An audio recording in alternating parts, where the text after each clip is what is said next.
Hello, friends. Good morning. Hope everyone's ready for another day of attacking.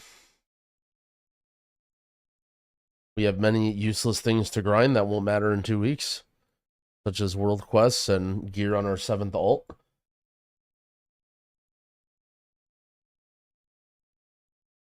Had a little bit of server downtime today. I got scared, but we're up quick. Less than an hour. Love to see it. Why's the age down? I don't know. Or there's some goblins going on strike or something. Not happy with early access.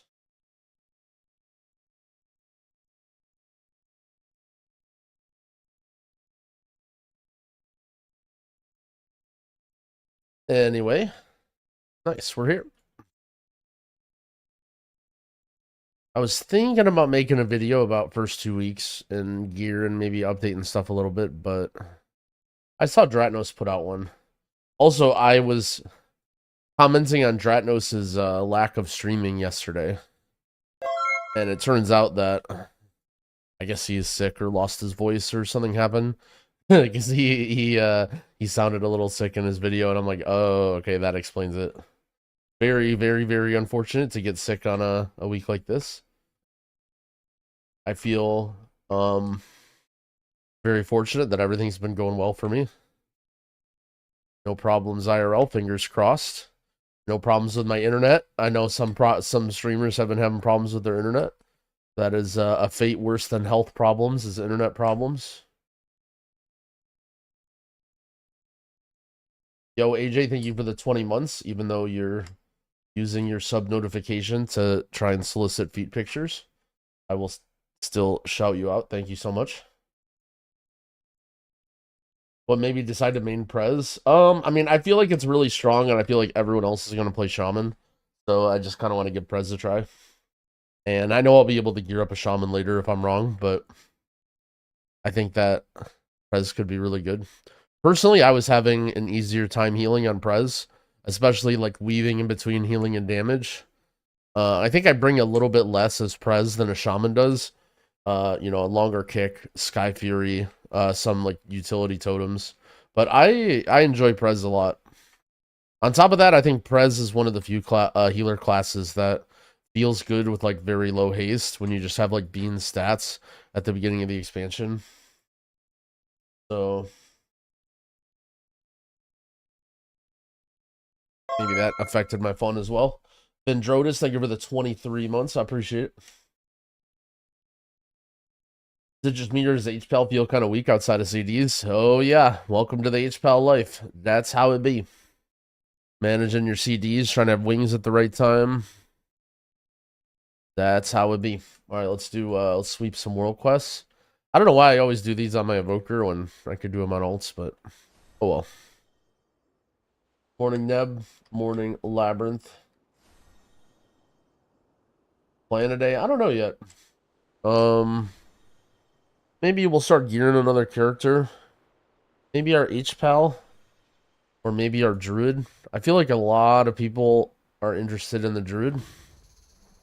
I don't know if I'm ready to answer questions about druid talents and what I think about druid 500 times, but we'll see what kind of mood I'm in later. If I am, maybe we'll level up the druid. We'll probably spend a little bit of time on our mage also.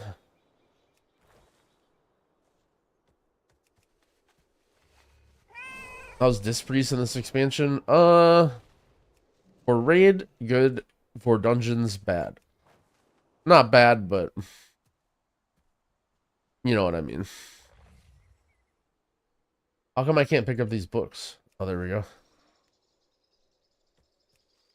Spamming pet battles after watching me do them. I'm glad you learned so much from the pet battle streams. It's kind of hard for me to teach pet battles when those sorts of skills are just, you know, they come so natural to me, but I'm glad you were able to pick up some stuff. Lily Fluke, thank you for the 23 months. Do pet battles give rep? The world quest ones do. I don't think they're, I don't think it gives a whole lot, but I'm just kind of doing them anyway, because why not? Here's the thing is, world quests come and go, so if I end up deciding that I want to grind out some rep or do something silly, then, you know, I'll be glad that I had done all the world quests for a little bit of boost. But it's not really that important. Almost certainly.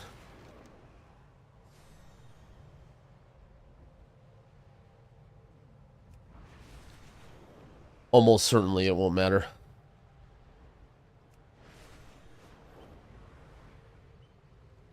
Make Nightbot automatically respond to FAQs. That would be pretty sick.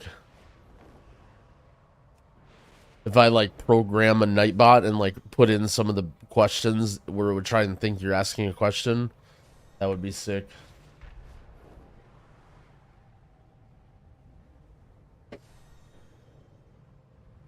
Alright. We fly down.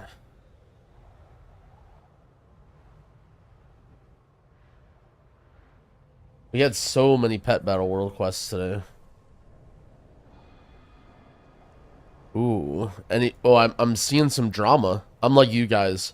I'm like you guys when the streamer says like something about drama and you just perk up in the chat and like, oh wait, what?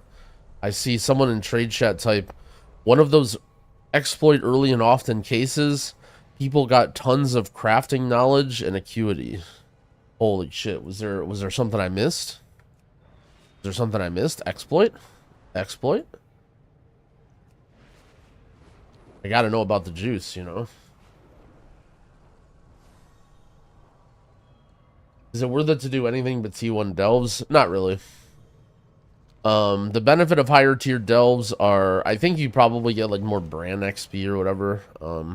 Also for your weekly vault, but there is no weekly vault right now, so those would be the only reasons.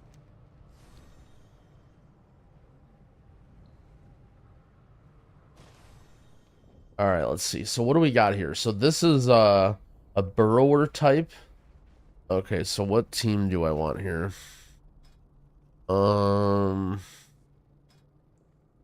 This was a pretty good team yesterday. Okay, I'm gonna go with we're gonna pull out some level 25s here. You know, this is I think one of the harder world quests. Oh, down arrow. All right, never mind. Just kidding.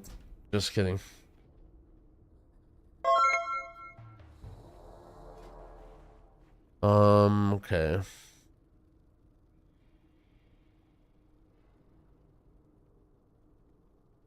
Okay, let's go with this guy and then this guy.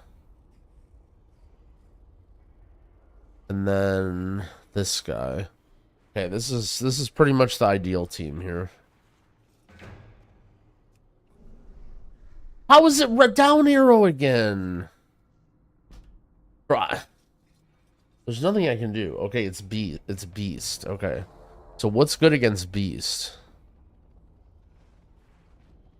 Bones, right? Like you can just smack them with bones and dog? Okay. Yo, Webhead, thank you for the 9 months. I appreciate it.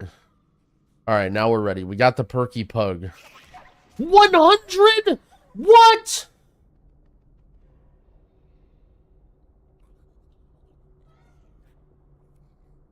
How is this guy level 25?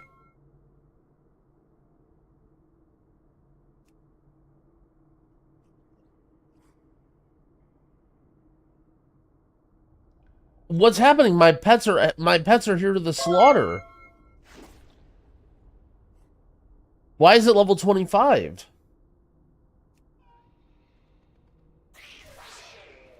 What? How could it have done this?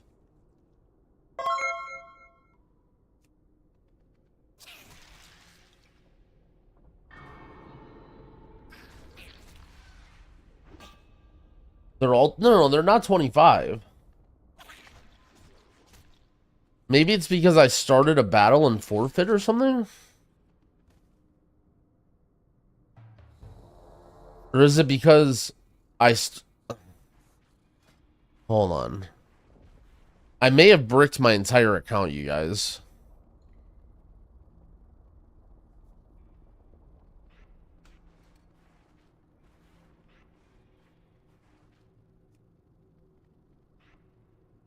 I may have just bricked my entire account. He's level 25.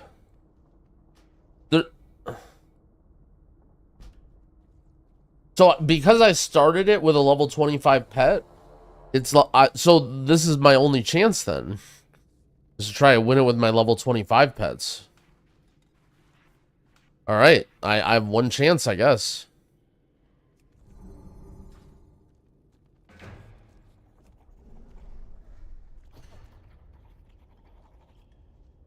It's not a quest? Wait, are you sure it's not a quest? Wait. Oh, who cares about this then?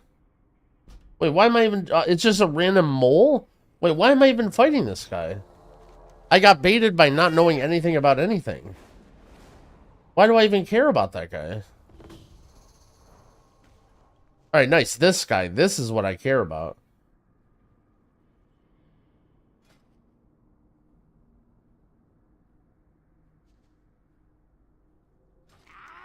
Alright, we're doing level 25 anyway. I'm not scared. This guy's tough? No. I conquered this guy yesterday. Alright, so I'm doing bombing run.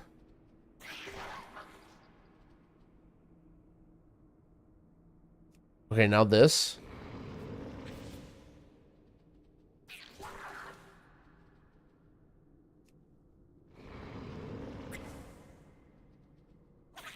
I'm about to combo this guy down. You ready?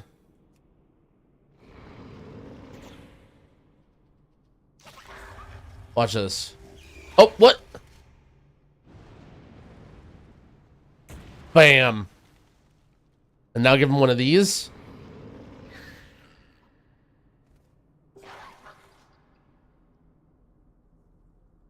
And now bombing run. Now it's on him, right? Alright, now we get the ankle render out. Oh man, this is gonna be easy. Oh yeah.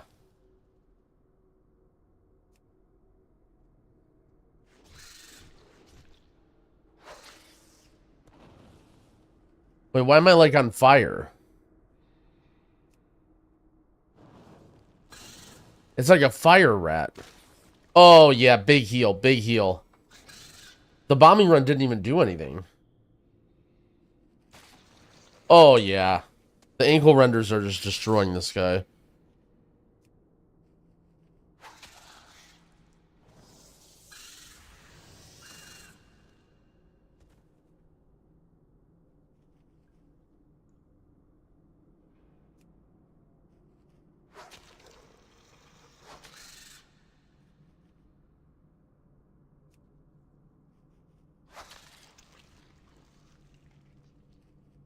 Easy clap. I mean, that was a pretty easy pet battle. That was a pretty easy one. What healer would I suggest for someone that wants to get into Mythic Plus and raiding? Well, you haven't given me much information. So I picked Shaman. It sounds like you just need a wheel to spin to pick a healer.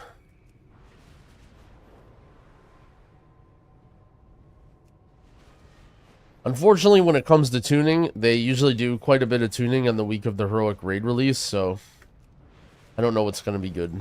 But I mean, I think Shaman and hpal good for both. This Priest probably good for raid. Like Prez Evoker for dungeons. Cloud farming. Oh shit. I have season 1 week auras. I think so, yeah. Yeah. That's the plan.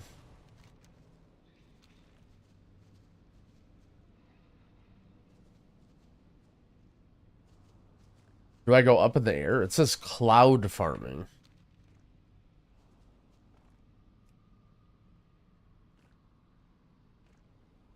Oh, fuck yeah. Flying quest? Let's go.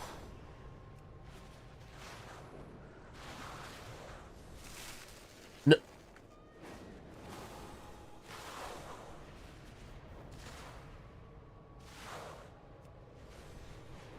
Am I a casual if I'm doing world quests, but if it's actually like I have to do things on my character world quests, I'm like, But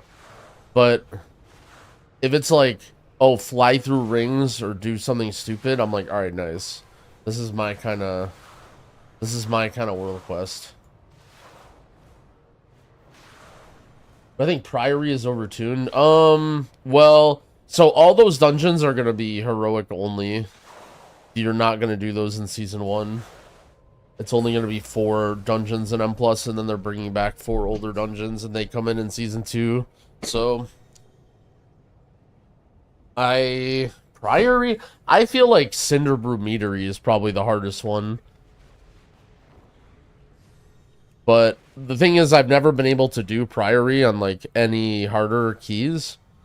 Also, the thing about Priory is, like, I think there's probably, like, specific strats that people will come up with. Like, there's a few areas that people, like, get owned by in Priory that I think are probably solvable.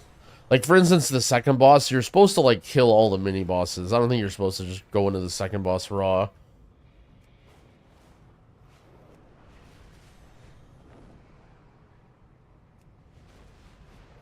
Yeah, the Consecrate, yeah. I mean, that's sort of the thing with those dungeons, is they haven't done any M+ testing, so we have no idea what they're going to be like if they're actually hard.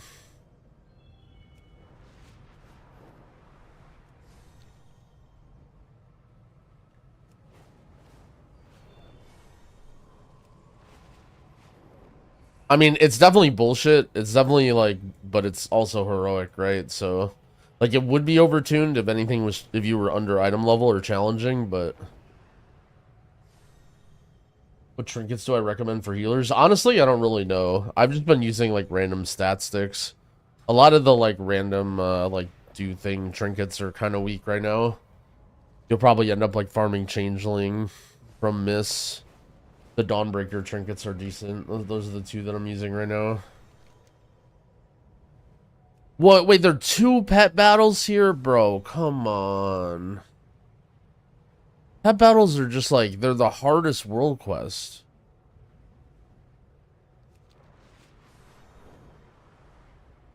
Changeling grind? Yeah. The annoying thing about the Changeling grind is it's like a decent trinket for everybody, so you never just, like, get a freebie. Okay.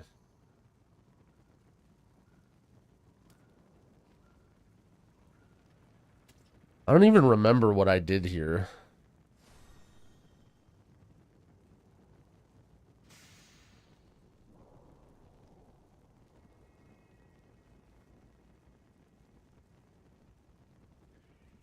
Like, I feel like I just need pets that I just do them, and then they do a bunch of damage.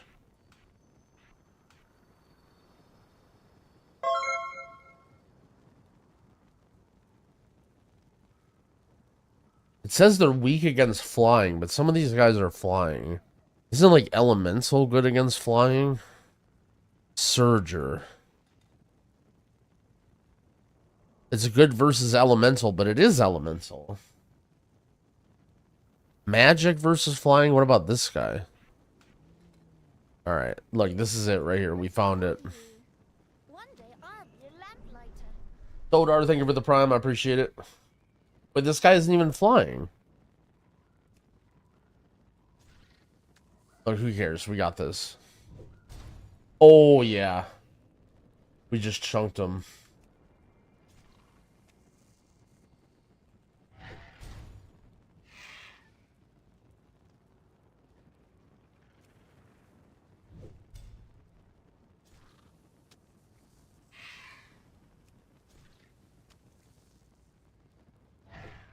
I mean, he keeps, like, poisoning me and stuff, but I'm not really scared.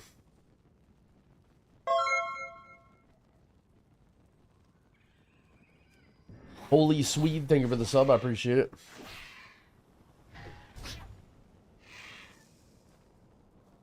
Dude, Thunderscale Whelpling is OP.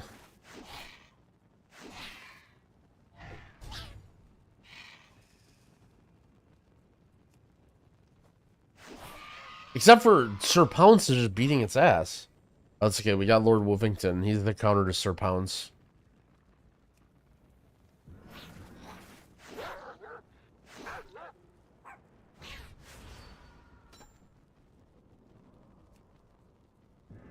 What embellishment did I get? I haven't put any embellishments on.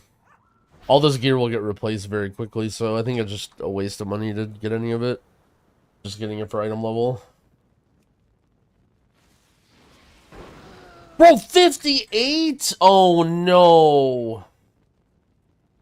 How was I supposed to know airships are weak or strong against dog types? Like what could I have done?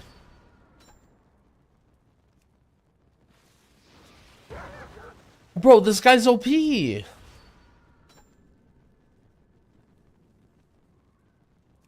Oh shit, it's Chow. Are you making your great return? I mean, like, it's just yeah, it's an anti-dog airship. There's nothing I could have done. Like, how am I supposed to know this fucking idiot trainer is cheating? What counters airships? Like frogs?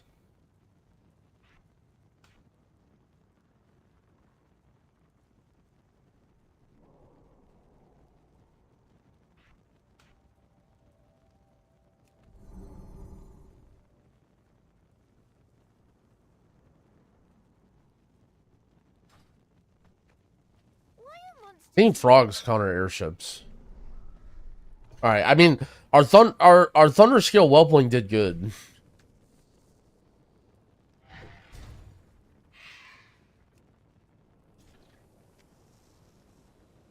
Shit. The return of Chow. Oh shit, Melon Chow is back?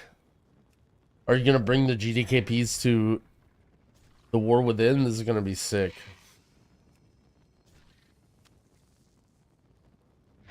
At least you don't have like a scuba diver thing, or what is it called? The scuba helmet on your head? No, we didn't get the mole arm yesterday, but we'll continue grinding. Alright, this should be easy. Now, Sir Pounce was kind of doing some bullshit damage last time, but hopefully we won't get so unlucky.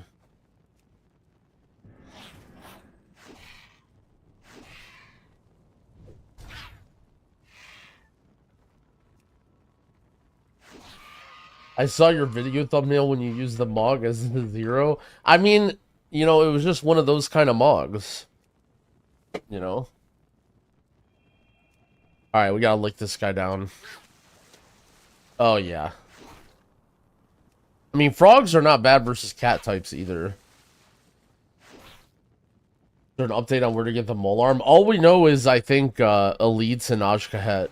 Like, any of the Ajkahet dungeons or just in the zone or anything. But we're not, I mean, we're not 100% sure. That's just a guess. Alright, nice. Now we have frog against airship. This should be pretty good for us.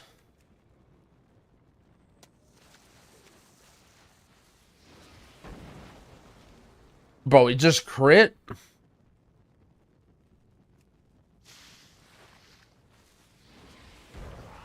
Yeah, see, he doesn't really do much damage against my frog.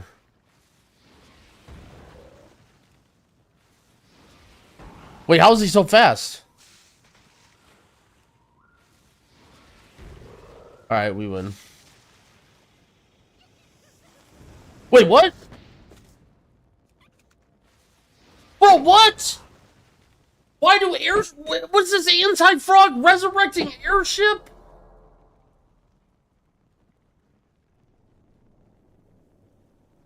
Dude, like, these pet battle quests just aren't worth it.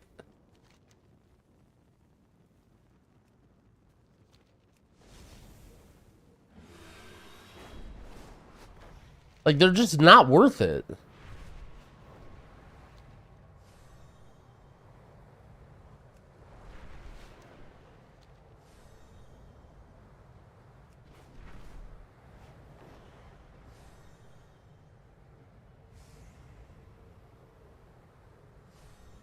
How good are Evoker healers? Evoker is pretty strong right now.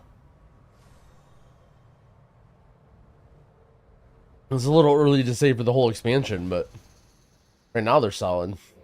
Alright, nice. Now just a nice chill Pokemon Snap world quest. You know, this is just Just a nice, you know, little bit of a break.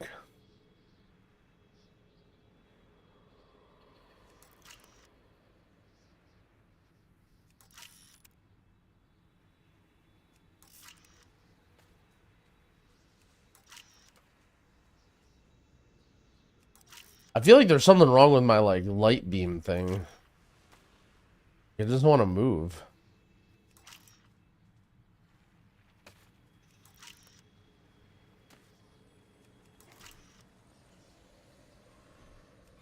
Oh, that's a good shot.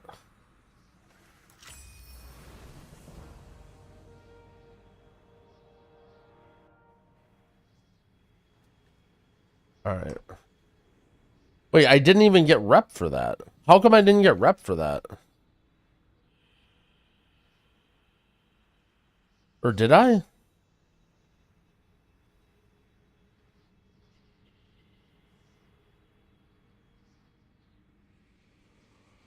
It says all I got was 250 guild rep and 48 resonance crystals.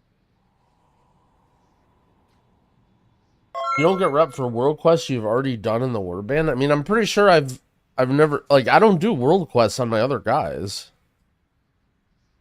If a world quest reappears and then you do the same one again on the same guy, does it not, do you not get rep for it?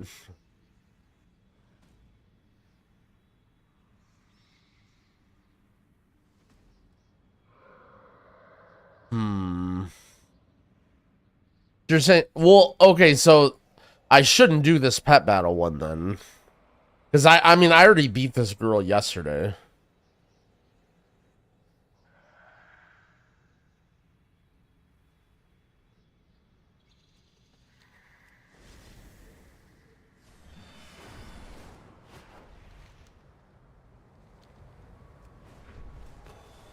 If it doesn't say it gives rep, it doesn't. Well, none of them say they give rep. The only ones that are worth doing are ones that say they give rep on the bottom. So I'm being scammed is what you're saying.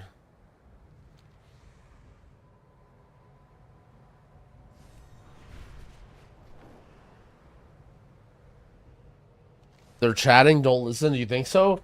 I mean, would they really just type something in the chat box that they don't know?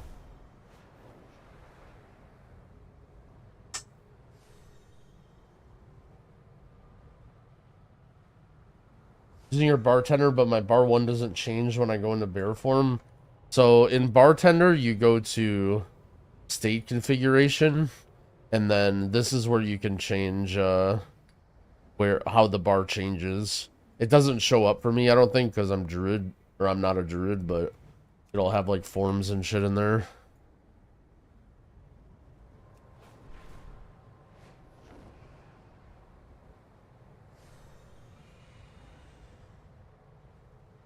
If the rep name is gray, when you hover over it, you won't get rep. Wait, what you...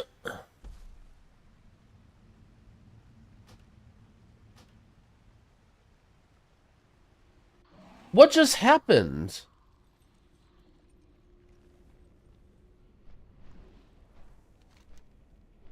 Dude, this is a dangerous zone.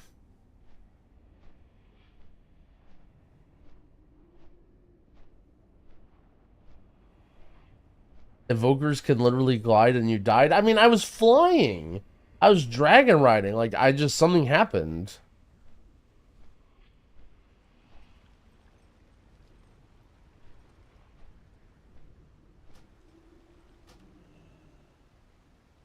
Okay, so when you say it's gray. Okay, so both of these won't give me rep, right? Because they're like gray there. Do I have any other ones that I can see? Because, I mean, I'm pretty sure I've done those world quests before.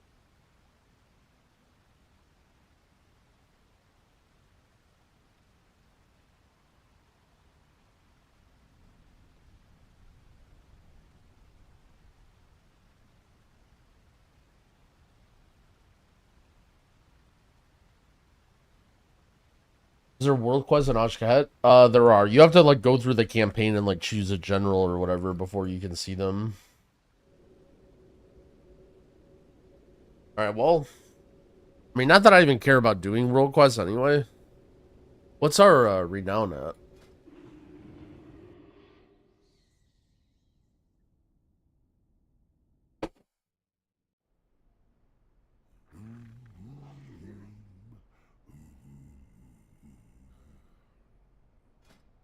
Also, I did all the weekly stuff anyway, right? Weak auras. There's one updates to your auras ready to be installed. Which one? /WA. Or within helper. And this weak aura sucks.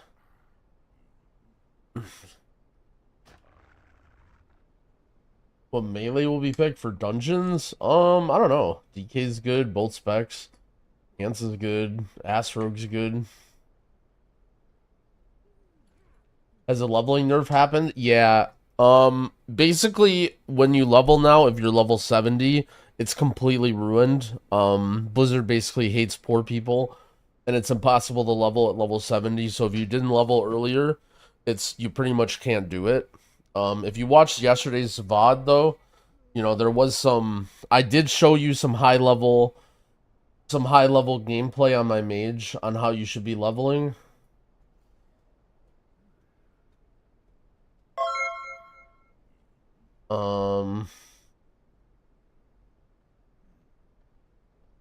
I told people to clip it because I figured people were gonna want to look back at it later, try and learn and like compare. If I can find it.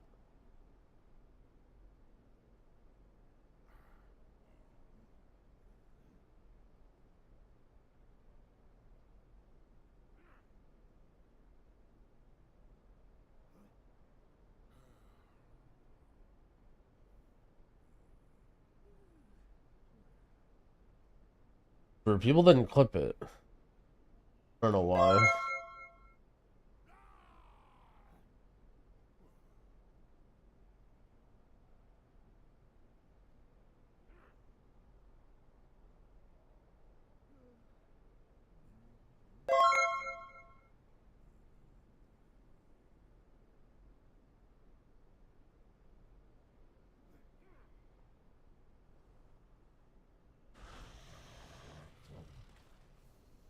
Here we go.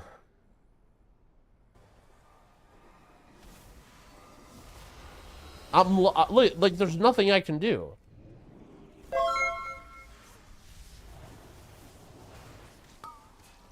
Like, I don't know what how am I supposed to level a mage when the content is this hard? Like, like, I don't even understand.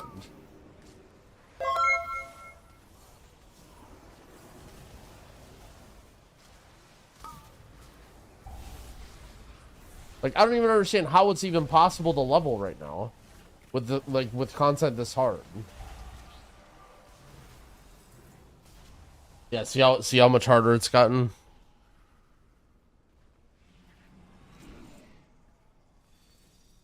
So, if you didn't level before, there's basically... Is this druid gonna heal me? Is he just like not like I feel like I've been at low health for a long... Okay, never mind. He has all these hots on me, but... Look at my health. No, it's fine. Don't worry about it. Oh, I'm gonna press this. Bam! Oh, wait, what happened? Yeah, so you can see that. I mean, I've been you know, really working on my arcane mage, and you can see how hard level 70 has been nerfed. I'm only doing 7 times the damage of the next highest person. Generally with my arcane, I do 10 to 12 times more than the second highest person, but yeah, I mean, you can see I'm only getting 88k XP per hour. I'm only getting 88,000 XP per hour. Like, they've really nerfed leveling. Link to the clip. I don't know why nobody clipped it. Like, I feel like this is gonna be... Is he just like not like I feel like I've been at low health for a long... Okay, never mind. He has all these hots on me, but yeah, just no, it's fine. Don't worry about it. Oh, that's a good spot to let's see. I think we got I don't know why my chat didn't clip this yesterday. Maybe they were too busy like taking notes or whatever, but Oh, is this a new clip interface? What in the world?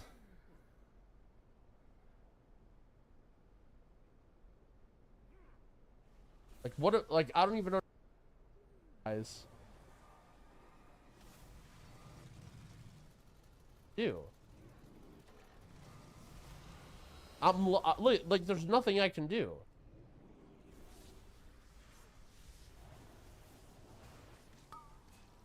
Like, I don't know what I'm supposed to, how am I supposed to level a mage when the content is this hard? Like, what, like, I don't even understand.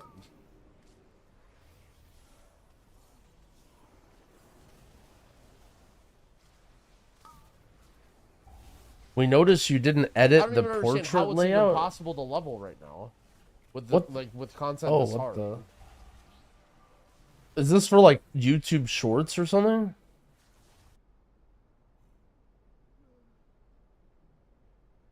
Oh, that's why they're changing it. Wow, what they have like they have so much stuff going on here. What is they completely changed the.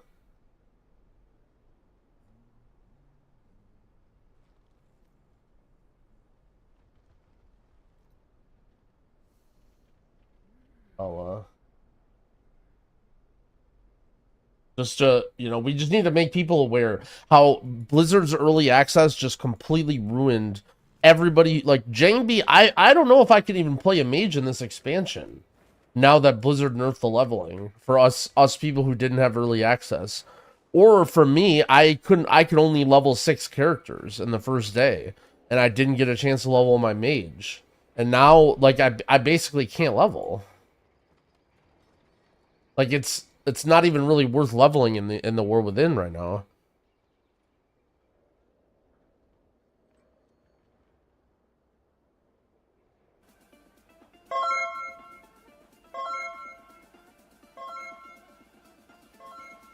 Oops. Sorry. Can I post it on the forums? I mean, I'm not going to, but somebody should.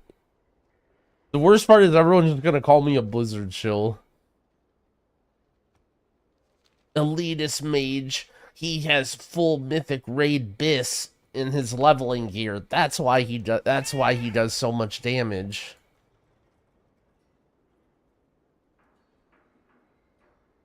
Yeah, I mean, surely Blizzard will come out with a level 80 boost.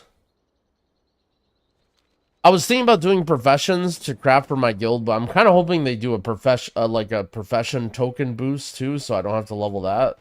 So I'm probably just gonna wait for professions and for the other stuff for level 80 boost. All right, well. I have many wares. Imagine if they introduced a level 80 boost, bro. That would be so sick. All right, well, I mean, our Evoker's like basically done. We don't really have much we can do on it. We have all of our gear. We don't have anything we can earn. We're just saving all of our keys and our crests. I guess we're just an alt leveling stream now. Our crafting order is still bricked. I heard people in the trade chat complaining. I haven't looked myself, but...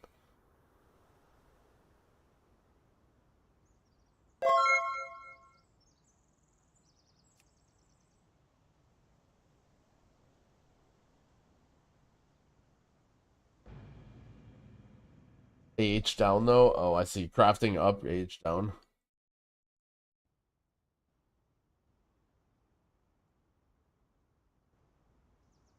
Should I be saving those keys? The rewards that you get from the delves go up on Heroic Week. And they're actually, like, pretty good for taking into raid. So you should save as many of the keys as you can. It's not the end of the world if you spend them, but...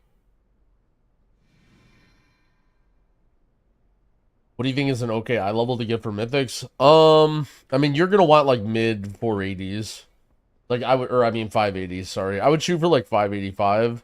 It depends a lot on your situation. So like if you have a guild or people to play with that you're gonna go into M0, or like, you know, a guild that you're gonna be able to raid with, it's not as important that you try and push out every item level, but if you're just gonna be like waking up on Tuesday when M0 comes out and trying to pug those, Well, so here's the thing. It doesn't totally matter what your item level is because a lot of your items are going to get replaced by delve gear. So each one of these coffer keys that you have, you're going to be able to go do a level 8 delve, which I assume will be not very hard. Um and then you'll get random gear. So depending on how lucky or unlucky you get in your delves, your item level might not actually matter that much going into Mythic Week, but you should aim to like have 580 in every slot upgraded, like just to make the delves easy and just to in case you get bad luck or whatever.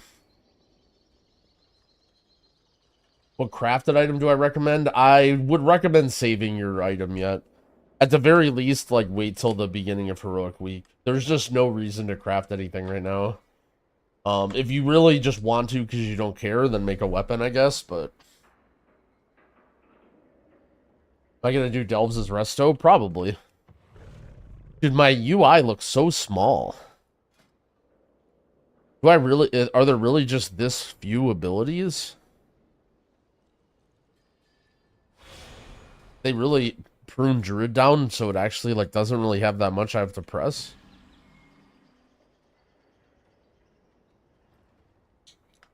You and the homies group for delves. That is actually true. You can just group for delves, right? Maybe we'll have a delve main team. And we'll just go down in the depths with Bran. Why is there so little hype for the expansion? What do you gauge hype? Like, when you say hype, what do you mean?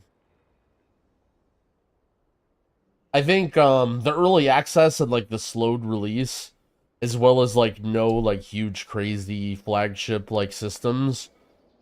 Like, yeah, there's not going to be as much hype, but I don't think that has to do with the game being good or bad.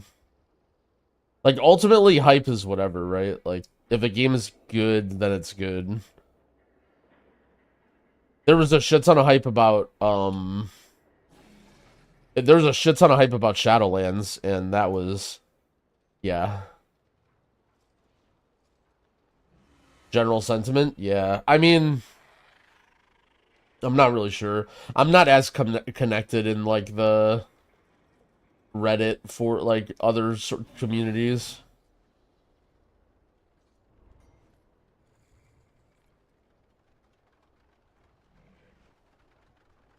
Sunward? I actually didn't. I'm thinking about not talenting into Sunward.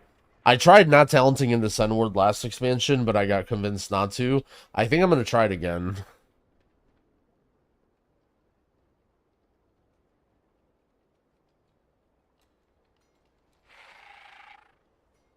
But you are right that Sunward is missing from there.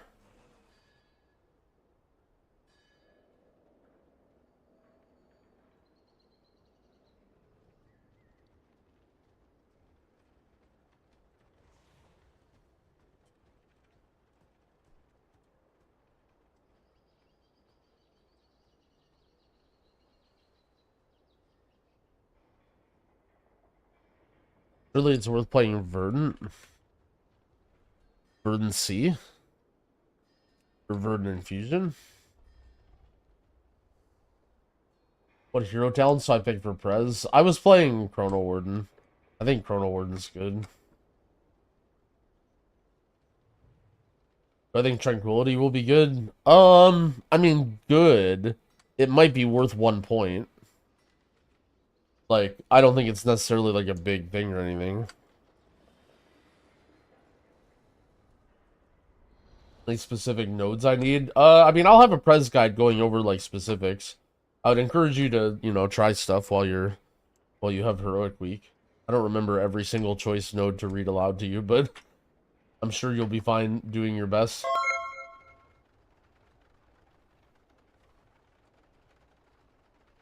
Stacy Brew, thank you for the 3 months. I appreciate it. Keeper of the Grove worth keeping old 4Ps? I would just delete your old 4Ps immediately. It doesn't even work, does it?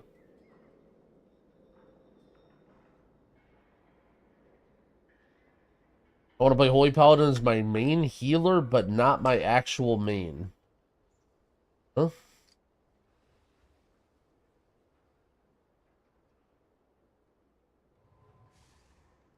Oh, like you're not a healer, but that's your healer.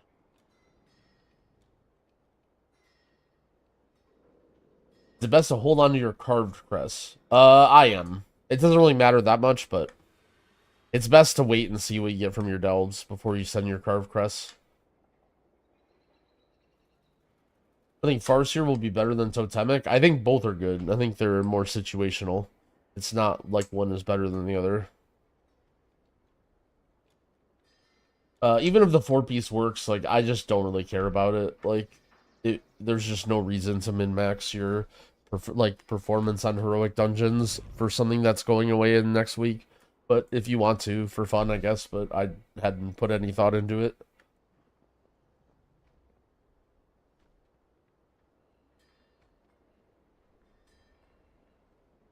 Four-piece is supposed to be disabled. That's what I thought too, but people are saying it's not.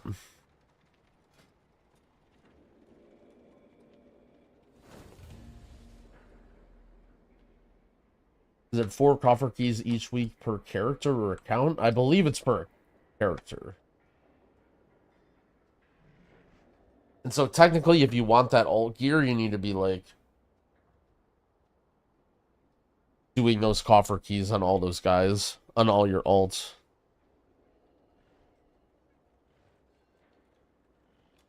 I suggest doing side quests to level over spamming Dungeon Finder. Yeah, probably. I mean, if you're going to do any renowned stuff, then you may as well just do the side quest zones on your alts. It might be a little sloppy if you didn't, like, pre-plan everything, but, like, why not, right?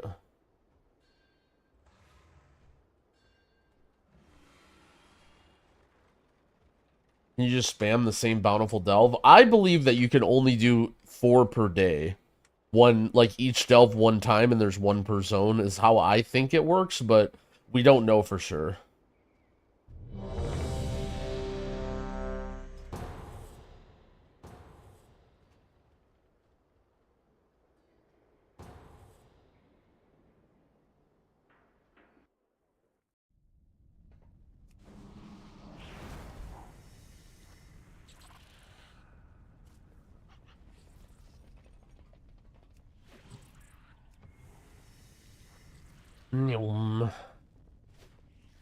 I'm getting dazed so much.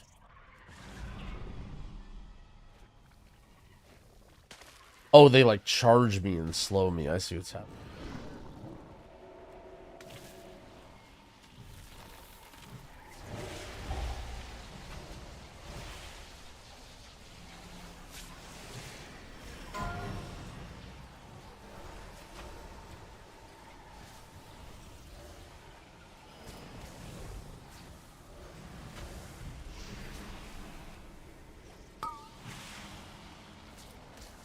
Do I have a kick? I do. I haven't played much druid. I basically just power leveled them and then logged off. There we go. Good, I guess.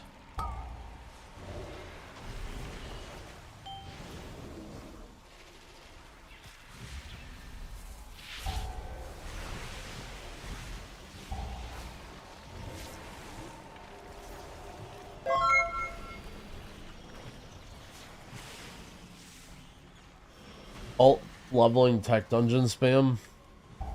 It's like fine. The thing is, renown's account wide, so when you level alts, like you kind of would rather just like go do open world shit and get renown, right?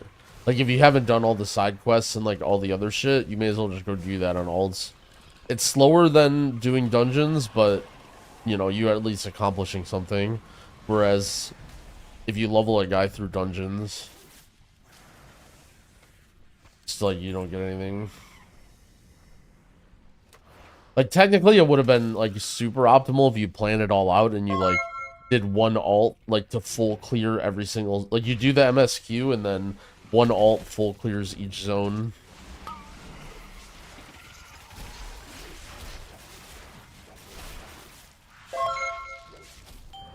I would just do all the quests. Because basically the way it works is there's, like, ends of quest chains that give you renown. So, almost all quests, at some point lead to renown. But if you really want to, you can like open up the Wowhead guide and like see which individual chains or whatever. But like very few of the quest chains just end giving you nothing, you know? Like pretty much every quest chain you like do it until you get to a point where it ends and then it gives you renown. Because there's a what's it called? The Sojourner achievements or whatever. And each like basically each end of quest that contributes to that gives you renown.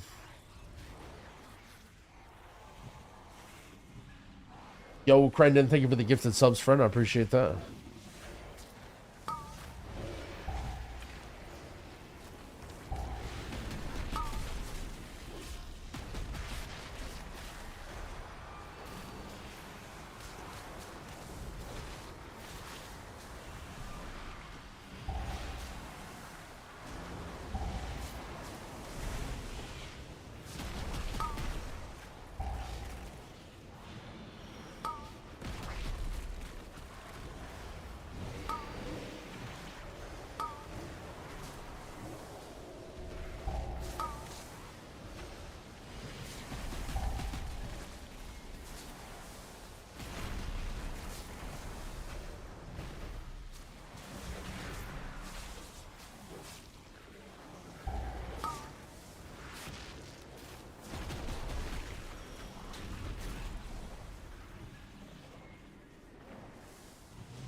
Oh shit, this guy have tailoring? Oh nope. Guess he was just looking.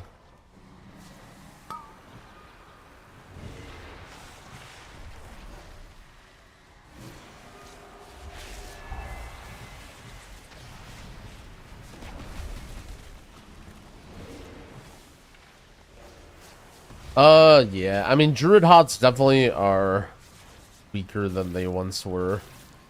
And you have a lot more single target healing, which is not super fun, but Druid over Pally. They're both around the same.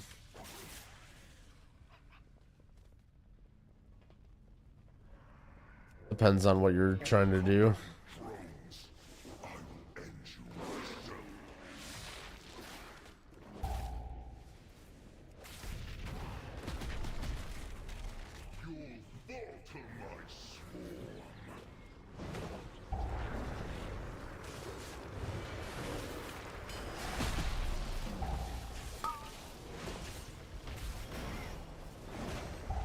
Oh, this guy uses an old big race profile. That's what's happening.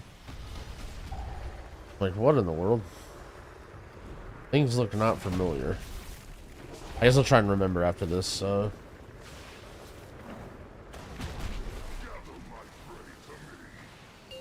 thing. The crest cap. So it goes up, there's like, it's basically like, you play Kata, right? It's like basically Valor, where you can get a certain amount of the resource from like doing a few dungeons or raid, and then it caps out, and then you can use it to upgrade or buy stuff. The only difference is there's random one-time rewards that don't count towards your cap. I think most of it has to do with the renown or like rep ones. Like you can get it from rep and then it doesn't count towards the cap. And it's annoying to tell what stuff counts and what stuff doesn't. But basically nothing good comes from the renown. Like all the bonuses that you get from renown are like really, really small. They're like, you know, baby stuff that you outgrow once M+ comes out.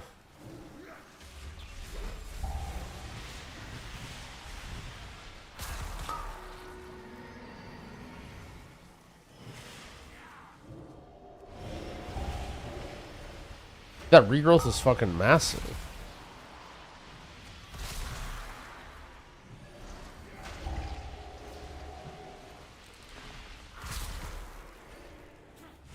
You can spend Weathered Crests now, just saved your carved ones.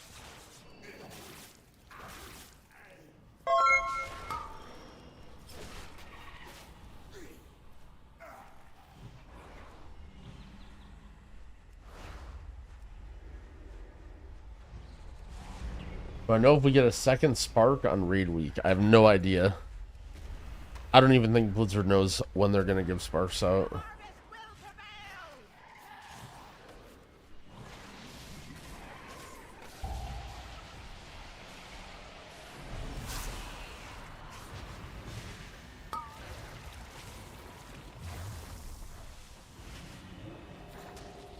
Are they giving you this info? No, that's the worst part about being a Blizzard shill. They don't tell me anything.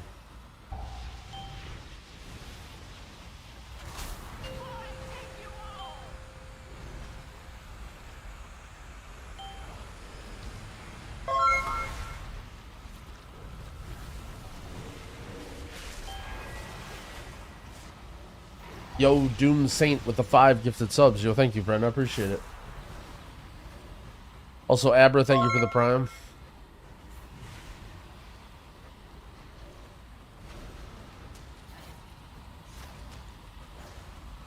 Need to be more important, like Max or Dradnos. True. Shit, weapon. We need to clean up our UI and stuff a little bit here.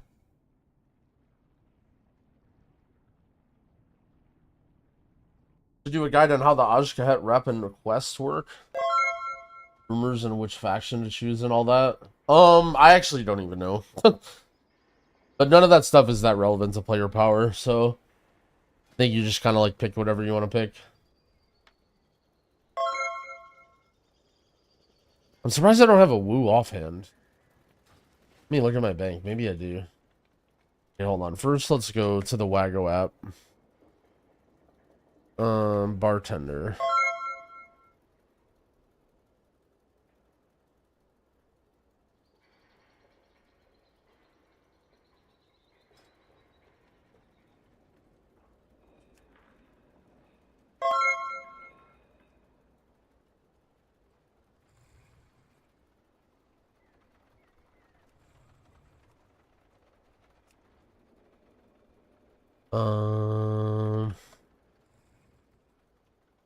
I kind of don't want to change it. Can I do this? Will this mess up my bars?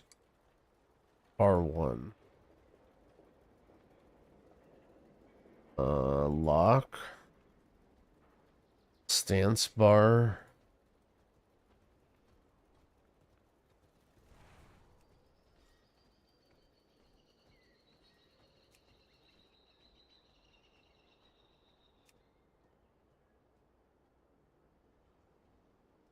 Peter.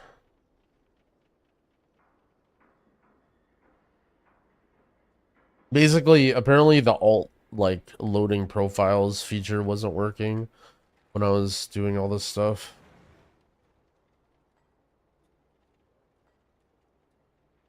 All my moving health bars on druid.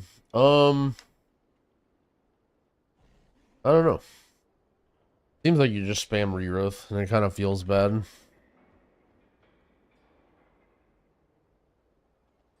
Intro. Hold on. What if I do this? Intro. Full installation. Import. I mean, I already have the weak auras.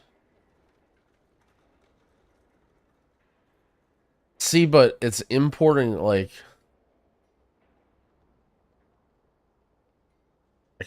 Like, the alt button doesn't work.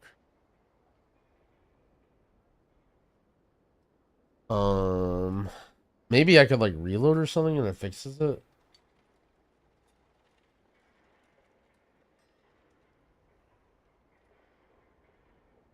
Drops. I don't have a command set up on YouTube, but I do have the mount and pet gift sub promo thing on Twitch going right now. But unfortunately, it does not work for YouTube.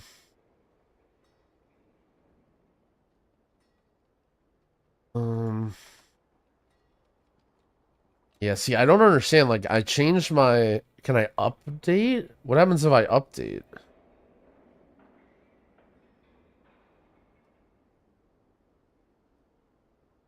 Prime sub not work for Wago? No, it should. It might just take a little bit. You can try, like, linking and unlinking or whatever if you want. I've heard that can make it go faster, but I don't know for sure. Profiles, Growl UI. See, like, I'm like getting stuck here because, like, It's making duplicates of my profiles, but it's not like, I don't know. I guess I just don't touch anything probably. Blizzard edit mode. What does Blizzard edit mode do? That doesn't make duplicate. I mean, I don't know. I guess it's just fine and I just leave it. And I just only export import Evoker or whatever. Searching for OmniCD on Wago, but I can only find OmniCC. There's a few add-ons that aren't available on Wago yet that you need to get from like CurseForge or whatever. I have an FAQ for my UI, like the basic problems that people run into. It's in my Discord pinned in a channel. If you're having trouble getting things set up. Helene, thank you for the sub friend. I appreciate it. What do I think about the relation of Prevoker and Augvoker? I mean, your group comp generally doesn't want to have two Evokers in it. So if you're a believer that Evoker's Aug is so insanely OP that you're never gonna ever play without Aug, then you know, you're probably not gonna have a good time as Prez. But in my opinion, Prez is still pretty good and you can still play two Prez. But I don't know if that's gonna be like the world first comp or whatever. I mean, if I thought Prez wasn't going to get invited or wasn't going to be bad, I wouldn't play it. Am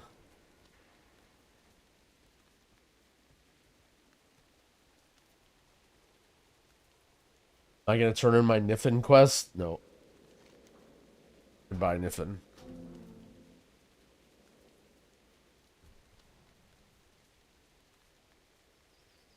Is there a quicker way to get all HOTS you want tracked in Cell than adding all of them manually? There's an indicator in Cell called Healer, and it just is there by default. So, like, maybe you mess up your installation or something, but if you go to indicator, there's an icon called Healers right here, and it automatically has like every single thing, and it's just here. I didn't have to set up anything manually. I moved my life bloom like this, just because having two life blooms active all the time is like pretty important as druid. So I kind of like moved it, but besides that, like, I haven't leveled my mage, but I was like dabbling a little bit in arcane yesterday. Press feels clunky to me. Hard to keep people up. Any idea why? Well, probably because you suck, but that's okay. It'll get better with practice. I'm working on a Preza guide now, and I basically feel fully confident that I can say that you should just blame my video editor because he's been playing WoW.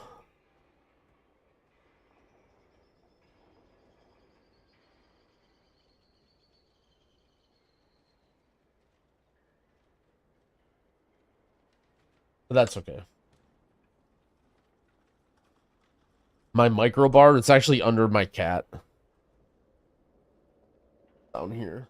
My webcam, I should say. I don't know. I don't know if I should say that, but alright. Prez's mana situation. Prez has like infinite mana. It's like super mana efficient unless you're needing to do like a zillion healing and never leaving combat.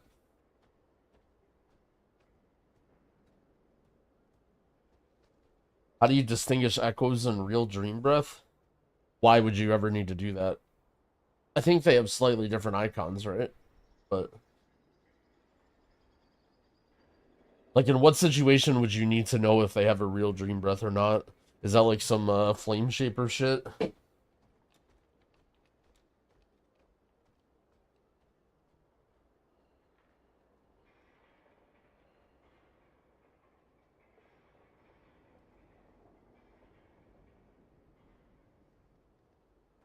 What spec has the highest Raider IO terrorist potential?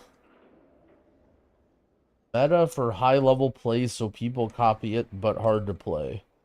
I mean, we're in heroic week, man.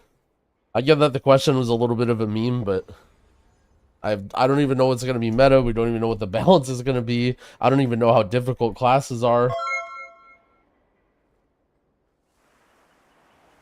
Says OMG, thank you for the 2 gifted. I appreciate it. Speaking of video editors, Bronk is here. What's going on?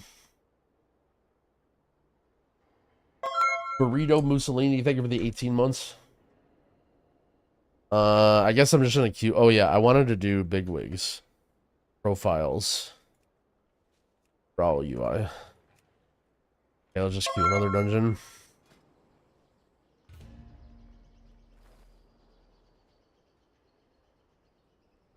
I'm gonna turn into the Joker. I mean, I knew that, you know, it would happen, alright? I knew it would happen, but I'm ready. Crazy to dono wall me in dungeon chat. Sorry, I like can't, I can barely see chat.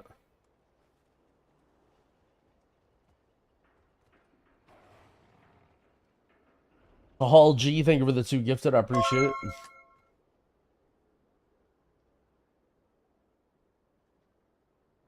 What is my opinion on Shaman Healer and raids?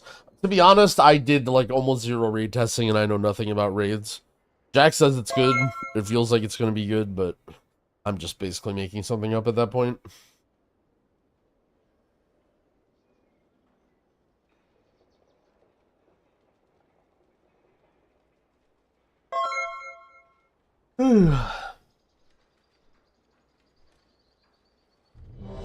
Bang.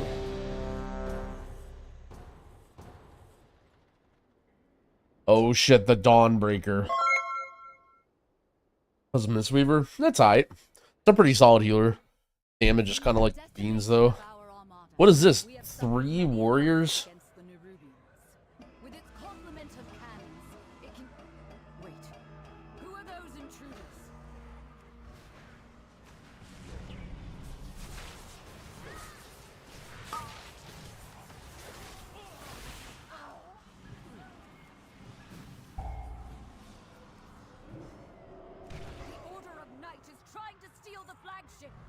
Three warriors all gonna leave after the ring doesn't drop off the first boss? Oh, is it?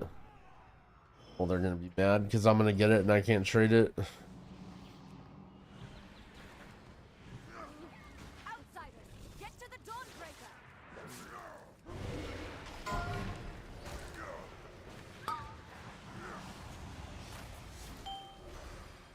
The Moisty story? Yeah.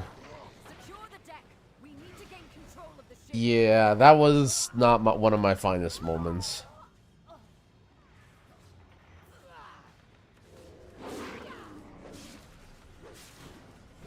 Always tried to heal before, but gotten frustrated when my skills are nowhere near they needed to be mid-season. Yeah, story of my fucking life. Any tips for practicing just spamming keys? Yeah, I mean, the best thing you can do is, like, be willing to play with, you know, groups that might not give you score or might be lower level and, like, pugging or whatever, right? Like, sometimes it's tempting when you have, you know, a main group of people that you play with or a main key level to, like, go down a little bit and, like, just play. But ultimately, like, the more you play, the better you're gonna get. But it sort of leads to the question, like, you know, if you're not having fun spamming keys and trying to get better, then it might not be for you. And that's, I mean, that's something that I sort of struggle with a little bit sometimes, too. Like, during Dragonflight a little bit. But ultimately, like, you know, if you're not having fun or you don't want to spam keys and get better, then nothing wrong with taking a break.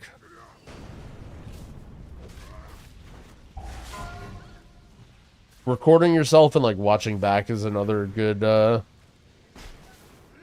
way to speed up progress a little bit.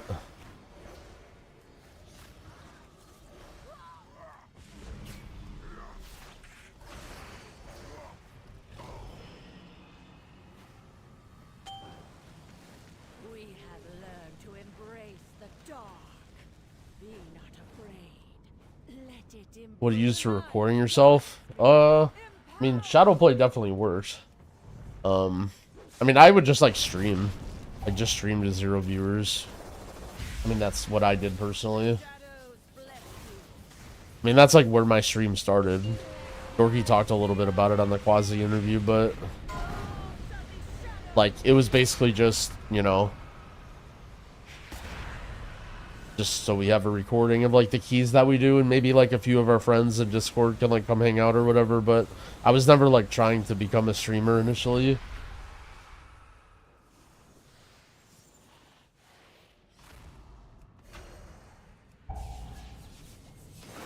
Yeah, I've been playing Chrono Warden with the Evoker.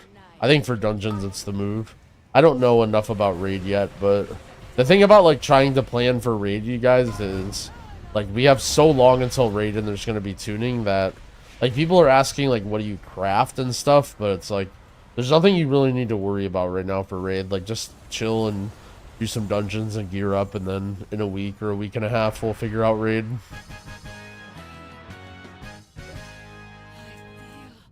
Is everyone on my party gonna leave? Yep.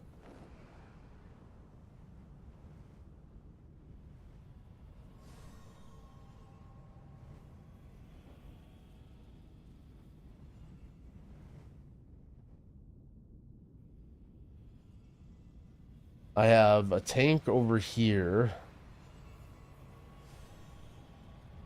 Where's this guy? He's still on the Dawnbreaker? Is he just gonna leave too? Why does everyone leave? Apparently there's like a good warrior ring. Someone was saying that. That's why I got 3 warriors in this dungeon. Because everyone's trying to farm some ring off the first boss and then leave.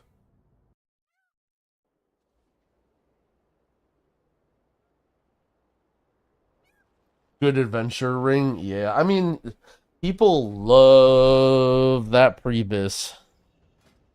Also, like, this is such fucking bullshit, by the way. Is there something I did wrong? Like, why am I locked out of queuing for a dungeon because 2 people in my group left? Like, that's fucking bullshit, by the way. That's complete bullshit.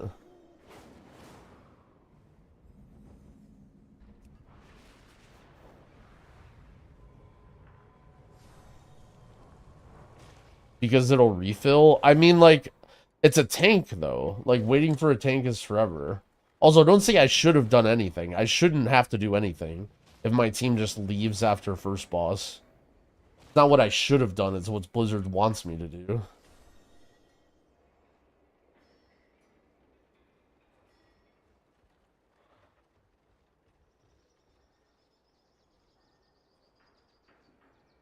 Let's check my Woo Bank real quick.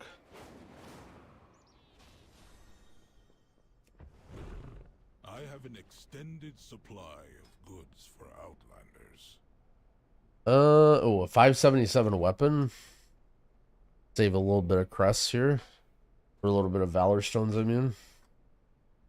And an offhands. Cloth. Well, we got some jangbi gears, what that is.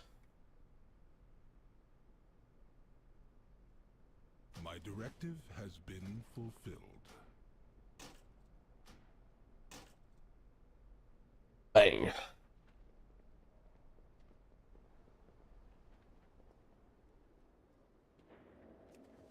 I probably have I have no Valor Stones.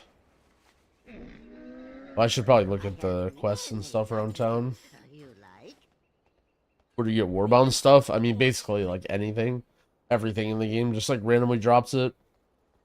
I think mostly from, like, world rares. Is where mine was from.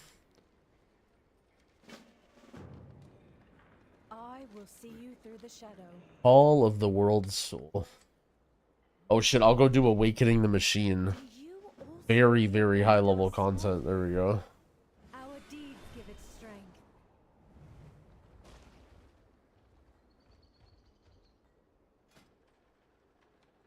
Can queue specific heroics. Oh, you can? So when you're dude, this dungeon finder, the way that it works like that is so archaic. Alright, well, I'm gonna go do Awakening the Machine anyway.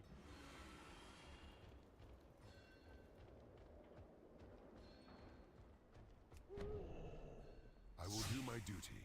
There is much to discover. So many possibilities. What keybinds you use for shifting? I have people ask me all the time about what keybinds I use, and I never understand what they're looking for. Because I don't see how they could possibly help, but I'm gonna give it a try anyway. My keybinds for shifting are Control D for cat form, Shift D for bear form, and F4 for travel form.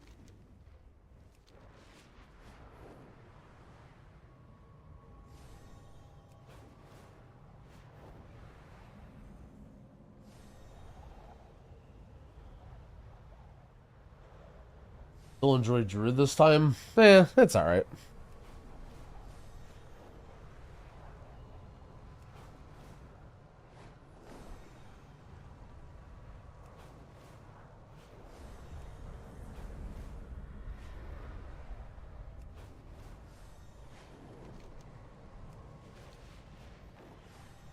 No haste druid. Yeah, I have 14% haste and it feels like dog water.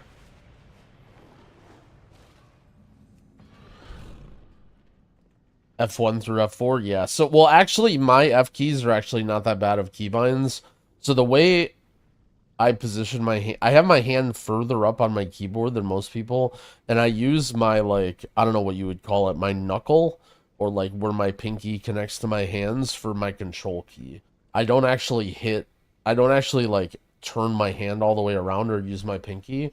I use my like that part of my hand for control.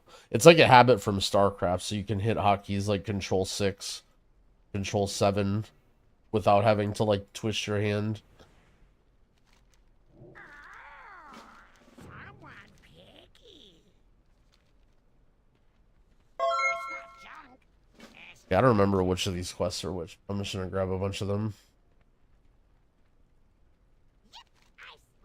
So yeah, for some people, I can see why the F keys would be annoying. Oh no, this is this quest. Why did I? How do I go back?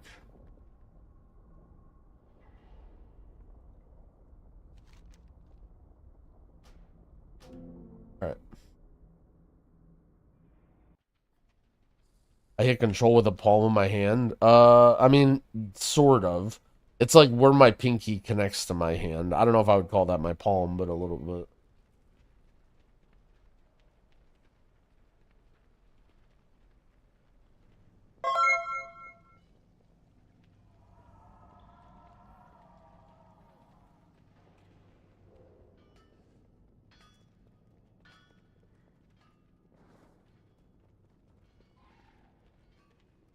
Hope you brought tools. Keep the gears turning.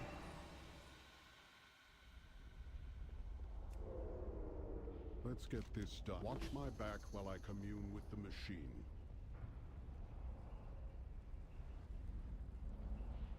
I was watching Fired Up yesterday after I was going to bed. He's just doing this quest on 10 different guys.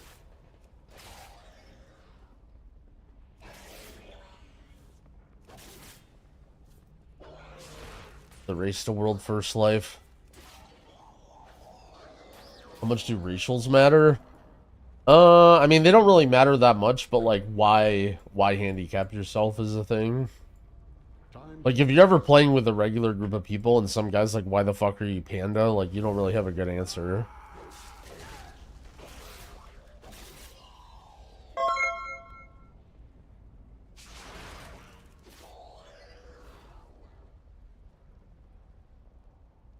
Why are they doing this? For rep? I mean, it's just for gearing, like, a bunch of alts, probably. Like, I'm sure Fired Up has, like, 12 mages or something.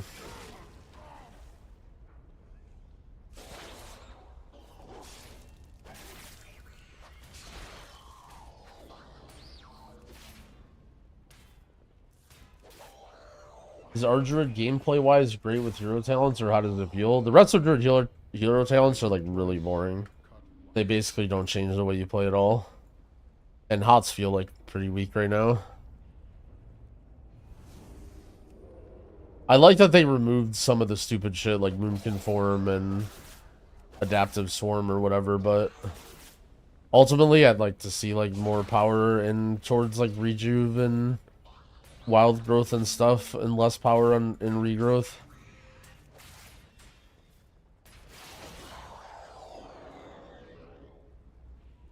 Yeah, I mean, it's very similar to Dragonflight, yeah. It's like less maintenance because you're not pressing Adaptive Swarm every 30 seconds. Like, it genuinely feels good, but...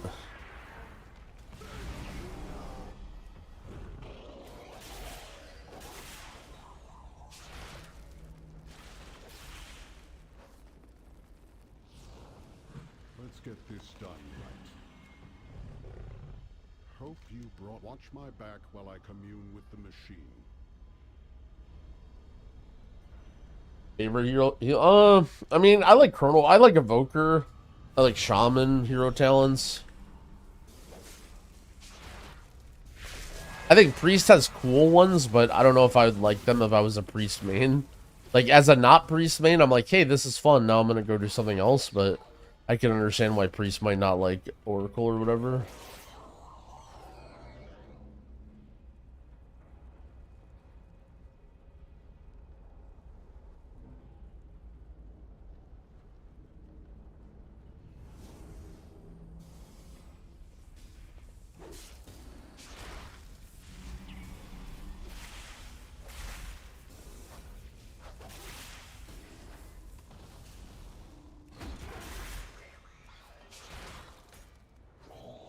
Time to fix things.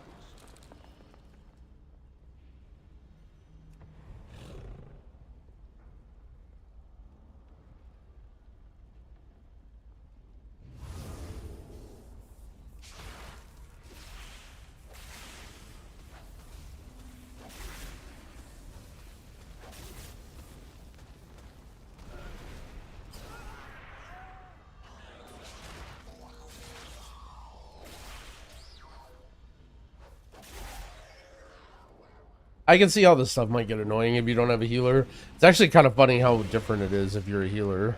Because you can just heal up the guy every round. Like, I know there's, like, things that drop or whatever, but...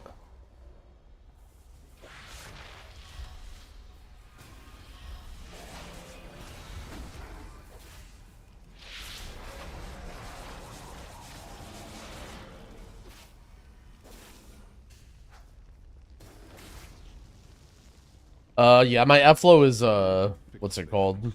At cursor. So it just drops on the ground without having to place it. Look, I'm not saying it's hard, I'm just saying.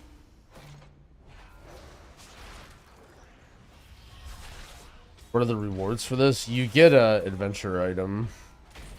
And there's like a weekly quest for it. Oh, and you get a coffer key for this? Yeah, shoot. I probably need to do this on like every guy.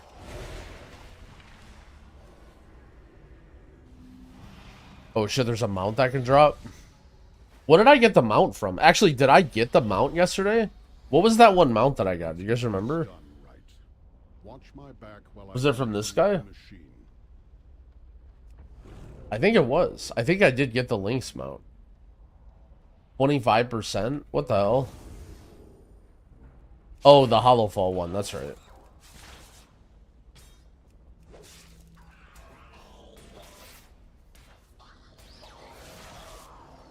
The main issue I have about my alts and coffer keys or whatever is I don't know how much I'm gonna want to be doing delves on my alts. That sounds like fucking terrible. That literally sounds exactly like horrific vision. But the nice thing about it is it's gonna be different in the sense that you only have to do it to get gear.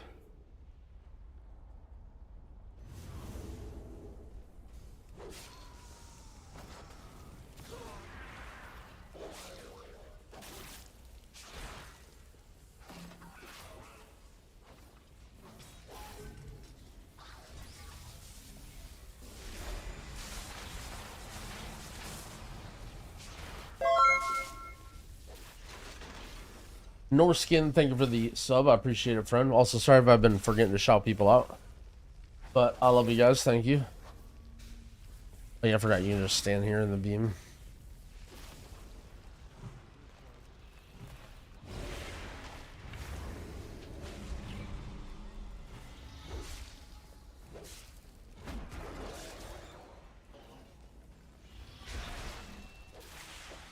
Delves are also dead after week 1. Yeah, well, I mean, delves are just, in terms of, like, reward to mandatory level, I feel like they're perfect, right?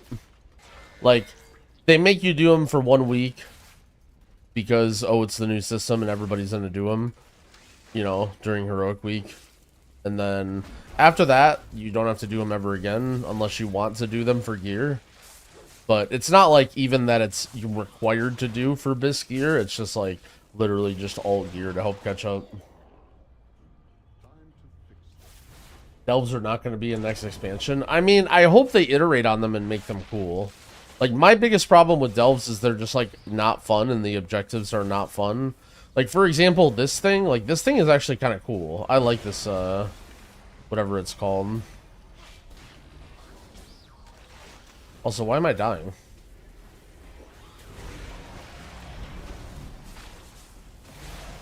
The biggest problem that I have with this thing is it's too slow. It's too slow, it's too easy, like... But this idea of a thing, like, I think is fine. This is worse than Delves? No way. This is way better than Delves. You just get to sit here and chill and, like, run around, and you don't have to, like, deal with any dumb shit. You just, like, kill waves. I think this is way better than Delves.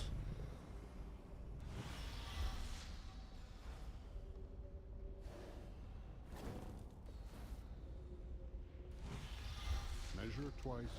But Watch my back while I commune with the machine. if it ever bugs out, I mean, that's not factoring that in. Delves are better. Hey, I mean, if you guys like, I mean, that's good. I don't know. Like, the more I see people say that they like Delves, the more, like, I'm not trying to argue. Like, I think if people, like, I think what Delves are trying to be is, like, a huge dub. So, like, if you guys are mole people and you like going into Delves and you guys are having a good time, like, that's, to me, that's not, like, that doesn't make me upset. Like, that's a dub. Like, one thing I watched Pirate Software's video yesterday, and it was a very short video where he basically just said, like, he was having fun, like, he likes the lore, the expansion, and the zones and stuff, which is, like, not stuff that is that important to me, but what is important to me is, after all that, he says, well, okay, this is cool, I can't wait to, like, try and start raiding Mythic again and doing raid. And to me, that's like, what the fuck, that's a huge dub, you know, like, that's exactly what you want, is to hook people in, and then eventually they go try and do the raid or M+, and it's like, you know, maybe that's all Delves needed to be, is just, like, a way that you can gear up, and then get some gear by yourself so that you can go into a raid later. Like, I don't know, that's a dub for me. If that's all it takes is to get people into raid or whatever, is a little bit of a gear injection, I'm all for that.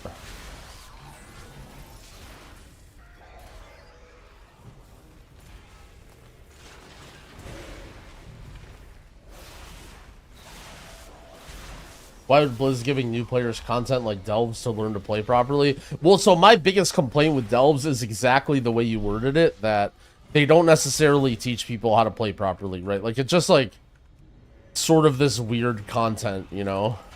Like, it's like, oh, jumping around on mushrooms and you're fighting with Bran. Like, if it was more about what the game of World of Warcraft was like, I would really like Delves. But it's just so much less about, you know, actually playing your character and more about just, like, little weird, you know, doing a quest and being a solo player.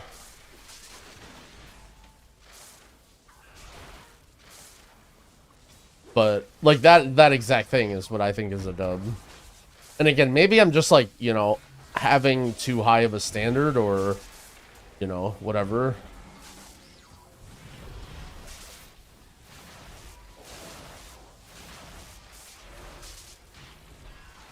Navigate dungeons? Well, I think what you're saying is, like, not giving people quite enough credit. Like, to say that Delves help people navigate dungeons or learn to avoid damage, like, I don't really know if they do that. Like, you know, maybe if you're, like, a total, like, you know, you totally brand new first time playing WoW, you don't even know what a swirly is, like, you're literally just standing there, like, you don't even know how to use your mini-map, like. But I think for most people, like, a lot of the things in WoW are pretty intuitive, you know.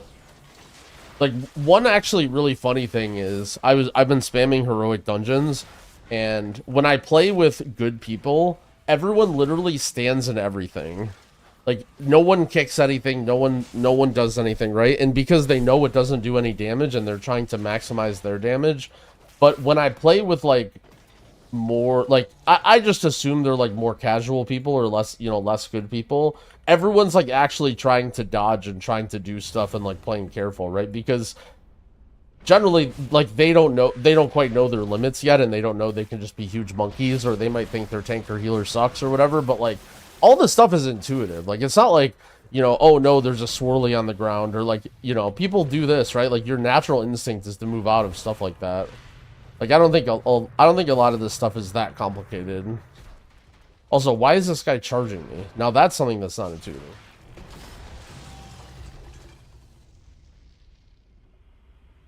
I'm sorry, but you're so out of touch, it's insane. I mean, that's okay. You can be an idiot.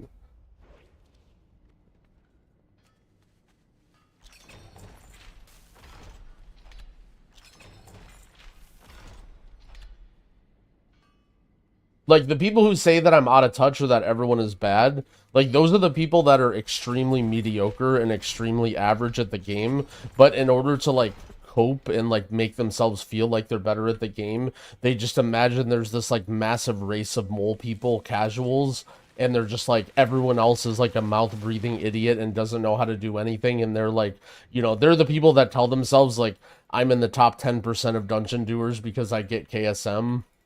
But in reality, like, 80% of people don't get KSM because they don't want it and they don't try. And a lot of them could actually get it very easily if they wanted to.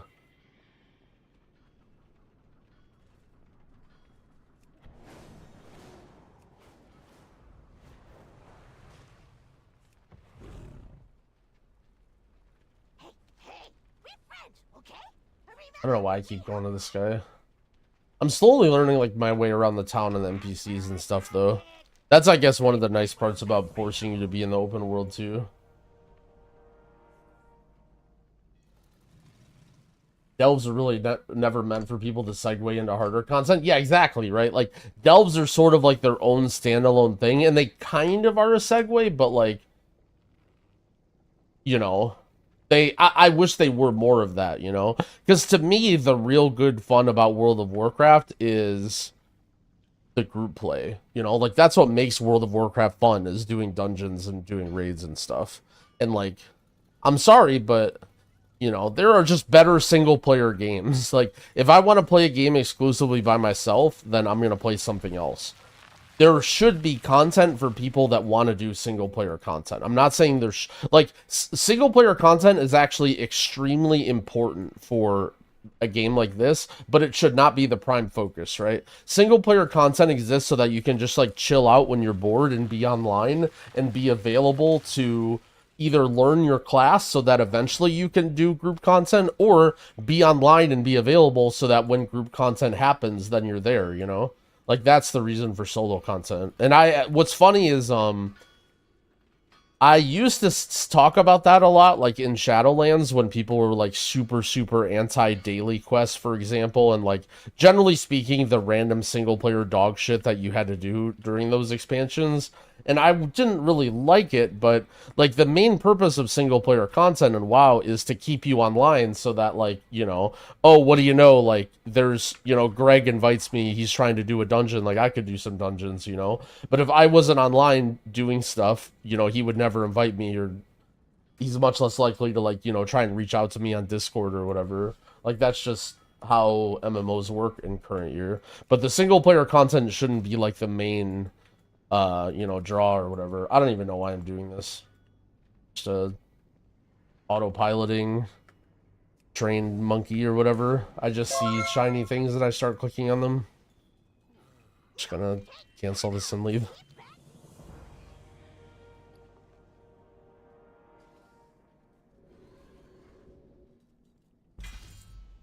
Oh shit. Haste Mastery Socketed Neck? Yo. That's big for me. Go do theater in 15. Maybe I'm just like a weekly doer. Maybe there's more more to these weekly sort of events thing. Because I get coffer keys anyway, right? So I should be doing these. Let's oh no, I don't have a portal to Dornagal. Begin speaking. I mean, I get what you're saying, right? I get what you're saying when you're like, I probably think the average person is better than they are, but I think a lot of people think the average person is worse than they are. That's the mole people thing. That's the whole bit.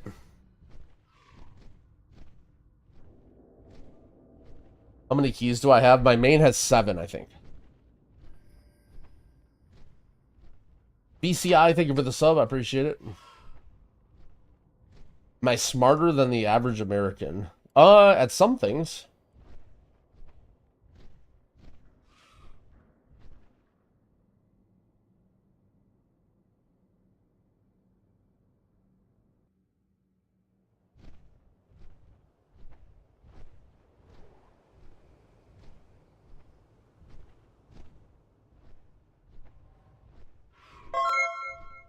You know, I might consider myself as, you know, intelligent and successful, and some people might say that I'm a fat person with a cat avatar that streams World of Warcraft in his 30s. And some people might not consider that above average. But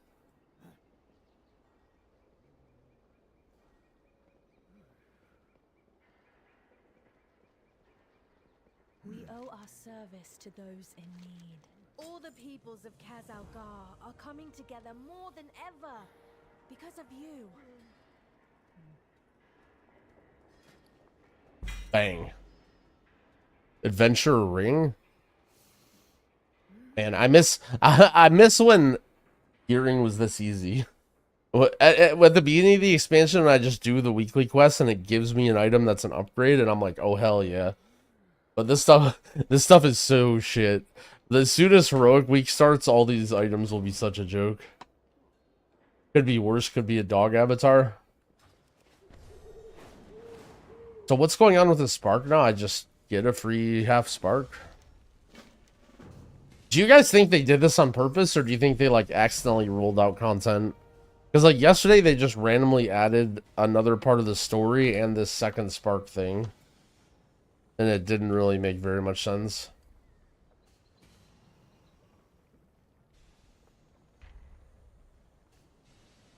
Oh, that's a theory. Maybe it was supposed to be there on the reset, but it didn't.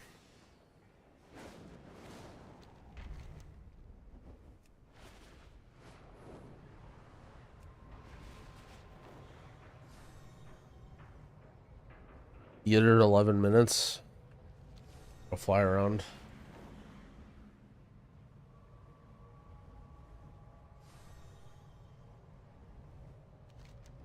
Stealth hotfixing? Oh yeah, they're stealth hotfixing things all the time. Data shows people are quitting the game. We lost Quinn already. Bro. I mean, it is what it is. Again, I think a lot of his concerns and like wishing WoW was more of an MMO is like pretty valid, but it's just not, you know what I mean? Like, it's just not that type of game anymore, unfortunately. Journey far and safe.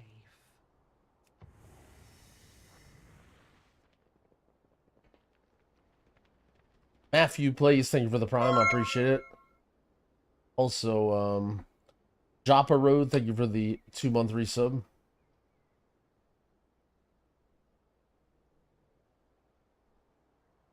Awakening the Machine repeatable? It's weekly. Maybe you can like do it again, but I don't think you get rewards for doing it multiple times. Quinn dies playing Diablo 4.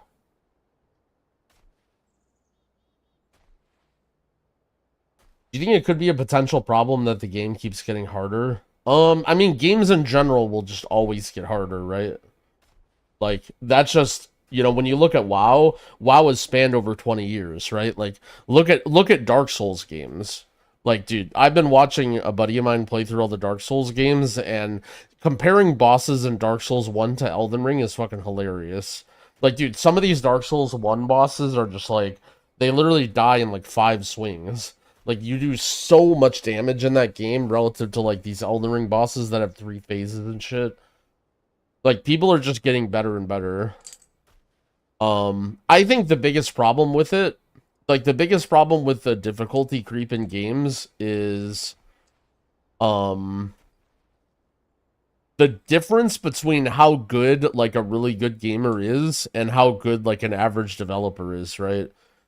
So, like, you think about game devs, and it's like, at some point, you, like, you know, you're old, you know, you got a job, you got 5 wives, you got 20 kids. I'm not saying all game devs are bad, but like in general, it's going to be very hard for a game dev to like be able to create a good difficulty level for somebody who's like very, very far from their demographic, right? Like, I think back in the day, quote unquote, like the people who made games probably were like the frontier of people that were like nerds that played games 24/7, you know? Like the people that made games were the people that played games. And while they still do, I think, you know, the average game player has gotten so serious and so competitive and so young that I think that it's hard. Like, for instance, I think the best example of this was the whole fiasco with Diablo 3.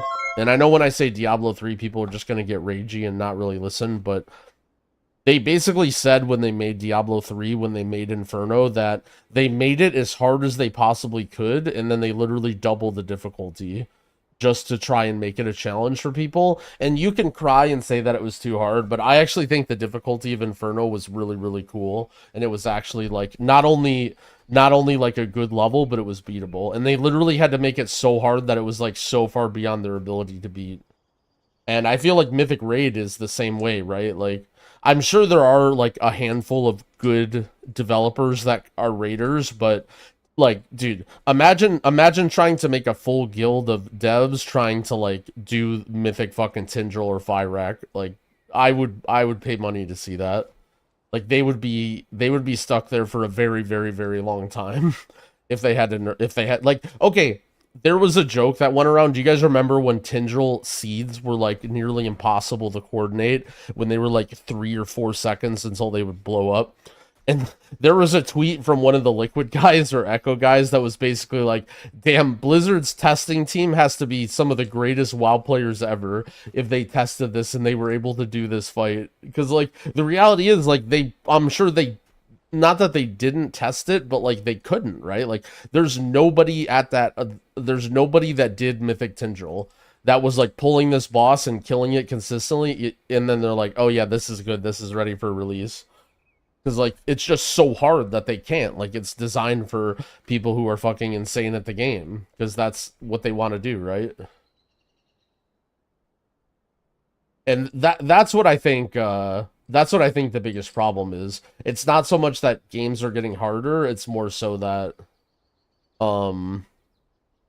they're going beyond the means of, like, the people that can make them. Mario Maker, beat your own level before you post it. I actually fucking love that system.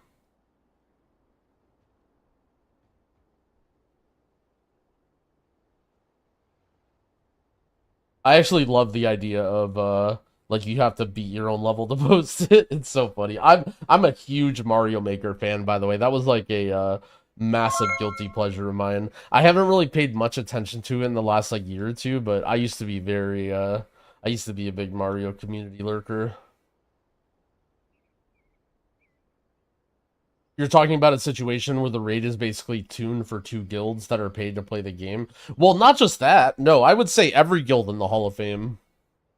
I mean, okay, Drogo's guild, right? Our guild beat before the major nerfs to Fyrak.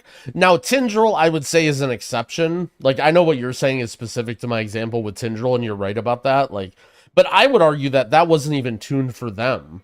Like, that was tuned for Hall of Fame, they just missed because they couldn't test it, right? Like, that was, my point was that they're trying to tune for Hall of Fame, but because they can't test it, they miss, right? Because they don't have a team of Hall of Fame raiders doing these bosses, like, over and over. And I mean, I'm not even saying it's their fault, because think about how ridiculous that would be if, like, you needed to have a full team of Hall of Fame raiders, and then on average you have bosses that take like 300 attempts or whatever. Like, what are you gonna do? Imagine Blizzard HQ, where it's like, all right guys, here's the new raid, and then they just take 20 super good people and they lock them in a room for 12 hours and just make them pull the boss over and over and over again until they beat it, and then they're like, all right, give us feedback on the boss. Like, I don't know, maybe like that would be pretty wild. But I mean, to be fair, I think Blizzard has the means to do that, so.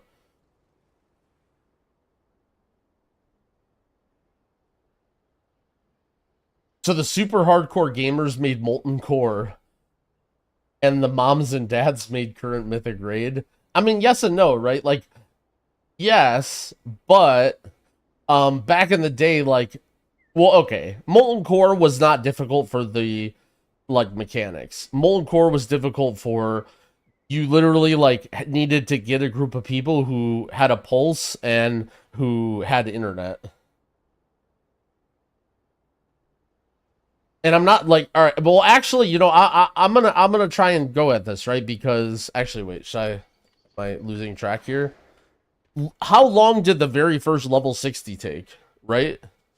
Like the very first, like don't even like Molten Core for the average, like the normal population and even the population of like serious gamers was pretty fucking hard. Like, dude, people sucked ass at games back then. That's what I'm saying, right? Like back then, I'm saying like everyone sucked ass at games and game developers also sucked ass, but everybody sucked ass. And like they could make games for the other people that sucked ass. But nowadays, like the people who raid are now so crazy that, you know. But Molten Core was like, I mean, so to talk about raids back then and to use that same example, right? So you guys remember what happened with AQ40, right? Where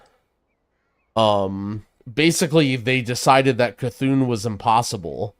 And there were guilds that couldn't even kill Cthulhu, and they were like on IRC complaining to the devs, and they were like, "You can't do Cthulhu." And then the devs are literally like, "LOL, get good, you're trash." Right? Like that like that was the discourse that went on from devs and raiders back then. Was literally devs would say, "Get good, you're trash," to raiders. Just like, so yes, like it is actually the case that, you know, devs were like, you know, and again, were they egotistical idiots and probably wrong? Maybe, but so were top gamers sometimes, you know.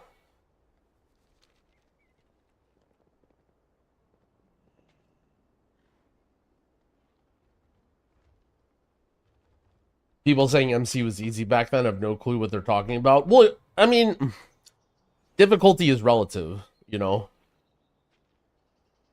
Like there are raids that, you know, you could say they're the hardest raid ever, but you know, nowadays with what people know, they're insane.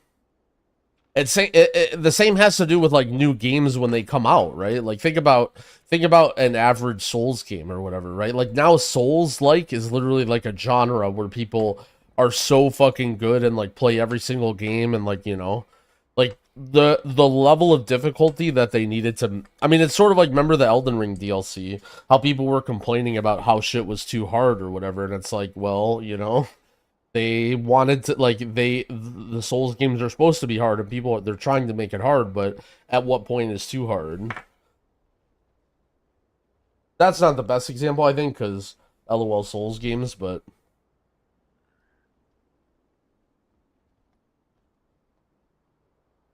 also, holy shit, we got some chatting going on YouTube. I love this.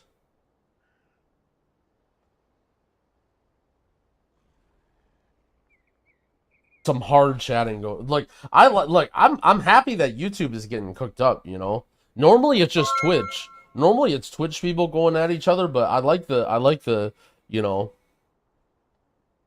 I got you. I mean, look, it is what it is. I like seeing the passion and discussion. Now, granted, I did see the YouTube chat get to the point where you guys were like, you know, post your IO, which, I mean, look, sometimes the conversation has to get to that point, you know, but all right. Anyway, back to normalcy. Are Holy Priest a good healer to start out? They're okay. I would probably recommend Shaman over Holy Priest if I had to, but I think they're both fine. I actually have a video on my YouTube channel from like a week or two ago about what healers to start off as, where I talk about like some of the difficulty of different healers, if that's like a topic that you're interested in. How do you check if a trinket is BIS for healers? I'm a DPS monkey and just send my gear into a robot. So what you do is you go to the Wowhead guide and you look and see what trinkets they say, and then you get those. And then eventually, once logs are posted, then you look at logs and you see what the top healers are doing. That's basically what healers do. So there's a website. We'll see how updated it is. So, big shout out to this site right here. Is this Volk that runs this site? It's called Questionably Epic. So the first thing Questionably Epic does is they have like, it's, I don't want to call it like a sim thing, but for instance, they have, oh, this is cool. So this is up to date right here. Holy shit, everyone's in a spam. Link me this. Link. What is this? What is this? I need this. So this is basically like a general idea about the HPS you gain from each trinket at each item level. So Gale of Shadows and Spymaster's Web are very high, but they have like strange conditions. So I would say these are like your best. I don't know about these yet. These are sort of strange. Sack Brood, Changeling, Crystal are gonna be like the main things you want to look for, probably. Another thing they do is talk about, like, he writes articles for this too, like, for example, Season 3 Trinket Preview, and he'll kind of break down, like, some of these complicated raid trinkets and how they work and some of the details of them or whatever.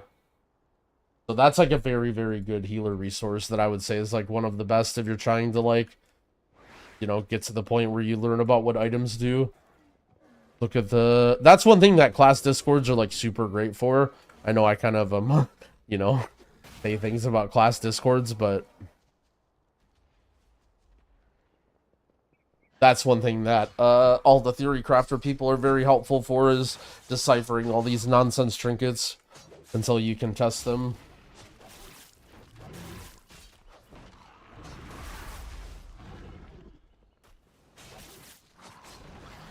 Sim your DPS as a healer and wear that. Yep, we found the monkey, guys.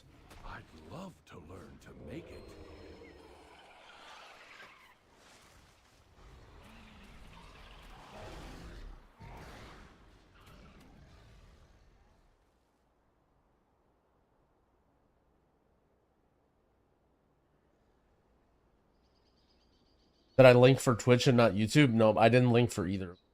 But one of the Twitch chatters linked for Twitch.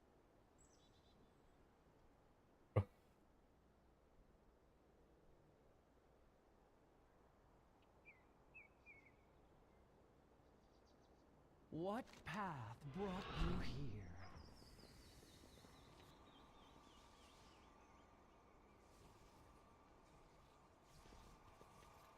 Found the Shadowlands healer. This guy invited me to a group. Bro, we're doing the theater. I think we'll be okay. Unless I'm missing something here.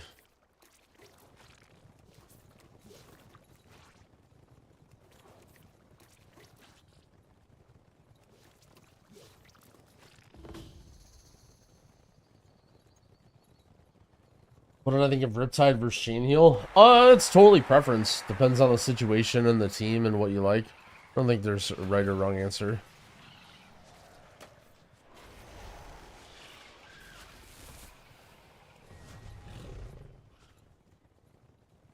I'm mostly just messing with him. That's okay. I feel like YouTube streaming right now for a lot of Twitch people, I'm not going to name any names, but sort of has this notion of like, oh, you just turn your YouTube stream on and just leave it and then you don't care and you make free money or whatever. But like, I actually do want to try and start working on a community there, mainly because I make videos here too, right? I'm sure a lot of people appreciate YouTube. Also, let's be honest, eventually we know that Twitch is going to do something really fucking stupid and die, right? So, you know, let's we'll try and nurture some time on YouTube as we can. So I'm always trying to read chat and stuff.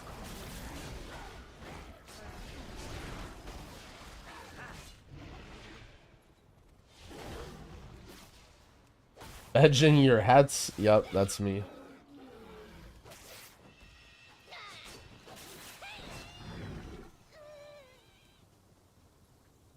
I did run into one problem with YouTube, though, that I'm not really sure about. Now, this is only recently, but if you're live for more than 12 hours, YouTube stops saving the VOD. And I've been live for 12 hours many times recently. Including all of the jangbi yesterday. All of our mage keys yesterday were lost.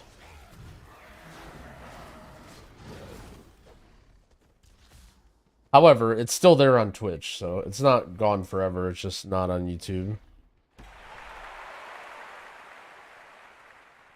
I'm DMing you because I want to hear my message ping on Twitch. Man, do not do that.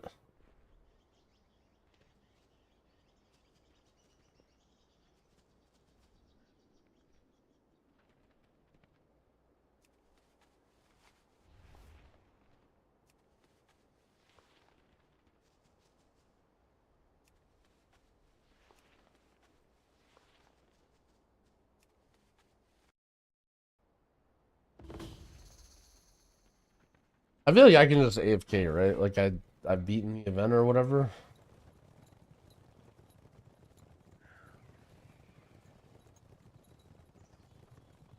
That reminds me, I need to start leveling up the Patreon too.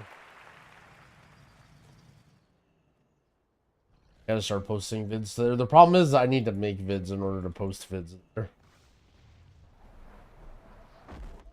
Civilian costume? Oh shit. That's me.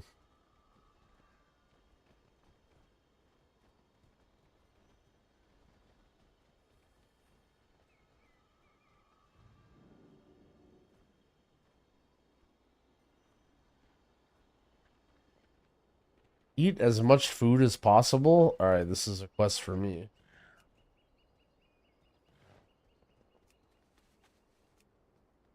The best way to farm Valor Stones? Just doing heroics, honestly.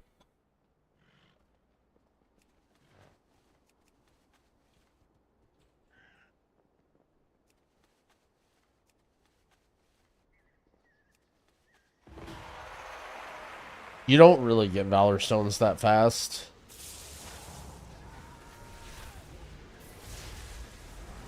Stay away from the orbs? Holy.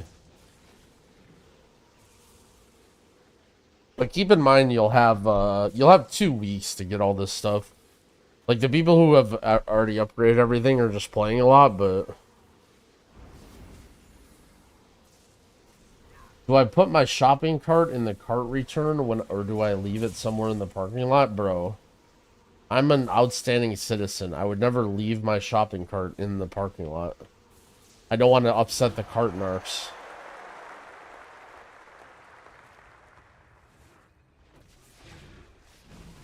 No lazy bones around here. Those videos are so cringe, but I can't help but watch them.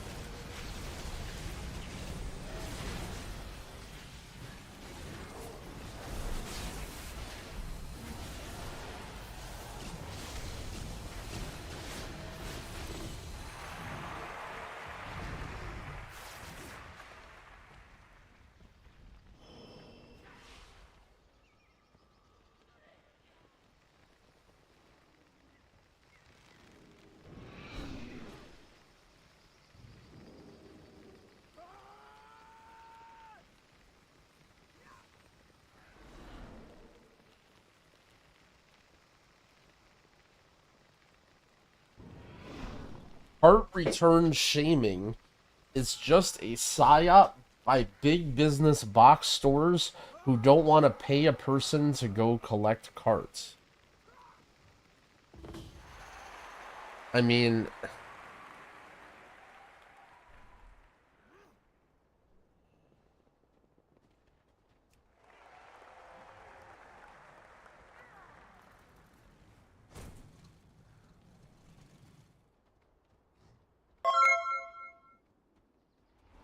hold on, let's think deeply about this.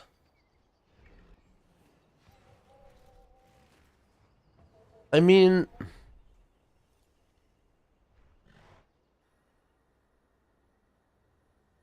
let's not.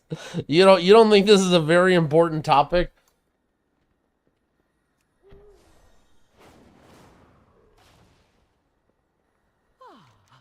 A new experience. Follow no directives but your... Wait, oh no, I didn't do the quest. Wait, I didn't even get anything for this. Why did I do this? Oh, I got a coffer key. Okay, there you go. Speak freely. No Thank. directive needed.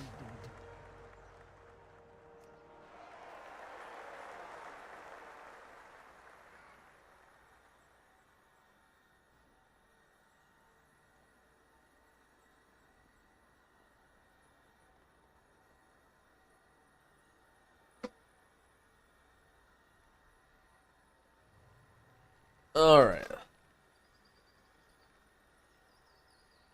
Well, that was a minor detour from...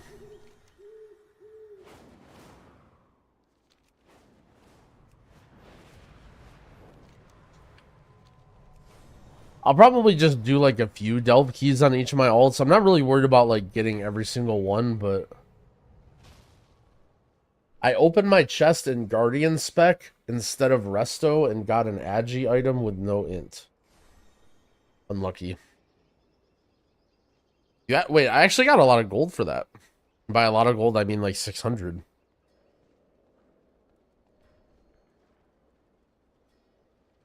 Oxax, thank you for the prime. I appreciate it. I guess I just queue again.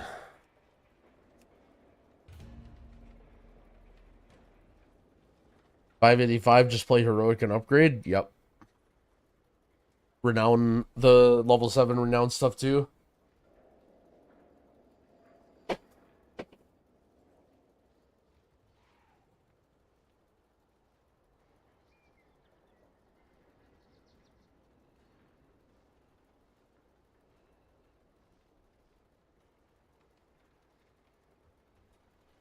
I spend time farming bis trinkets from heroic dungeons.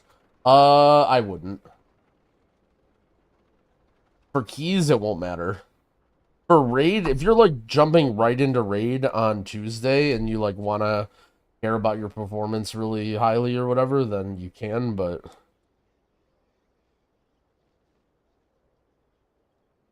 I wouldn't worry about it. By using coffer keys? No, you want to save them for heroic week.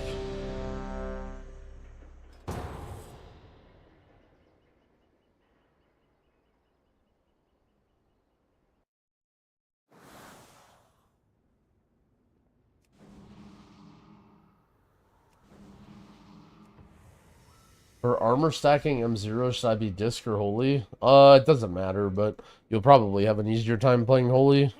But I mean, you should just play whatever you're better at.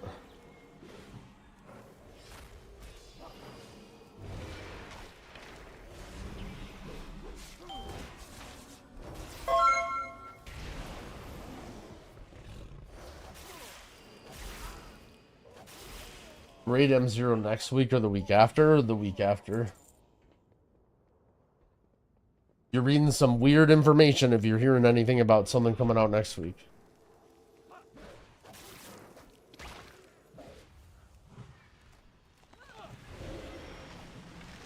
My party frames are sell.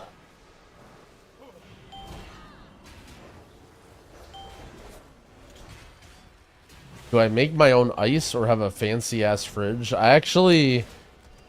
Well, it's not my fridge, it's my roommate's, but... We actually had problems with the last fridge. And we got one this time that didn't have an ice maker. But I actually don't really use ice that much.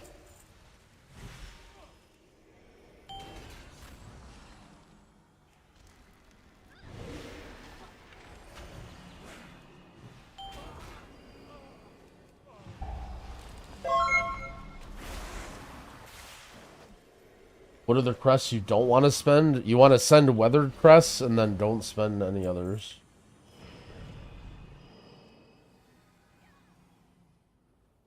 Yo, Dodes, thank you for the gifted subs. I appreciate it. Am I happy with Cell? Oh yeah, Cell's great.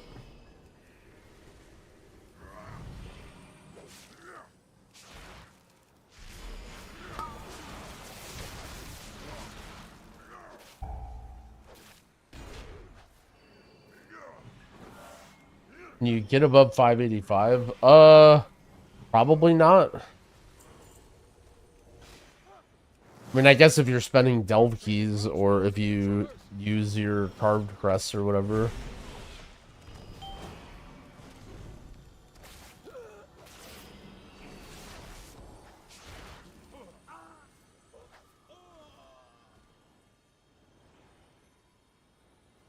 Sag? I mean, why Sag?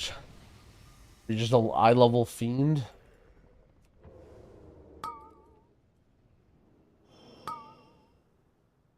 Is there a way to get cell click casting to work on LVY target frames? You could technically set up a spotlight frame in cell and then put it on focus. In season 1, the dungeon and the raids, there's no... Oh, there is a snippet for it already? Yeah, maybe check their Discord or whatever. But, there's no actual difficult encounters that I know of that you need to have those. Like, a guy on your frame or whatever. So I wouldn't worry about it too much.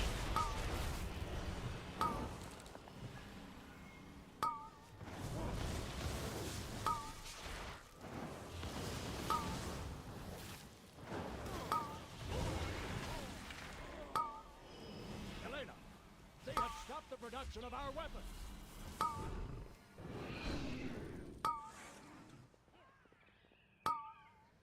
Never finished the Quinn reaction? Yeah, we watched it yesterday.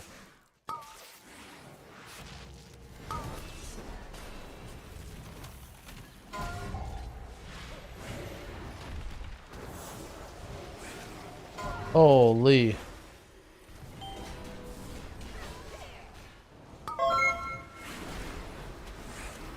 What just happened?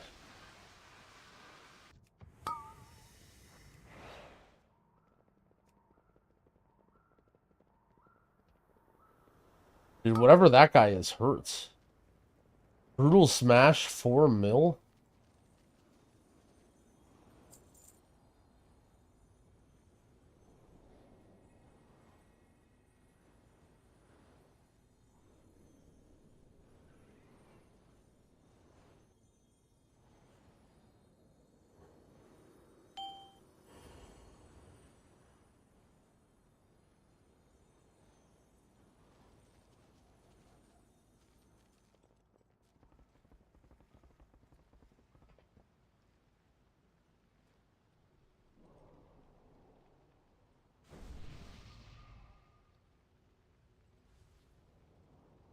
Feels like the normal version of the raid should open on 9/2.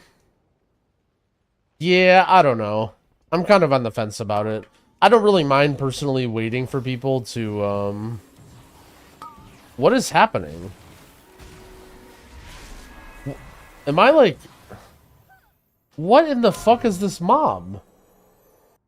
What? Like, what?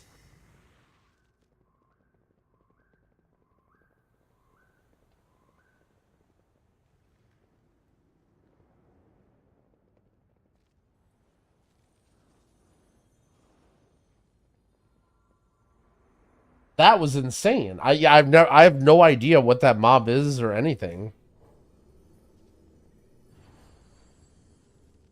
Damage increased by 20%. Effect increase for nearby member of the trusted guard.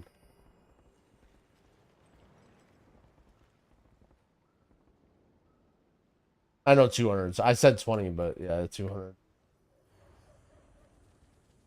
Yeah, I don't know. On one hand, I wish the stuff would come out earlier because I don't really give a shit about lore, but on the other hand, I don't really mind waiting for people. Like, it's just whatever.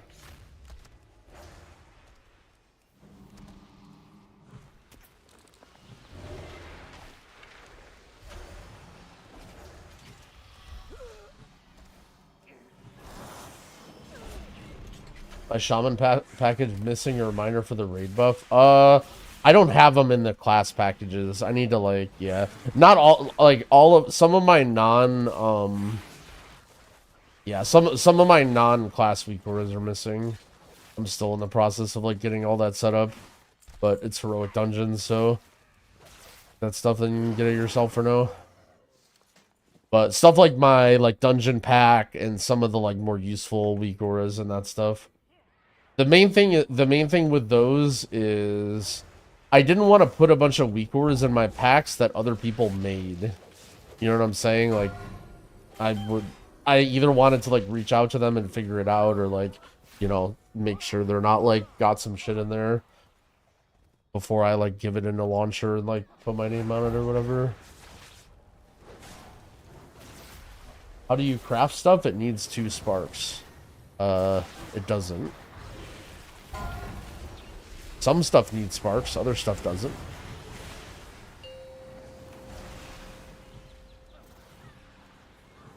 Yeah, and I just typed in the hack for infinity sparks. What point is best to spend your coffer keys?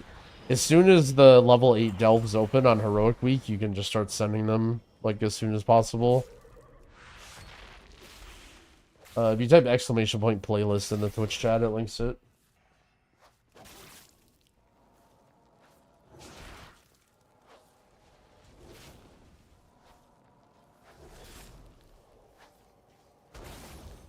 Hold! I see their gambit. They seek to ambush me without my lieutenant. Hold! I see their gambit. They seek to ambush me without my lieutenants.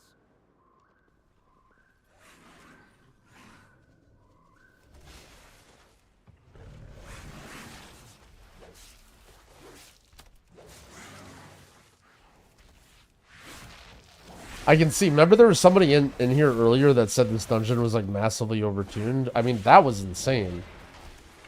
I don't know if like I get that it was in range of the mobs or whatever, but like, I don't know. I guess, again, the dungeon was not really designed for M+ or whatever, just like, oh, sneak around and kill all the generals. Ours is the true path for the Arathi.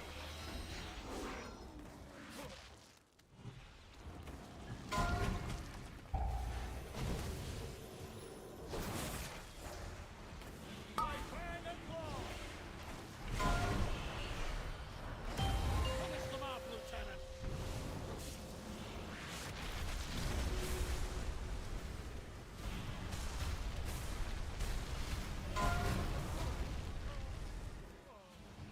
Feel Ember's wrath.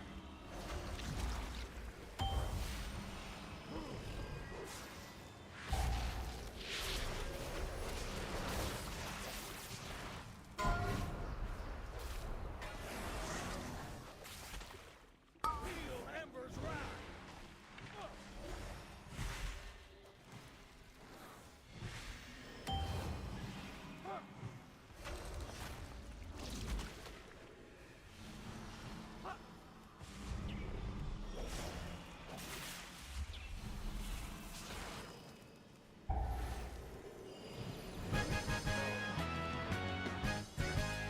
I feel like I don't get items on my druid.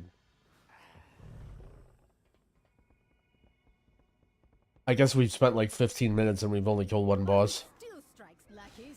God, God! Do we know if Kedge can be used for anything useful? I don't think so. Apparently, like, there's some OP mana water that you can buy with Kedge.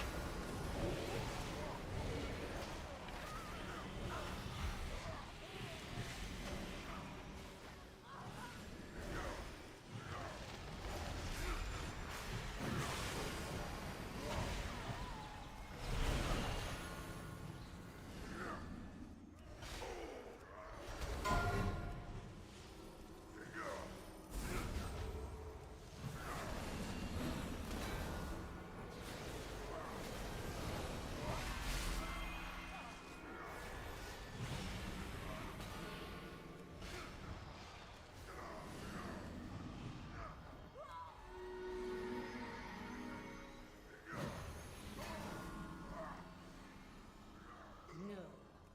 They belong to that old fool Sister Blaze. Destroy these outsiders!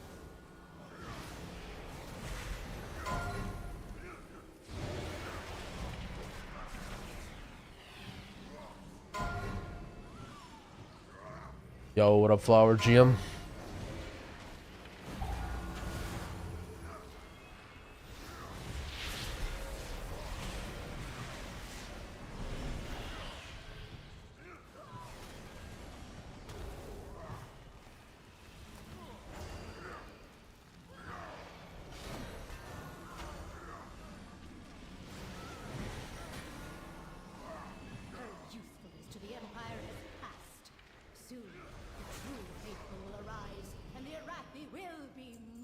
Playing resto feels lackluster. Yeah.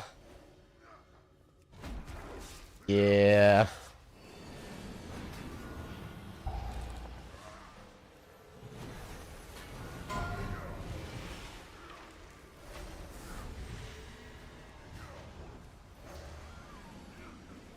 The question is resto weak or are those classes just OP?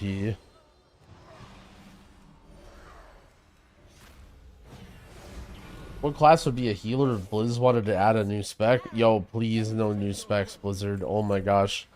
I know specs sell expansion, but please no more new specs. We already have way too many in the game.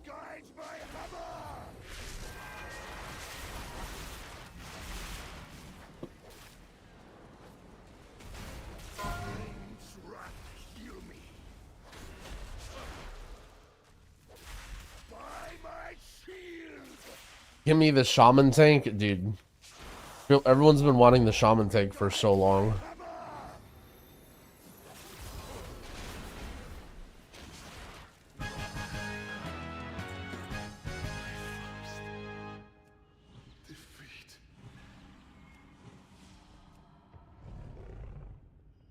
Using my Mistweaver weak aura, is there a reason you don't track Shaylons?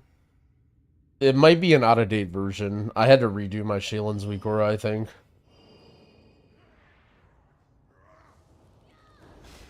Can maybe try updating just the weak aura pack if you haven't messed with it much.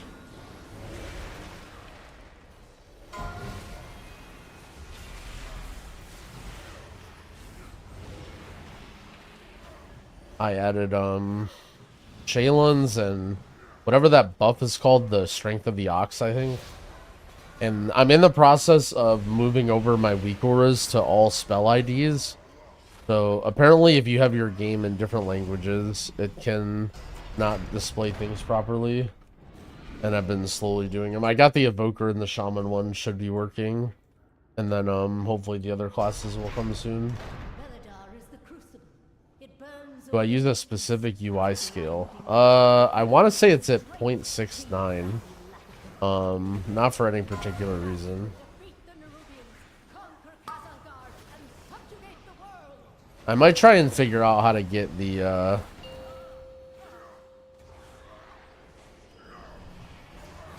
UI scale working in the Wago app.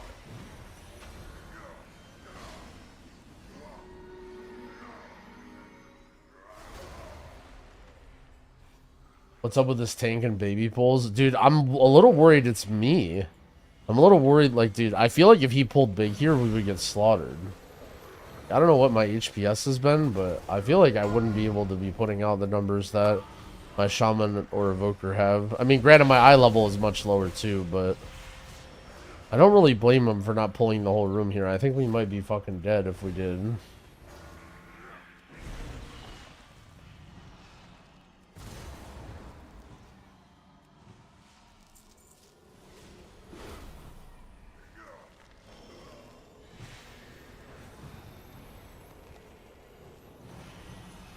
I think tanks get like totally blasted in here. I think this is like an omega scary dungeon for tanks.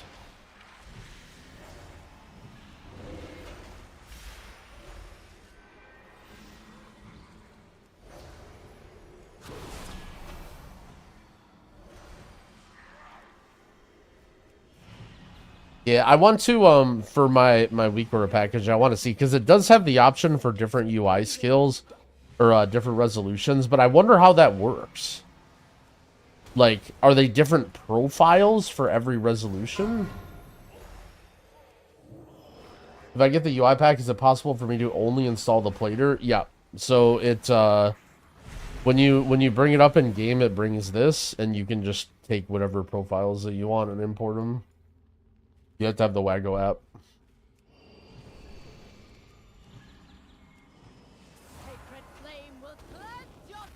The resolution drop down. Well, that's because I have it set like that. Apparently, like, well, I can throw it after this game to show what it looks like.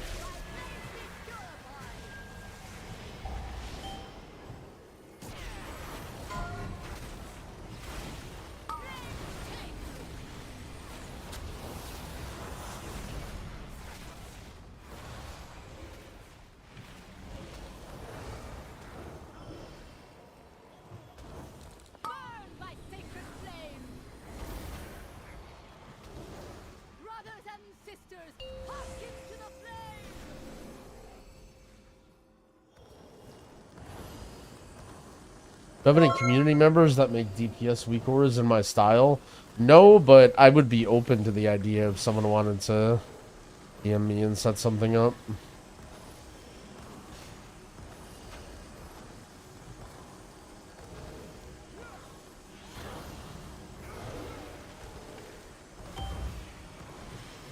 Although I'm just skeptical. Like, I don't know. I guess some people just maybe don't care that much and they just want something basic so they can play like world quests or whatever. But like, I just feel like why would you use, like, you would go to someone who's like very good at that spec, I guess. But I guess maybe not. I don't know. Like, for me, I always had a problem when I would download healer weak auras, and I feel like the person who made the UI, like, no offense to anybody who makes like all the UI packages, but whenever I would use a healer UI package from any of the creators who just like make the same pack, like make a package for every single class and spec, I just feel like it's very clear that they don't play the spec, and the way the buttons are arranged and the things that they track, it's very clear that they don't, like, they're not actively playing the spec, and they're either way too noisy or they don't have things in good places. Like, and this was like when I was not very good, so I can't even imagine how, except for Luxos. I mean, I'm not gonna, talk about specific packs. Also, it's been like years since I've used other people's stuff, so that may have gotten a lot better. I'm mainly talking about like beginning of BFA is when I did it, but I mean, I'll call out 5-year-old Luxos. I did try Luxos' healer pack during BFA and I didn't like it. But I mean, he's probably leveled up a lot since then. Just because you guys love the drama. You guys love the drama of me calling him out.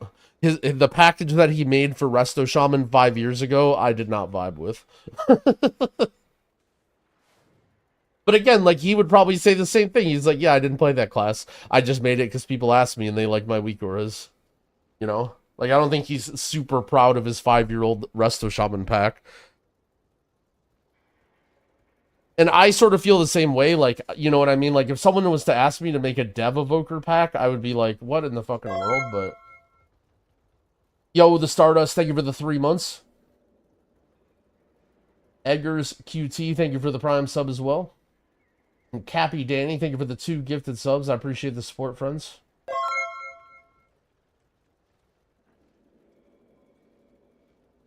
The Evoker pack confirms. I mean, I do want to, right? Like, I think the big thing that people want is just something so that they can play their like rat alt and solo content, right? Like, they just want to be able to like do world quests as Dev Evoker and not have to download some stupid pack that looks different from all their other UIs.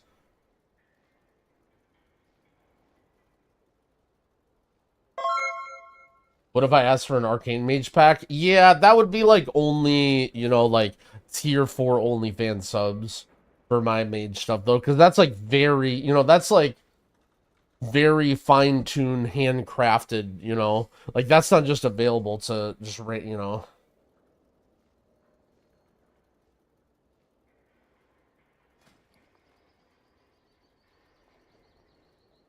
be right back. Grab a coffee.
Yeah, I'm back just for a second.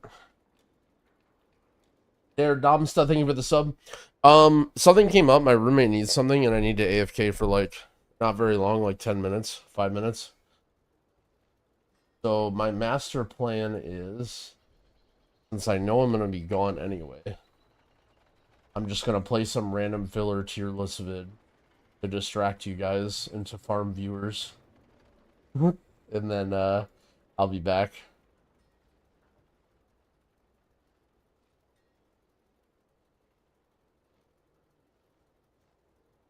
"32 minutes. I'm gonna put on the actually I can put on the tier list, and then after 10 minutes when I come back I can just link it and be like, dude, holy shit, this says 100. Yeah, I don't know.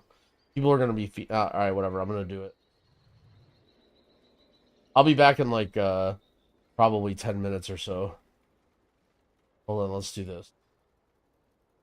Music off. This. Watch party.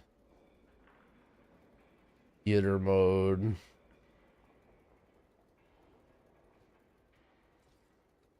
Friends, this is Growl, and it's time. It's everyone's favorite time. Okay, we go over tier lists. We talk about classes. We talk about Mythic Plus. This is going to be the official Pugging Mythic Plus tier list. Every season, I do a high-key tier list. I try and guess the meta, but let's be honest, 99%+ of people, they're not going to do world first keys. They're not going to play MDI. What do they care about? How their spec is going to perform in pugs. How it's going to, maybe you're pugging at a higher level. Maybe you're just getting into it. However, we're going to assume that we're not in a super organized group. We're going to assume that we're not in communications. And we're going to assume that, we need to get invited. Some of the things that we care about how good of damage or healing our class is doing, how tanky our tank is, how likely we are to succeed in the pug. Very, very important, how likely we are to get invited. You will see that I am very biased towards specific roles. It is very easy to get invited as certain roles and not other roles. And if getting invited is important to you, and in pugging it should be, you should have a strong consideration with maybe not playing DPS and playing tank or healer. Spoilers. If skill is a concern, for instance, some classes, depending on how good you are, can have a dramatic effect on their performance. I'll try and include that in the listing. If not, let's get started. So I'm going to go through healers, then I'm going to go through all tanks, and then I'm going to go through all DPS. This is from my experience. This is from this current iteration on beta. Understand that this word is not gospel. This is just simply my observation as to what's going on. But a lot of people are asking and want to know my opinion and see what's how the beta is developing. So let's talk about the tiers real quick. Great. This is a class that you will very likely have no problems of getting into pugs and performing well. Very good candidates for something that will either be in the meta or be seen as very favorable. Solid. This is a class that is going to be pretty good, has a pretty good chance of being in the meta, or just is a good class for slamming out pugs and doing fine and getting invited. Viable. This is where we start to see a little bit of a drop-off. These classes can still perform well if you are a good player. However, these classes are likely not to be seen in the meta in higher keys, and you may have a harder time getting invited. Now the bottom tier, I have this separated into two different parts. So in the community, there are two different types of players. Mia means I'm not seeing any of these classes. People have written them off. People think they're not that good, and I'm not seeing people play them. However, there's the other side of the people who still play them. They just do beans damage and they yell on Twitter. So this is the needs help category. You can do however, are they gaslighting us? We don't know. This is just my observation, and you can do with this information as you wish. So, get into it. First healer, we're going to start with Holy Priest. I will say, this may be a contrary opinion. Oh, also, we have so many specs, by the way. It's going to take a while to get through all these, so I apologize if I don't give every spec the attention it deserves. I'm going to try and go a little bit quickly. Okay, Holy Priest. I would put Holy Priest in towards the bottom of solid tier. It's definitely not one of the best healers. However, healers are very much desired, and Holy Priest is a very straightforward healer. As you get into the higher keys where the damage gets very, very severe, Holy Priest struggles with not only surviving itself, but also just keeping people alive through heavy burst damage. Holy Priest does not have great AoE healing compared to other options. Next, Shaman. Right now, I would consider Shaman, in a previous video I talked about this, the absolute best pug healer, and I will put it in the great tier. Shaman, I think, has one of the best utility kits going into this expansion. You have multiple AoE stops. You have a 12-second range kick. You have a poison, cleansing totem, and curse dispel. And now you bring a raid buff. I foresee that it's very likely that every group is going to want a shaman. Next, we have druid. Druid, I'm going to put in the solid tier. Let's put it above Holy Priest. I would say Druid is a little bit more flexible in terms of utility than Holy Priest. It's a little bit tankier and probably does a little bit more damage, although it is quite a bit more difficult to execute. As a Druid, you need to know that the damage is coming in. You need to sort of pre-ramp and have stuff ready, whereas Holy Priest is going to be a little bit easier to maintain. However, Resto Druid also brings an excellent group buff, Mark of the Wild, and also brings Battle Res, also has Curse and Poison Dispel, and in general is a very, very good class to have, even if Druid isn't seen as the most favorable healer. Next, we have Mistweaver. I'm also going to put this up here. Let's call it between Druid and Holy Priest. Very similar to Druid.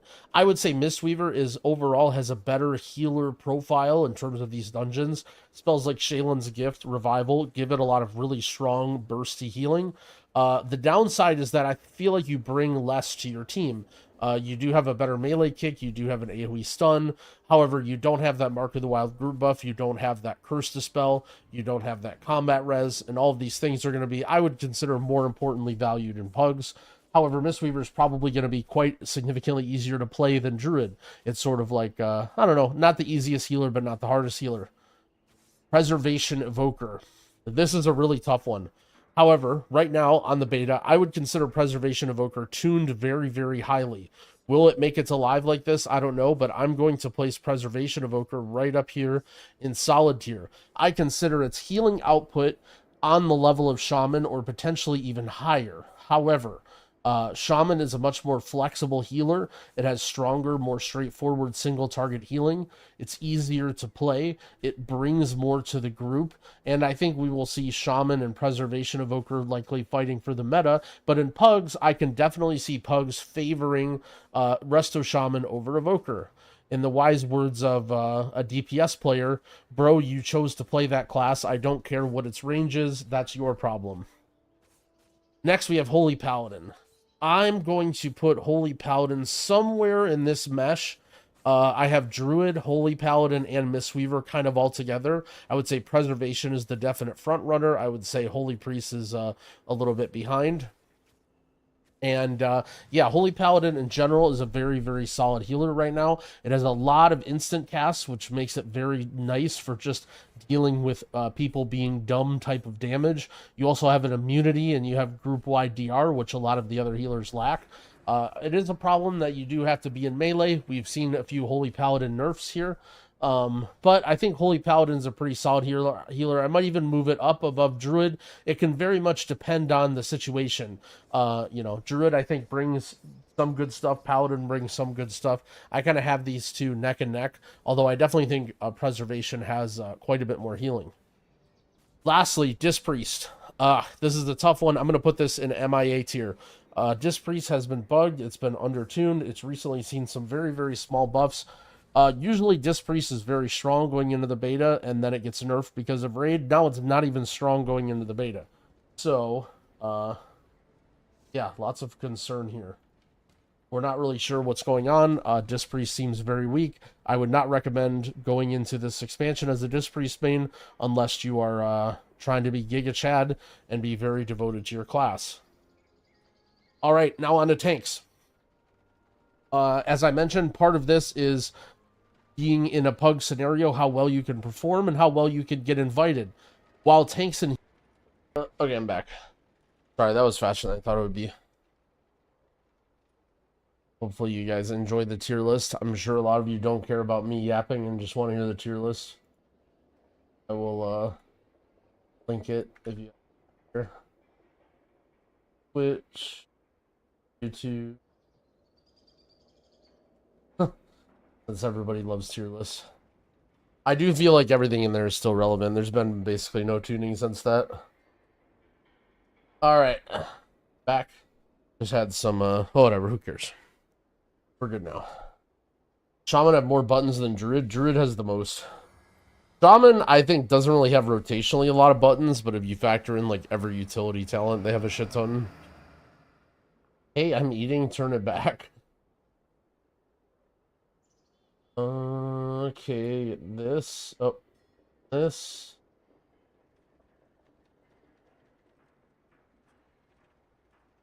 This. Okay, good. We're back.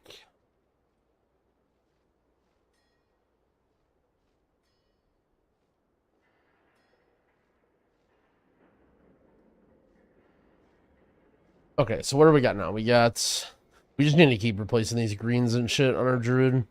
We have a couple, but we haven't been very lucky yet. Oh, and we're getting crystal satchels of cooperation.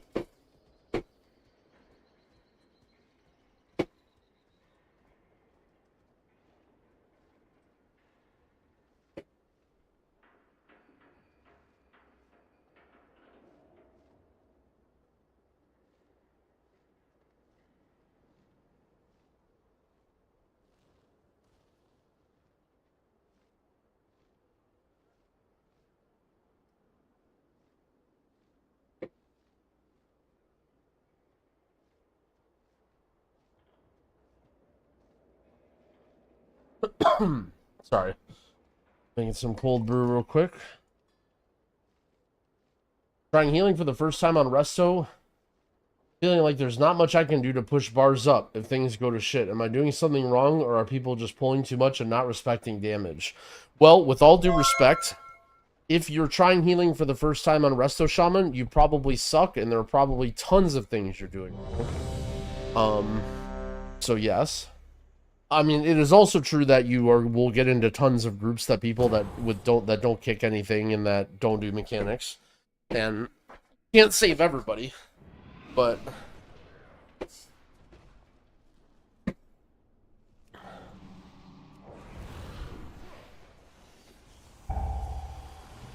the best I can say is keep looking to improve. Keep your earth shields up. Keep even your tidal waves.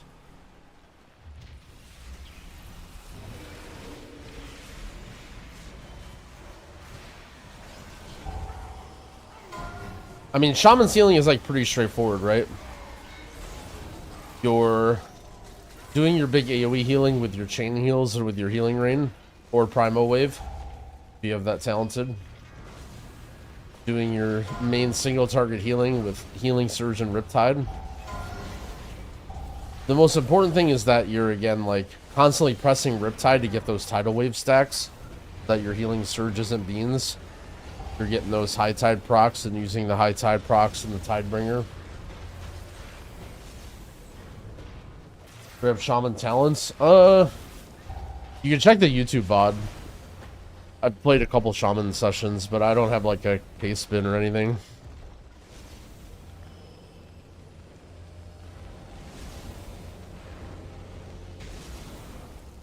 I'm a dad gamer and play tank, but I'm afraid of bears. What tank should I play? Well, you're gonna have to face your fears. You're a bear now.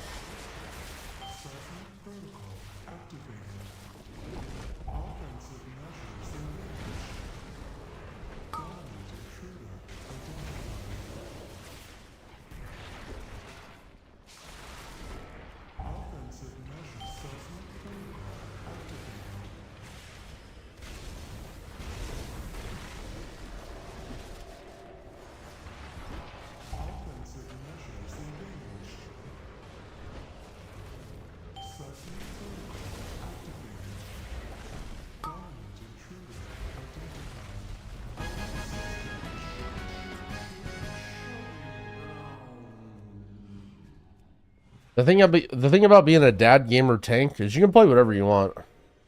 Bro, speaking of dad gamer tanks that are bears, bro, fuck this guy, man. This whole queue a random heroic and then farm the first boss is so shit. Like, I just have to sit here now and wait for the group to fill up.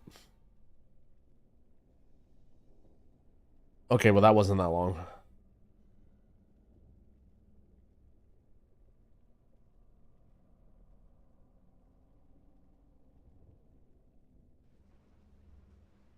I'm never trading anybody something I get off the first boss because fuck them.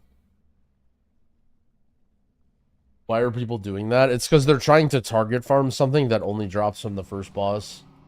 And then if their item doesn't drop, they just leave and go AFK or go do world stuff until their queue comes back. Say you'll trade it at the end. That's actually a good one. I like that.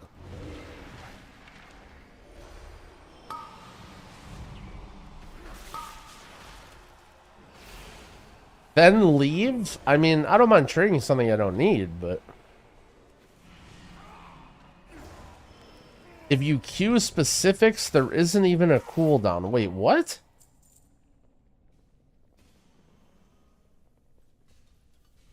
That is the dumbest thing I've ever heard.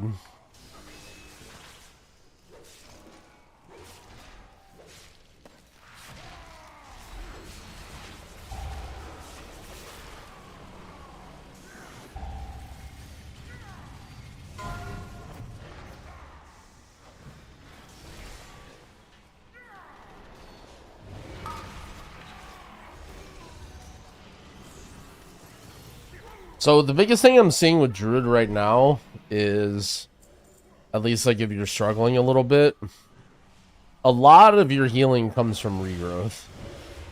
And the problem is, like, you can't always do a lot of regrowth healing if you don't have all your hots up. Like, you need all of your hots up, but it's feeling like they're just weak. Like, you don't you can't really layer hots in a way that, like, okay, my team is taking a little damage, I'm gonna put like Life Bloom and Rejuve and then just be fine. If you have those hots, people are just still dying, and they're not really pushing health bars up, but you still have to have them anyway. So, like, yeah, I don't know. You just have to play a little bit defensive-minded, and just, like, you know, be pre-placing hots and have stuff ready. Even though, like, I don't mean you don't do any damage, but, you know. You at least have your Life Blooms out and your F-Flow down, and, like, maybe a Rejuve on a couple people. Oh.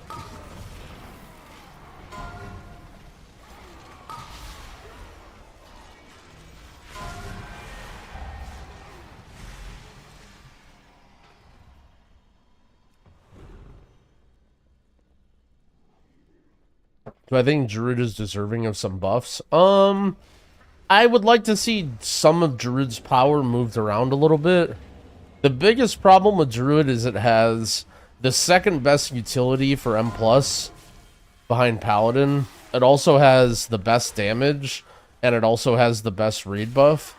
So, if you were to buff Druid's healing flat out, it would just go back to where it was super fucking strong. So...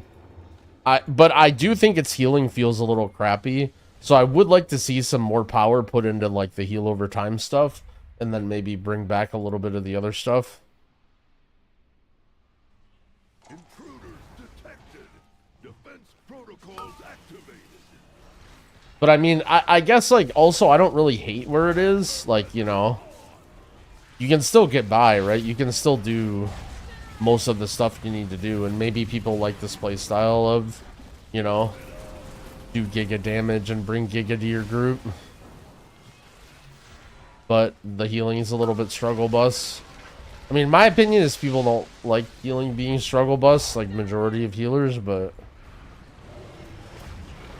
And to be fair, when I say struggle, like, you're totally fine in, you know, this sort of content, or even, like, keys up to 10s or whatever, but I just mean, like, you know, for pushing your boundaries as a player when you're, like, starting to run into difficult, you know.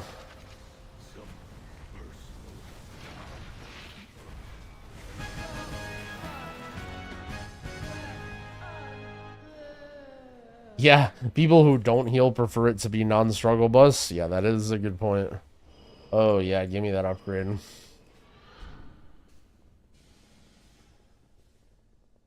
How long is the campaign in hours? What do you guys think? Like 5, 6? Depending on how fast you go. Is it better damage than Prez? I would say so. I mean, it requires more global. It's like Prez damage is just like you fire breath and then you throw a couple living flames and you're chilling. But like if you're maintaining everything, like especially with talents, right? Like Wrath and Shreds. I feel like my Heart of the Wild is doing like almost no. My Dream of Cenarius is doing almost nothing, but maybe I'm not like.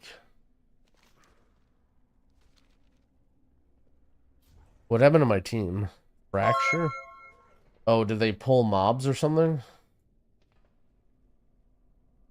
What is that animation on your nameplates? So, you know what? I actually am not sure about this, but this is what I think it is, by the way. I think it's a bigwig setting that puts an animation on a mob's nameplate when it's making a swirly. This is what I think it is. And I think it's a notification to remind you to, like, look at your feet or whatever.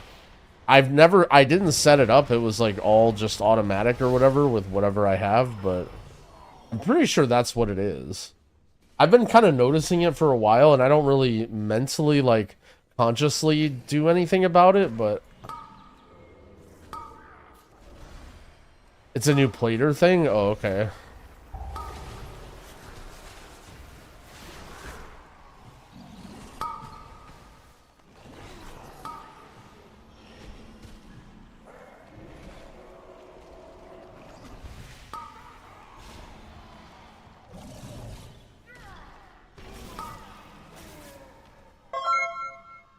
Hunter is doing big damage.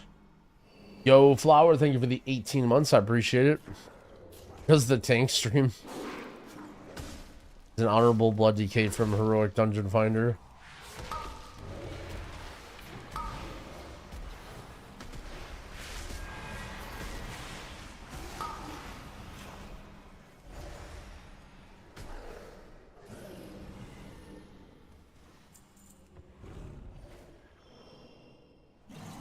I have duplicate of the spell CDs. Does Bigwigs have spell CDs on nameplates too? Let me see. I'll be honest, I haven't looked at them much. Oh, I do. I didn't know Bigwigs added that. I mean, I should probably turn that off, right?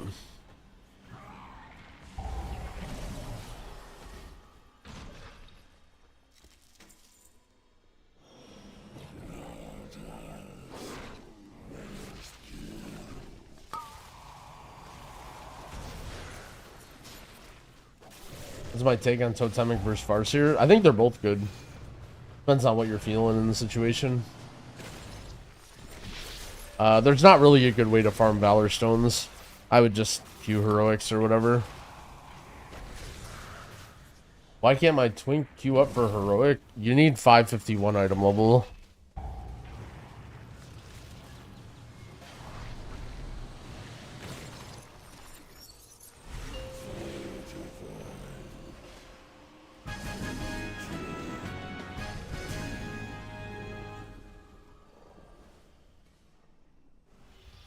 Insight on the best places to herb or mine to make gold if you don't have the X pack.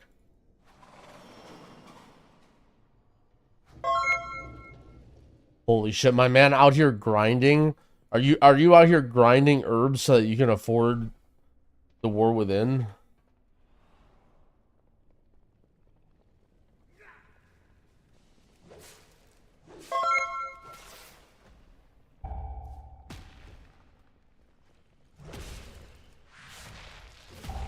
Maybe don't judge. Bro, I'm not judging. That's sick that you're on the hustle.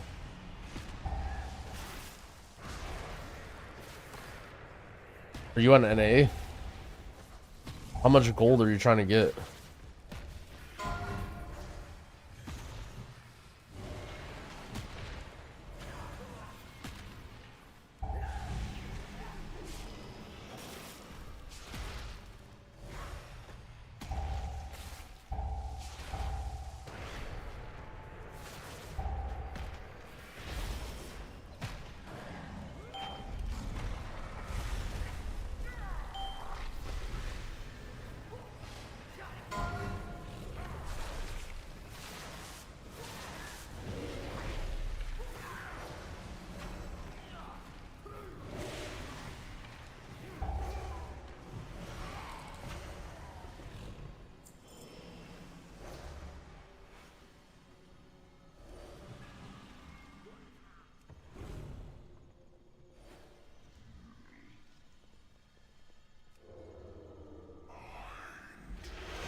Like, this is a pack where you just like, see how I'm just like pre-layering a million hots just because I know that I'm gonna need to, because this pack does so much damage.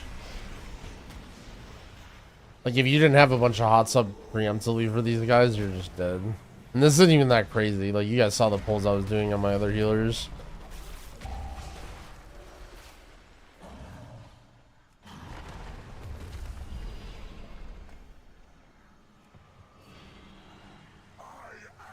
My favorite new dungeon. I kind of like this dungeon. I kind of like Stone Vault. I don't really feel strongly about it yet, but the bosses are pretty fun.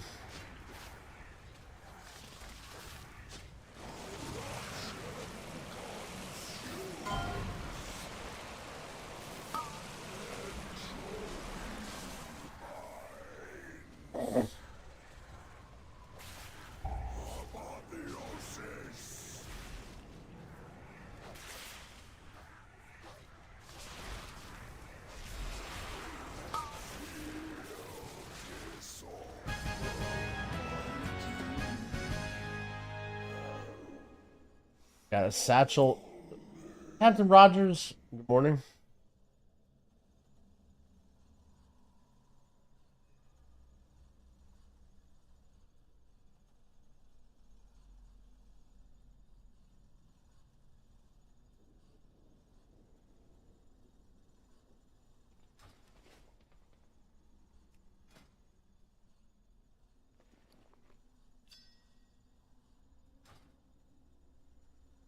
Nice. He gave me a trinket.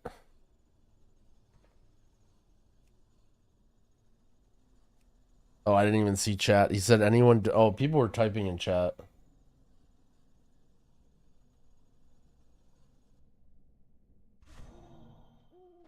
We need a Captain Rogers emote. Bro, that actually kind of goes hard. If there was like a bird that kind of looked like that, except didn't have that thing on it, and then everyone puts it when Captain Rogers... That's a meme that goes kind of hard. Sometimes I can have the... I wish I could have the work ethic of Captain Rogers, yeah. You know, the wild thing is, like, you think he's, like, you know, oh, he comes in this stream and does it, but, like, I'll be watching, like, you know, somebody with, like, 10 viewers, just like a buddy streaming keys, and I just see a big, giant Robin in the chat. I'm just like, what in the world? What are you doing here?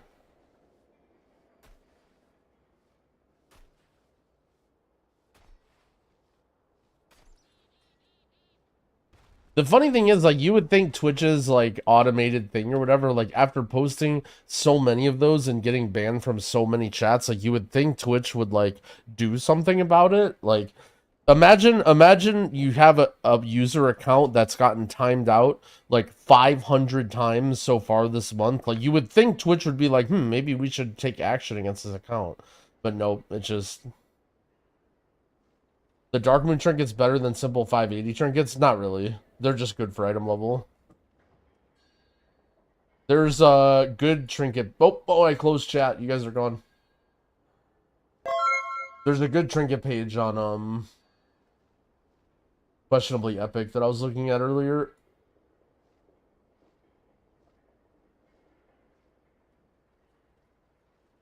Pull chat up again 1 sec. Pull chat up again 1 sec.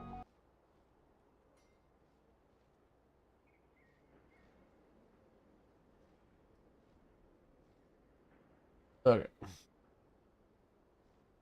Cuvang, thank you for the prime. I appreciate it. I'm not using Restream, no. I have, it's just like a plugin with OBS.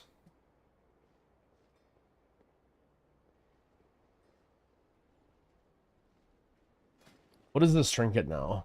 1,000 mastery on use. Oh, he gave, I realize I have 2 Dark Moon decks and he gave me this. I don't even, whatever.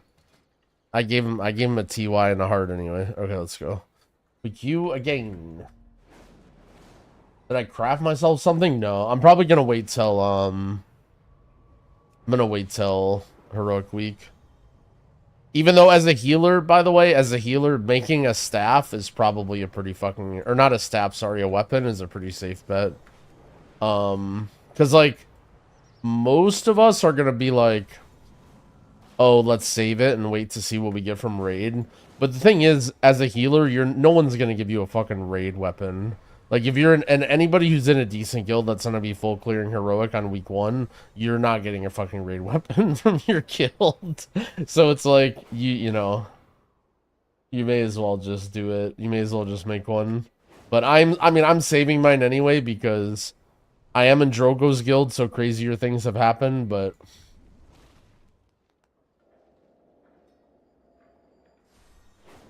Like, the only time you're going to get a raid weapon is if you're purely pugging and you manage to kill heroic bosses in a pug and you're getting, like, and you get the drop, which is, like, you know, and you don't need your spark for the raid. I guess if you're in a guild that's just, like, doing whatever, I'm sure there's some guilds that are... I'm sure there's some guilds that are just, like, personal loot or whatever for heroics and still killing bosses, but... Probably not super a lot. Is Riptide or Chain Heal spec better? I think both are good. It just depends on preference.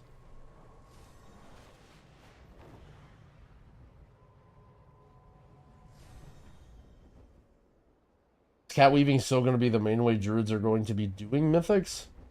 You're not going to not run cat form abilities, if that's what you're asking. There's no, like, it's not really, like, one or the other.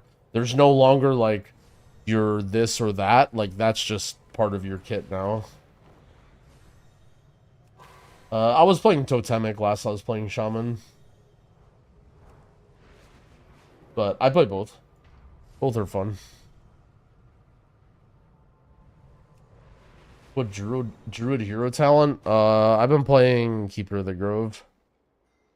Wildstalker is okay too, but I don't know. Maybe I'm playing Druid Keeper of the Grove and then I'm complaining about my hots, but maybe if I played Wildstalker, I would be doing big hot healing. I don't know.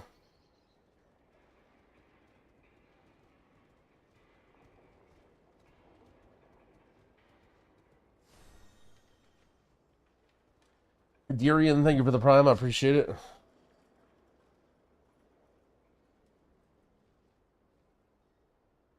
Does Mistweaver do good damage? Nope.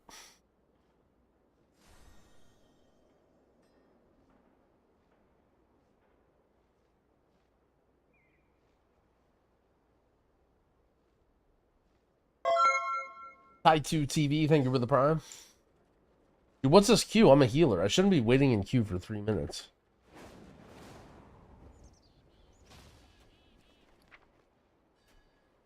Lost item.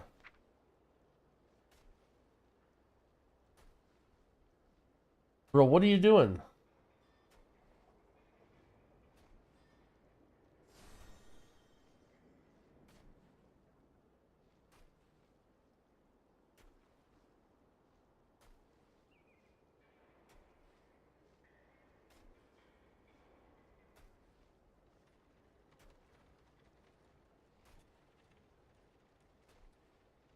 Is that a rampage? I mean, like... He comes in chat, types, yo, I'm shadow banned in Dorky's chat, and then just puts a Robin. Like, I gave you all the ability to be a normal chatter if you want to, but...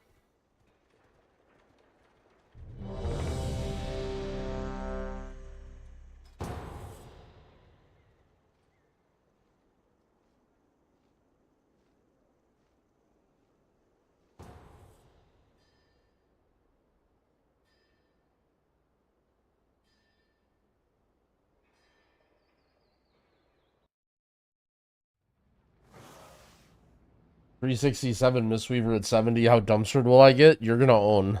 You're young. Estimation of our armada. With its complement of cannons, it can... Wait. Oh, Who are whoops. those intruders?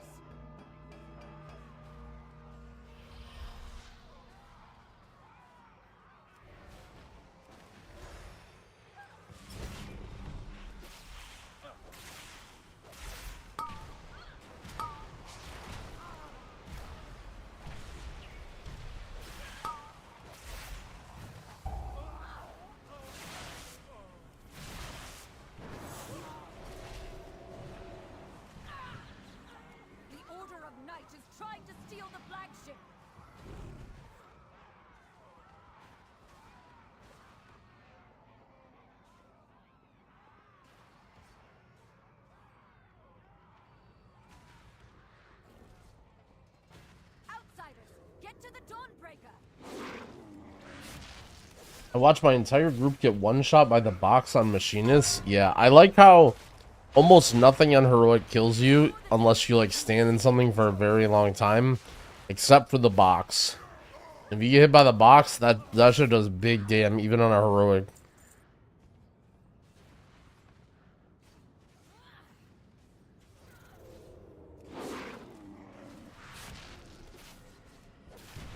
Airships approaching. Be careful, outsider. Those aren't ours.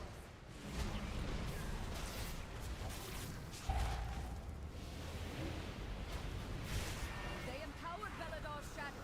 The Lamplighter's blessing will keep you safe. Do I prefer YouTube yappers over Twitch chatters? No preference. Beat them to break it free. Doesn't really matter to me. They've got us surrounded. You'll need to use those mounts of yours to fly to Daryl Walther, thank you for the sub. I appreciate it.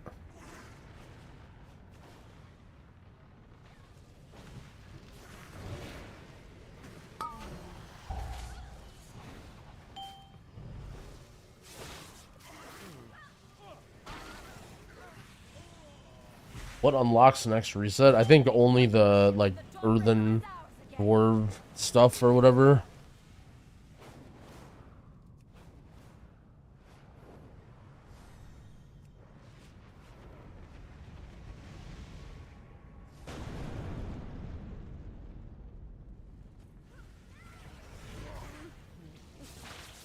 My theory is that we get a surprise normal raid release. Bro, that's...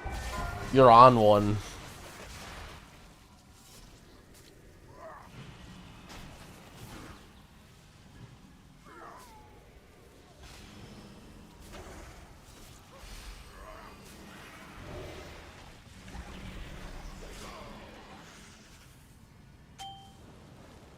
We have learned to embrace the dark.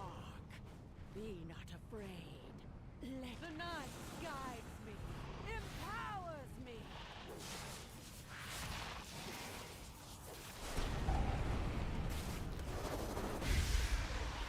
The shadows bless you.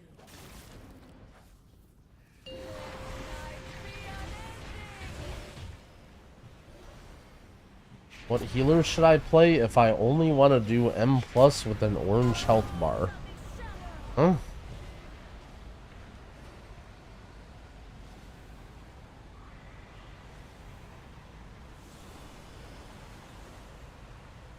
Sure, someone asked already about Farseer or Totemic.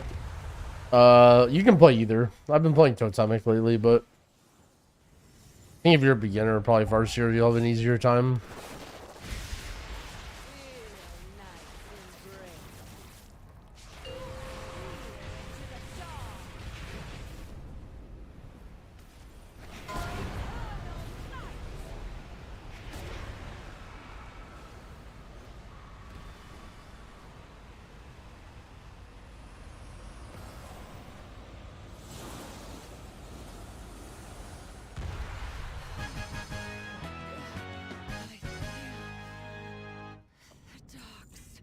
Oh shit, an offhand?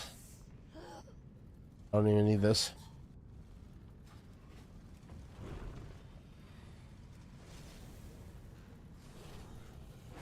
Best way to get right now above 570 is just Valor Stones. Yeah, you just spam heroics.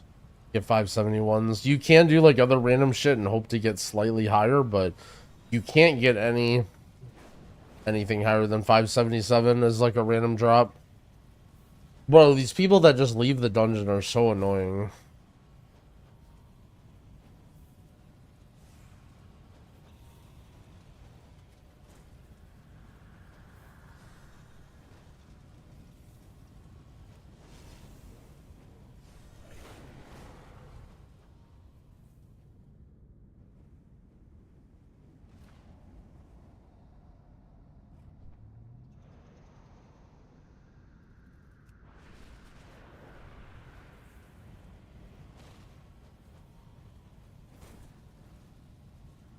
Bro, I don't care. I can't do this.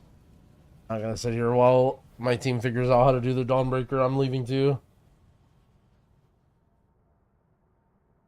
If you can't beat them, join them.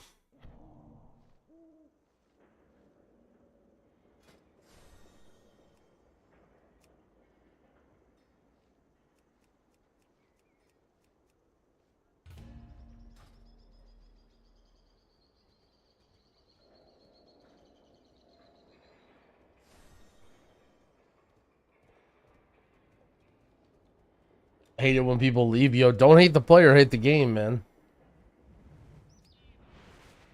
What do I think of Totemic Arsham? It's good. Like one of the best healers right now.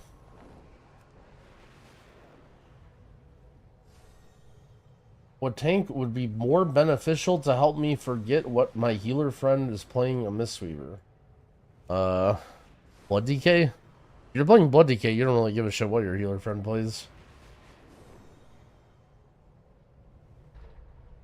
How much longer until the PI discussion is back? I mean, it's just always a discussion of whatever the top classes have, and then everyone says it's the most bullshit OP thing. Druid is the best healer. Oh, Mark of the Wild is insane. Raid buffs are insane. Vengeance is the best tank. Oh, stops are a huge deal. Too much AoE crowd control. Priest is the best healer. Oh, PI, greatest support thing of all time. Will never be replaced. Rogue is the best DPS. Oh, Shroud is OP. Can't play without Shroud. No matter what the best healer, tank, DPS, whatever, like everyone just builds a narrative around whatever they have and saying that it's irreplaceable. The best way to farm Valor Stones, you just spam dungeons. You can't really farm them from what I understand. I think Blood DK has a spot in high keys. I mean, it's a good tank. Hard to say what is going to be in high keys because we haven't done anything yet, but I generally think people will play whatever class they think is good for a while. I don't think there's many classes right now that I just will never see high keys. Like, I think a class like Priest, just because very few people are playing it, like Mistweaver, there's just not very many top people that are rolling Mistweaver. But, I mean, it's not even like they can't exist. Benjuk, thank you for the sub, I appreciate it.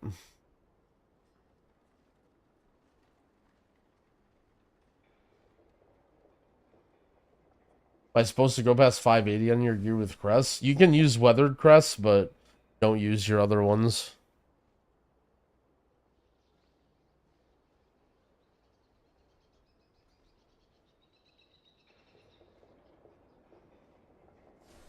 Prop Alley got hot fixes? Oh shit. The return of the Prop Alley.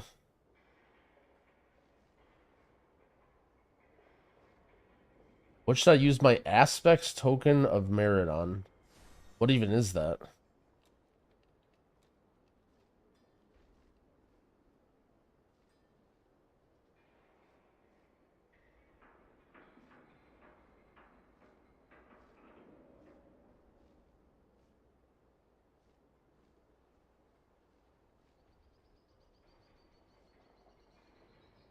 What do you think will be the toughest tank healer combo in keys?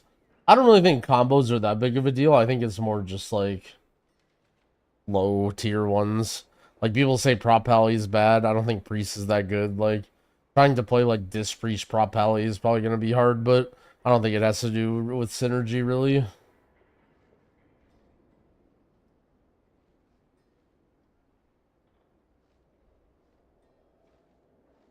Is it just me to do totem chain heals? Do like 4 times the healing in my own chain heals? Well, keep in mind your totem chain heals are affected by your like procs too, right? Like they use your high tide and tidebringer and all that. So actually your totem chain heals do a lot.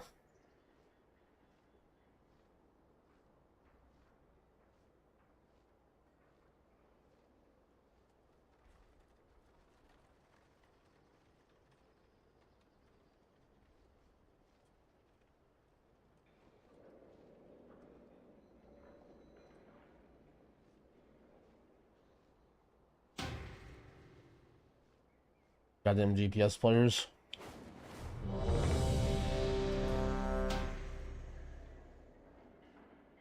Am I gonna try one as Wildstalker? I mean, I've played tons and tons of dungeons on beta, on Druid and all this stuff, so like these heroic dungeons to me, like nothing, like it's not like I'm really trying anything. Like I can click all the buttons and run around if you want, but it's not like I'm formulating an opinion right now. Like I've played, you know, plus 12s and a bunch of real keys with all the hero talents and stuff. Like this is not healing content where you should be like trying to like make important decisions off of like how stuff feels or if it's good. I mean, I guess you can like mess around with it a little bit, but bragging. I mean, I'm not really bragging, but you know, this isn't me like testing druid and deciding what's best. I've already done all that, at least to my limits, until we get to see like some real keys. I'm just kind of vibing and doing stuff. How good would Holy Priest become if they finally get kicked? I don't know. It's not as important as people make it out to be. Thank the Titans you are here. The Storm Perch has been breached, and the Storm Riders corrupted. I think having a 40-second long kick as a healer is like fucking a dread. I would rather just lose my kick as an evoker than have a 40-second kick. 40-second kick is like so annoying. You basically, your kick is like not good enough to be able to be assigned to anything. So literally you always have to, you're always like the annoying backup, like have to be aware of every cast kick. And yeah, I don't know. Priests are welcome to have my evoker kick if they want it. Dark energy, and it's affecting the Storm Rocks. Every class have a double jump? That would be sick. While you But then evoker would not feel so cool. them here, we can Having like a glide thing is sick.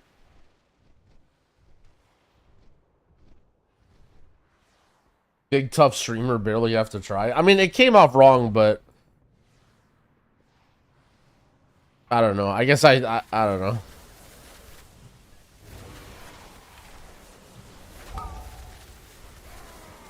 Maybe I am trying to show off. Yeah, I'm a big beta player.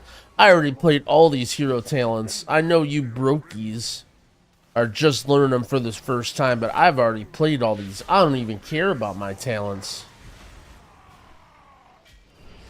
People get offended. My chat doesn't get offended. I went through this the other day, but my stream is like 80% like people that just want information on healers or things, which is awesome, and I'm, you know, very honored to be considered an authority on things and have people come to me with questions.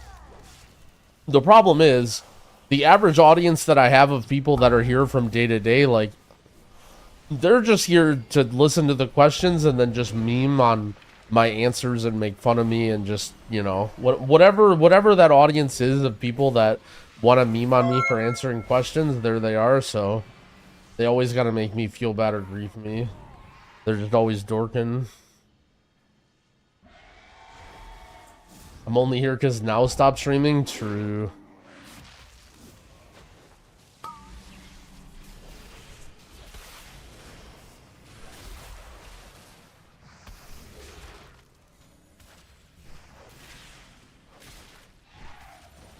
I'm here to get hyped when Guild Wars 1 gets mentioned. Gotta be in Yoko's stream. Is he streaming right now? No, damn it.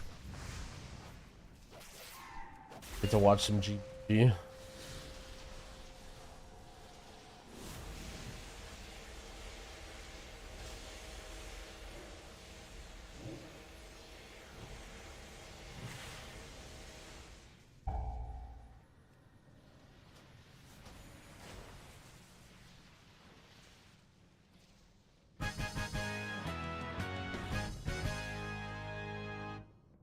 What are my feelings about hpal? I don't know if I would use the word juicy, but I would say it's pretty good.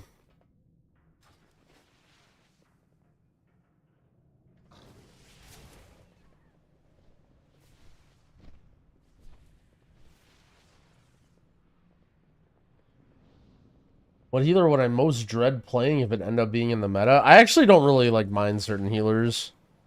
I would say like, I don't know. The only thing I would dread about him is just not being good at it. Like, I think both of the priest specs are like my weaker classes for sure. Mistweaver? Bro, I played a lot of Mistweaver in Dragonflight. I wasn't really like doing high keys because I didn't have a team, but I mean, I got title on Mistweaver in season 3, like way into title. I did so many sales. I played so much Mistweaver in season 3. Mistweaver is like a really well-designed class right now. I think Mistweaver kind of fucking owns. When I found you, you're a disc main? Yeah, I mean, I tried my best. I tried my best.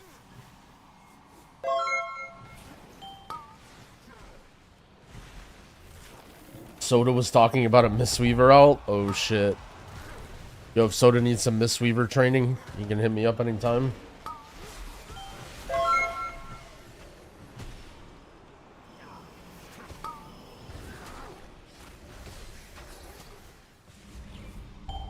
Can't get offended by my background podcast? Yeah.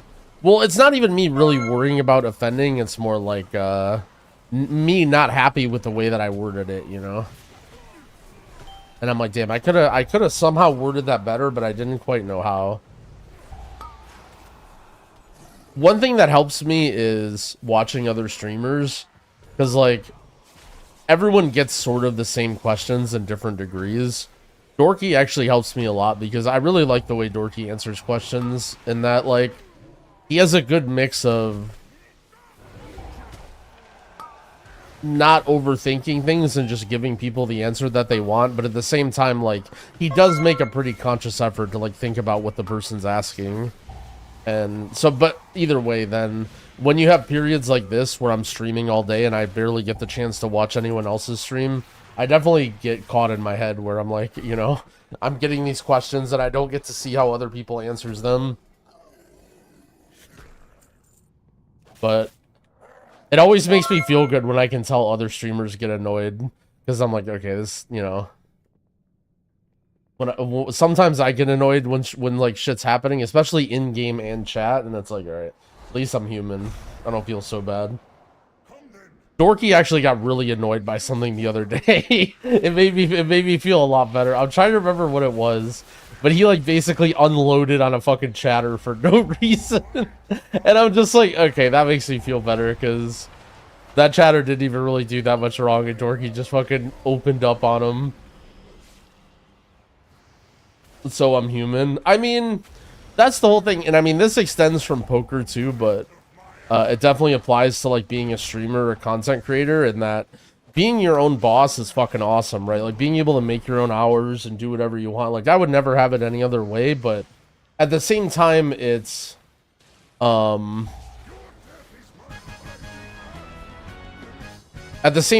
like you always have that looming thing above your head of like, you could be doing better, you could be doing more, you could be doing better. Like, you know, when you work at someone else's company and you don't give a shit about your company, like, you don't care at all, right? You don't sit there and be like, damn, I could be doing a way better job at work, like, I don't feel fulfilled. You don't give a shit. Like, you get your paycheck, like, you know, you move on.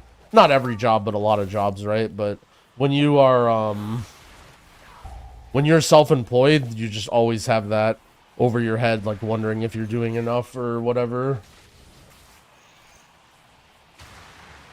Oh, AJ remembers, yeah. No, it was, I remember now. It was when Dorky was playing DPS, and he was actually in Stone Vault, and some guy was commenting on Dorky's DPS. He was like, he was saying something about like, oh, you're a selfish DPS player that you always harp about, and you're not even that good, like, go back to tank or something. Like, some super first-time chatter message, and Dorky just, like, starts mad talking shit to him, and I'm just like, dude, that's so funny.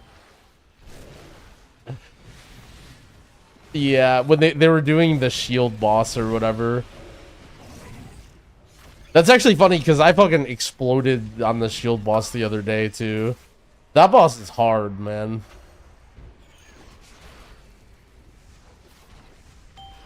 That boss, Skarmarak or whatever in Stone Vault. Oh, by the way, that's another important message to healers, by the way. If you're a healer and you're, like, planning on getting into high keys, you know, maybe you're watching my stream, trying to learn some stuff, enjoy this time that you have now, because when you start doing some of these bosses on high keys, you're gonna, you know, you're gonna question everything about your life.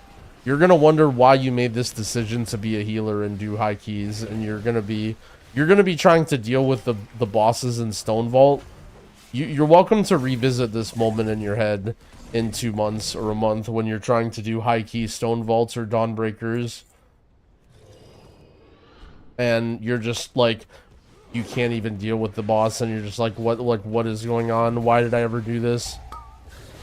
What have I done to myself? And just remember this moment when I'm telling you to appreciate the heroic dungeons.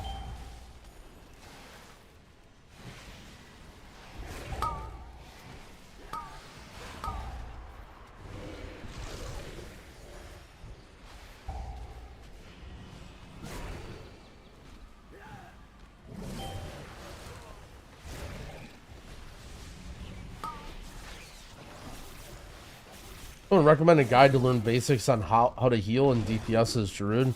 I don't know if I'm going to get to a druid guide this season. I want to, but I'm kind of falling behind on my content.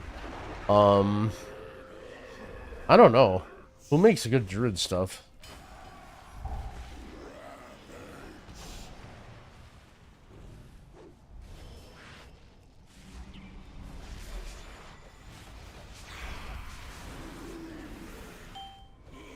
Last season? I mean, I have a guide from last season. Oh shit, Neb with the YouTube membership. Yo, thank you so much, friend. Welcome to the bench. It even says it right there. That's sick.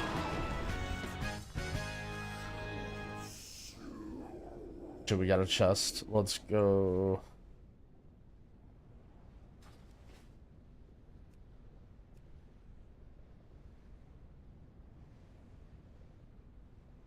Okay, do you guys have this problem? Whenever I'm watching guides for WoW, one thing I hate is people assume like you know that class and you played it last expansion, and they like right away they start talking about like the differences and like what's new about it, and it's like, bro, I'm trying to find a guide because I don't know how to play this, and you're telling me like, oh, this proc, you now have to press this. I'm like, dude, I don't know any of this. And they always like, oh yeah, this thing, you know, oh, Displacer Beast, all this shit. And I'm just like, I remember I struggled so much when I was first trying to get into WoW. That was like a big, I'm guilty of it now too, because I'm playing WoW for a while, but that's, that was like an inspiration for a lot of my content, especially in Shadowlands, was I like tried to work very hard at trying never to reference like past expansions and past iterations of the class. Because, like, for me, getting into BFA, that was one of the hardest things, is I would be like, okay, this is, you know, this boss, what do I do? And they're like, yeah, this is just like, you know, the Silver Dragon from Warlords of Draenor. It's just like that mechanic. And I'm just like, oh, thanks. Like, yeah, that's great for me. And they're like, oh, you don't know the Silver Dragon? What about the Red Lava Pit from Hellfire Citadel? It's like that boss, too. And I'm just like, well, can you just tell me what the mechanic is? Like, and then, or like I'll be watching a druid guide and it'll be like, yeah, so they brought back this talent and, you know, you don't need to worry about it because this is the same talent that you had as part of the tier 14 set back in Mists of Pandaria. And it's just, so you just play the same way as you did in Mists of Pandaria. And I'm just like, yo, thanks. Like, okay, I'll just do exactly what I did in Mists of Pandaria. But I'm definitely guilty of it sometimes too. But I try not to. That's one thing that I try really hard not to do, is just like, you know, assume that the person has never played the class ever. Like yesterday, I was having that problem with Arcane Mage, where it was just like, you know, people would just explain shit as if like I know anything about Mage, but like, you know. Like, okay, for example, for healers, like, I try and explain, like, okay, you're standing there, what do, you know? But, like, you know, I was on Arcane Mage, and people were like, okay, this is your combo. And it's like, okay, well, I mean, I guess I have to, like, just, like, try and do my combo, and then go AFK for a minute and a half until my evocate is up, and then go and do it again. I ran it a bit earlier about the issue of people leaving after one boss. All loot... yeah, I mean, that would be good. I mean, that's how Mythic Plus is, right? You just get all the loot. I mean, it's hard because, like, looting the bosses is fun, but... Can we re-watch this? I need to learn the spec, but don't want to leave stream. Oh, woke. Wait, assassination? Ass rogue guide? Bro. I don't know anything about this class.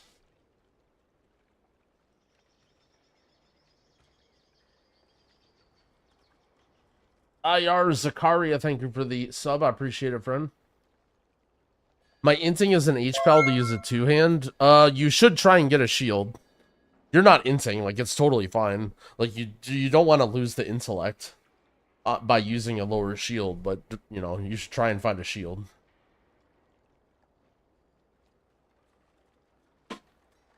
Yo, Citrix, thank you for the 2 months. I appreciate it.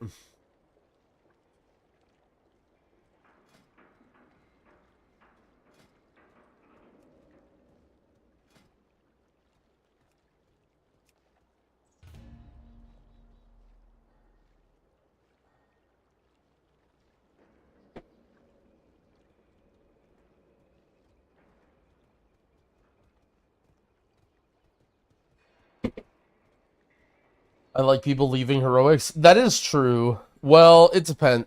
It depends on who leaves. Like, if a DPS leaves, I don't really care that much, because they just get instantly replaced, but if your tank leaves, it's super annoying.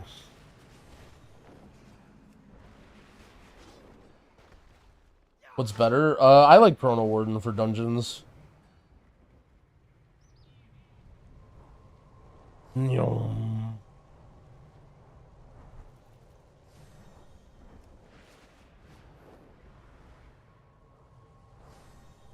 I love ground skimming, by the way. Ground skimming is sick. Oh shit, I have a Stone Vault quest I can turn in now too. Edge.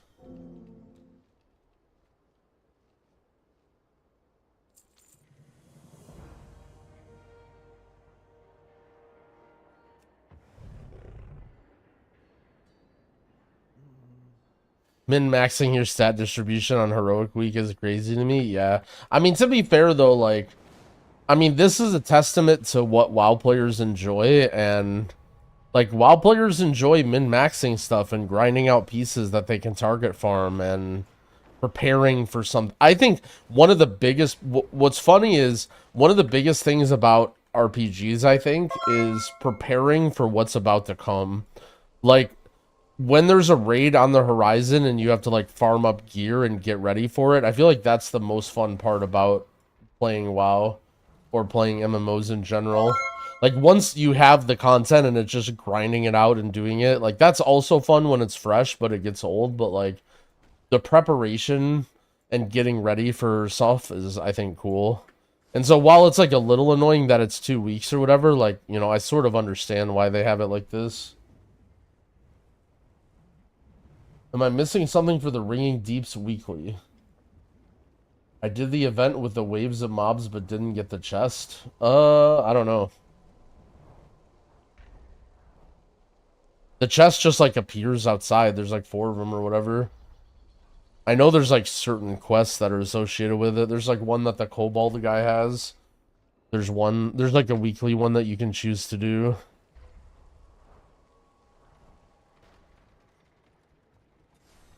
Shouldn't there be more pre-bis lists? Well, there is and there isn't. So here's the thing about pre-bis is, if you're somebody that is, like, a higher level player, right? Like, let's say you're in a whatever guild that's, like, serious about raiding. On day 1, when you clear all the raid, like, you're gonna replace all this gear with the day 1, like, raid gear and delve gear. Like, pretty much everything that you get now is going to be replaced. So, and also all the content that gets released on week, like, that Heroic Week for, like, the higher level players is, like, fairly easy. Like, that's not, like, for instance, crafting. There's a lot of people that are asking me about what to craft with your spark, but I would reckon that most good guilds are not even going to craft anything for Heroic Week and literally get all the heroic loot and then wait to see what you need after that, and then craft accordingly, if that makes sense. And you may even wait till your weekly vault, right? You do Heroic Week.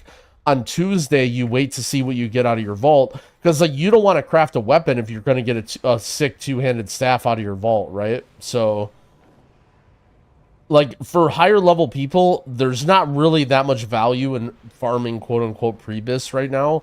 because the content that comes out on Heroic Week is going to change all that gear and then also not be that difficult. But I mean, there is an appeal to do it. Like if you look at some places, it'll be there. Like I know Wowhead has all the Prebis stuff because they know like people like to farm it out. In the preservation Discord, if you're like an Evoker, Andy, I saw like a giant Prebis list of like every single item from every single dungeon. But like you see me, right? Like I'm not doing that. Like there's not really a reason to, but you can if you want to. But like, you know, having 1500 mastery instead of 1500% versatility for doing Heroic Raid on the first day isn't really gonna change, like, isn't really worth it for me to go through all that. When item level is just so important, I guess that's something I would want to add to. Item level is just so important for most classes that you just equip something that's highest item level. No, I'm not crafting anything with Sparks. Just save all that stuff for Heroic Week or later. How long are queues? They seem a little annoying for healers. I'm getting like 3 or 4 minute queues. Could be because it's only 2 o'clock.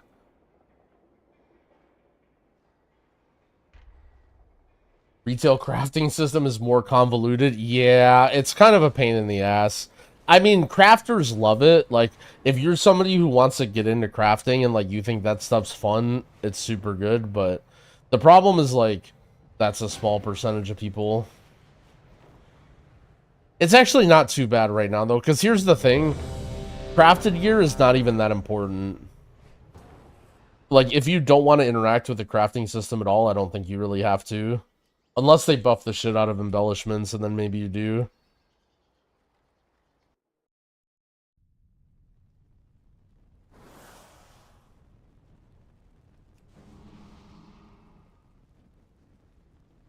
This guy has 2 monkey pets. One of them's name is Winston, and the other one's name is Harambe.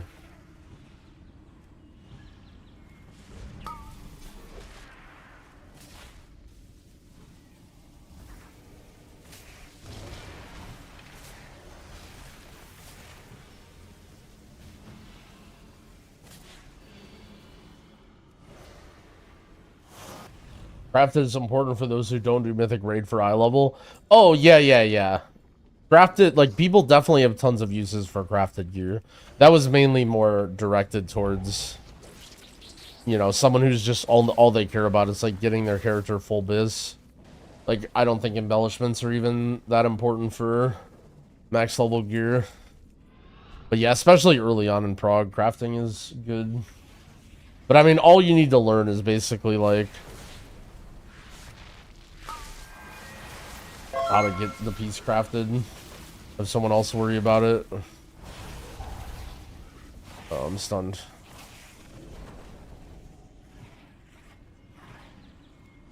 Jinwoo, thank you for the prime. I appreciate it.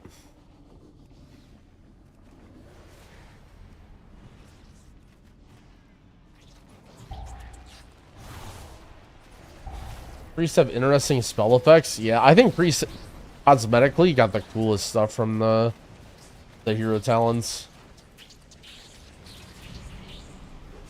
Voidweaver disc is fucking sick. It's not the strongest thing, but it's sick.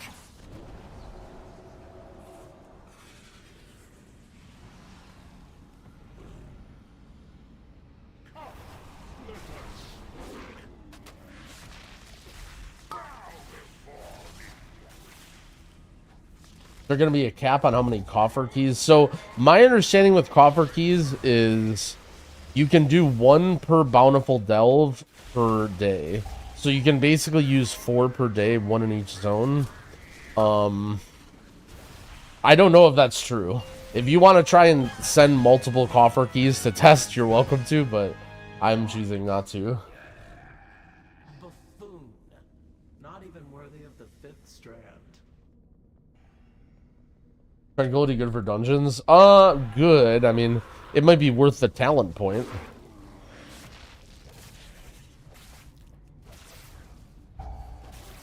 but I wouldn't consider it like anywhere near a good cooldown.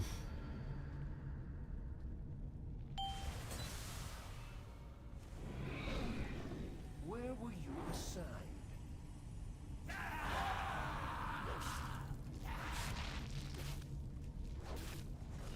Are you able to do any sort of healing from cat form as resto? So if you nature swiftness on a 1 minute cooldown, you can actually cast a regrowth in cat form.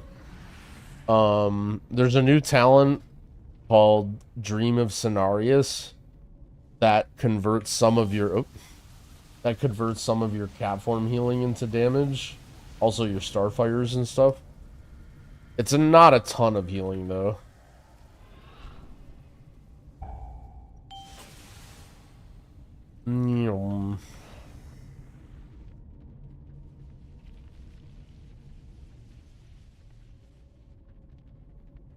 How does resto feel? Great until you have to heal a lot. And then it's a little weak.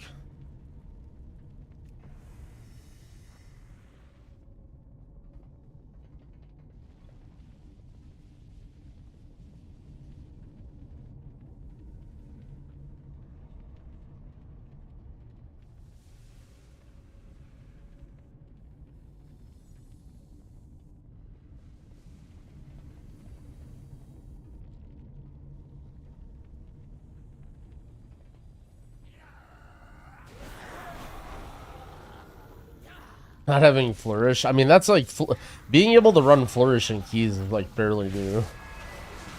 Before Dragonflight, flourish was like always a choice node with photo. But the big deal was like before flourish used to crank. Like flourish did so much healing. And now it's on a choice node with photo and it sucks because it got nerfed because it wasn't on a choice node with photo. Maybe I'm misunderstanding it, and for raid it would still be insane, but it feels like not even something you would ever consider in dungeons. Classes like Disc Priest and Druid are kind of hard to make talents for like dungeons and versus raid. Like you end up having talents that are just completely dead or completely OP, depending on what content you're doing. Like for example, you have this talent right here that Wild Growth heals one additional target. And it's like, what? It doesn't even do anything in Mythic Plus. Like, what are you gonna do? Like, heal somebody's pet?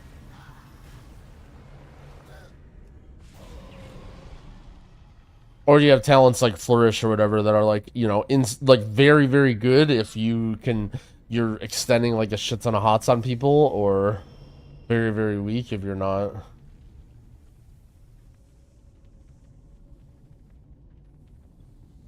So if there are like 4 bountiful delves that week, you can only get 4 gear pieces.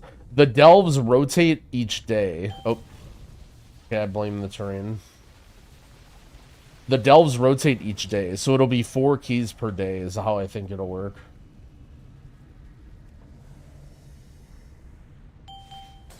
This dungeon always exposes how little I'm actually looking at my screen and how I'm just like watching chat most of the time. Yeah, I'm playing Keeper of the Grove. I feel like for high keys you need it for healing. Wild Stalker just wasn't really doing that much for me. The Transformatory was once the home of our The undead gorillas? Yeah, it makes me think of Sekiro. made a mockery of our traditions. At the Queen's Is Druid bad for beginner? It wouldn't be my first choice, but you'll be fine if you enjoy the class. Well, we have to do delve 4, 5, 6, 7. I don't know. It's possible. Because on beta, you could just do whatever delves you wanted. And there was no, like, you know, whatever.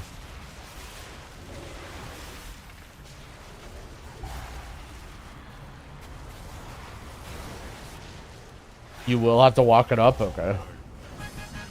But you don't have to... You can do a bountiful delve or whatever without having to spend your key. You can even do that now. Apparently it's worth it to do bountiful delves now if you're trying to farm rep, because you have a chance to get rep. Oh, I just rake stunned that guy. Sorry, friend.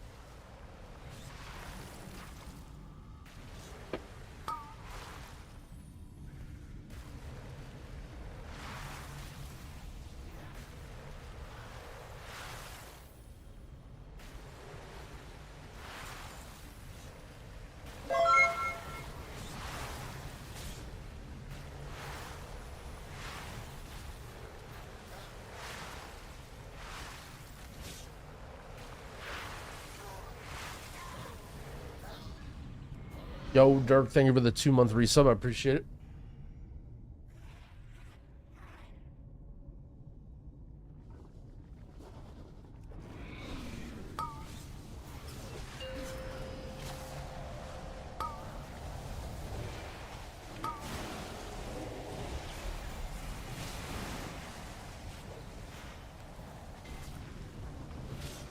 Fighting this guy is the worst because he's just on top of stairs.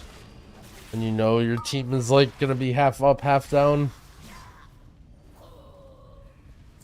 How's Resto Shaman feeling, Keys? It's super good. It's like one of the best healers right now.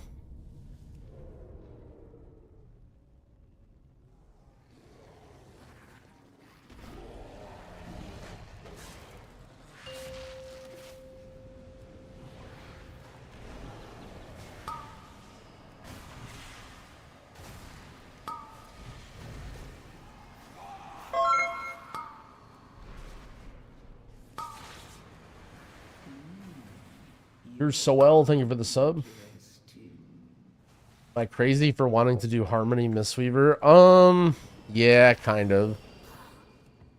I think Mistweaver actually like doesn't really have that many keybinds and plays pretty well, so I don't think like I don't know that the one button is pretty strong.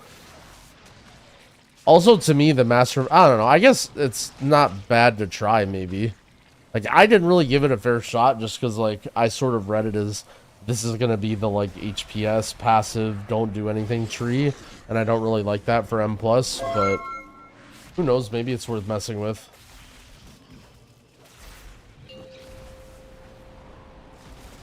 Harioas, thank you for the 2 months. I appreciate it. YouTube Andy, but resubbing to rewatch the Mage VOD. Damn, sorry about that. It was not my intention to do that, but I appreciate the support either way. Thank you so much.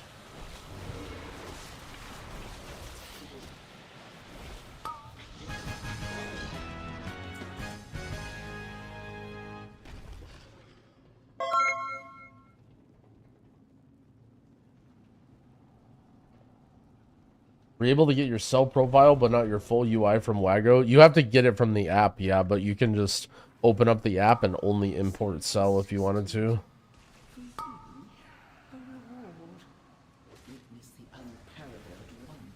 Is there a tier list out for DPS? I have one and Yoda has one. I would recommend both of those probably. Does Dorky have a DPS tier list? He's only been doing tank stuff, right?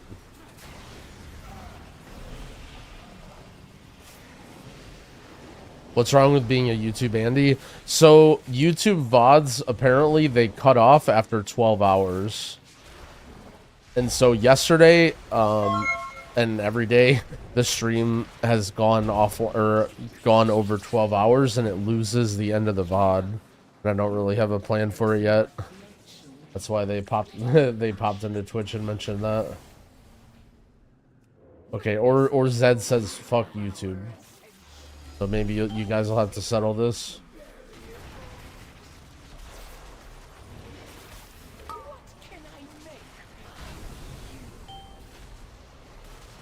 I like YouTube because I can go back during the stream. Yeah, watching YouTube streams is like kind of a vibe.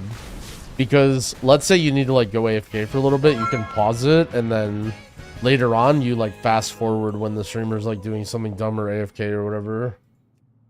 It's like not technically live, but it's like kind of a nice mix. Just restart the stream. I don't know if that works. I need to look into it to see if that works. But like Twitch, for example, if you turn off your stream and then turn it on real quick, then it will like it'll just combine everything together. Like it'll think you DC'd, right? And it'll just keep the VOD going.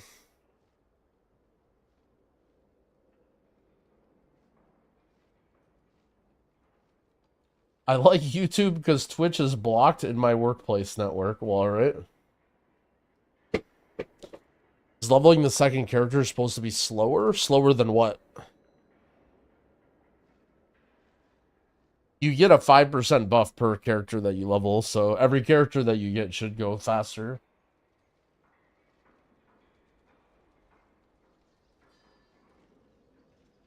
It does work. Look back in your VODs.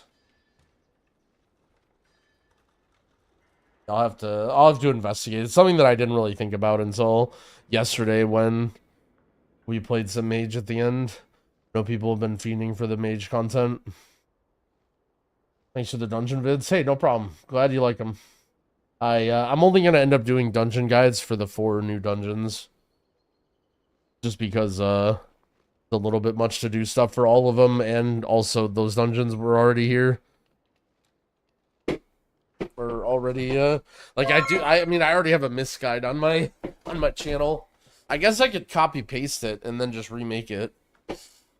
That would be sick, actually.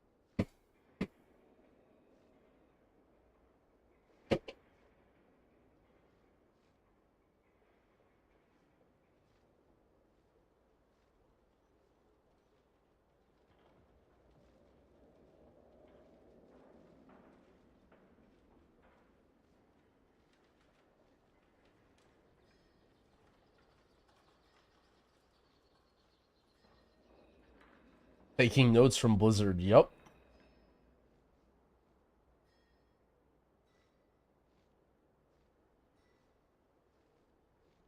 Yo, Pastel Pengu, thank you for the gifted sub. I appreciate it, friend. Live-ish stream. Kind of like a live stream, but... Alright, so let's see. We still need a lot. We need helm, shoulders, boots, pants, gloves, belt. Okay, we still need so much. Alright, well... Keep grinding. I mean, I guess I hardly have any flight stones, so no surprise. Do delves scale on roll? I don't think so. I think in their head, their idea was that Bran would somehow make up for the fact that you're a healer. But he does very, very, very tiny damage.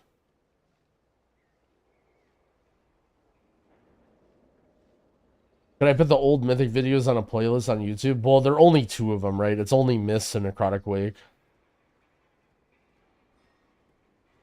Siege was before I made videos for him, and Grimbat's Hole isn't there. But there are other guides for those. I mean, they've changed those dungeons a lot, but I basically just, you know, I just didn't have the time to make 8 guides. So I wanted to pick the 4 dungeons that are newest that would also help people during Heroic Week or whatever if they wanted to see the mechanics.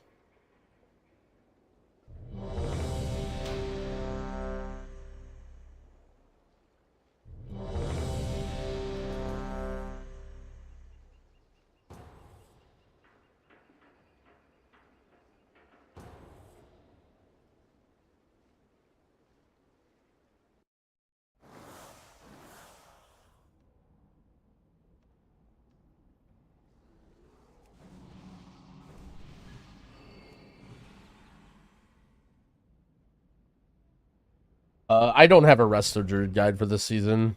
I don't have any class guides yet. I'm working on an Evoker one right now. I hope I get to resto, but...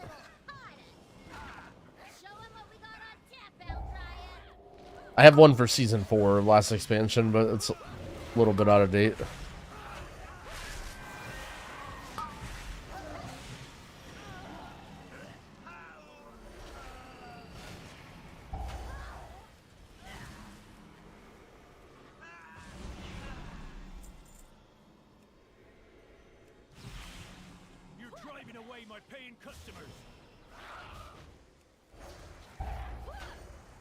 Mage guide. It's probably gonna be for tier 6 OnlyFans subscribers only. It's gonna be like an advanced 7-part master class.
Is it bad? I've been playing WoW for 16 years and I'm still terrible at PvP. I mean, playing WoW for any amount of time isn't really great, but It's to be a bar fight. Good.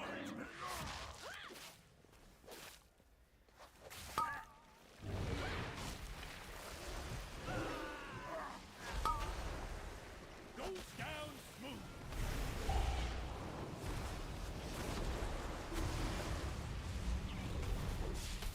my slash played 256 days on my druid.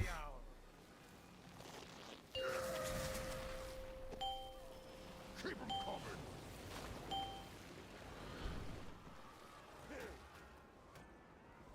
Another one.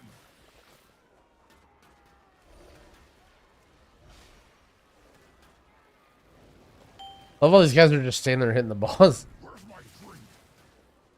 My druid, my most played, probably. My account's probably more well balanced now, but I spent a lot of time logged into my druid during BFA.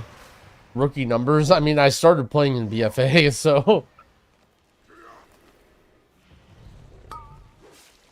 When do you cast Healing Wave over Healing Surge? When you're worried about your mana? And you don't think people will die? Speak freely. Are you here to help? My zeal to get back in business led to faulty reasoning. Your pal here signed some papers he didn't read.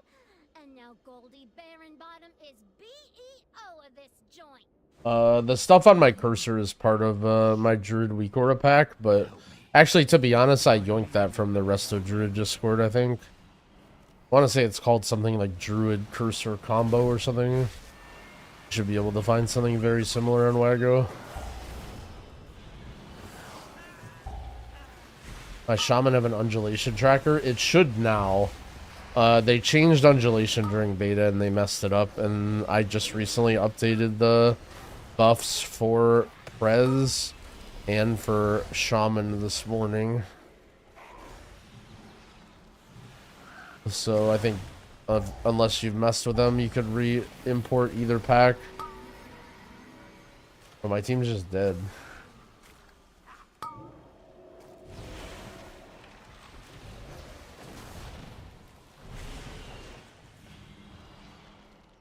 What am I maining this season? Starting as Prez.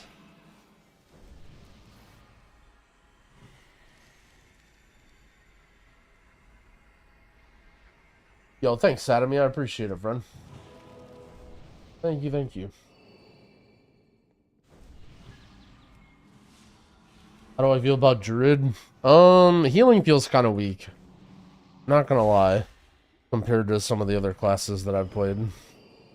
But it's good at everything else, so maybe with some good gear it won't feel so bad. How does Trank feel in dungeons? Not a great button, but can still press it sometimes.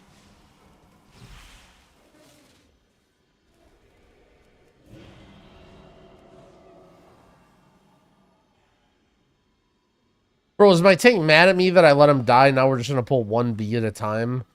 Man, he literally goes and pulls the whole room there and I let him die, and now he's just doing the I'm gonna pull one mob at a time because my healer sucks thing.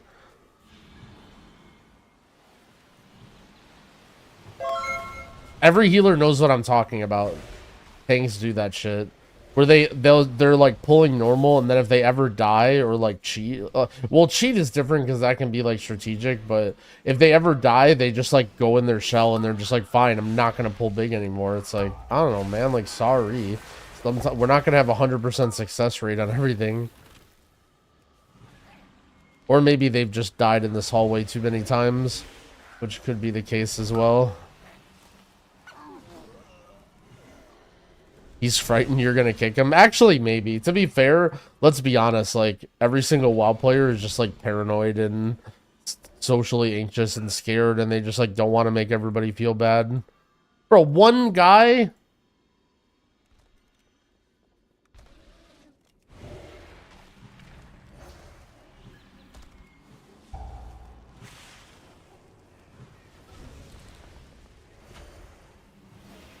Yeah, I don't know.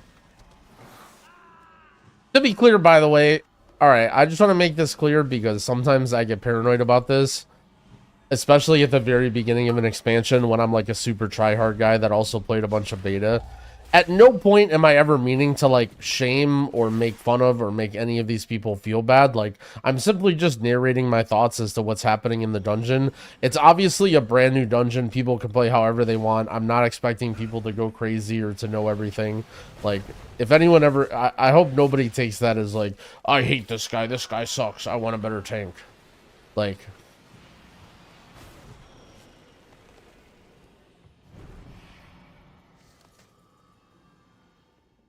family-friendly streamer, he made fun of me. Well, sometimes I'll get that where, like, you know, I'll say something like that and then people will be like, oh, you know, he's new, how do you be so hard on him? Like, it's not like I'm typing to him in the chat, right? Like, I get that I'm a streamer and, like, you know, maybe people might listen or whatever, but you know, it's one thing to be like, oh, this tank, like, you know, to make a joke about the tank pulling small. It's another thing to like rip it in the team chat and tell him. Because ultimately, like, that's true. Like, he can play however he wants. Like, he's the tank, you know? My bees! You put them in cages! They should be free gathering pollen in the forest! Talking smack. But, like, I don't know. Look, that was my only point. Is like, by no means am I ever trying to make any of these people feel bad or say that people should play my way or whatever. But as a like, I guess I just feel conflicted because, like, you know, as a streamer, I want to narrate stuff and like make things entertaining and, like, you know, if I just sit here and don't say anything and be super, you know, feel like that's boring as shit. We've seen you play mage. We know you're not elitist. That is true. Jangbi is a humble legend. I'm glad that you bring that up because, you know, it really does prove that even some of the greatest players, like, you know, I can kind of get down to other people's levels when I play my mage, and I can still interact with the normal, like, day-to-day civilians. That is one of the good parts about Jangbi, you know?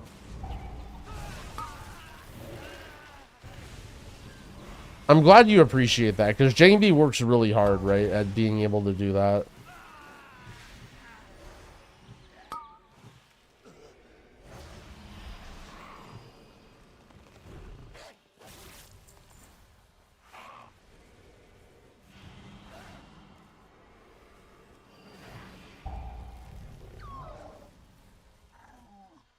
Alable, thank you for the prime. I appreciate it. Heroics are fine for difficulty. I mean, Cinder Brumetery is hard. This dungeon has a lot of damage.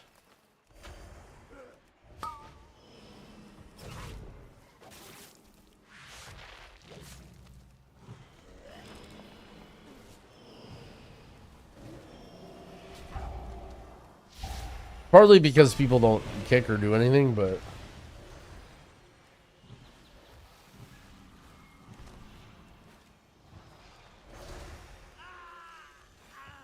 Am I going to be doing another 0 to hero? Yeah, I want to do something, but early season, it's just not really the time for it, so it's not really on my mind or anything like that.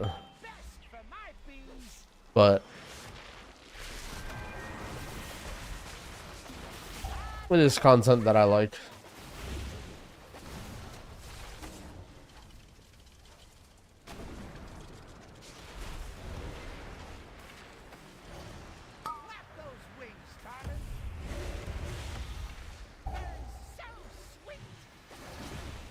No, I didn't play Elden Ring DLC. I'll be honest, it didn't really look that fun to me.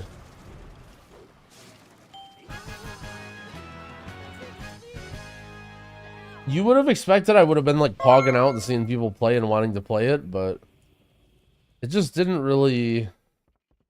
I don't know. You're really trying to be a bee in my bonnet, ain't ya?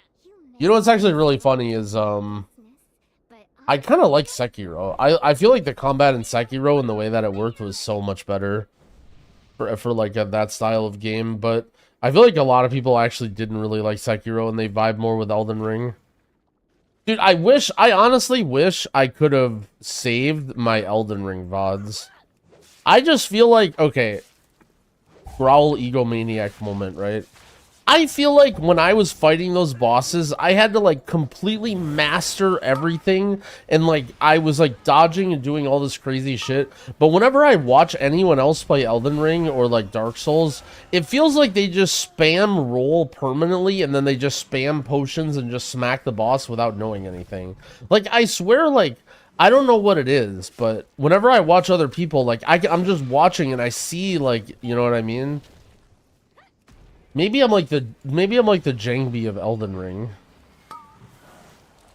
Yes, Grandpa, you killed Melania very well. I mean, like, it's not just Melania, like, I don't know.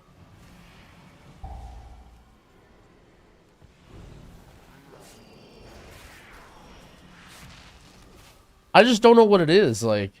That's, I guess, to me, what I saw, like, when I watched so many people play the Elden Ring DLC, it just felt like everybody had 12 flasks, and they just use this giant two-hander, and they just spam roll at the boss until it looks like he's not going to attack, and then they just swing. And then, oh, they get hit, and then they heal, and then, like... That's how I feel watching you play M+. Man...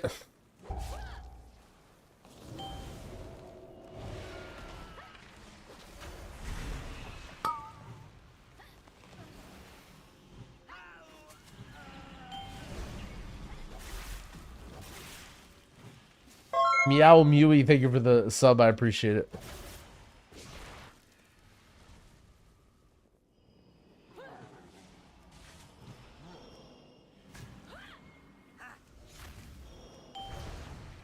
That's all Souls gameplay? I mean, I genuinely feel like it wasn't my Souls gameplay. Like, I felt like I had completely mastered the bosses. Nearly not every single boss, but like... Oh man, you know what boss I cheesed? What was the last guy before Radagon? Horalu or whatever? Was that the guy's name? I cheesed the shit out of... I don't know how I killed that guy first try going into phase 3. That was sick though.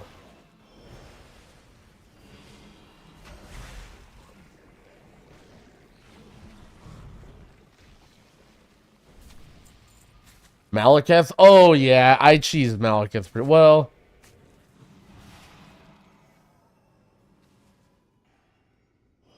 I did kind of... Well, see, I was watching my friend play on Horalu, and he's getting fucking owned, and he's raging. And I remember I was thinking, like, I don't want to tell him, but I one-shot that phase 3. I just got so lucky. Yeah, I don't know what happened with Malekith. Whenever I got to Malekith, I'm like, this boss is gonna be so hard. I need to like not practice off stream, but like, you know, I'm gonna sit here for 3 hours. Like, I could probably afford to sit here and do a couple pulls when I'm bored, and I just kill the boss.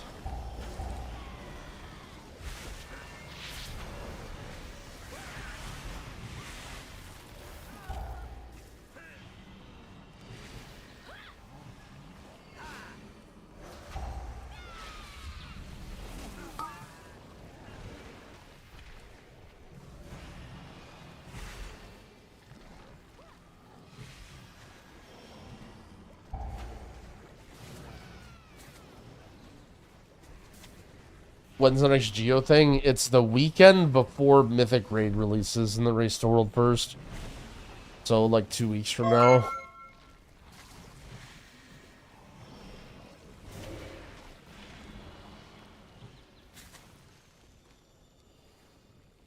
God Mode Superstar, thank you for the sub, I appreciate it. Video checklist, or video idea, alt checklist? Maybe. I was thinking about doing one. Also, just like a week 1 and general one. Alts are hard though because, I mean, it just depends on your level of commitment, you know. Like, I'm not, like, some people would consider, oh, you got to do all your delve keys or whatever on all your alts, but like, dude, there's no way I'm gonna log in and do 50 million delves on heroic week on every single character. Like, I actually don't really care too much about getting delve keys on those guys, but maybe I'll get some. I don't know. I mean, ultimately, like, the alt checklist is sort of the same, but I do want to do maybe a follow-up to my last gearing guide or whatever. Where I, you know, now that we have all the content out and we know what to do.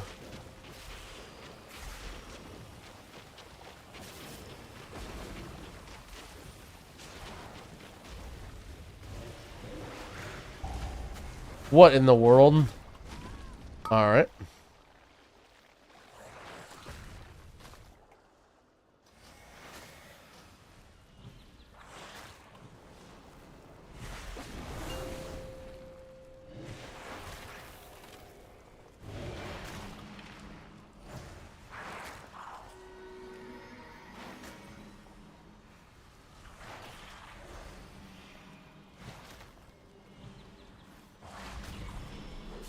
Yeah, time to pull slower. Yep. It's okay. We're almost done. I mean, this tank did fine. It's just funny when tanks do that.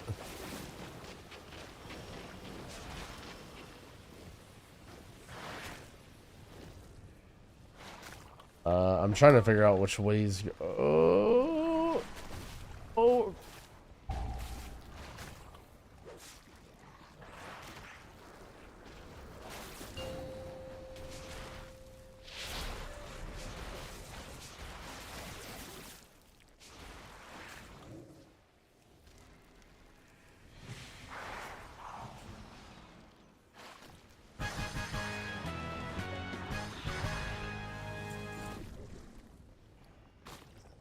Did I get a drop here?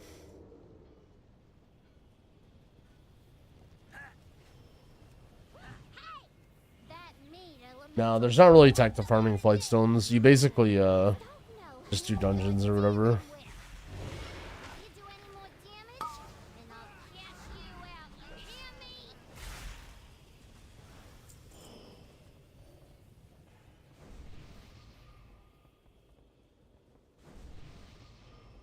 Yeah, not gonna lie, that train felt bad. You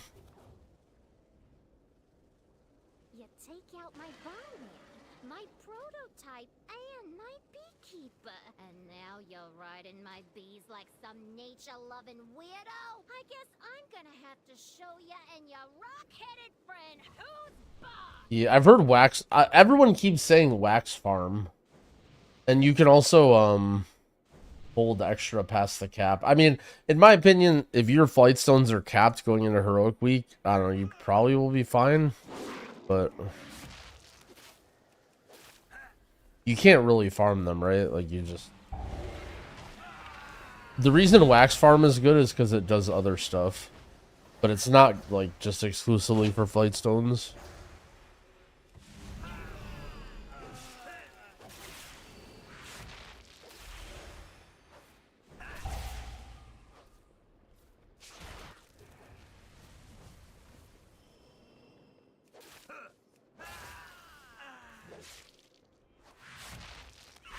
Yeah, Flight Stone, Valor Stone, the same thing. Alright, you may have gotten my employees, but now you're dealing with the BEO herself. You won't be taking this metering from me!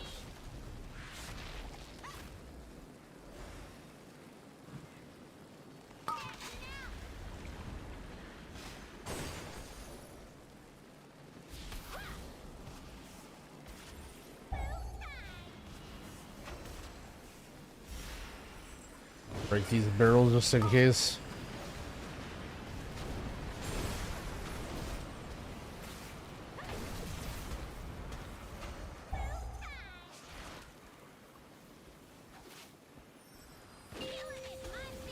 My favorite dungeon so far? I like Stone Vault.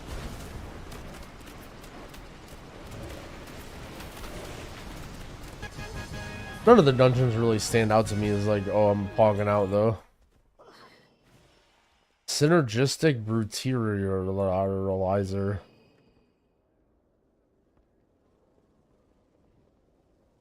Oh no.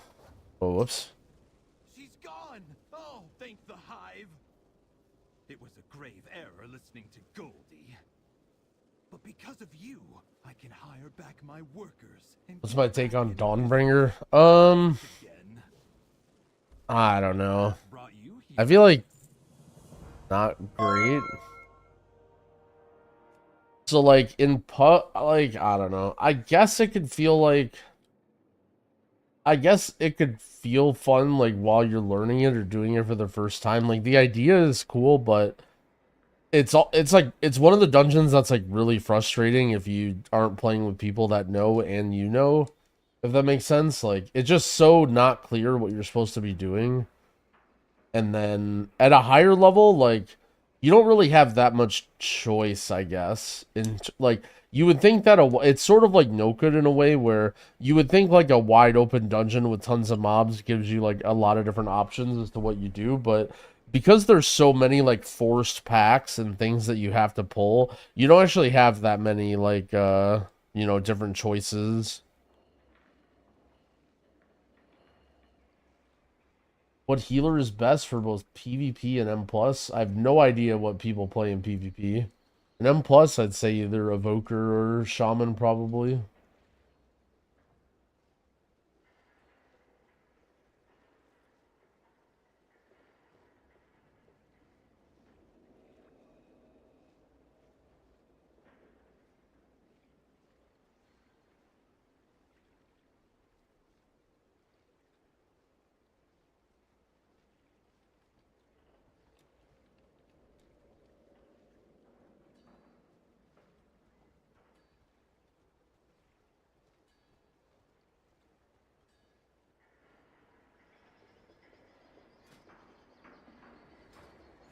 Maybe we can upgrade our like weapons or something with Valor Stones.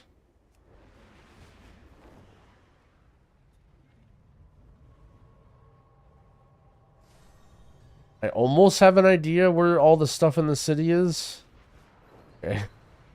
It takes me a little bit to orient myself with where I am, but There is much to be done.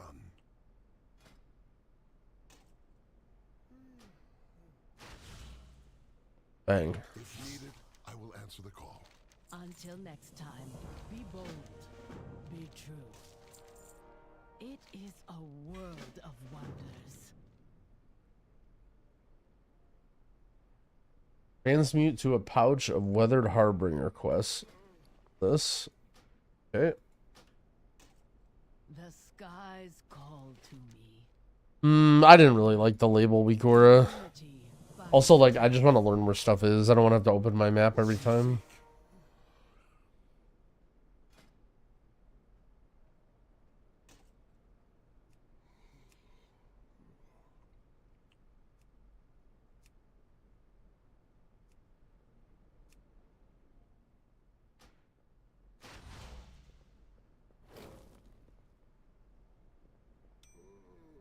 This is a good neck.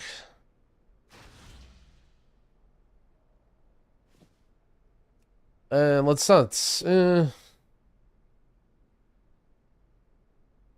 upgrade some stuff. Lightstones are actually so cheap on alts. Big dub. Big dub.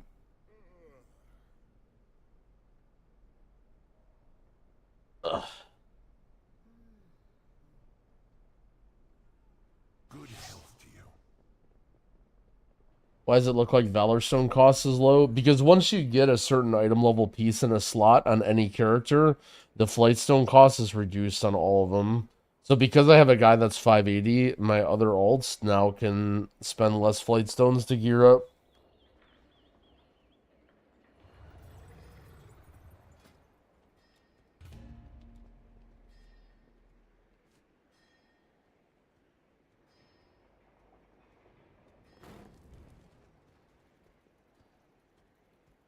The crest reduction, crests don't get reduced because otherwise then you would level up an alt first and then go on your main and you would be able to reach higher item level. But Flightstones are infinitely farmable. It just means you have to grind less. Crests are only reduced if you already have that item level piece on that character.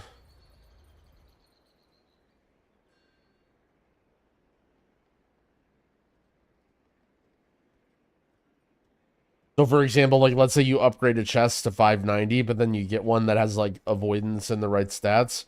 You can just upgrade that with only Flightstones and not crests, up to where your other one is, which is also very handy.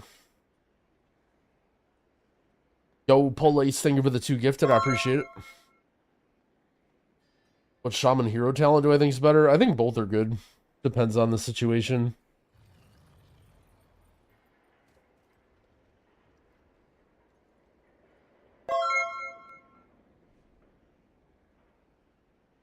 Press reduction. Actually, you're right. They did say that.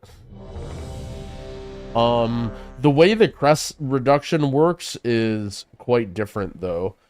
My understanding, at least the way he explained it, was you need every single slot in order to get reduced crests on alt.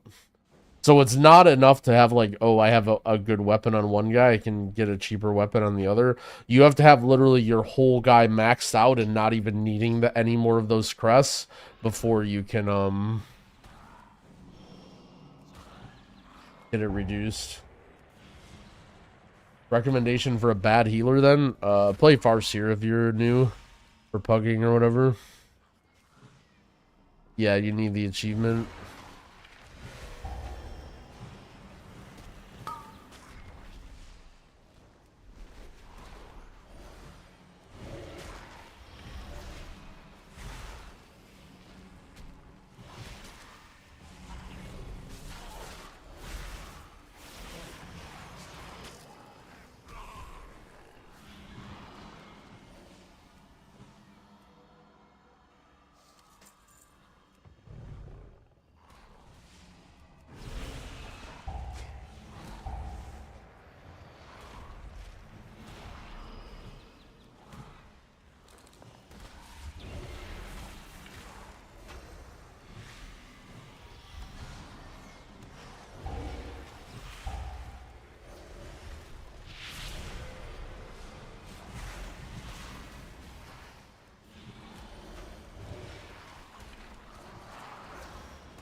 Thoughts on druid so far?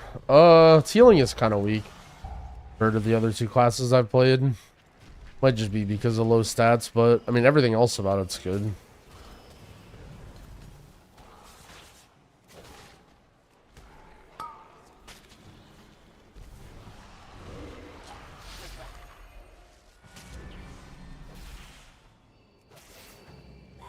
Is there a way to farm rep?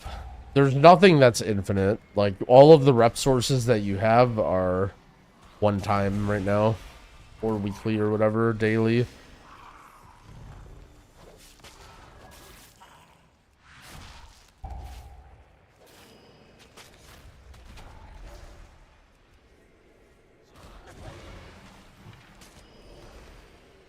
My sugar daddy wants to meet my parents. What should I do? Well, it sounds like he doesn't know he's your sugar daddy, which is quite unfortunate for this person.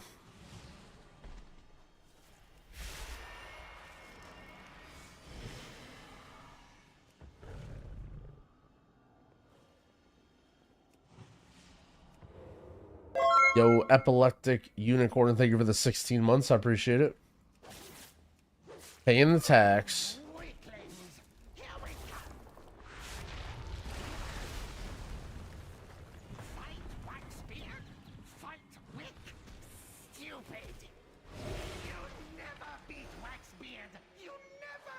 Alright. Good little quick reset on the boss there. When are we going to see more of Jangbi? I'll be playing a little bit of Arcane here and there. I played a little bit last night, but it was very, very late.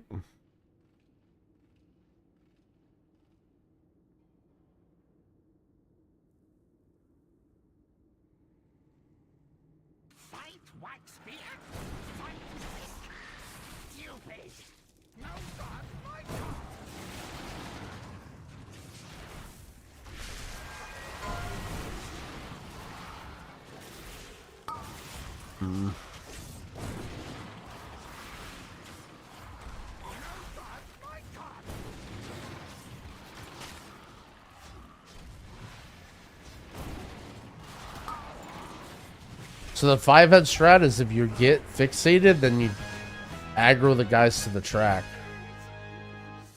Then the cart kills them. How much agency do you feel you have in the success of Mythic Cubes? I think agency is pretty even. I mean, like, from a realistic point of view, agency is pretty even. Like, obviously the tank has a lot to say, and if they just, like, you know, massively mess up or throw the key, then there's not really much you can do about it. But, you know, you're assuming that your team isn't, like, constantly throwing or making game-losing mistakes. Like, everybody sort of makes those equally. I think it can depend a little bit on, like, the team comp and situation, too. Like, there are times when it feels very, very important as a healer when, like, your team doesn't have battle res or, like, weird shit. But other times it's like it feels like you die and nothing happens. I'd say it's, like, pretty evenly split. I think there's an illusion that tank is, like, very high agency and DPS are very low. Because it's sort of true in, like, lower keys, I think. But as you go up, I think everybody is sort of equal.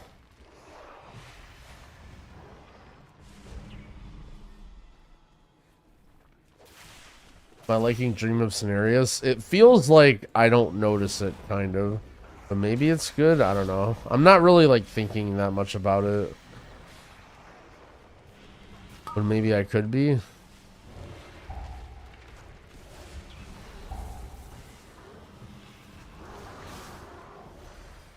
I think you can have up to 7 coffer keys right now.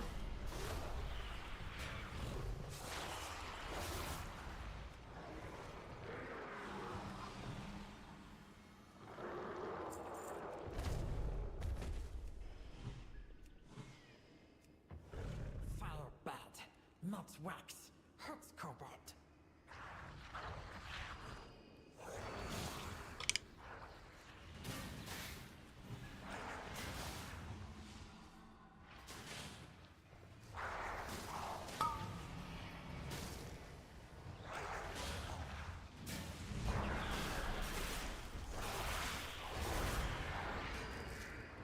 One of them is from the coffer key shards. I don't know how that works, if people got different rewards, if it was like only an NA, if you needed early access.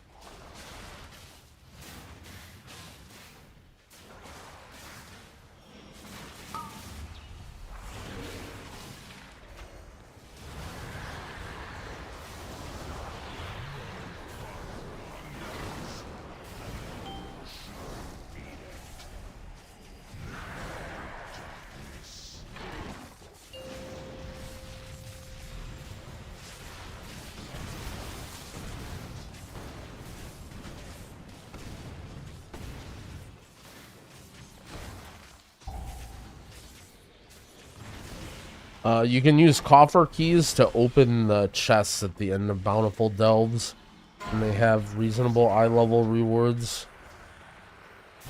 Was there even a safe spot there?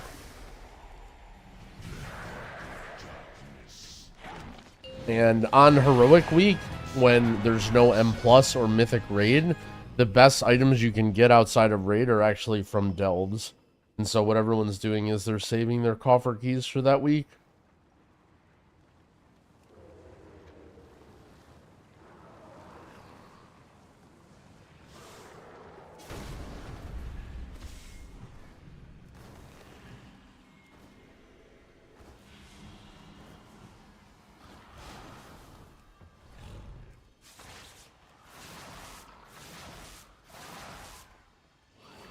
Best vault is from Delves. Well, you'll get a better vault from Heroic Raid, but those are not mutually exclusive. Like you get delve options and Heroic Raid options.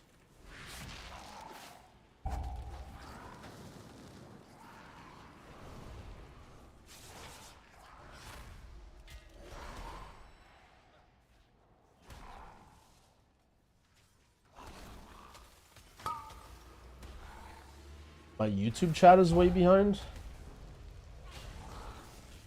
Like, how much behind?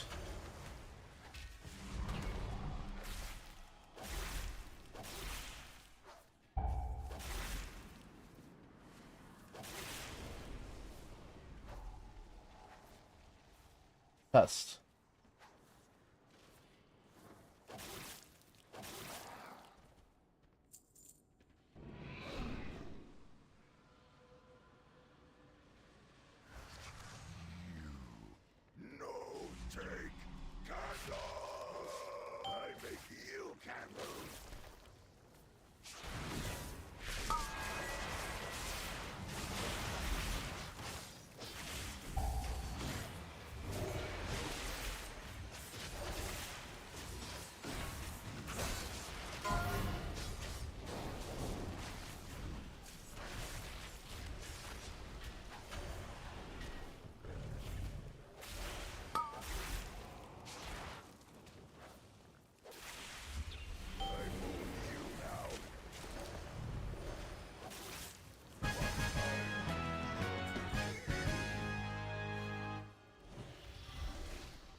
No more Candle King. We can be free. But first, the darkness. Darkness cannot be time to flee. Flee to freedom. We can use Big Candle Court to escape.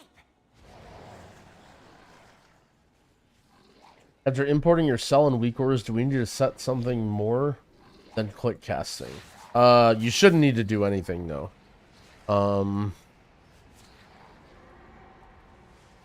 In terms of the party frames, everything should be good.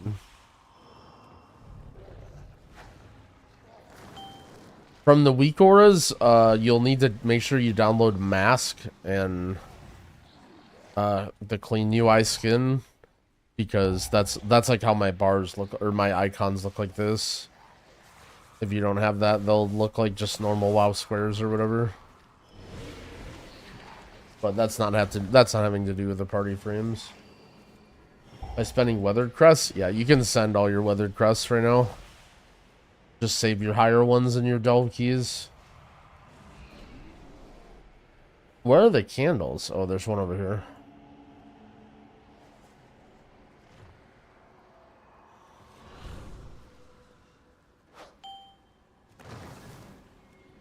How are you showing friendly nameplates with Plater? Not sure what you mean. I have Plater. I'm showing friendly nameplates. Now they're off. Now they're on.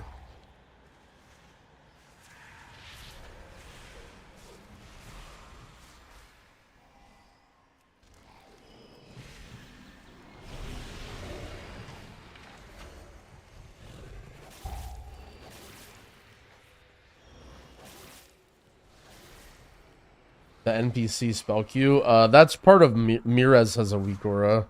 The mob CDs on nameplates. I'll work on trying to figure out how to get other people's weak auras in, like, easily downloadable or figure outable, but for now, like, Mirez has his own UI stuff, so I don't really want to yoink his weak aura and put it on there, but I'll try and figure out what I want to do for that. The best thing to craft for a pre-voker? Are you talking about with your spark? I would just hold on to it for heroic week, but if you're really fiending, you just make a weapon.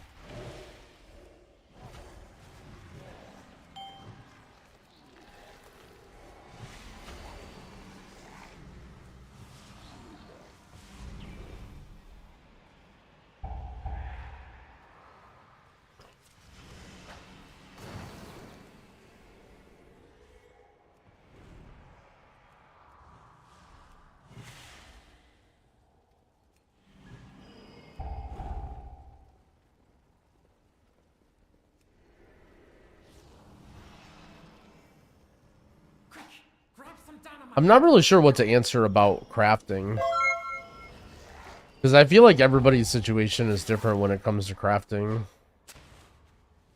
Like, some people might want to craft right out of the gate. Like, if you don't have a guild for heroic and you're just out there pugging on day one, like, you probably do want to send a weapon right away, right? Or maybe you do delves and then see what you get. I don't know.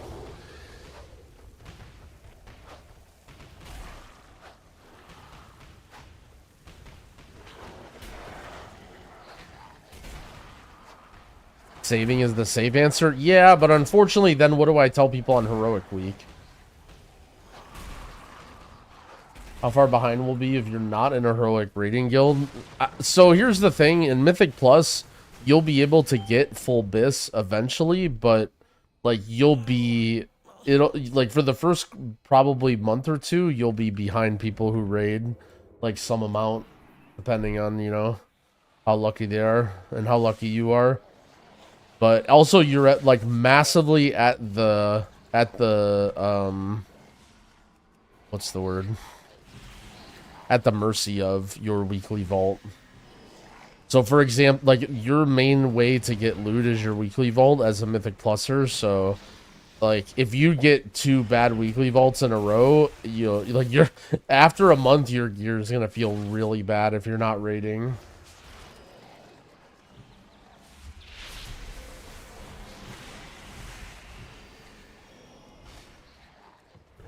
What's my favorite cat emote, and when can we expect a cat emote tier list? What what are some S tier cat emotes? Cat Jam, I think, will always be up there. Ragey Boom, I think, is one of my favorite ones. I'm definitely a big Ragey Boom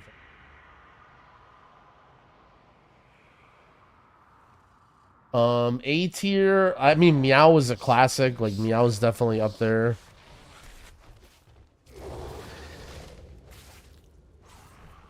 I mean, honestly, a lot of cat emotes are in A tier. There's not very many cat emotes that I really don't like, you know?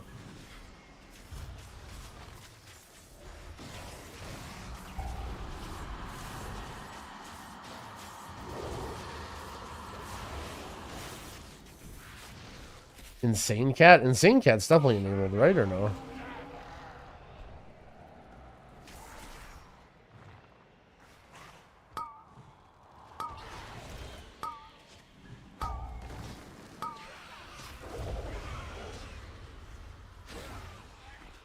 Yeah, there's not very many cat emotes I don't really like.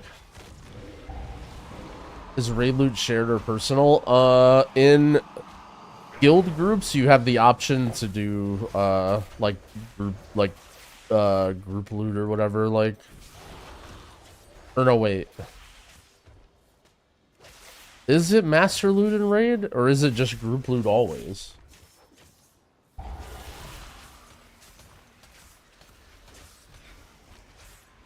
What is it in raid? I feel like it's just always group loot, but you just pass, right?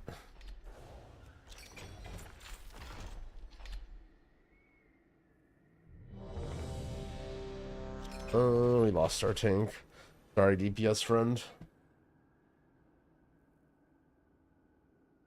Oh. I think so. Basically, the way it works is it's always group loot, but everything is always tradable. And if you're in a guild, they're gonna use master loot, which basically means you have to pass on everything, and then the raid leader divvies it up. What I think it is. I mean, there's no way that. Yeah, I don't know. I don't know. I don't remember exactly how it works, but basically, if you're in a pug or a casual guild, it's going to be just roll on anything, and it's like a need before greed system where like you have to pick your spec. So for example, like let's say you're a healer and you're in healer spec, you can't need roll on like DPS weapons. Like you can, but you lose to DPS players always. It's like an off spec roll.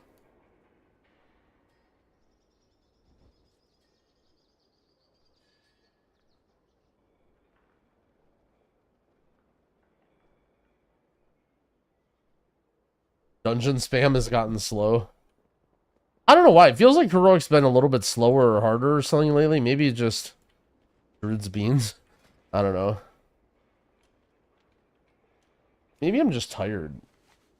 Maybe we're running out of juice. We need a nap day.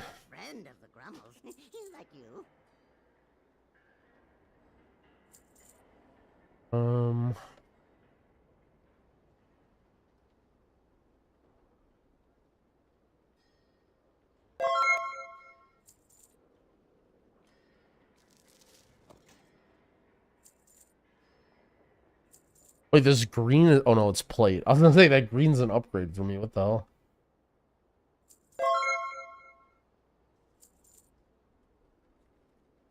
Other than rep farm and world quest, what do we do for the next 14 days? Gear up in heroic, level alts. That's about it.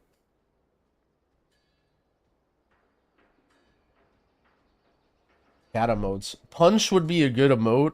So here's like one thing about emotes. I don't know if you guys agree with this, but almost all emotes that are like perfectly square that have like a background, I don't really like.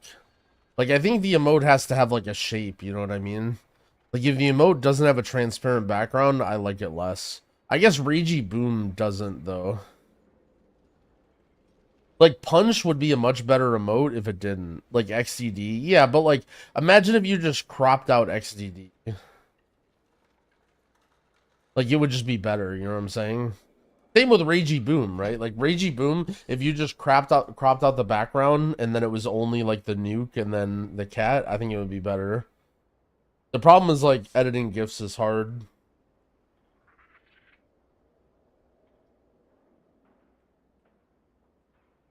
The red adds flavor. It does a little bit, because then there's chili, right?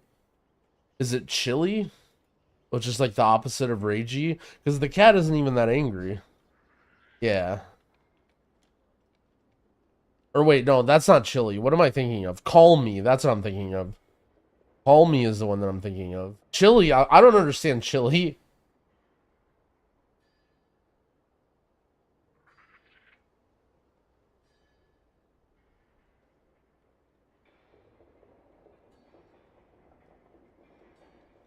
He's cold and shivering. I mean...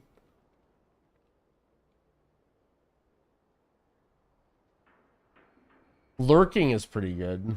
Lurking is good. I don't know. All cat emotes are pretty good. There's not too many cat emotes that I don't like. Honestly, you want to know my least favorite cat emote is probably Dorkin. As probably my least favorite cat emote.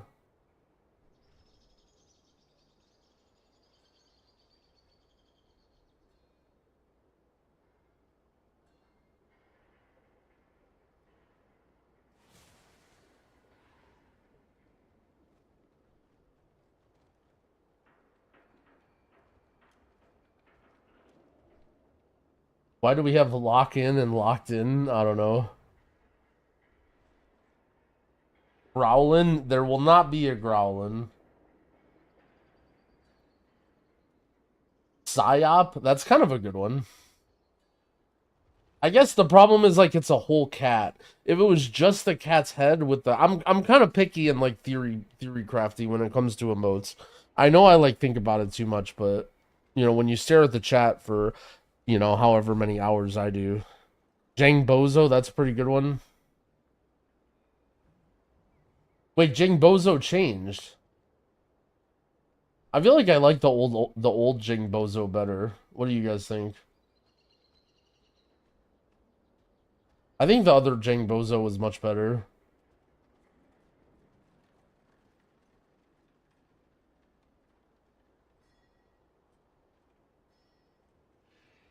But I'm not a big like again, for me the square emotes, I'm not a fan of the square emotes.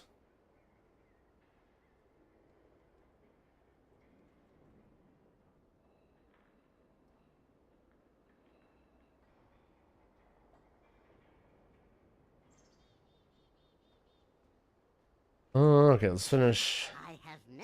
I'm thinking about upgrading the staff, and then, but the problem is that wastes so many Valor. Like, this is so expensive than Valor Stones. I'll keep a staff, because I think you can save crest by upgrading staff, right? And then upgrading the one-hander, two-hander. I guess I could craft a staff, too. That would be the real one.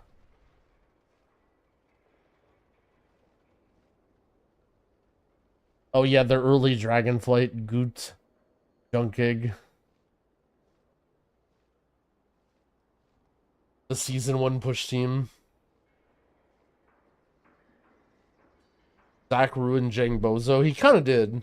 But, you know, as someone who's in charge of the emotes, you know, that's the power that he gets.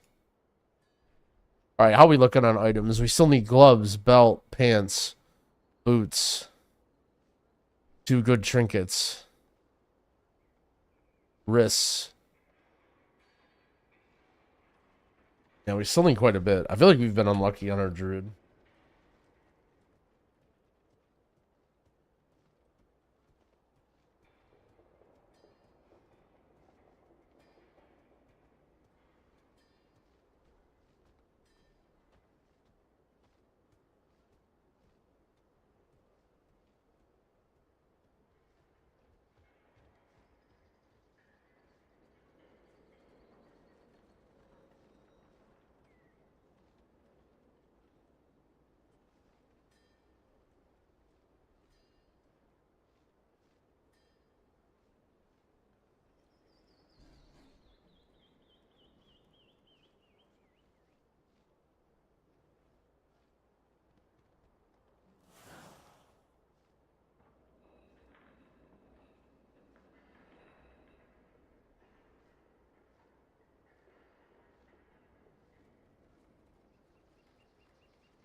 Well, we keep grinding.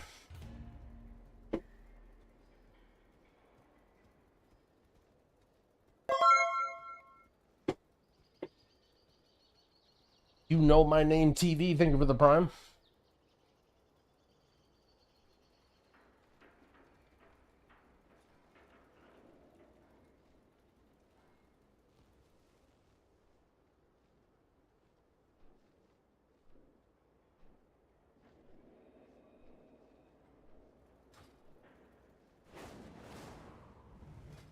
No. How many coffer keys do I have on this guy? Like 2, 3? Okay. That's not too bad. I assume I've gotten 3. So if I go do this, do I get another one? Yeah, Radiant. Okay, so Radiant Cash is these things. So I did 1 from the weekly quest. I did 1 from this. 1 from this, and then 1 from this. Oh, so this right here is the same thing. So if I can only get 1 of these. Okay, I got it. Barracks React, thank you for the sub. I appreciate it. Where's Mistweaver rank on my main list? After my Geo victory. Dude, that was kind of good. Ordemus has been on the grind. I think I got a little bit lucky. I think he's probably better than me now. He's been he took the break between Dragonflight and War Within to get on the grind. I think he's like 1070 rating, and I'm like barely above 1100, but I like... You know when you're playing a game and then you like go on a big win streak and you get the highest rank you've ever been and then you just log out on your account and never play again? That's like basically where I'm at in Geo right now. Evoker or Druid better for M+? I think Evoker. Druid's feeling a little weak healing-wise.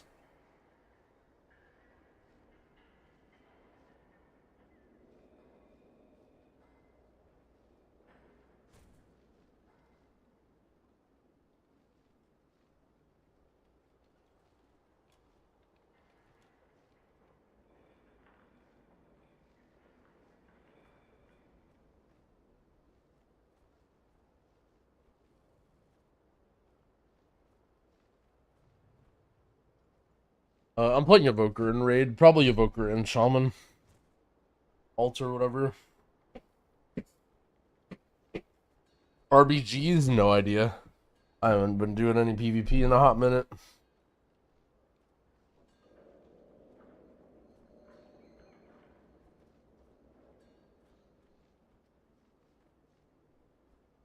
Druid gonna be good in raids? Like our World First Guild's gonna be running it? I doubt it. Maybe if they really need the Mark of the Wild.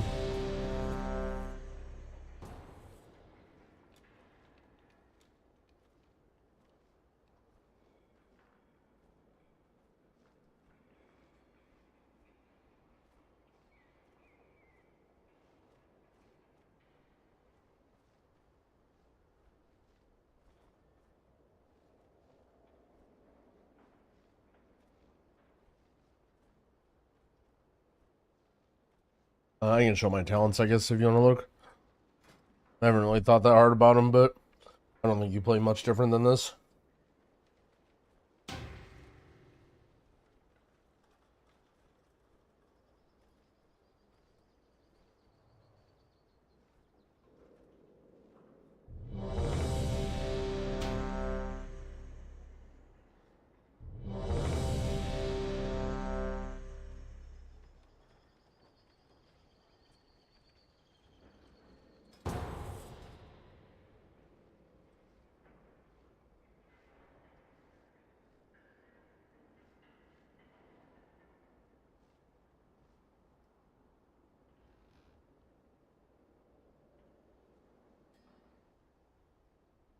Thank the Titans you are here. The Storm Perch has been breached, and the Storm Riders corrupted.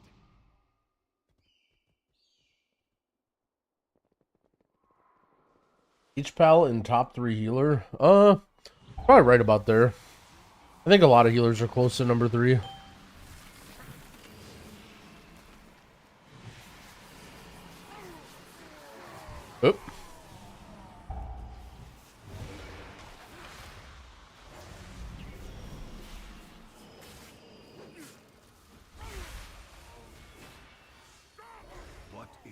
orb. It's radiating dark energy. While you go to the roosts, I will distract them here. We can link up later.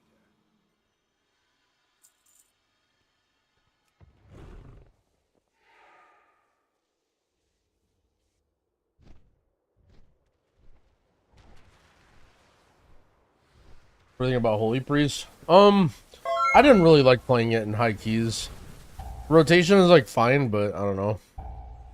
Just didn't really do that much like AoE healing. It felt hard on some of the like AoE healing checks. Rather play Prez or something. Yeah, I plan on doing an Evoker guide, but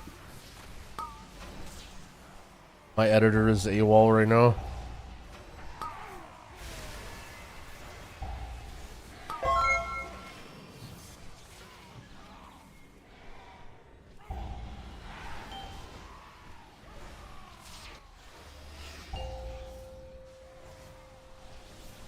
Yo, Lauren, thank you for the... Oh, my team is dead. Thank you for the gifted subs, friend. I appreciate it.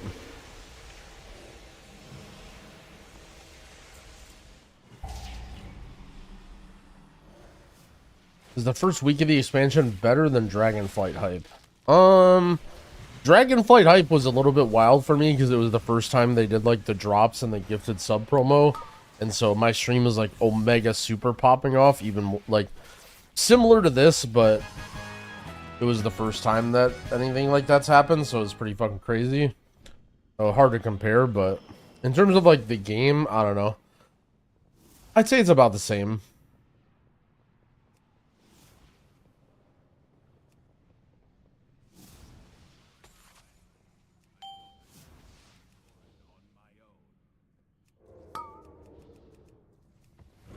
I don't have single res bound. I guess I can battle res. Oh, guess not. Sorry, mage.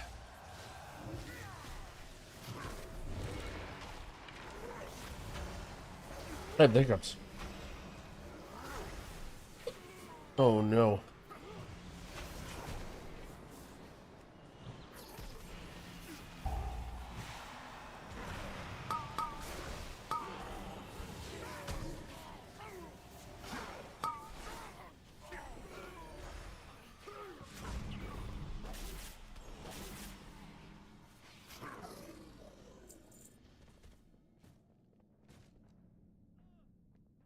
Am I planning to add a premonition tracker? Like seeing if I'm being buffed by the AUG? I don't think so.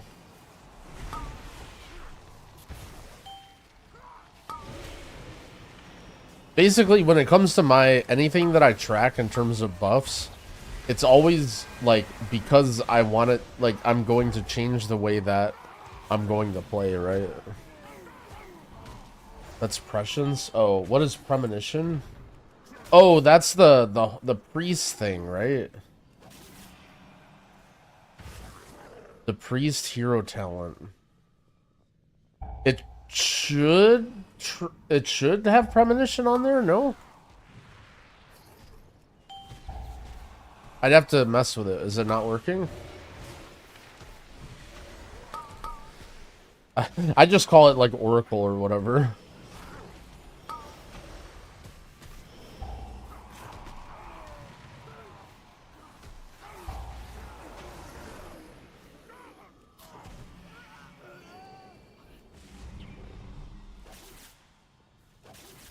What is a healer I'm looking for in M plus is a VDH? I feel like I can't answer that question because you're basically asking me for what healer should you decline. And I can't do that to my fellow healer brethren. The healers you should invite are the most skilled healers and most handsome healers only.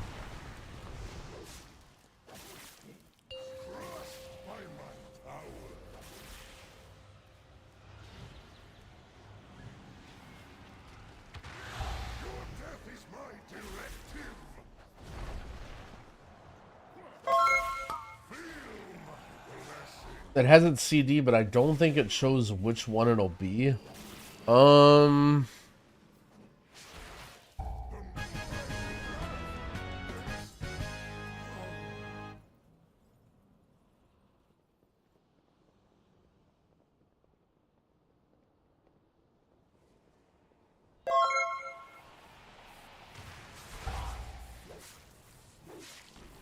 I don't know. I guess I'd have to look at it. I thought I had it set up so you can, but I might be wrong.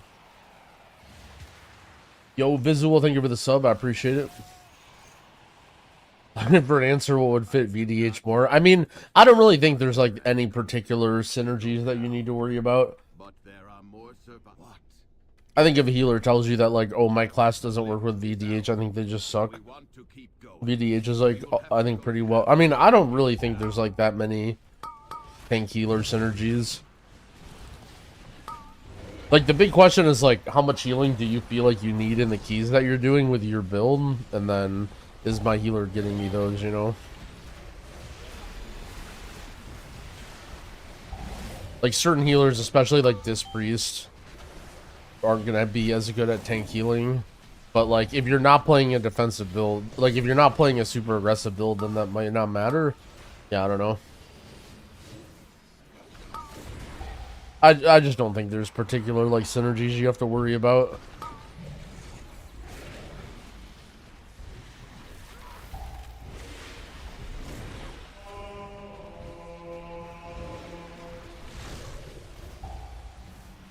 Poor druid, man.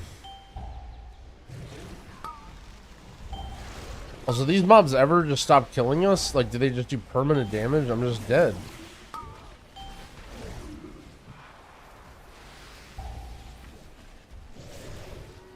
Don't worry, Trank will save us. All the mobs are at full health.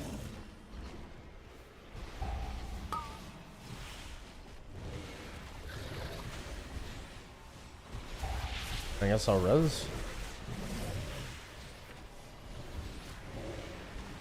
That priest is great.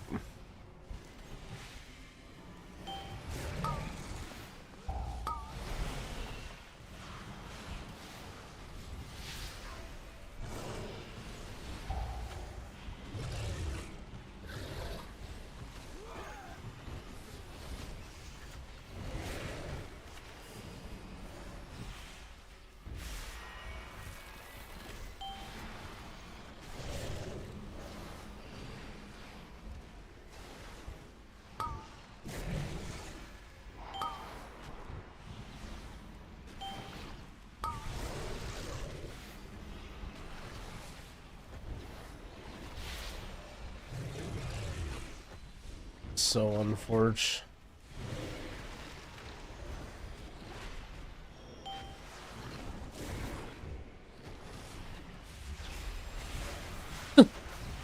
Just dead. Is the run back really that bad?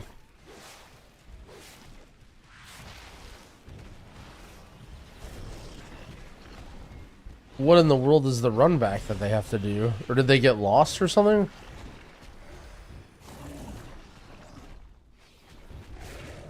Like, what's happening right now?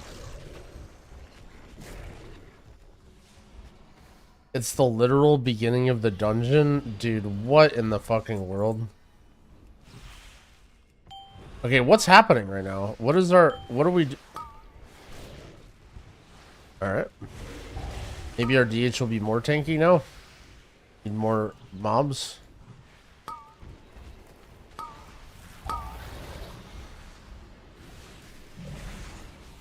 Or is he trying to die? I don't know.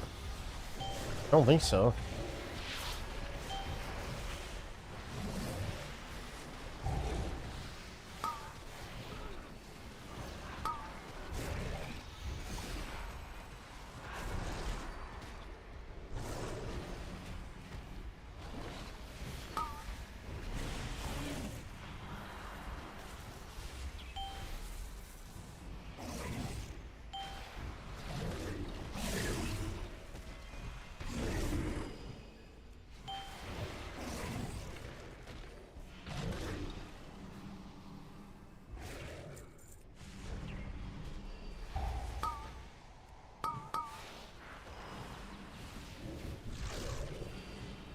What do you think is the hardest role in high key pugs? I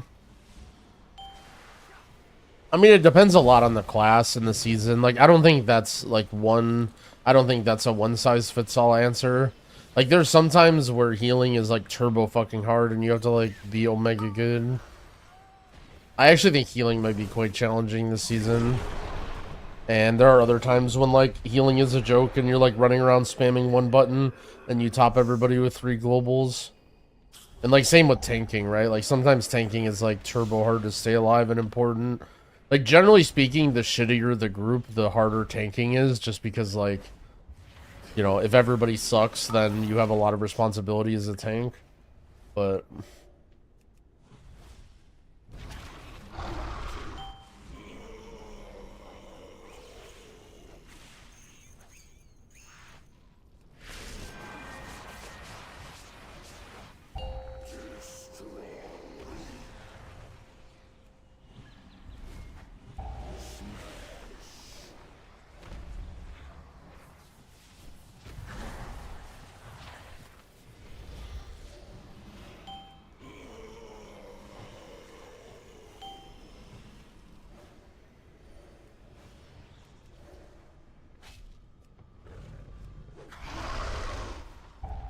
Dude, this poor priest hasn't even made it back yet. Holy moly. What a dungeon.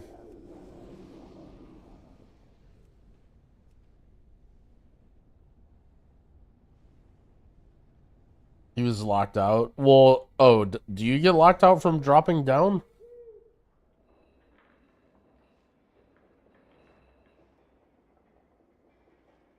Yo, I'm not clicking your random YouTube link, sorry.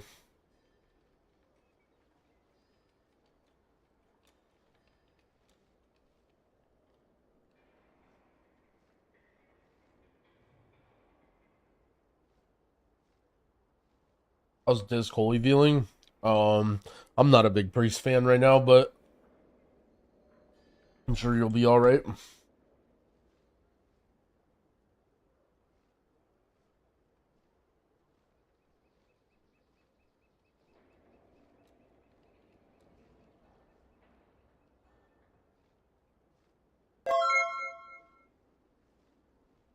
Yo, Bree, thank you for the 2 gifted subs. I appreciate that. Thank you, thank you. How does rdruid feel with the changes? Rotation-wise, I feel like they improved it with no adaptive swarm. In fluid form, but realistically, like, I don't know. I just feel very weak. I think I'm just doing a lot less healing than some of my other healer counterparts.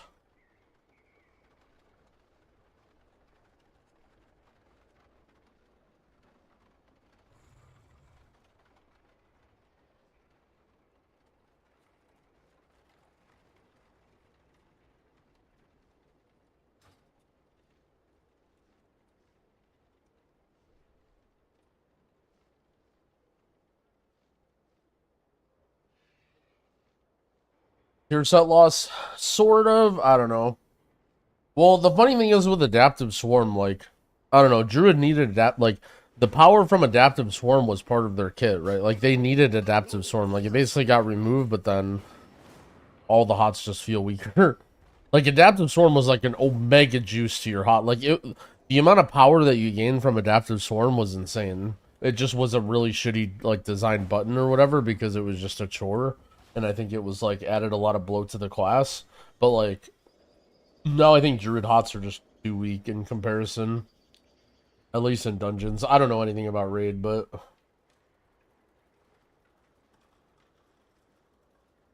yeah, it's a mastery stack, and it's a hot, and it's increases hots.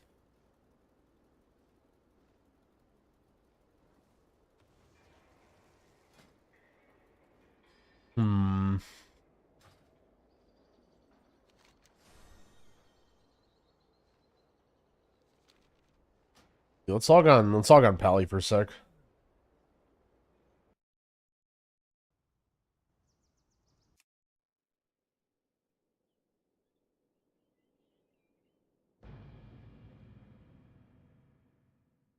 Regi? I refuse to play Swarm. I mean, it felt terrible. Like, I don't know. Well, okay. Swarm feels good when you have all of them up and you're like, okay, nice, this is great. Like, I did it, but like the act of having to, like, through thick and thin, always just press the same button every 30 seconds was really, really annoying.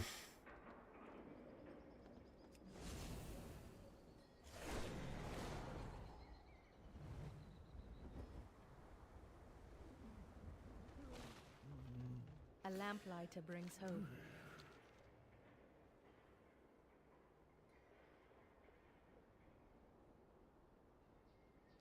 Oh shit, awakening the machine on Paladin. So hear Beladar's song? Our deeds give it strength.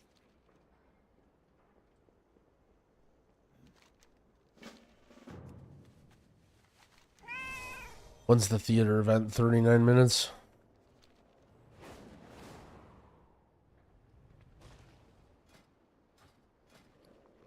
I feel like I have a couple more warbound items in my thing. Or no, they're all cloth, I think, right? My thanks for your patronage.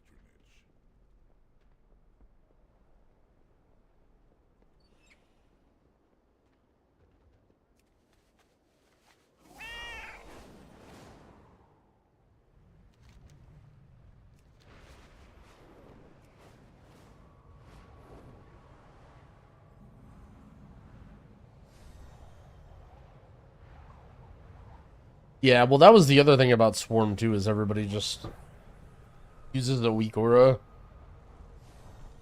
I mean, like... Oh. Glad to see Swarm gone, rip bozo.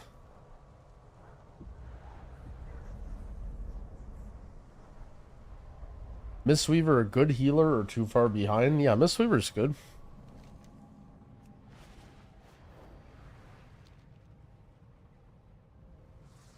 What healing spells should I prioritize in dungeons? Healing Surge? Riptide? Healing Rain? Heal? Earth Shield?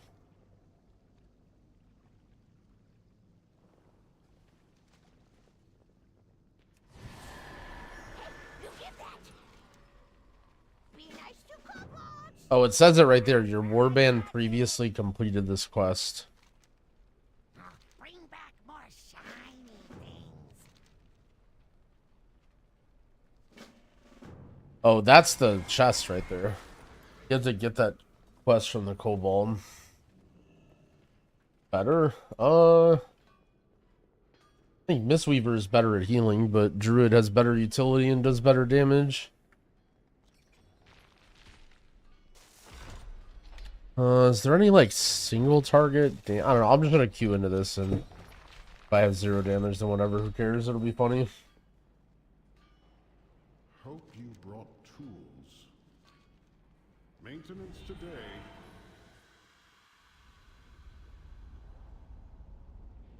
Did I like hardcore? Like, classic hardcore? Yeah, it was insanely fun.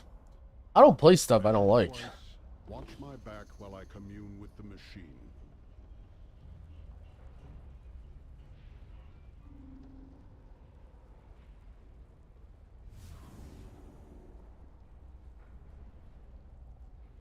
Plays WoW. Okay, well, WoW doesn't count, okay?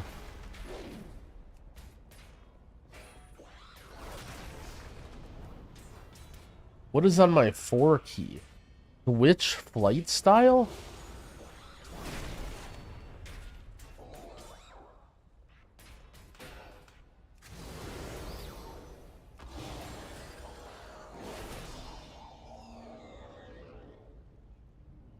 Oh no, I just realized I just started this and I can't press Shield of the Righteous because I don't have a shield. I'm using a two-handed mace. That's 541. Alright, this is going to be a really fun solo challenge here.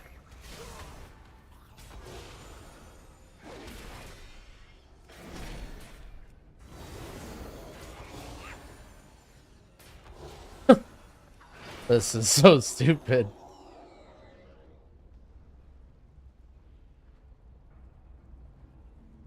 Deserved for questing as hpal. Holy.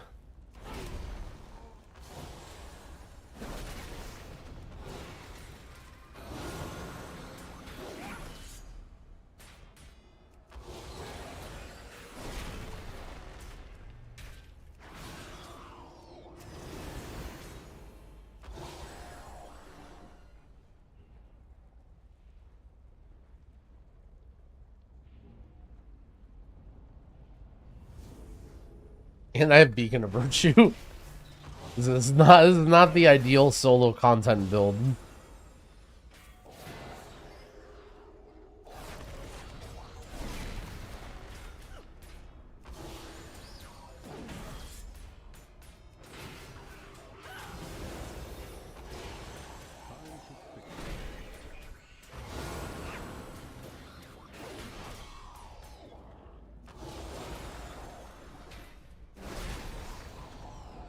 No, you need to have a shield equipped to use it. Just grayed out on your bar if not.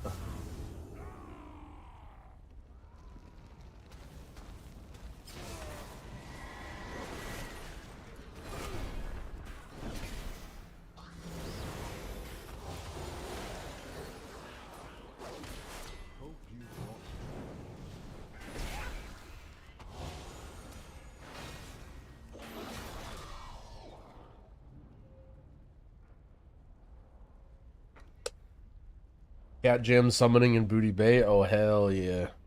Measure twice, watch my back while I commune with the machine.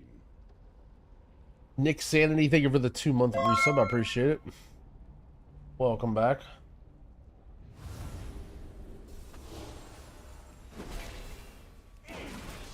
Oh.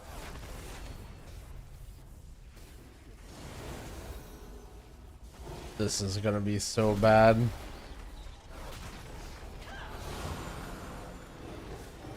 This guy just does not die.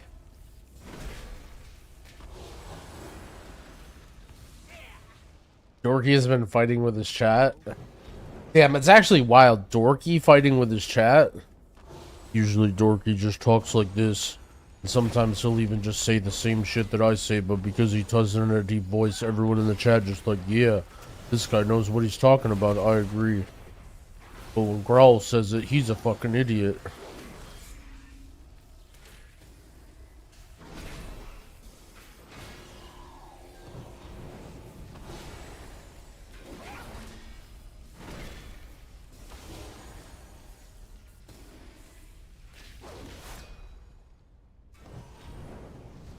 Your voice just sounds dumber.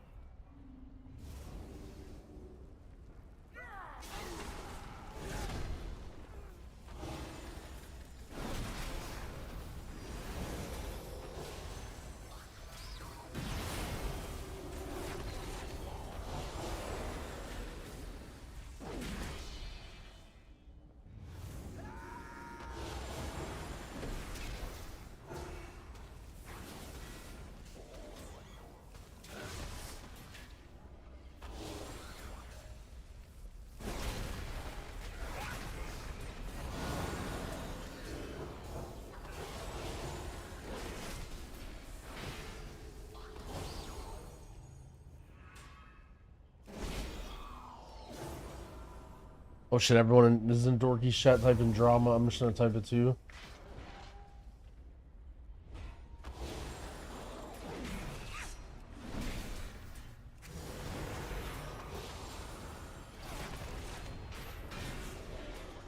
Excellent, thank you for the 2 months. I appreciate it.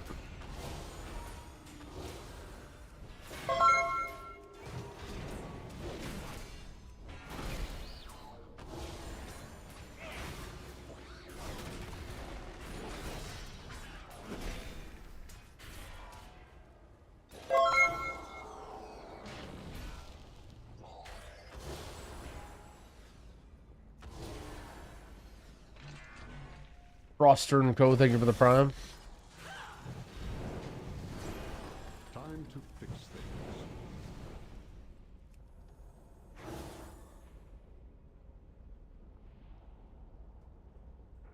Dorky asking if you can hear. Call Dorky on Discord.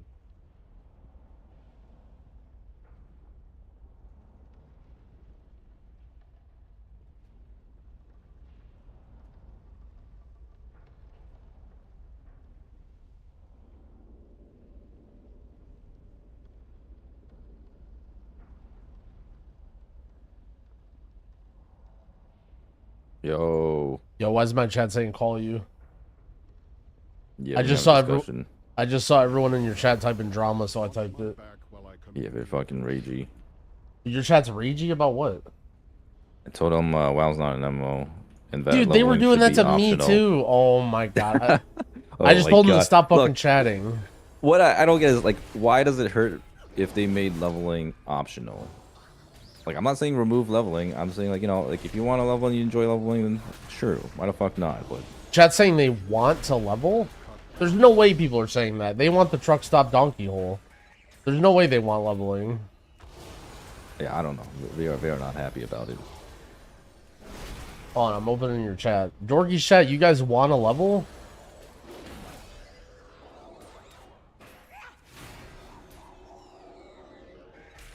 I think at the very least, they should make it so that after the first character you level, it should at least be optional.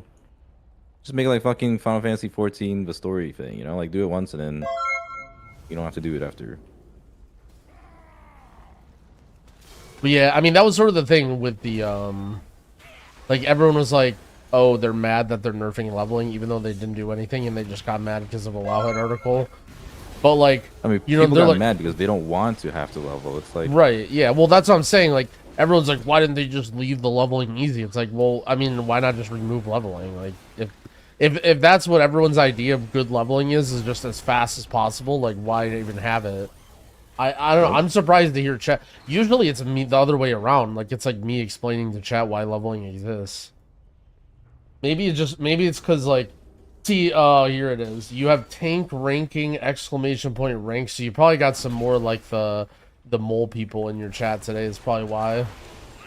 are they the mole people? That think that leveling is good? Probably. That's, like, their main type of content, right? What, like rankings? No, just leveling. Oh, like tier lists. They love tier, like, you got all the tier list people. They love tier lists and they love leveling. Like, they need to know the best possible. They love the best possible tank. tank. The ones that love, there's no shot. They love leveling. They love the best like possible tank for M+, and they need it for leveling.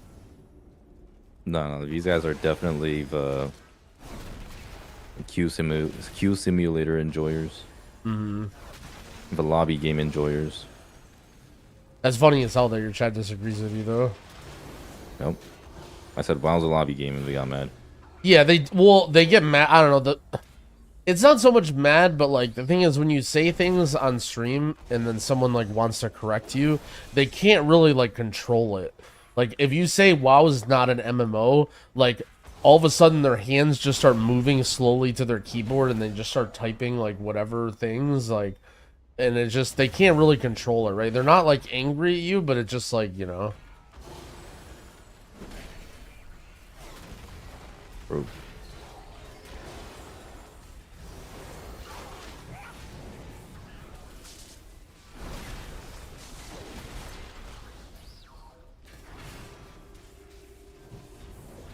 Holy, I'm getting mad loot right now. Shit, spamming heroics. The return of Worky. He is sick. Isn't it sick just being able to do easy ass content and you just get item level upgrades? Well, for now, but and then yeah, then all the stuff is complete dog shit. Yeah, once that plus again comes out, and then yeah, and then we're just gonna have to try to do a 10 on the rats, but then it's impossible. Yeah. No, then we just have to wait and hope that we can get one crumb of loot from the raid. That's the real treat.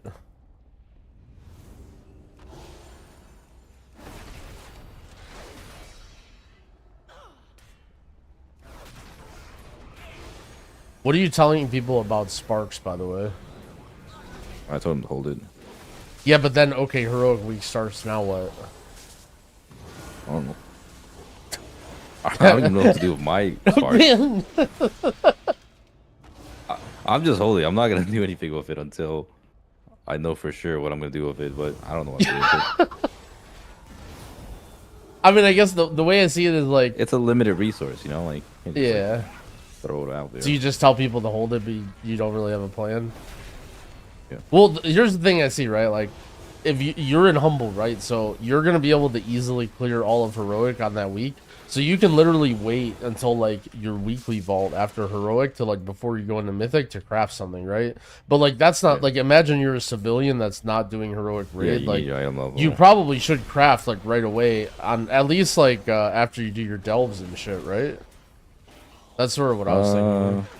I would say get as far as you possibly can until That's fair, yeah. you run into like a wall, and if you run into a wall where it's like, all right, maybe you can't get into groups or you can't kill like certain bosses, then you might want to consider. Yeah, okay, that makes sense.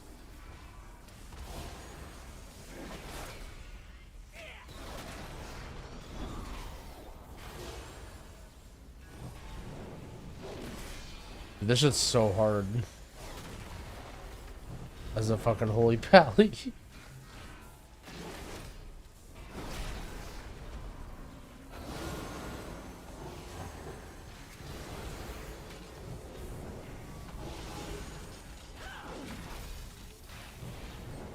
Well, yeah, the more I thought about it, I feel like plus 10 keys are probably not actually gonna be that hard, assuming people can get gear fast. Yeah. Well, I mean, it's still gonna be hard, but like, you know, it's not yeah. gonna be like giga hard. Like I was thinking it'd be giga hard, but with how fast people are gearing, it might not be that bad. How many we're gonna have like what? 2 or 3 crafted items by the time M Plus comes out? 2, I think, right? Yeah, and then there's gonna be, I mean, the real people who are really gonna suffer are the ones who can't do heroic raid. Like if people like aren't doing heroic raid, oh, they're a fucking GG.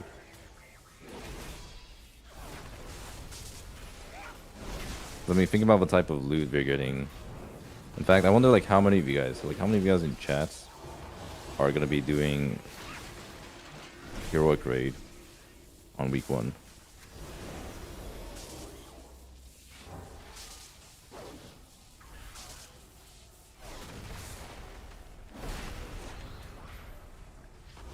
How hard, like, Yeah, let's say, like a lot of people who aren't. what about pugging though? Like, what about people that are trying? Remember that poll that I did? I couldn't believe how many people that say they pug raid.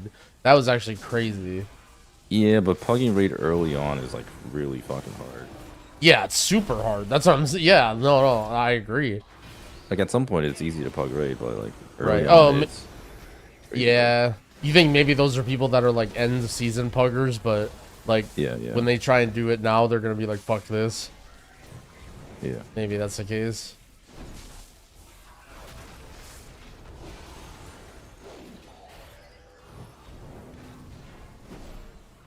Here's the thing though. Does it matter for healers? What do you mean?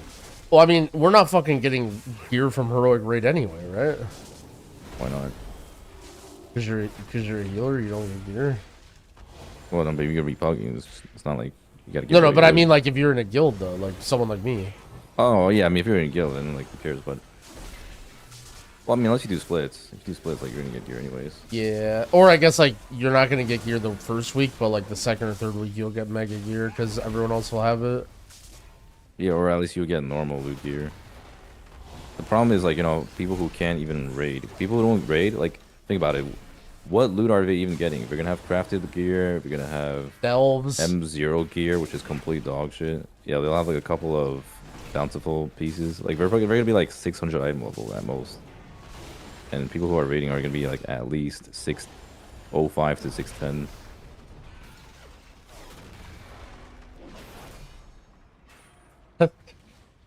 But when Mythic Week comes out, I think that's where the gap really begins. Yeah. Oh yeah. Well, because by then too, people like you'll be fucking farming heroic, like you'll have everything, especially the Omni tokens and shit. Like everyone will be 4-piece in your guild, dude. If you don't have a guild and you're like get unlucky or whatever with your vault, you're gonna be so like it's gonna be so annoying. No 4-piece, like no weapon. Well, I guess you can. The nice part is you can craft a weapon, I guess. Yeah, the crafting gear is definitely the best part. But even like getting into groups is gonna be really hard. Like I'm just imagining you're pugging when M Plus comes out. There are gonna be a bunch of people who are either like 600 plus item level or people who are like 590-ish. Like you're just not gonna get into groups as 590-ish. But if that's the case, that there's a bunch of 590 people that are good enough, then shouldn't they just all make a group with each other? I mean, that's like the classic argument, right? You know how like people say you should just make your own group of non-meta. But the problem is like everyone wants to play with people who Well, are competent. The problem with making your own group that's not meta is tanks won't. But if there's enough tanks that don't have gear, well, yeah, I guess no, you're right. I guess right because tanks will still be able to play with higher item level people. Like you'll be a 595 tank and you'll be able to have all 610 DPS. And if you're not like 610 whatever, like you just won't get invited. So yeah, I guess it's the same thing. You're right. Yeah. Well, I mean, if you're lucky and you get, because like one nice thing at least is if you have a good key. That's if you have true, like yes. an Arakara, for example, everyone's gonna want to do that key, and you can just invite all the raiders. Oh shit! That's the real hack. The real hack is get lucky with your key.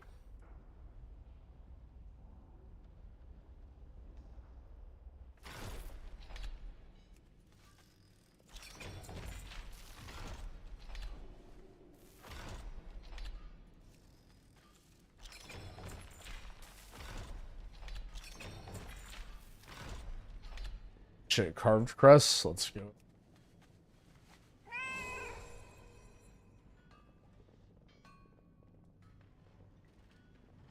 Oh yeah, my chat says if you don't have a guild, just start one.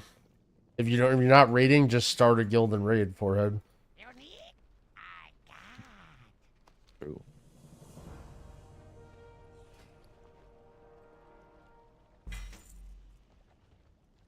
Oh shit, risks. Let's go. I got an upgrade from that. I said off meta guys should. I mean, I was fucking around. Oh, and I'm gonna get another item from here, won't I? Bro, I literally keep forgetting to set my Hearthstone in fucking Isle of Dorn or whatever. Holy shit! It's just same. been I haven't said mine. permanently in. I've just been permanently in Valdrakken, and I always fly, and then from when I fly to wherever I am to the town, I forget. And then it's just permanently in Valdrakken.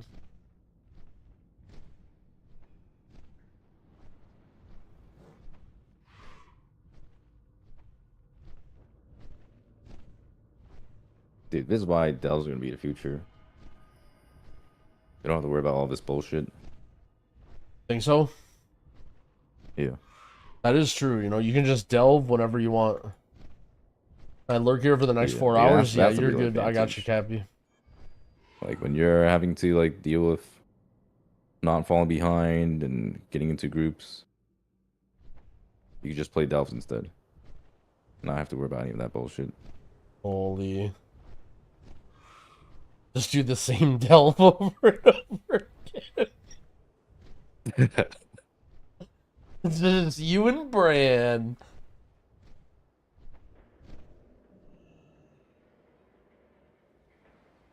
Can you delve efficiently as a healer? I mean, you can do it, but it's worse. When shadow falls, lamplight is right. Efficiently is not the word I would use, but it's like doable.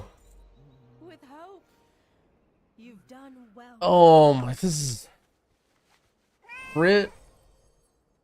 Well, I don't know what the strength it is, but I will set our hearth. Where's the inn again? Oh, this is the inn. Alright, good work, chat.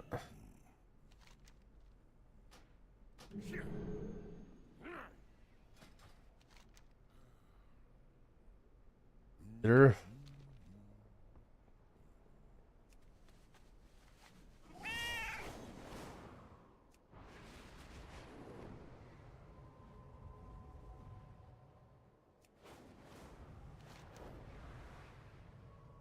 I think Cell does have a smart cast feature, but it's not one that I use personally.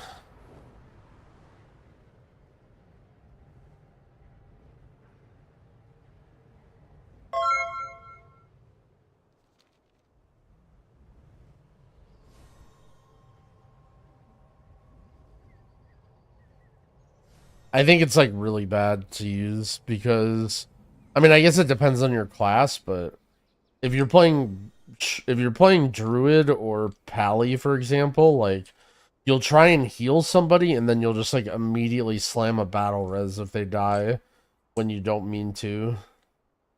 Especially when you're playing in pugs. And then the guy just instantly takes it. When's the Prez guide coming? Whenever my video editor stops playing WoW. So, it goes.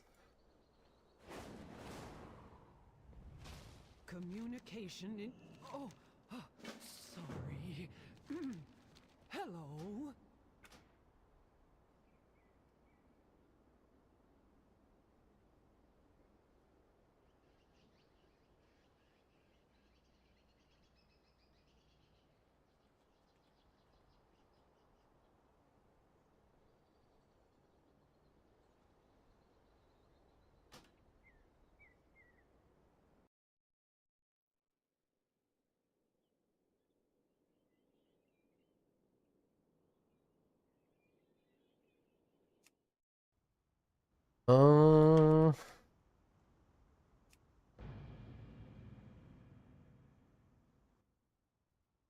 How am I spending my crests? I'm just upgrading, like, I'm spending my weathered only and not the other ones. And I'm just upgrading, like, my valuable pieces. Like my weapon, basically. Trinket. But I'm not putting too much thought into it. I'm just sending them for item level. A lot of your gear you're going to replace with delves. And raid gear next week. Weapon is heroic weapon? Yeah. I mean, if you want to be like Omega efficient, you can craft a weapon and then do... So crafting basically saves you crests, but it costs money and it's annoying. And so if you want to be... But like, these crests are just like baby week 1 crests and you're not going to care about them ever again as soon as the raid comes out.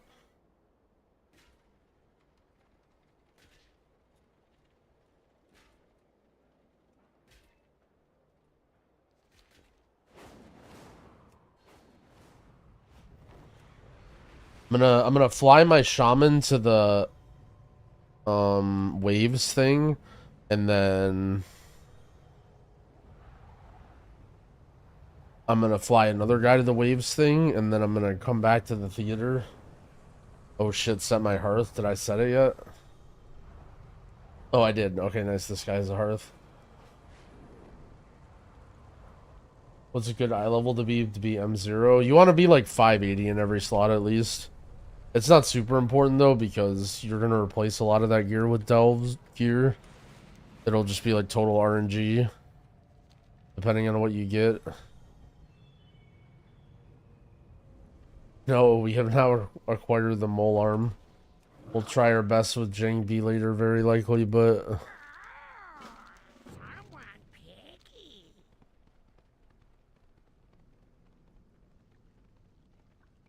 The waves thing is a weekly event. There's like one weekly event in every zone, plus like some other quests.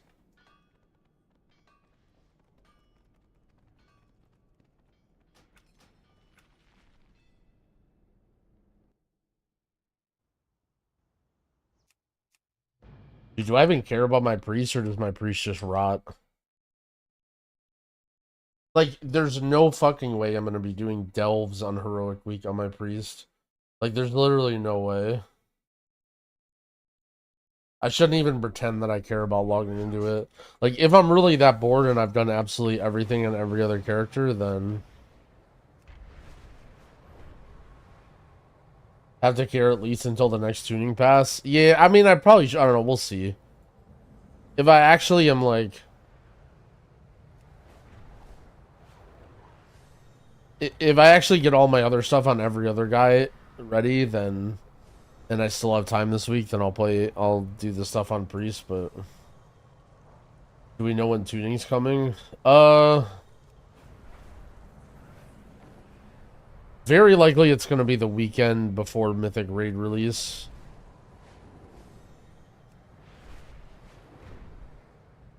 Like, usually they give Heroic a few days, and then do it like that weekend and like warn people or whatever.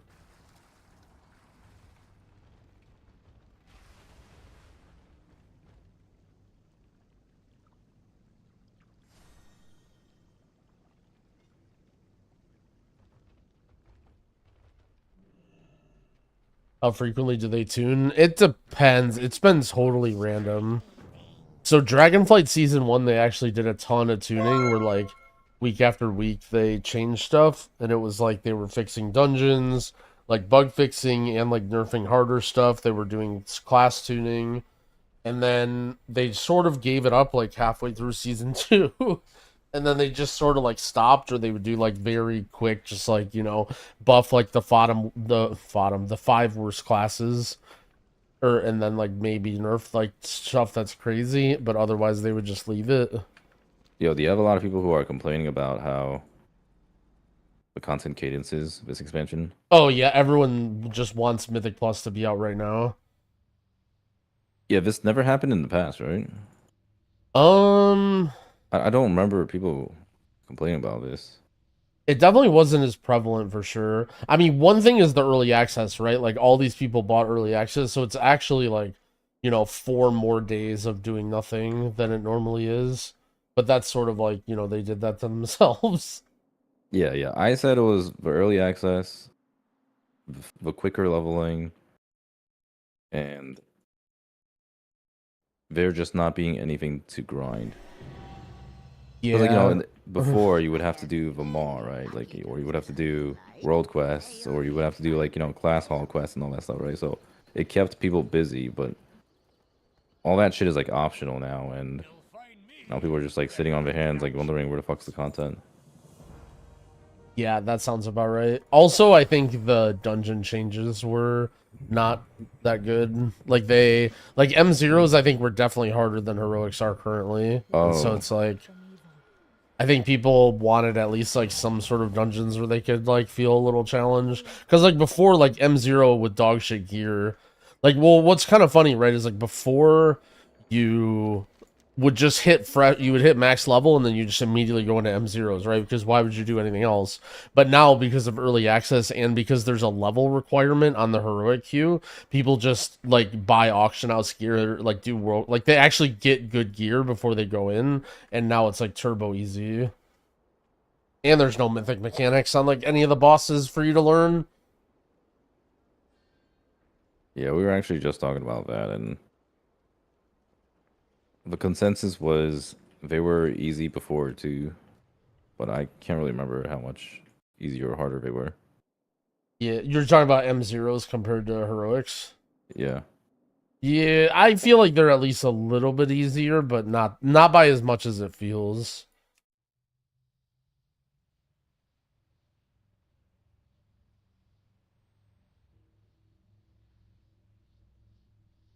It does suck though, especially for DPS players. Like, everything just fucking dies in 2 seconds. You can't even actually do a rotation. Yeah. I mean, dude, when I was trying to, like, I was messing around with Arcane Mage yesterday, and, like, dude, like, I don't even understand what I'm supposed to do. Like, it's like, I'm looking up Arcane Mage, and you know how it's like, oh, you put up Touch of the Magi, and you, like, do a big damage combo, and it blows up, right? Like, it's literally not even a thing. Like, I can't even do my class. But I mean, I'm a pretty good mage, so, like, I was still doing 7 times the damage that the next person was, but I could have been doing, like, 15 times more damage. Holy, that's a lot.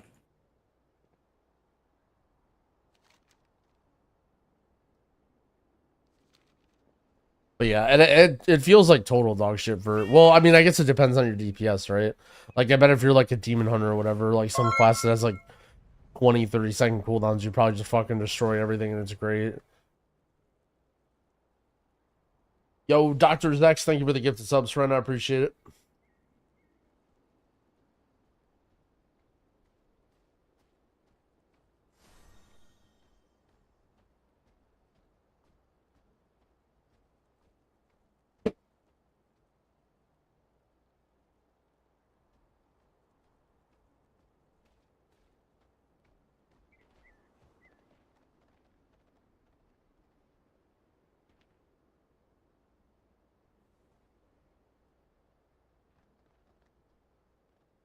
Is there crafting gear I should get right now? You want to save your spark, yeah. You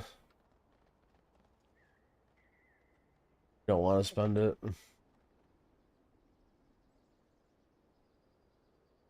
The real issue were the BOE green items. But the thing is, I bet those BOE green items were the same always. People just didn't buy them. You know what I'm saying? Because, like, why would you buy them when you can just go into heroic? Maybe I'm wrong about that. Like, maybe the BOEs were bigger than they were, like, better than normal, but...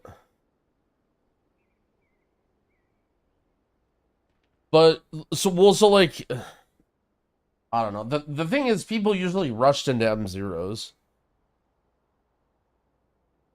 Oh yeah, and you can upgrade stuff too. Like being able to, and you get so many of the weathered crests because like it's not even just 1 week; it's like 2, right?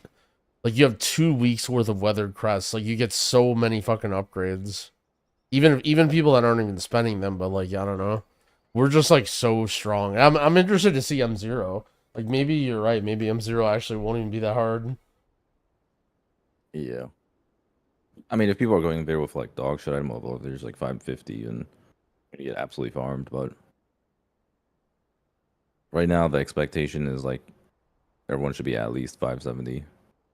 Yeah, I mean, you should be 580 plus whatever you get from the delves if you do those before, which you probably should. Yeah. Dude, what if level 8 delves are hard? That's gonna be... I heard they are actually kind of challenging. Oh, shit. The problem is you can party with them, right? Like, I'm sure, like, you can just... Yeah. And them and they're mega easy. Well, I mean, it's supposed to be solo content. And some classes or some specs are just bad at soloing. Yep. Oh, yeah. Which is why they, try to balance around delves. But yep. That creates many problems for us. Bro, that Nagura interview where the guy was like, we can't nerf defensives because of delves, I couldn't fucking believe it. Yeah, I mean, we knew about that, though. They said that like a while ago.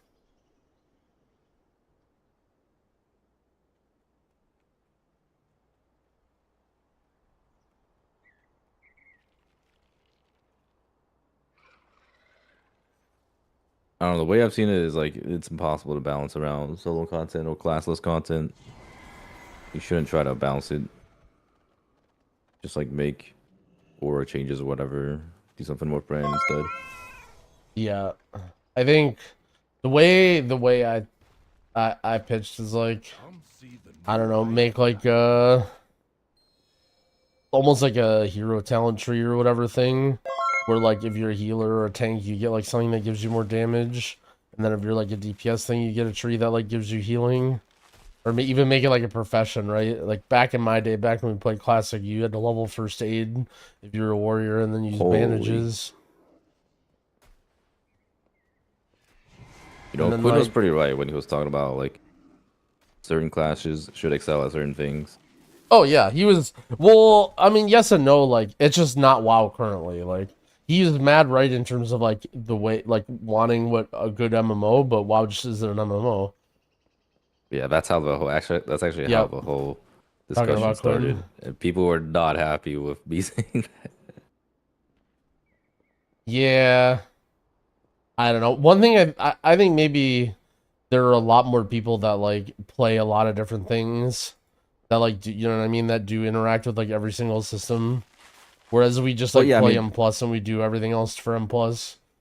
That's kind of how the player base is split right now. There's two types of players. There's the ones who care about like all the stuff the game has to offer, and then there are the ones who literally do not give a fuck about any of that and just want to do endgame content. And the reality is like Blizzard has like enabled that for the longest time, and now Blizzard just has a massive player base of people who only care about the endgame content and nothing else. Yeah, that's a good way to put it. They sort of like promoted it almost, and so now it's like, well, this is what happens. What drives you? Yeah, and there's like a lot of people, like the older school gamers, who want that back, but obviously not WoW's intention. You can only get rewards for the event once a week. But, I mean, you can do it as many times as you want.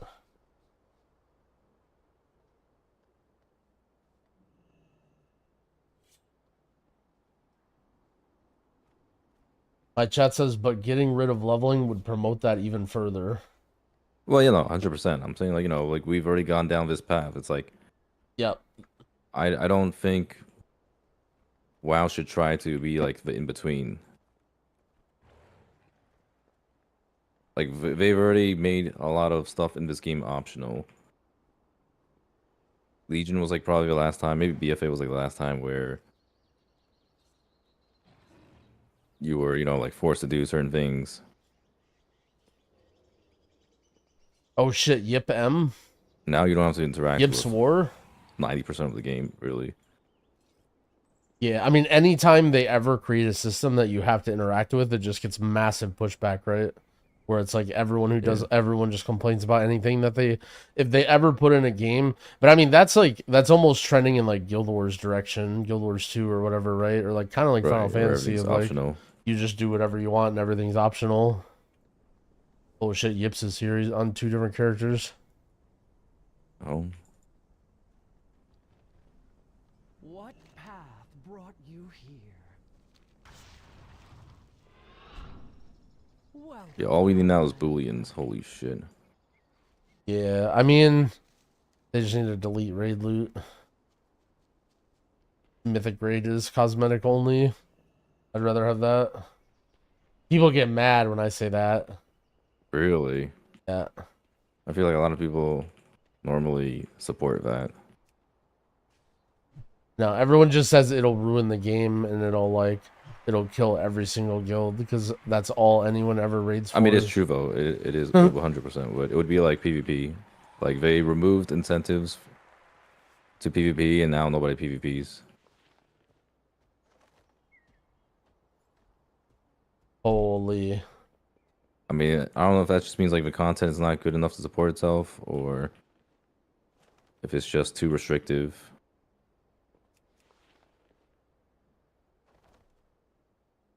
The best gear in the game should be infinitely grindable from M+.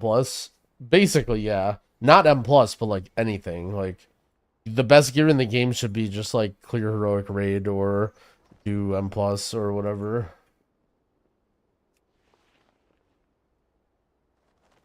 Will I be mythic raiding for loot? I mean, I mythic raid to mythic raid, but I mean, yes, I am mythic raiding, I guess is the answer to your question.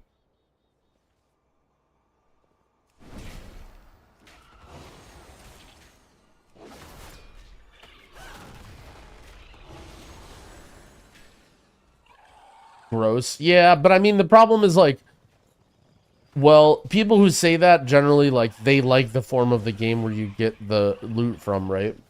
Like, if you like Mythic Raid and you have a Mythic Raid guild, then you're like, okay, Mythic Raid having the best loot is good, right? But if you're somebody who doesn't want to do that, whether it's because of your schedule or because you don't enjoy it, you're not really, like, then you're not really supporting it, right? Like, so imagine an alternate world where the best loot in the game came from M+. And you had to do plus 15 keys in order to get the best loot in the game for Mythic Raid. You couldn't get the best loot for Mythic Raid. You had to do plus 15 keys to get loot. Like, a lot of people would change their opinions, right? They would be like, what the fuck? Like, and you can make the same arguments, like, oh, this is the hardest content, oh, blah, blah, blah. Like, you can make arguments for why that should give the best loot in the game, but reality is, like, if the content you enjoy gives the best loot, then people like it. And then if the content that you don't enjoy gives the best loot, then people don't like it. And so just making loot very easy to get where, you know, as long as you're, like, reasonable at anything and, like, you know. Whereas, like, if you're someone who plays sort of casually, there's still that level of progression where you're trying to get to KSM or, like heroic AOTC or whatever, but for most people who play the game seriously, like, you just have all your gear right away in the season. And again, I'm not saying like, oh, this is the best thing for WoW. I'm just sort of like pitching the idea as a thought experiment. Like, the biggest problem, like someone asked me earlier, would I enjoy it if like M+ was no loot, right? If it was only, or WoW in general, if there was no loot and there was only like you just do the content and it gets harder, or like Tournament Realm loot style. It's something to think about, but I think the biggest problem is that there's just not enough content, and the content isn't deep enough that, sort of like what you said, right? You would get bored so easily. Like, you know, they spend 8 months coming up with a patch of like new dungeons and a new raid, and then you basically have beaten it in the span of 2 weeks to 3 weeks. and then you're done for 6 months to 8 months.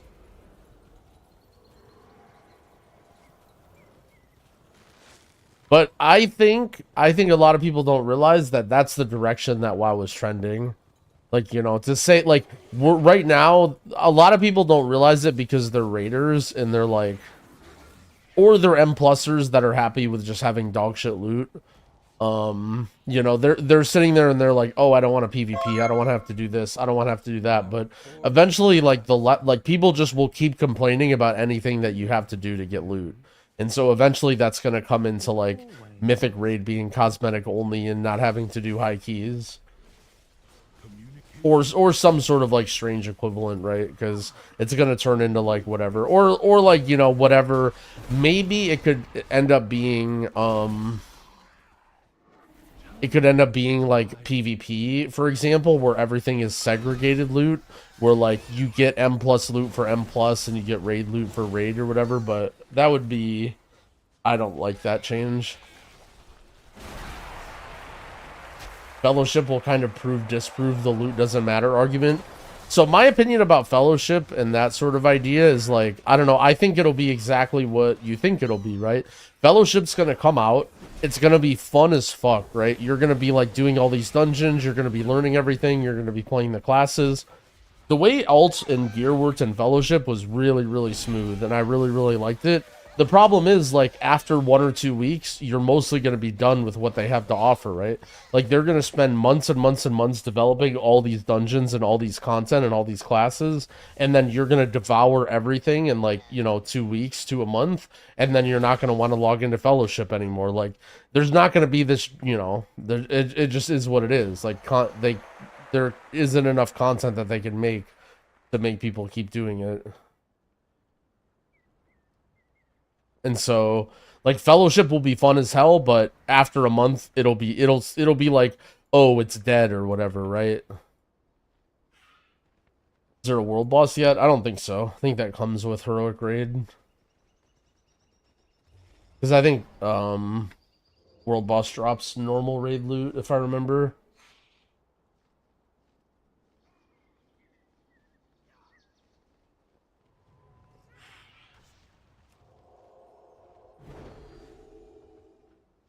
Throw flowers. Oh, maybe I should do this.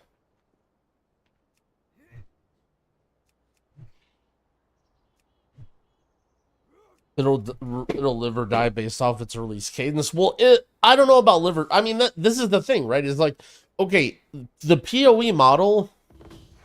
Like, everyone considers PoE a massive success, right? But, like, only the sweatiest PoE players are, like, permanently playing that game, right? The way that...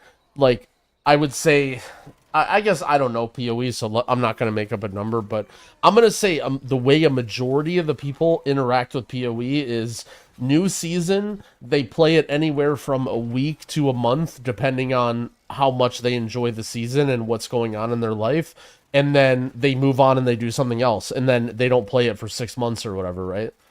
And then, but is that bad? Like, so many people enjoy PoE, and that's like, you know what I mean? Imagine if you have 7 different games that you rotate through, you know? Like, is that bad or is that good? And WoW, I think, is sort of trending to be that as well. You know, like, I think M+, high M+ with no affixes is trending to... What's funny is that's how I think a majority of people play M+, or play WoW anyway.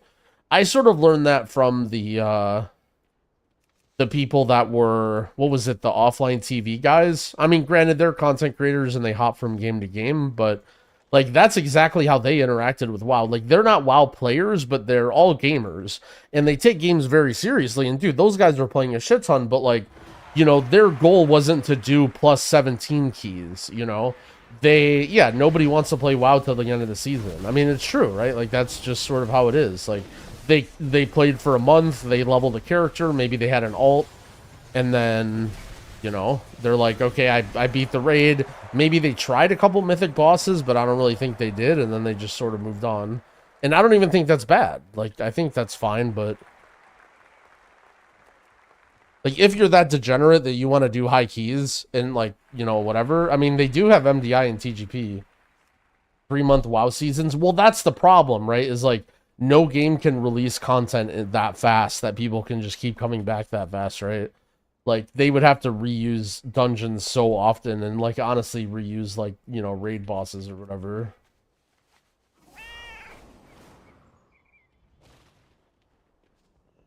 Communication in... Oh. Healing M plus really hard. I've only ever done DPS. I mean, I wouldn't say so. I would say every role in M plus, if you're doing it at a very high level, is hard, and if you're doing it at like a, you know, casual level, it's not really that hard. But different people are good at different things, so some people may find tanking or healing or whatever hard.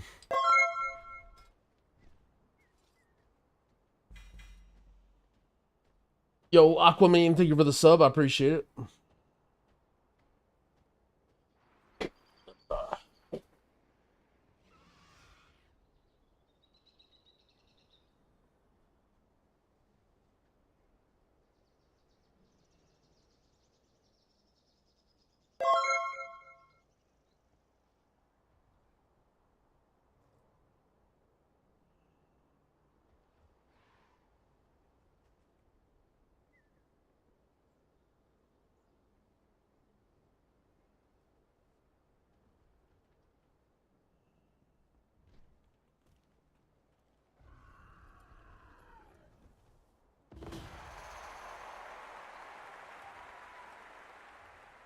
That's a good point. PoE seasons aren't purely for the content. Playing a new build, re-gearing. But it's similar in a way. Much more similar than, you know, looking at something like StarCraft seasons or Counter-Strike or whatever. Yo, Twiximus17, thank you for the sub. UK Joey, thank you for the prime as well.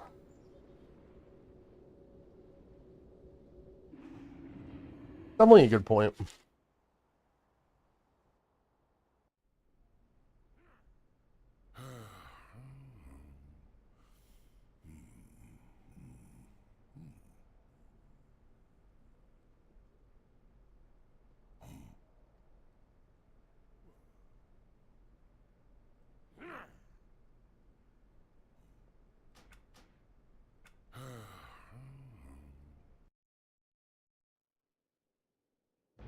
I can open up talents real quick. I mean, I have nothing special. I think I just clicked random things.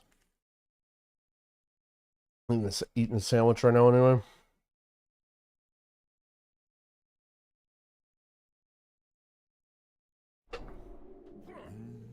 Let's see, do I like my build? Oh, I'm running divine, or not divine vision, or merciful auras.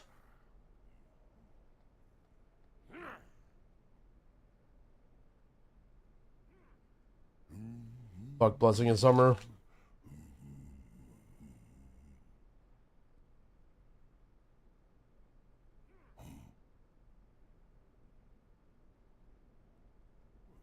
What kind of sandwich? It's a turkey club.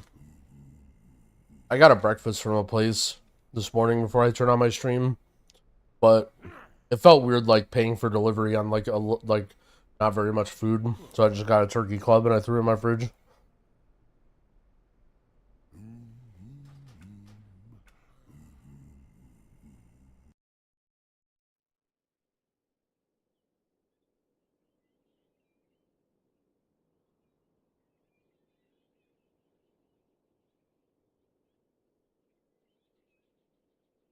How do I like Martyr? I like that Holy Shock is strong. It's definitely a little different.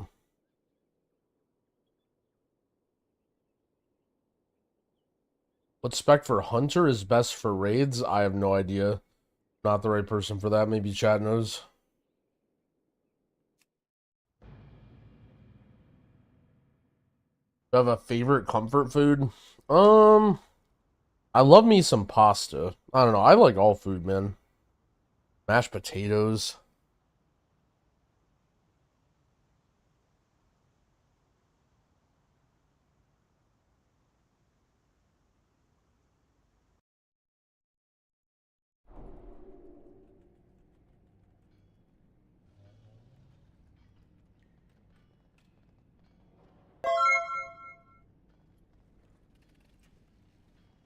Feels bad when you hit a hard shock. I mean, that happens when you're leveling because the level scaling was fucked. But that shouldn't really happen too much in dungeons.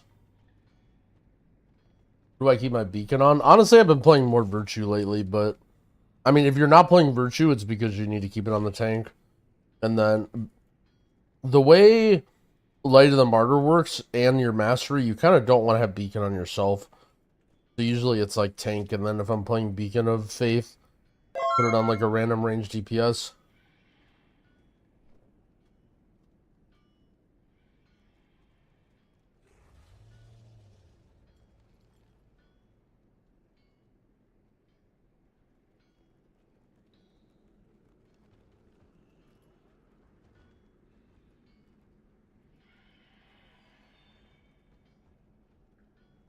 Yo, Phil at Twitch TV, thank you for the sub, I appreciate it.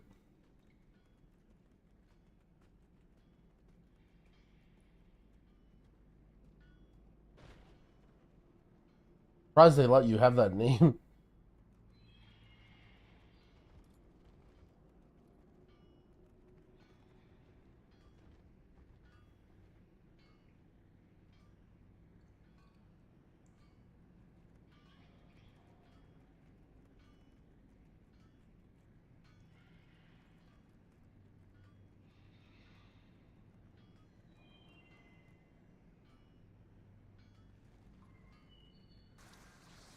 Have I met any gaming friends IRL, and are they sworn to secrecy of my true identity? I haven't really left my house since I started playing WoW. So most gaming friends I know IRL are not WoW people.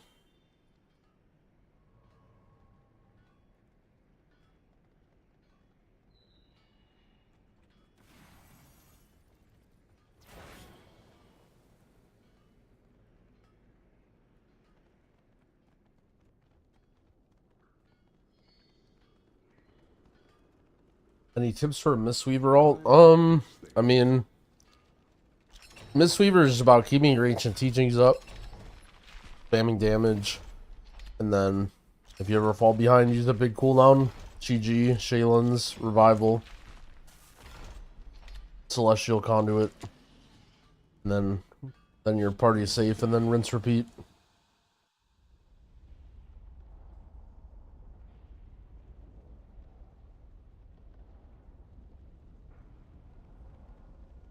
Hope you brought tools. Watch my back while I commune with the machine.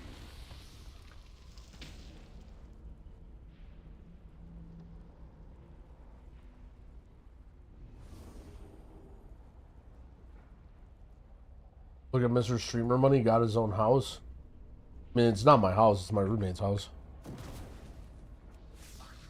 But what am I gonna say? Oh, I don't leave my roommate's house?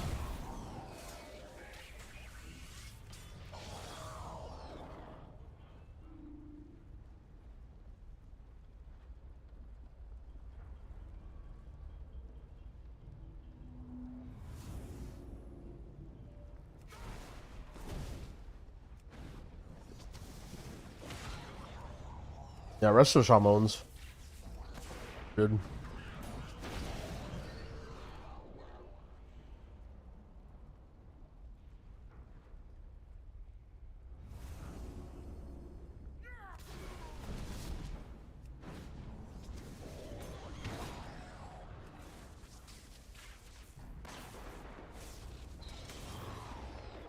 How good so far? I haven't played it too much, but it's pretty good.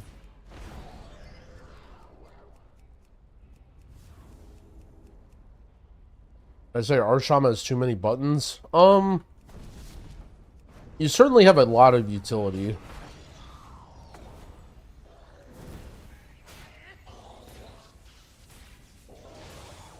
I don't really hate it because a lot of it's optional. Like, you can kind of just run as much or as little buttons as you want with Shaman.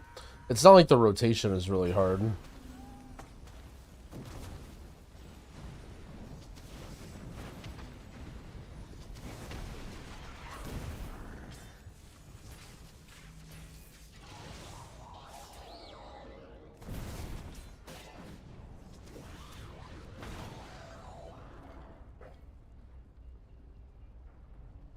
First season playing healer in a while. Any tips for playing Arsham? Have your liquor cabinet well stocked for when Mythic Plus comes out. Because if you're trying to time a 10, you're gonna need it.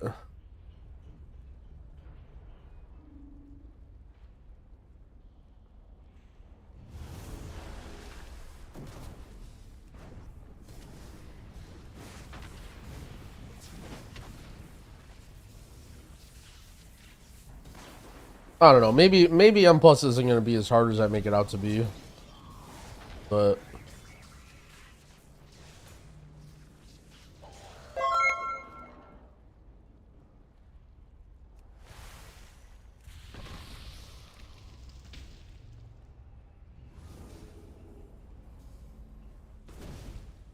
what if I'm him?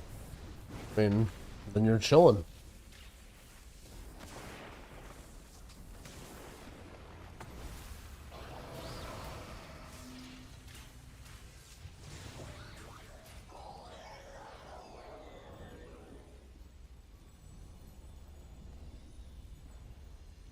Yeah, Shaman's very chill to pug with.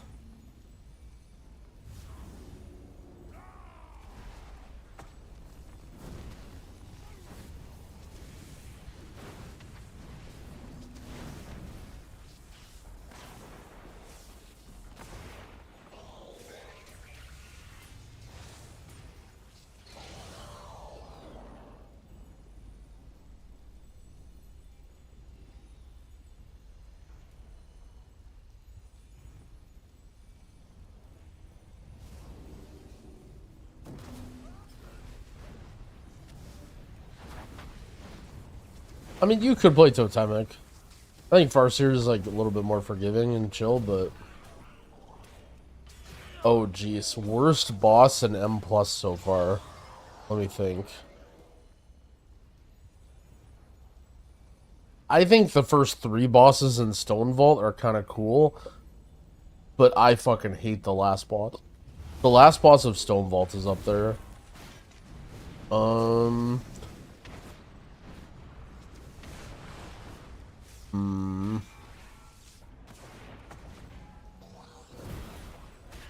Oh, the last boss of Siege. That boss is up there still. That's just a classic shit-stained boss.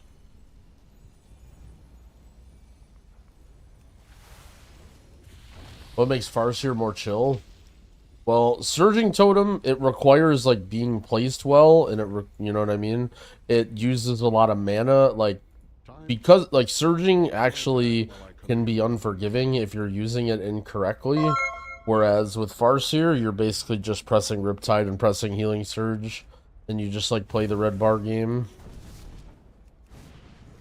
Like, when you play Totemic, you're pushing more of your power into your totems and your healing, and your chain heal and your healing rain, so, like, if you're not using those correctly, then you're going to be either mana inefficient or struggling to keep people up. And it's like, I don't want to, like, you know, I was asked the question. I'm not saying, oh, it's really bad to pug as Totemic. I'm just saying, like, I find Farseer more chill.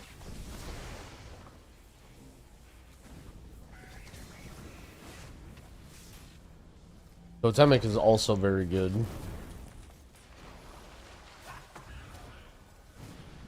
Am I a beach or a pool type of guy? I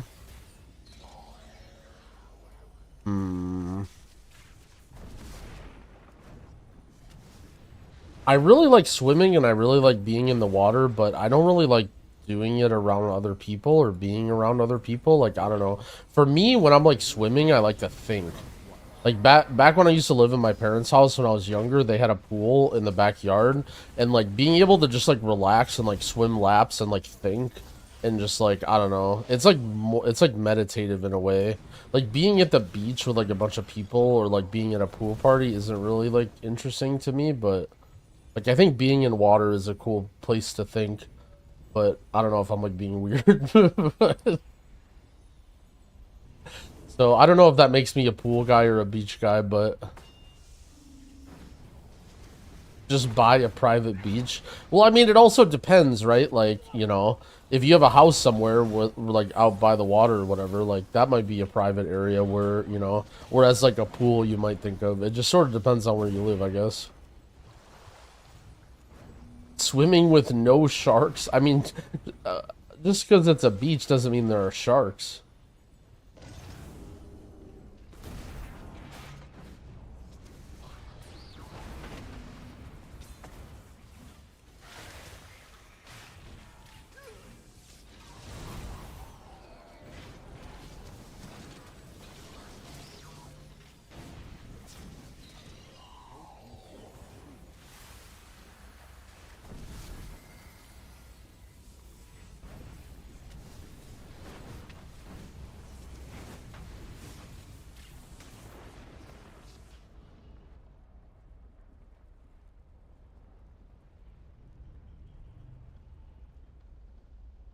Max roll at max roll they say resto shaman is better with farseer.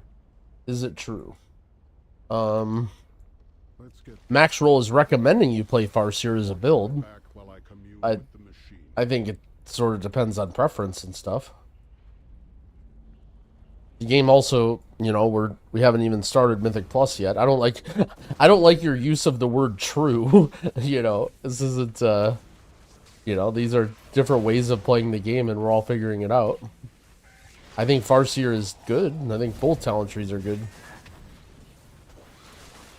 See, like, that was just such a me answer, you know? Like, I feel like Dorky would have just been like, eh, you can play both, don't worry about that, you know? But me, I just, like, say this wordy, dumb bullshit, because I'm just, like, not as good of a streamer as Dorky. You know what I'm saying? Like, that was such a growl fucking answer that I gave that guy. Nah, man, don't worry about max roll. Both of the talent trees are good. Just play whatever you want. Alright, there we go. This poor guy's probably new to my stream. He's just like, what is wrong with this cat with a waffle on? Why does he keep making new voices? Who is Dorky? Why does he keep changing his answer to the same question? I thought these people said he knows what he's talking about. Why is everyone spamming Dorkin?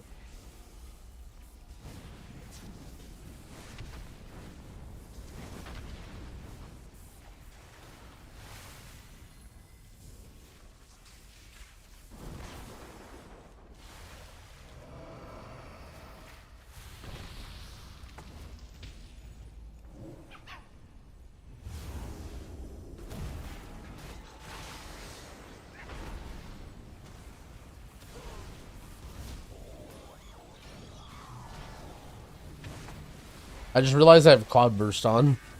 I have no idea what build I'm running, actually, because the reason I have Cloudburst is because I was testing weak auras.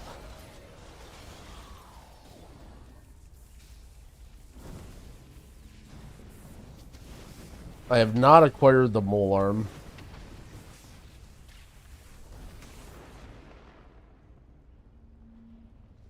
I just want to be top 1k EU. It's alright. First, you want to be, hey, I just want to figure out how to play my class and play with my friends. Then you want to be top 1k. Then you want to be top 100. Then you want to be number 1 on your server. You know, don't worry. You're on the path to crippling depression. Whatever you tell yourself right now, you can keep telling yourself that, but... No, actually, that's a joke. You get to the point where you, like, figure out exactly where you like, and you're like, damn, this is cool. That's happened with me, both in M+ and in Raid. In Raid, I was like, I'm gonna be a world first raider, this is so sick. And then, as soon as I found a guild where I liked the balance of, like, try hard versus, how good they are, I was like, never mind. And then I got kicked and now I'm in Drogo's guild. But then for M+ too, like, you know, I got to a level where I'm like, you know, I know a bunch of people, I can do really high keys, but I'm not like, you know, oh, I gotta get rank 1 in the world all the time.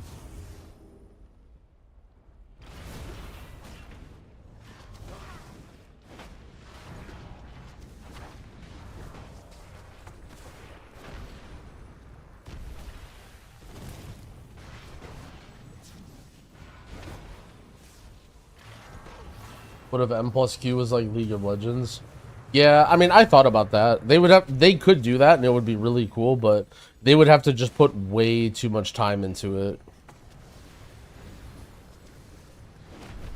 And the big thing I think that why people wouldn't like that is you would be doing nowhere near the key that you could potentially be doing, right? Like people see the idea of, oh, they could do a solo queue and then they could queue into a key that's scored for them that they've never completed before, but if that was the system, then that would not be the case, right? Like, for example, let's say the highest keys you've done is like 10 or 11. In order to have like a 50% success rate, you're probably realistically doing like 7s or 8s with pugs, right? Like, at your highest level of keys in random, you know, match made pugs, you're not going to have 50% success rate or more.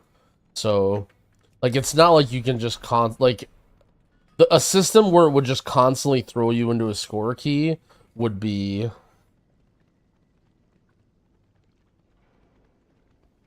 it would have a very low win rate. You're getting carried then? Well, no, what I'm saying is like you're not at your like quote unquote correct level.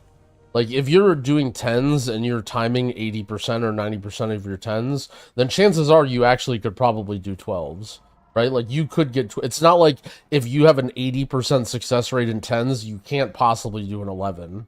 Like that's just not the case, right? Like there's somewhere if you keep moving up in keys where you're going to get like, you're going to start depleting a lot more than your timing, and then at that point, like that's where I would consider your like level of progress or whatever.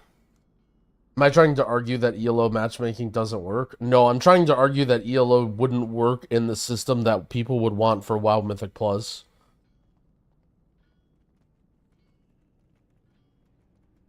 Because the level at which they're 50-50 is probably not happy for most people. Like once they, you know, like even if like let's say someone wants to do a 10 for a weekly, right? Even if it takes them 5 tries, like they want to do that 10, right? To get the weekly. And so if someone has a 20% win rate at 10s, they would rather do a 10. But a matchmaking system would not put them at a 10. It would put them at like an 8 or whatever. It would be 50%. And they think that solo queue means that it would put them into their highest possible key. Yeah, basically what Trout said is like way more eloquent than what I said. And ELO has to do with a zero-sum game. Most people aren't happy not being Diamond or Grandmaster.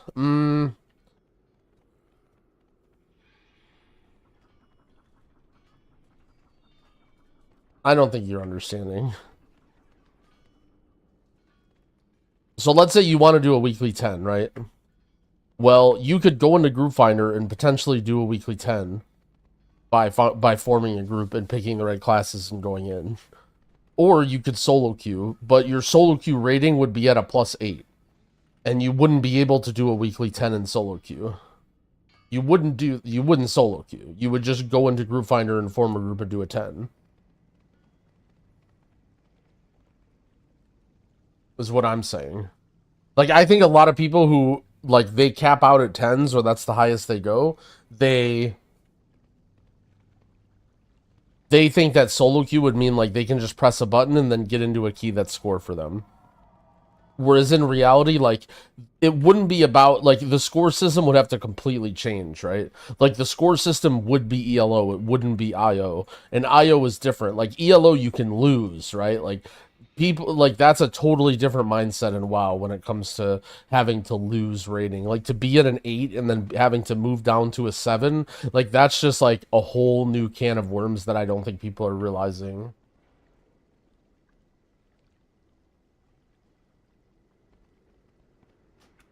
Okay, so I have, oh, I opened this. So I should have 4, oh shit, indestructible. Why do I only have 2 coffer keys on this guy? I guess because I didn't do the theater event, right?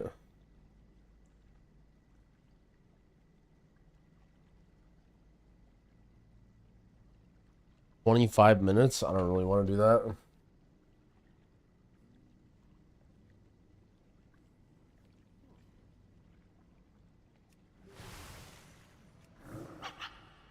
Why would solo queue include score keys? Well, that's sort of what I'm saying is not to like go into the oh shit. This is so funny. This is me. I was this guy earlier. Look at this. My last 3 dungeon queues have been Arakara, and 2 out of 3 people leave right after first boss. I get that you want the trinket, but forming parties instead of farming parties instead of screwing with people's queues. Blizzard needs to put people who leave 2 to 3 times after a boss on an hour or more long cooldown. We're currently one. Yeah, see, this is like the problem here is that you can just queue again. So for example, if you queue a random heroic and you leave the random heroic, it puts you on a timer, right? But the specific dungeon finder doesn't have a timer. So you can have the deserter debuff and literally just queue this. And it's just so fucking stupid. Like, why does this not have a deserter debuff? Yeah, I always thought it had it too. Like, I didn't understand. I was just like, what is happening?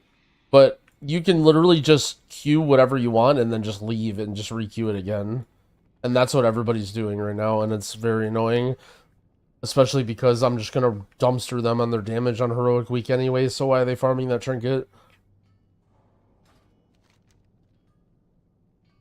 If you defeat a boss, you don't get Deserter. I mean, I had a run where... No, I'm telling you. I had a run where we started a Dawnbreaker. I queued into it random. We killed the first boss. Then both my tank and my DPS left, and it was just me and 2 other people. I pressed no, I don't want to find a new, like, more people. And then I left, and I got Deserter. And when I say Deserter, I just mean the cooldown of this. I'm not talking... I know there's like a Deserter debuff. Maybe that's different. Oh, yeah. Well, okay, so that's different. Okay, I'm misunderstanding. So I'm not talking about Deserter. I'm talking about the cooldown for queuing. So there's no Deserter for either of them. Guys, I don't queue fucking Heroic Dungeon Finder very often. How am I supposed to know this shit?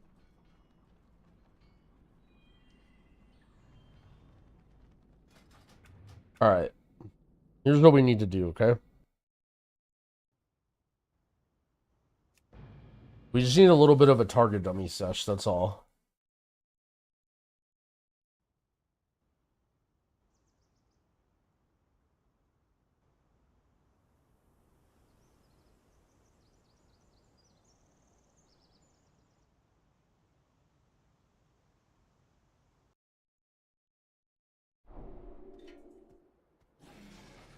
Alright, so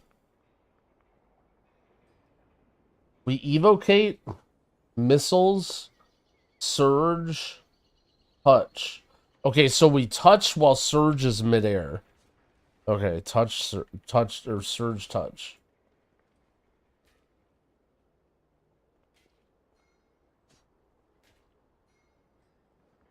And then we start spamming blast.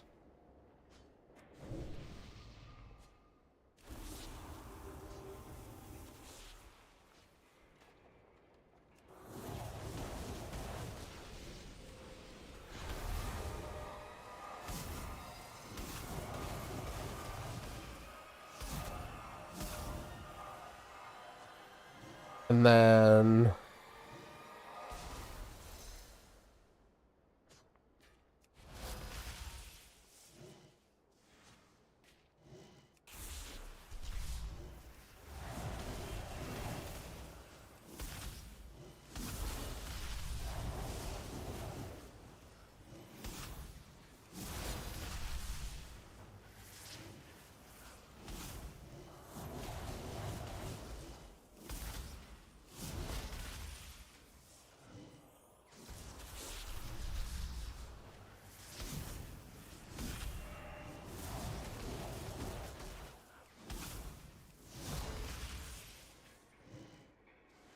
Hitting 580 is a good prep. Yeah, you basically just want like 580 in every slot. You can go a little bit higher, but it doesn't really matter too much. Okay, so you evocate, and that's mainly just for the int buff. And for the clear casting. And then you arcane missiles, arcane surge. So you arcane surge right before touch. Do you ever arcane surge when you're not using touch? Oh, arcane surge is such a long cooldown. Holy moly.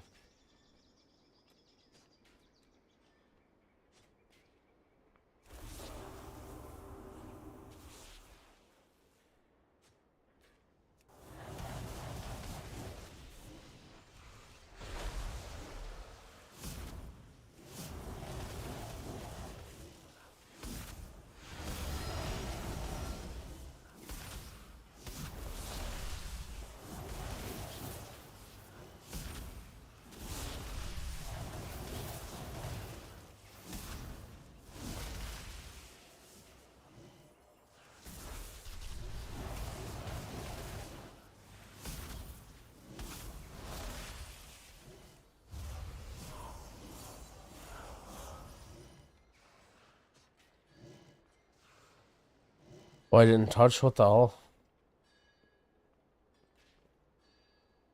Get a macro that combines touch and barrage. Oh, is Touch of the Magi not on the GCD or something?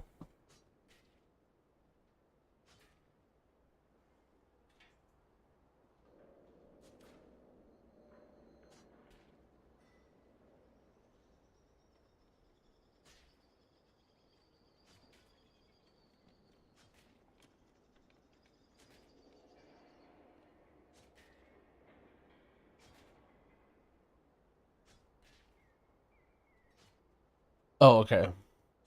Evo, alright. Arcane Missiles, Touch of the Magi is off the GCD.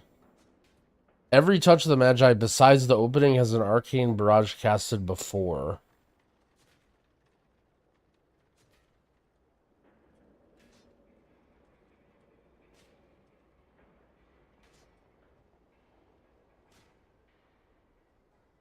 Sun Fury opener? Oh no, what do people play?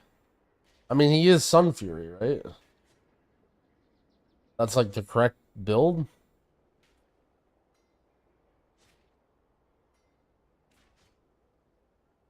What is... Let me read it. Do I just get level 71 so I learn what it does? Is it like... Oh, let me...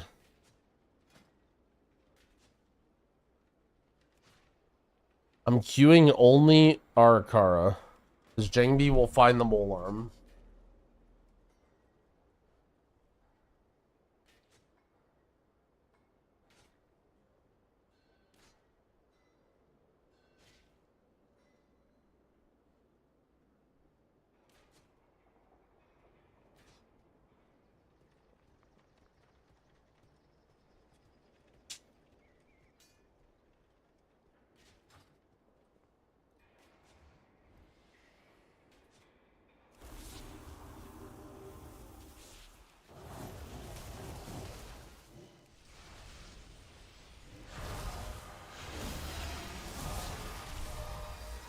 Oops.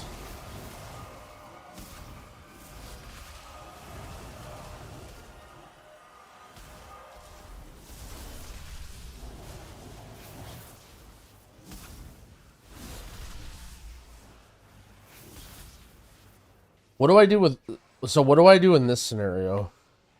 So I have all my arcane charges, but I don't have... When I don't have clear casting.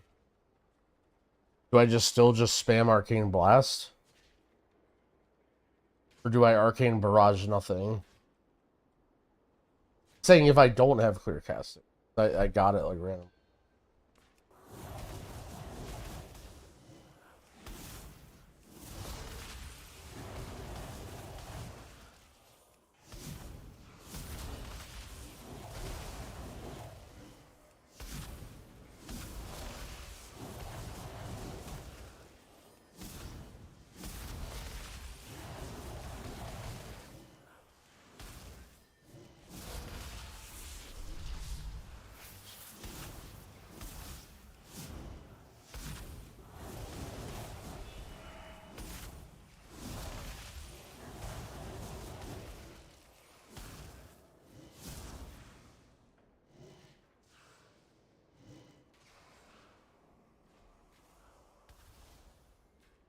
What is this button all the way over here? Supernova? Do I care about Supernova? Why is Supernova like on the same...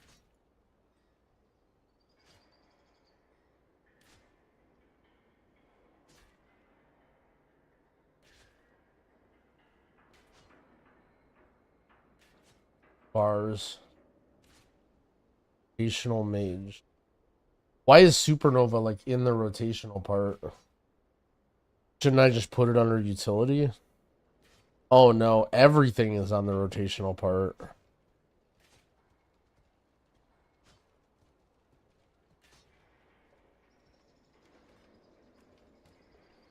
There.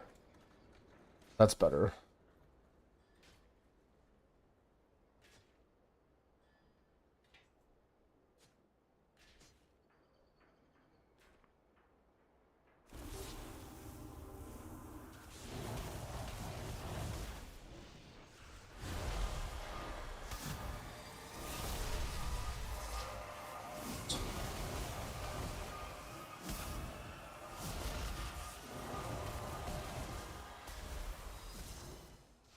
Holy shit, 600k.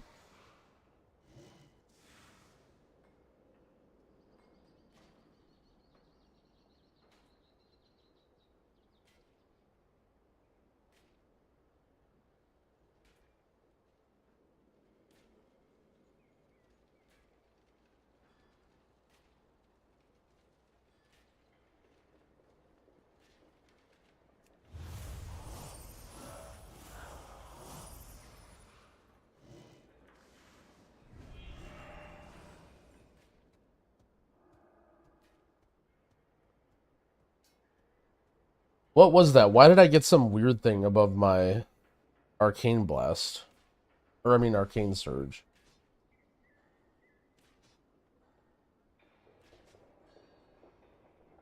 Also, I kind of want to change the way that my buttons are laid out here. Arcane surge. Touch.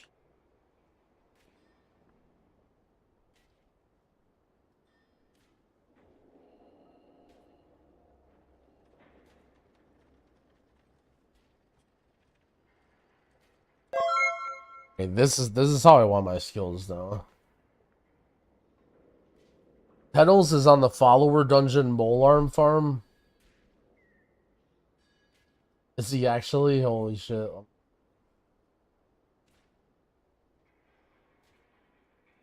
His name is the stream title is farming the mole arm. Holy shit.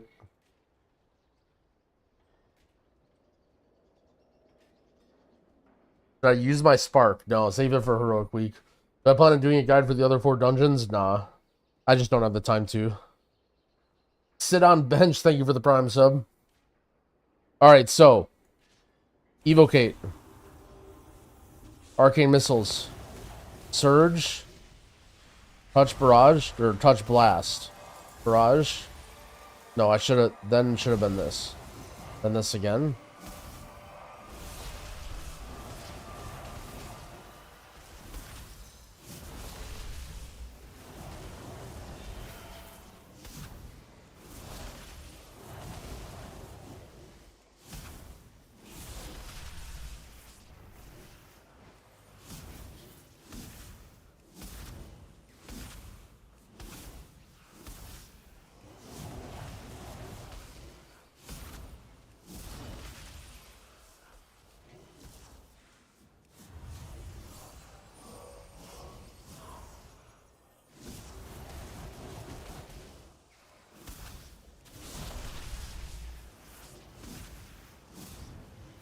Okay, hold on.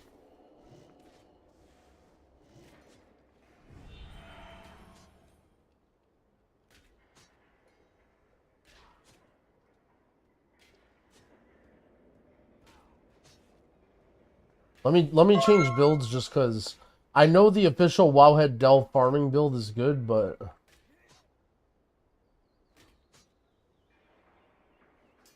does he have a build here somewhere?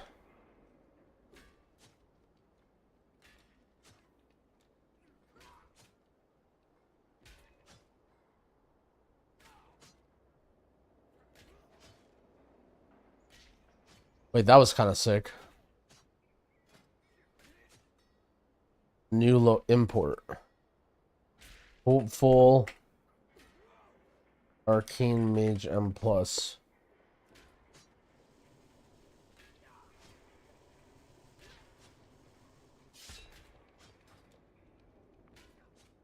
Oh no, now I have I have DB instead of Supernova or whatever.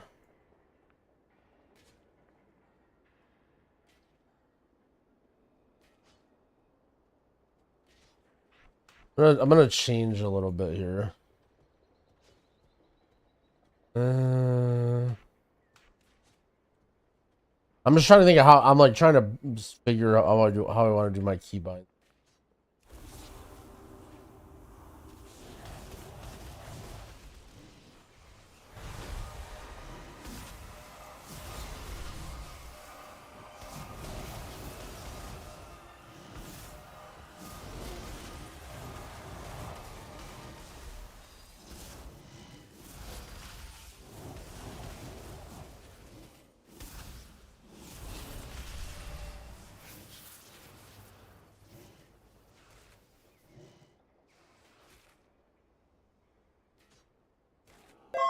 Hold on. Cast sequence reset 10. Arcane Barrage, Touch of the Magi, Touch of the Magi. What in the world?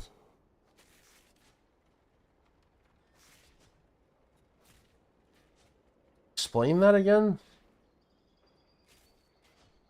Or is that just advanced shit that...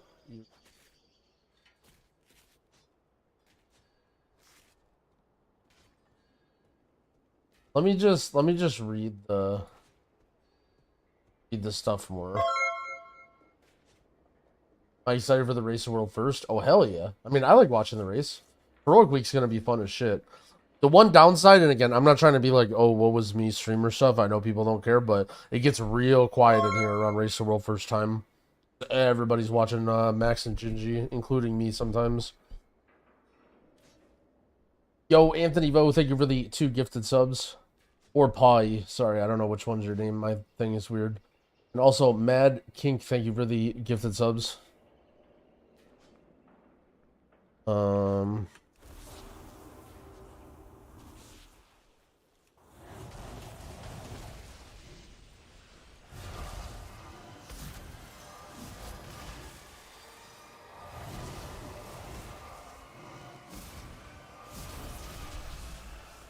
Okay.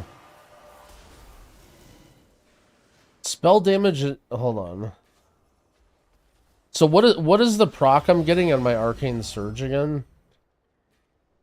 Why don't I cast comment on the race? I mean, the race goes 24/7. I'm not just gonna, like I'm gonna be playing the game. Bottom middle class tree.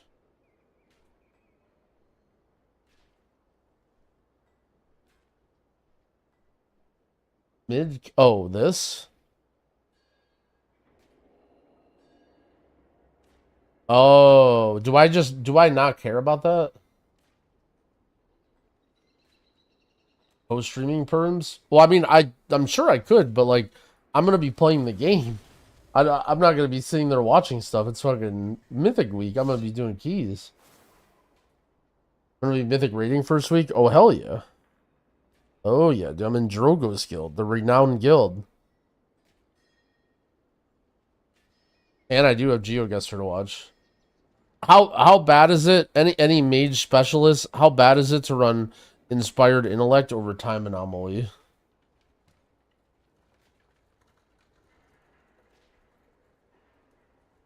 Very, very bad. So, I guess I need to read what Arcane Surge is. Wait.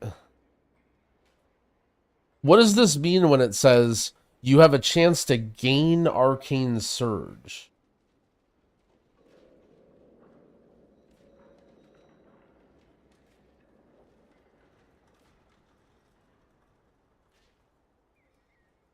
What does gaining Arcane Surge do?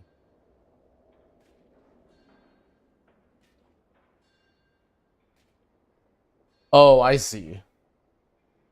Does this change how I play at all? No, right? Okay, so I'm just deleting this weak aura. Okay, so I just need to remove this condition about Arcane Surge. That's what's messing me up. Because what's messing me up is it's changing my Arcane Surge weak aura. And okay, maybe I'll figure it out down the road, but it's just a waste right now.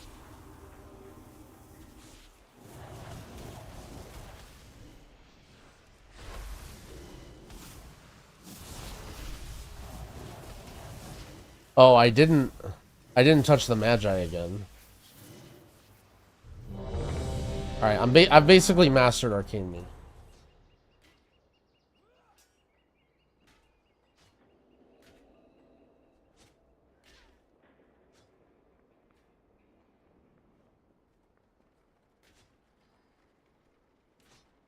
Oh, wait. No, that's not what I meant. No, that's not no. That's not what I meant. That's not what I tried to do. That's not what I tried to do, by the way. I know everyone's laughing at me. I didn't mean to remove Arcane. That's not what I meant to do. Remind me after to fix it. Alright, nice. Alright, guys. Time to do some Arakara featuring Mage here. So playing Mage is actually pretty easy. So I'm gonna focus this guy right here. Actually, I'm gonna focus this guy. I'm gonna evocate. Oh, I don't have evocate. I'm just gonna press buttons.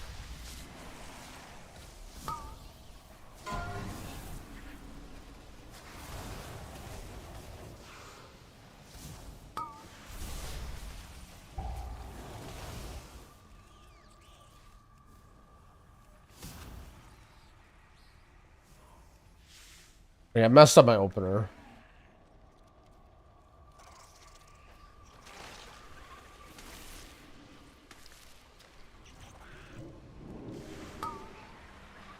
Okay, now I'm gonna evocate.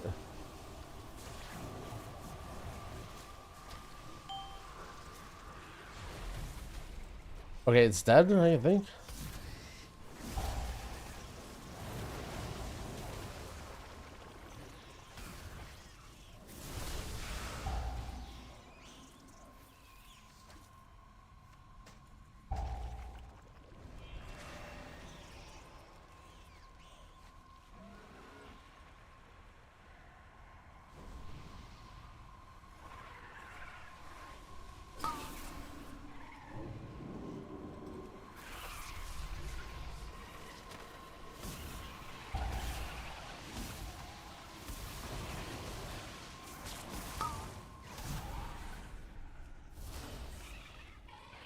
I have to make sure I'm looting here. I don't want to miss a mole arm.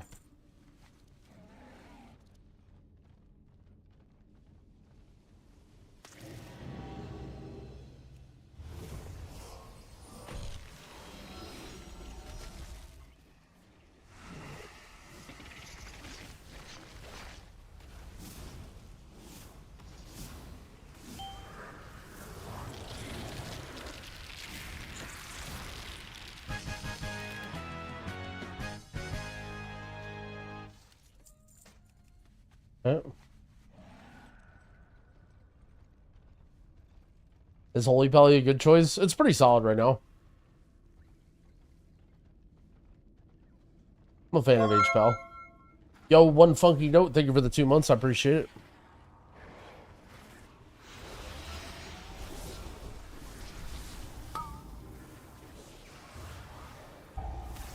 I'm just pressing buttons.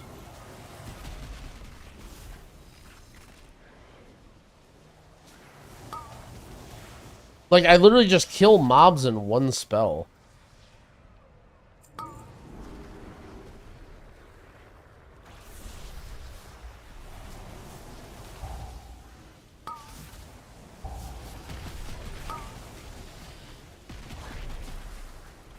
I'm just pressing this button.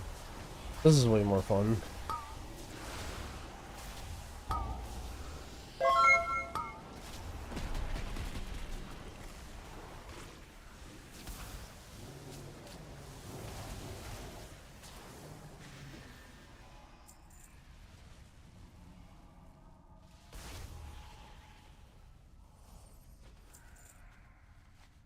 What's a mole arm? So you can't get any veteran track items aside from the 3 renown items, but apparently there's a top secret rare world drop that can drop from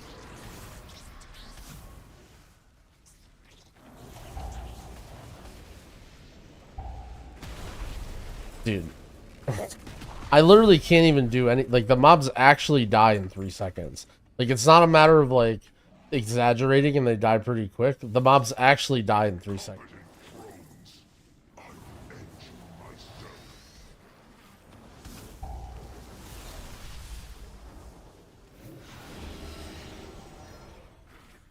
Which is like, whatever, this is great for leveling, but it's just so funny that people are complaining.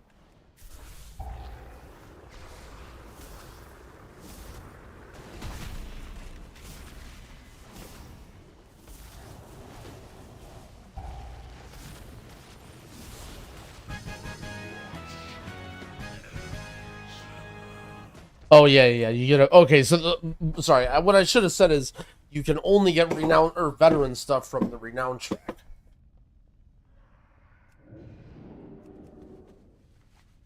But there is one weapon that is a rare world drop. Under the guidance of the Black Empire. Queen Nephris refused How come I'm so slow? that glory, but no more. Ansarek and the Black Blood will usher in a new age for Ashkan. There's multiple Wu veteran epics. Oh shit, really?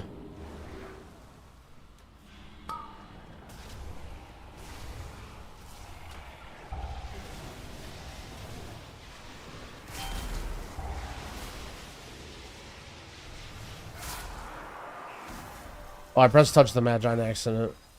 And I had one chance to do a combo in the dungeon. It was the end. Also, my whole team's dying to these critters.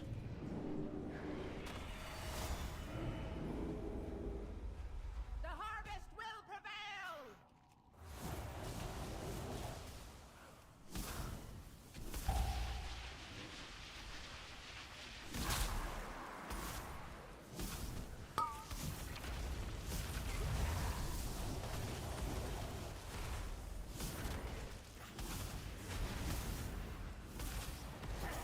Did I just rip thread off the boss?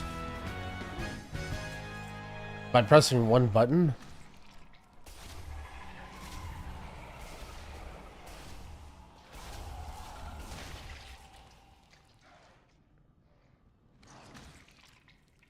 Also, I feel like I got... Oh, wait a second. I just realized I'm getting no experience. Because I'm not getting the end of whatever. I'm not getting the random... Oh, no. I'm not getting the random end of dungeon thing.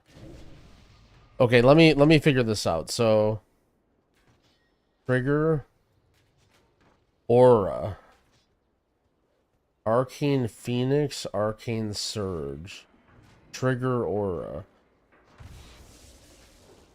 I'm gonna do this. This might be a risk, but I'm gonna do this. Or wait, no, it should be actions. Active true. And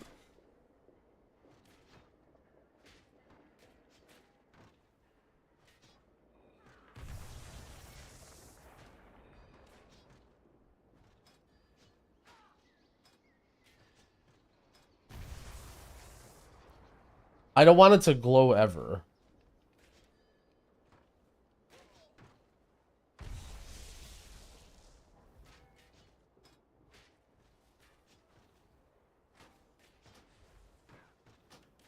Okay, I think this is right.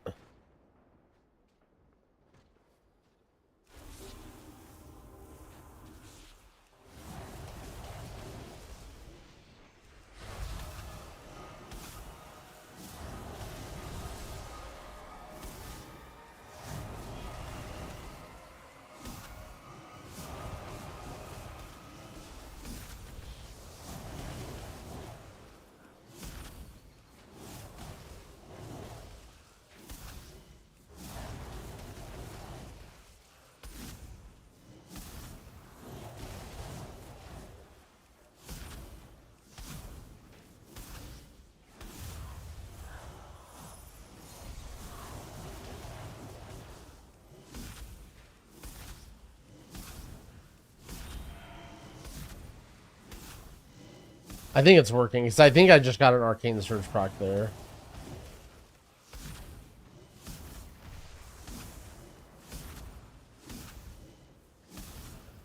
Okay, so...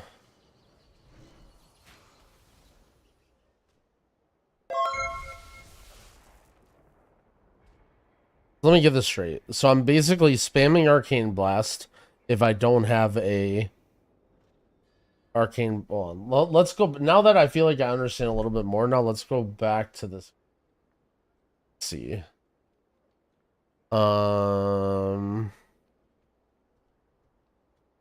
Okay.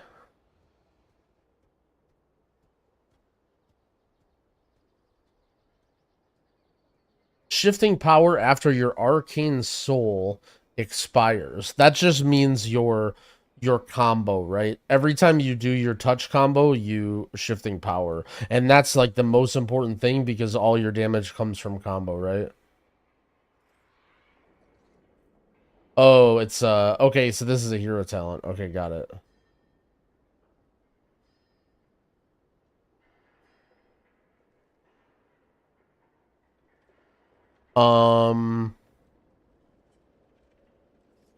If I'm gonna overcap on clear casting, then I use arcane missiles no matter what, even if I don't have charges.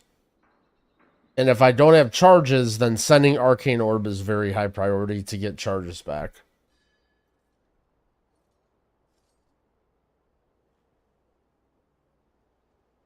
Burden of Power, is this another hero talent thing? Man, I wish I could. I mean, well, I'm gonna queue one random heroic just so I can get level whatever. Just so I can see the...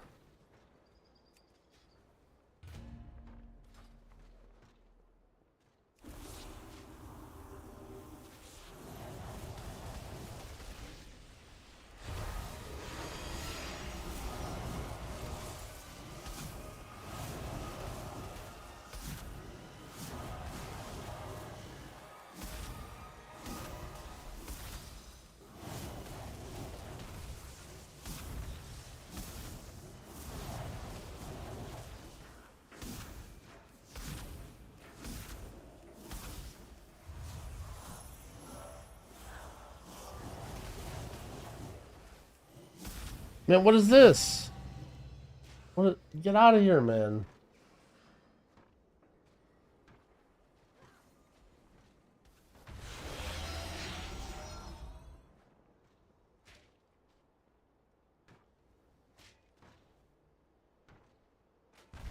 All right.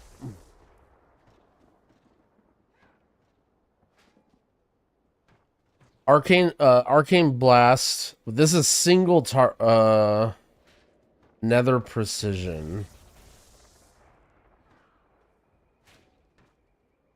Okay, so basically you only press Arcane Barrage on single target if you have a proc. If you have Burden of Power or Nether Precision. Oh, jeez. But basically that's the TLDR is. Arcane Barrage, you're only pressing on single target if you have no mana. Maybe the reverse. Maybe looking at a rotation in the reverse one is true. So you're spamming Arcane Blast to get clear casting. Then if you get clear casting, you can press Arcane Missiles.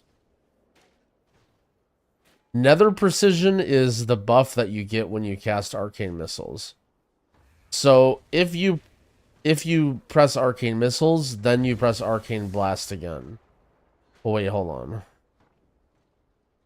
Oh, I see. So all right, so this is basically just saying don't overcap on clear casting. The way that this is ordering is don't overcap on clear casting, which seems like, I mean, maybe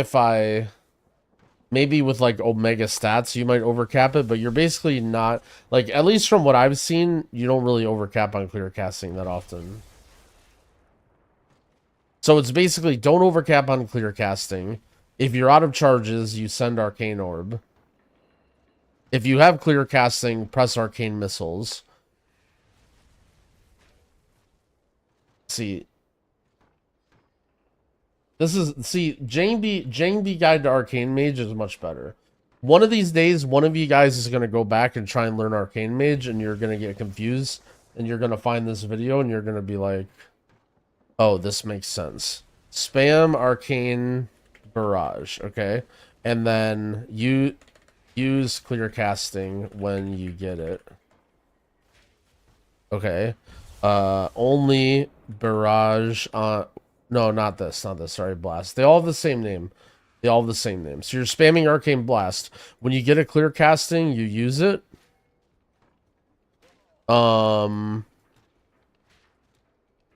Use clear casting when you get it. Use Arcane Orb if no charges. All right, we got a dungeon. I mean, this is basically it, right? Use Barrage if buffed. Oh shit, heroics. I just got a dungeon with my mage. In like 5 minutes or so, I'm probably done. Wait here.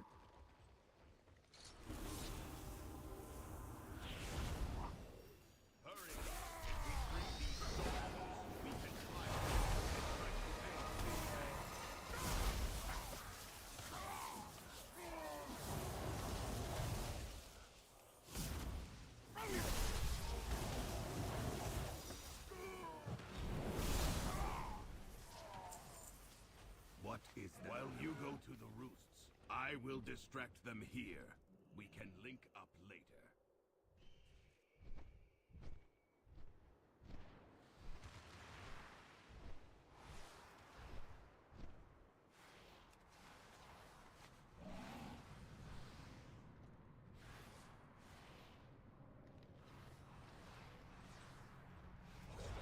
You guys got the snail.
Alright, are you still here, the person that pinged me with that item? That's 480, right? This is 480 item level, not 580. What is going on with that item?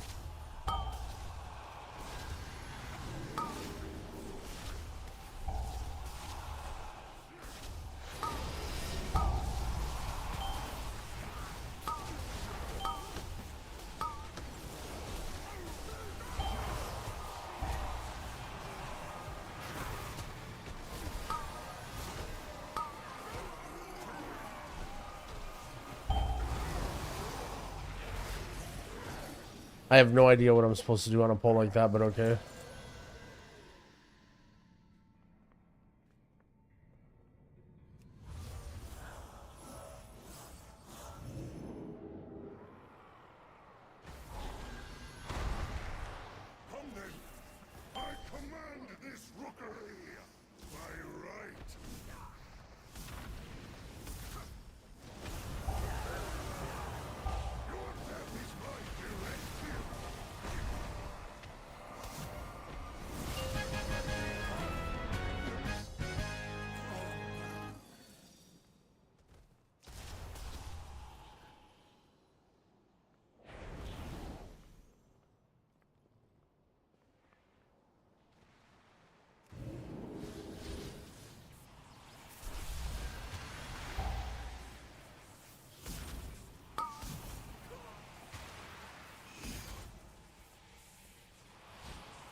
I do not like that it feels darker and colder as we go down.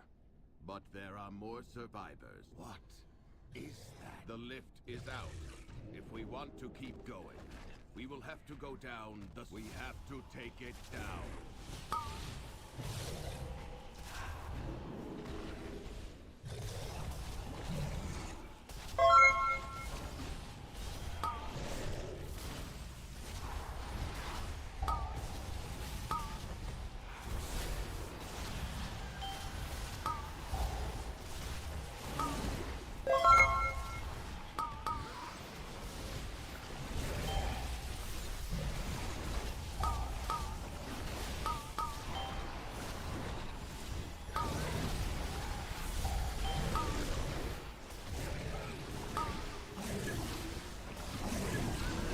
Kind of pressing buttons.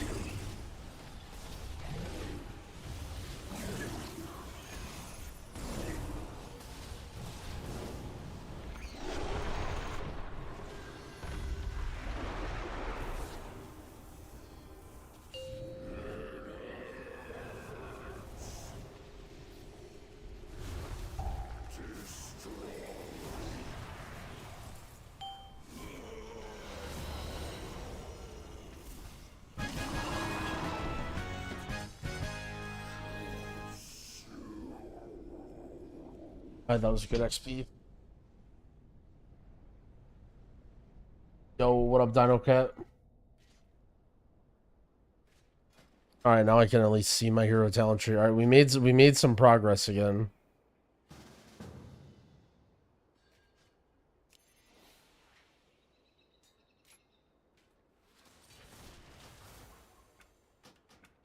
I'm logging over. Okay. You with Terrathal? Yeah. You can play druid.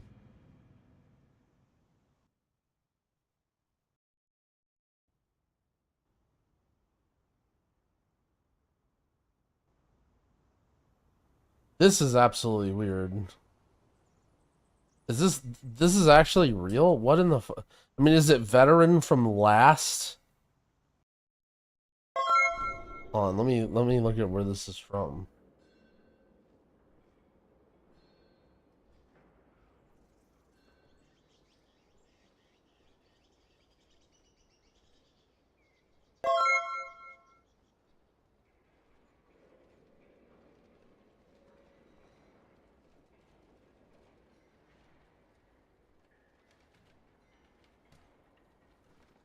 The pre-patch.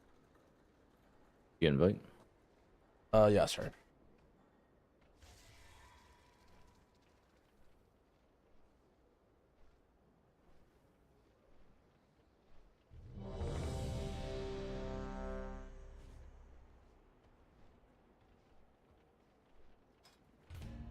The false alarm.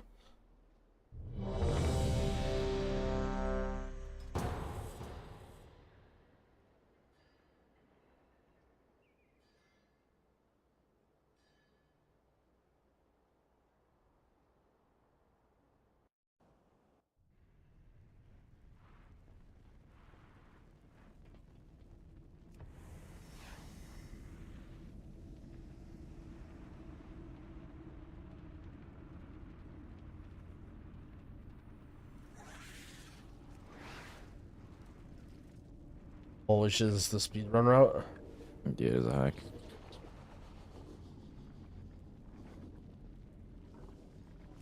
Where was I getting my rotation from? Oh, I was looking at Hopeful's guide on max roll.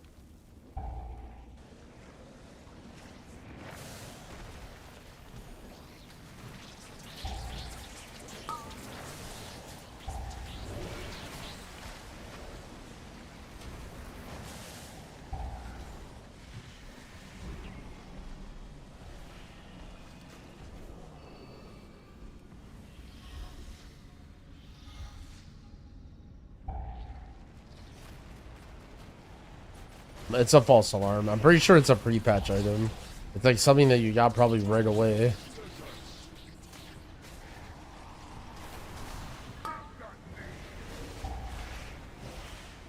Do I still feel haste too low? Oh yeah, this fucking sucks.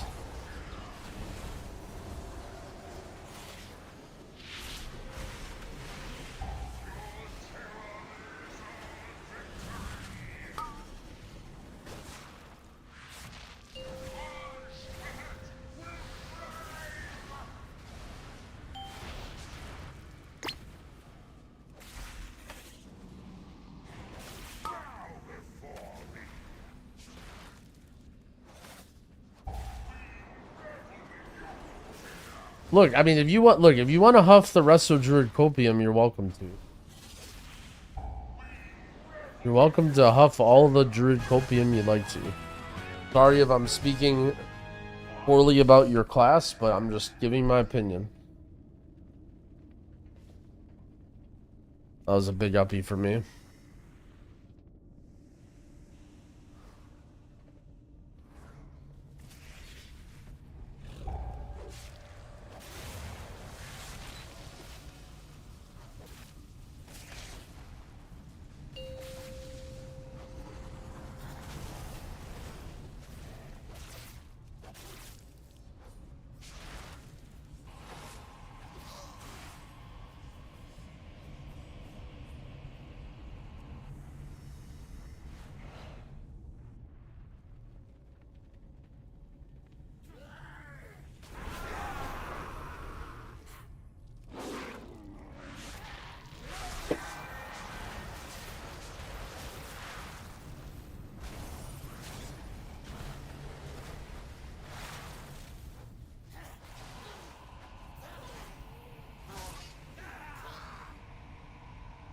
Nope, do not make a spark. Save your spark. Oh, I didn't even see that guy.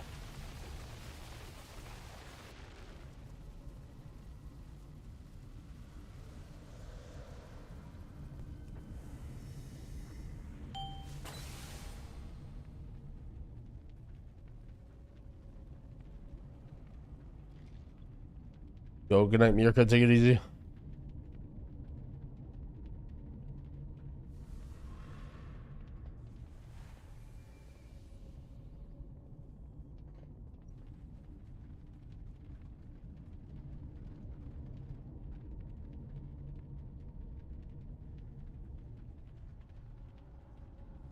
Why save it? Well, you don't know what items you're gonna get, and you don't need to use it now.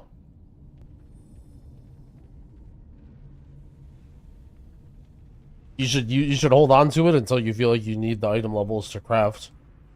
Like, imagine making a weapon, and then the first good item you get out of your delve is like a good weapon. Now you just have this crafted item that you made for no reason.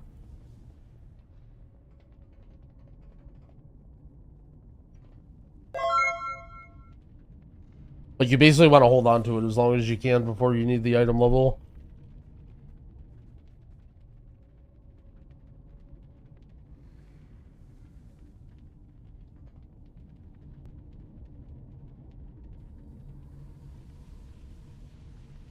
Don't jinx it for me, I just crafted a sword. I mean, look, if you're sending your thing right now, then you just are chilling and you're having fun and you're not really worried, right?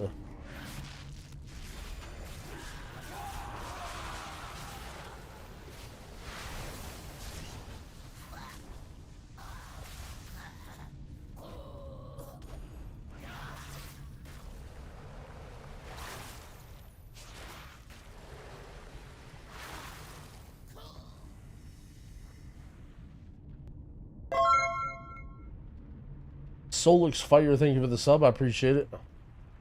Yeah, you can spend all your weathered crests. All they're good for is upgrading, and they're going to be relevant once Heroic comes out. Transformatory was once the home of our sacred evolution. ISO has made a mockery of our traditions. At the Queen's tisk. Dear Nizrek, a traitor. Our Queen will be so disappointed. First, your little pets will die.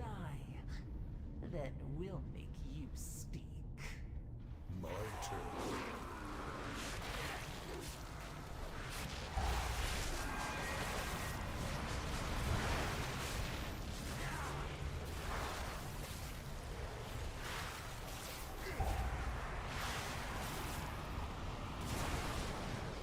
I don't know how many carve crests you can get, but it doesn't matter because you can just get infinite of them later.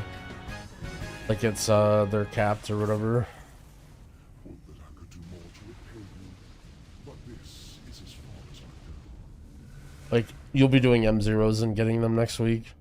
Or not next week, but have you seen much Dispriest this expansion? Sorry your thoughts on it, but I'm really enjoying it. Well, so here's the thing, right? When I talk about things, I'm talking about, like, you know, as you push a class to its limits. Like, for most people, especially if you're not doing super challenging stuff, like, you know, you're gonna just play whatever you enjoy and have fun, especially with whatever you're good at. But, you know, once we start getting into, like, very difficult content, yeah, I mean, you'll definitely start to feel the difference on Dispriest compared to other stuff. And I mean, that's just dungeon healing. Like, even raid healing, Dispriest is super good. I never mean when I make stuff to say, like, you know, oh, this class is dog shit, or, like, don't play this if you like it, you know? It's simply just, like, people who want to hear my opinion, and I give it to them. Generally speaking, I would prefer to just, like, never talk about what I think about classes, because, I don't know, it's just not that interesting to me, but everybody always wants to hear, so probably make the tier list. Like, in my opinion, I wish I could just make a video and say play what you want to play and just chill, but that video would get 0 views, and then everyone would ask me about every class. Like, it doesn't feel good to say, like, you know, when someone likes druid and they're like, hey, what do you think about druid? And I'm just like, hey, I'm not having fun on it. Like, I'd rather play Evoker.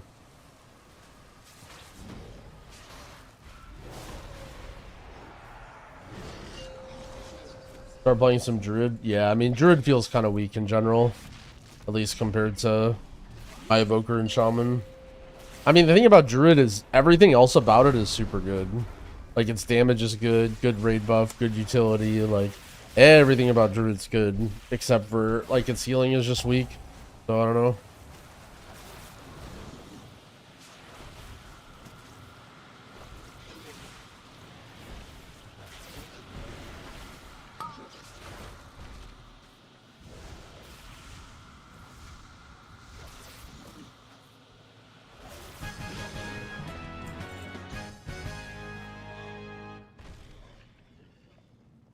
My favorite dungeon? Let's see. Are there any dungeons from next season I like? I mean, I think a lot of the next season dungeons are cool. I think Meadery is cool. I think Priory could be cool. For this season, I don't know. Maybe Stone Vault?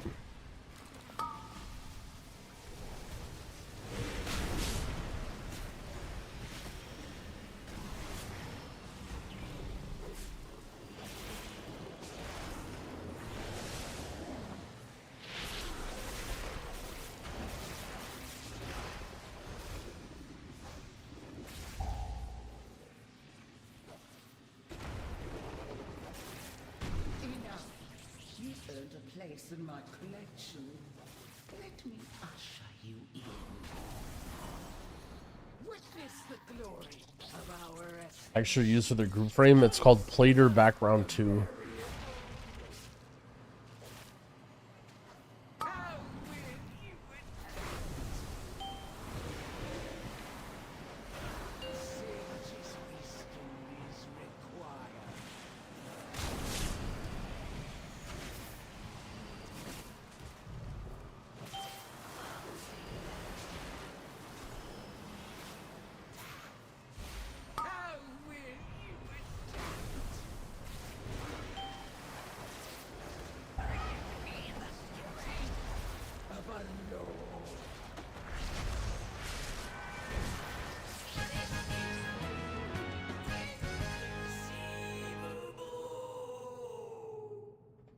Shit, big haste chest.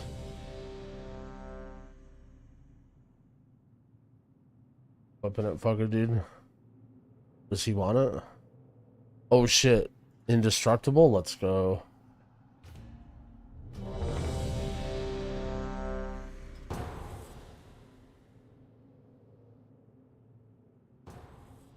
How many carve crush should I have? It doesn't matter. Just don't spend them. You'll be able to farm them next week or heroic week.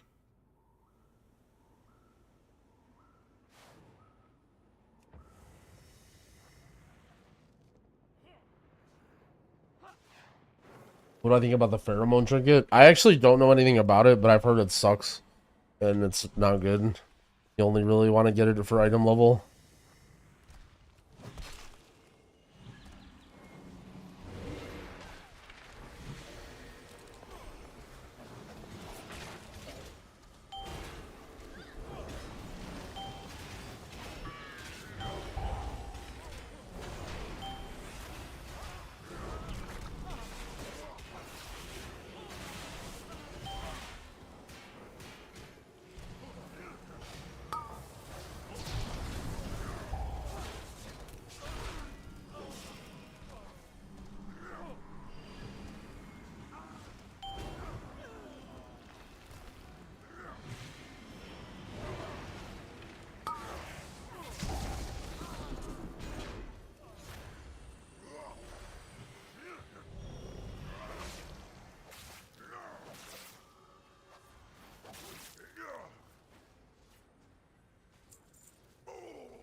Shane, ma'am, your training grounds fall to the intruders.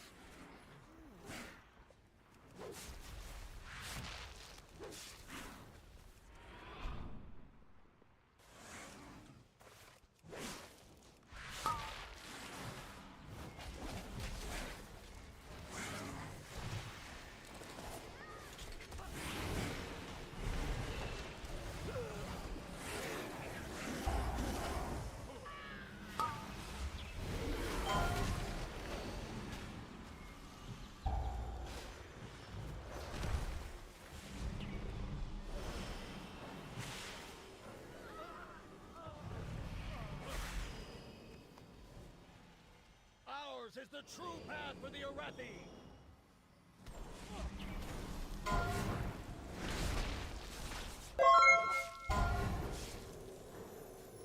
Atrotus, thank you for the prime sub. I appreciate it.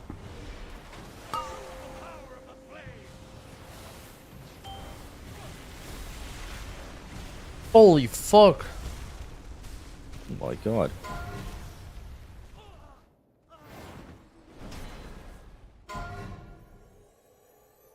Oh no. I don't understand that guy. Yeah, me neither. I've done this dungeon twice where I've had that guy and he blows up, and then other times I feel like I just never even see him or know anything. I think it's a cast. I'm not sure.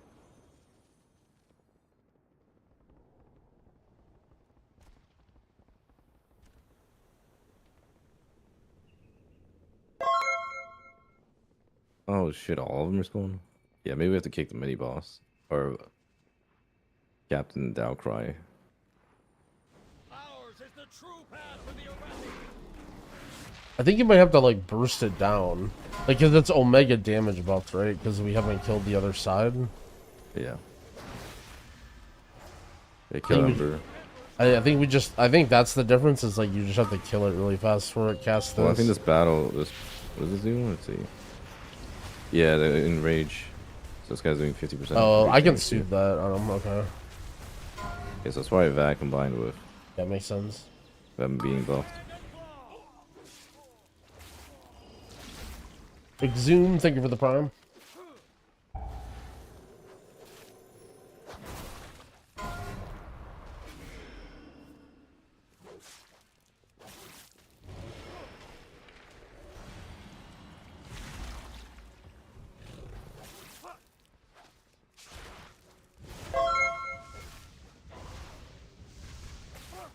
Only Oakson, thank you for the prime as well.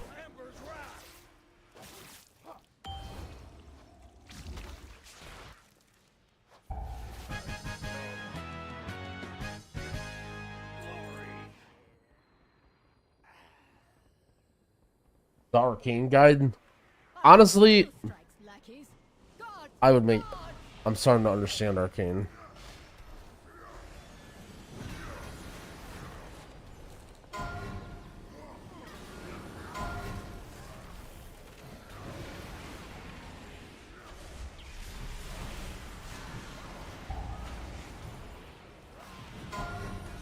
This pull is so much easier with triple ranged.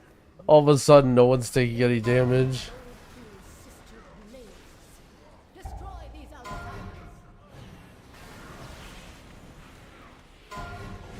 How's Druid feeling? Honestly, like, kind of weak. I haven't been super impressed with Druid.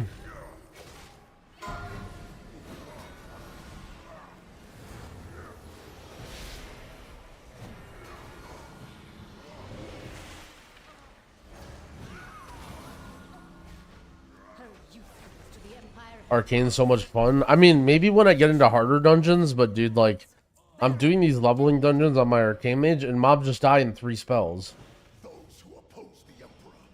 Like, I don't even get to do anything. By the Emperor's will.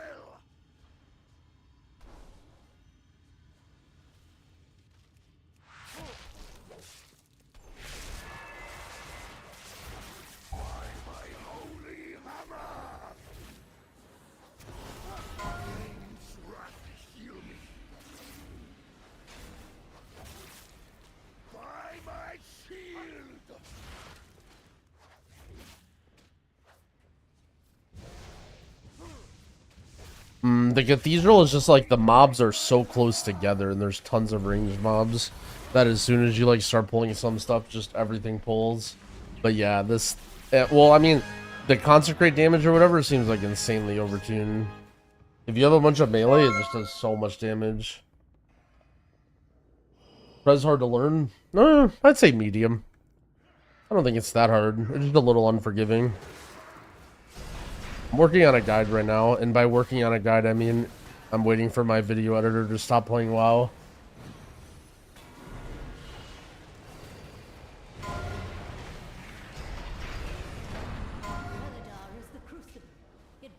No grid, thank you for the gifted subs as well. I appreciate it.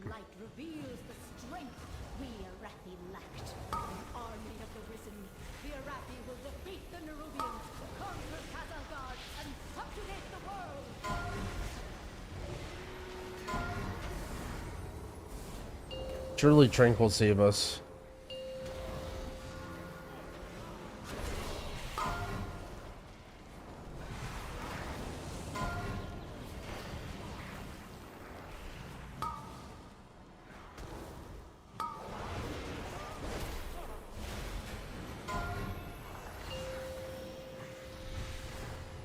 Do Prime subs not count? No, they do count. It might just take a little bit.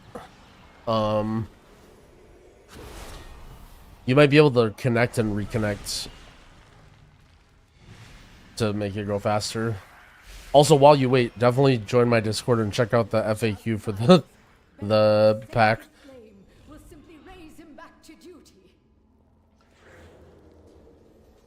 What are we supposed to do with Valor Stones? You just upgrade stuff. You want to upgrade your stuff to at least 580.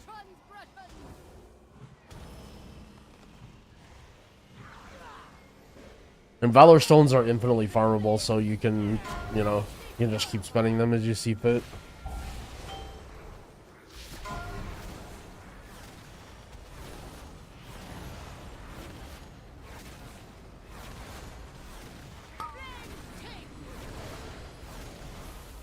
Is this thing ever gonna go away? Okay.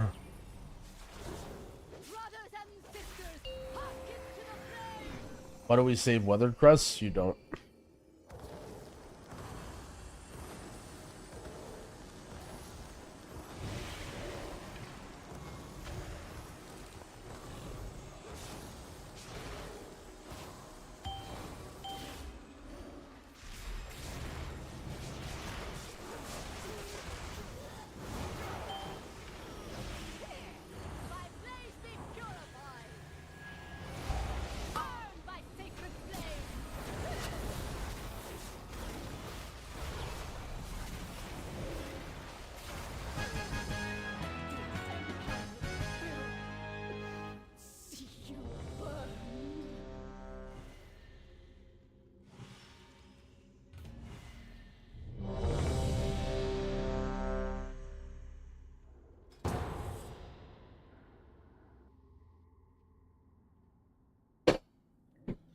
No, not Dark Flame, man.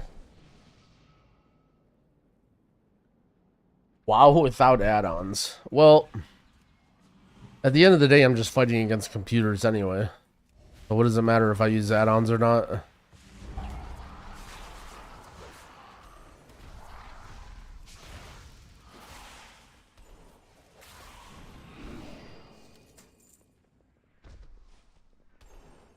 Just send and upgrade all the 593. Basically, yeah. Like, there's little ways you can min-max your item level, but it doesn't really matter that much.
Why didn't I do that from the start?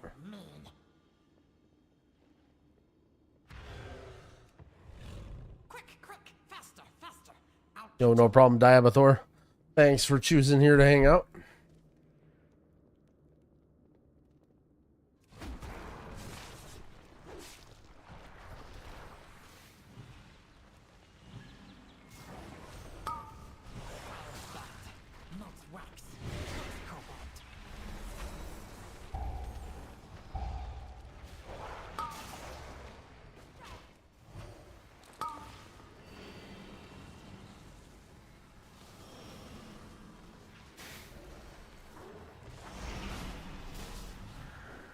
Well, so the reason, if you guys are curious about the way the crests work, because all you guys are always freaking out about items all the time.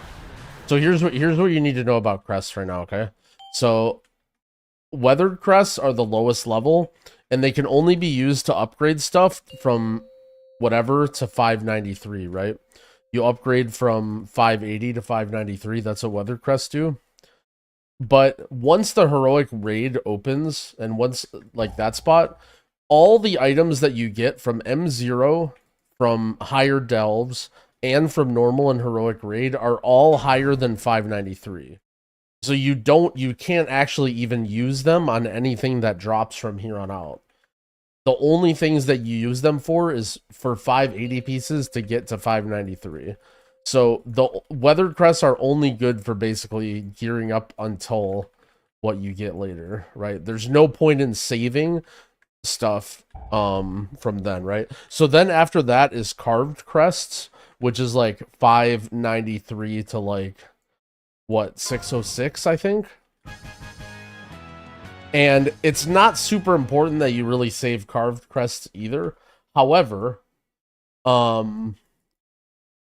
you may get items from your delves that are higher item level that save you carved crests.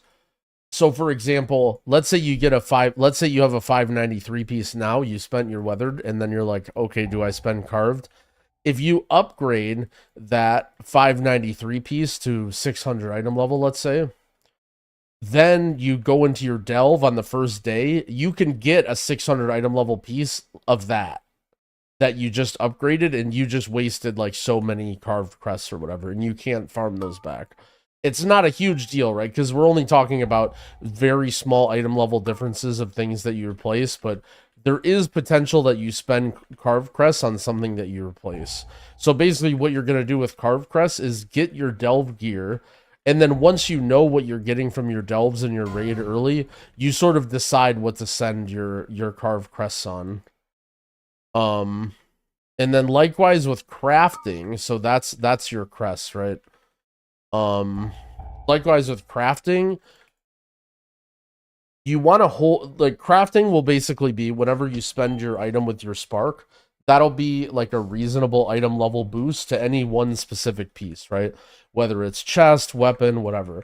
My understanding is that embellishments are not very important, so it's not like you're gonna need like a special bis item from your embellishment. You're probably just gonna make a weapon or like some really low item level piece, right? Let's say you got super unlucky and you didn't get a helm. Maybe you make a helm with your crest or your spark if you happen to get a really good weapon, right? That being said, right now there's nothing to do with it, right? There's no reason. I know you guys want to wave your little e-peen around and dork it, it's just so you can show everybody what high item level you are, but there's no reason to be high item level right now, right? Like you're basically wasting that one spark that you get to craft an item just to do nothing with it, right? Just to sit in town and dork. So I say save your spark until you feel like, okay, I need to boost my item level. And so that's going to be during heroic week, but it may be different depending on who you are, right? So for example, let's say you're totally pugging. You have no way to get into heroic raid. You have no way to get into M0. You're totally solo, right? You may decide to send that spark immediately after you do your delves on the reset of the heroic week, because you need that item level to go pug and get into groups, right? So that might be what you decide to do, is send that spark right away and get that item so that you can go pug and start, working up the ladder, right? However, let's say you're in a guild and you don't need to worry about pug because you have a group, or you're going to go into the heroic raid, or, whatever. Like for instance, my guild, the people that I play with, I'm going to have groups and I'm going to have a guild regardless of what item level I am, right? So I'm actually going to save my spark like quite a while. Like I'm going to save it all the way probably until Mythic Raid week to see what I get from my vault, what I get from heroic raid, like all that stuff, right? Because I don't need that spark to do any of the content on M0 week. But just because we're doing that doesn't mean that's optimal for you, because if you're ever at the point where you feel like you're falling behind an item level and you're not able to get into the groups that you need to do, then that's when you want to be sending stuff, right? That's when you want to be spending any upgrades you can. And that's why there's absolutely no reason to spend any important upgrades now, is because all there is to do is heroic dungeons, and you can do it literally with the auction house. There's no reason to, right? You can spend weathered crests because you're not even going to use those on heroic week. Once heroic week starts, there's literally no use for weathered crests, so you can send those now. But anything else you want to save until you need it. Hopefully that explanation makes sense for the resources. Because I know a lot of people are wondering, or like, wanting to plan stuff out, and everyone's fiending.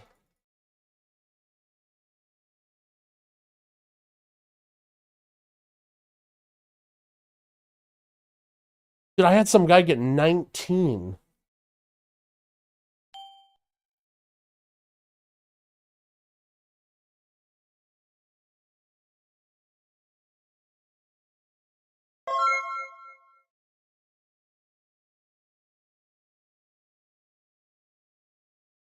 Yo, 501, thank you for the sub. I appreciate it.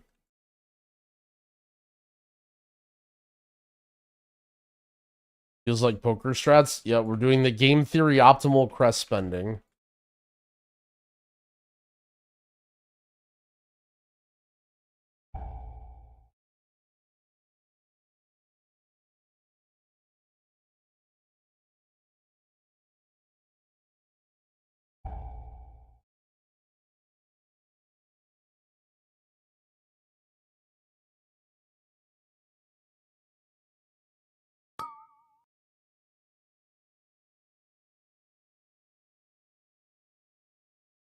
Voyager, thank you for the sub.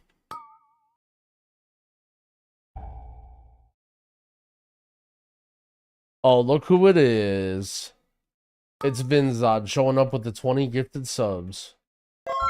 Making all the little plebs feel bad. What's going on, man? Thank you, thank you. Hope you're having a good one. What? What do you mean, what? You're the one that gifted.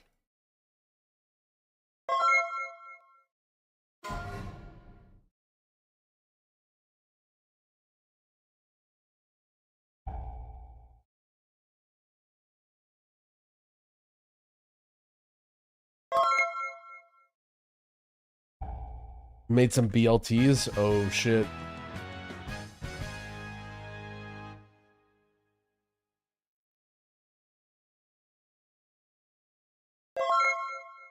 Was it with delicious, fresh, local tomatoes?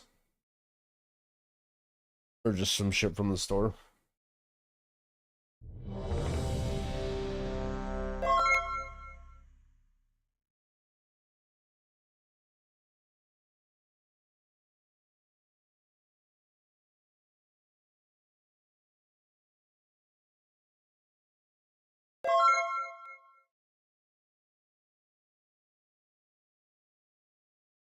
Why does this priest need so much help in dungeons, and why isn't it getting any? Because Blizzard balances for raid, and because Blizzard balances for raid. They might look at dungeon stuff later, but I mean that won't be for, you know, a month or two into the patch.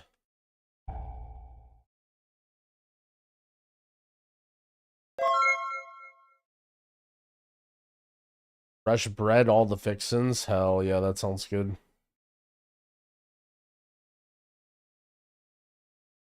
Thank you again, friend. I appreciate you.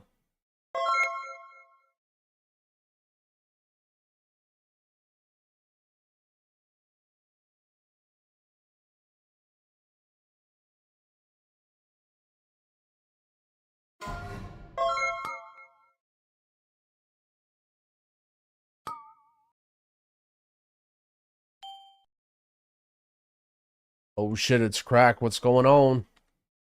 Thank you for the gifted subs, friend. I appreciate it.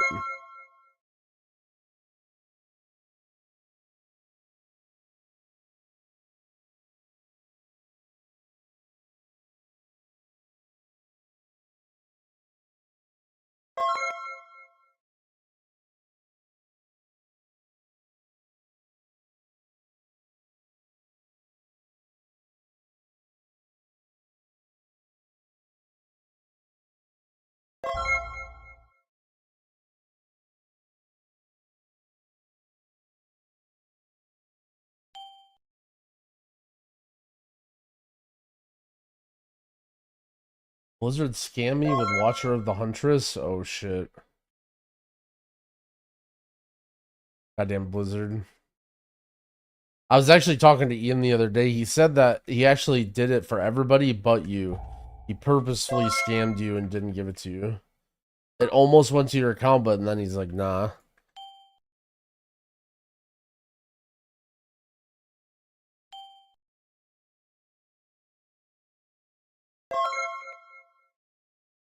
Yeah, there are target dummies. It's in the, like, southeast. There's, like, a long, like, sort of, like, pathway thing where they're at. Uh-oh, uh-oh. Okay. That was dangerously close. Wait, speaking of close. Wait, where's our tank? I was having some difficulties. Wait, you guys got it, right? I'm just gonna wait here. Yeah, it's fine.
The new fish feast? Are you talking about the food from Ashkahet? Or the other feast that I was using on beta? Yeah, apparently it just fills your entire mana bar in 1 second, but it costs Kedge. It's gonna be so sick for M+. It's good. It's just like the BFA days of farming fish in the Dark Moon Fair, man. I'm just gonna be farming spiders and getting Kedge. That's gonna be so fucking sick.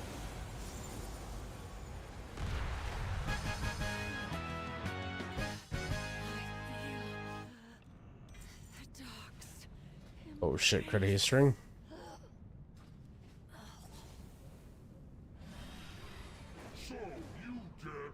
Oh shit.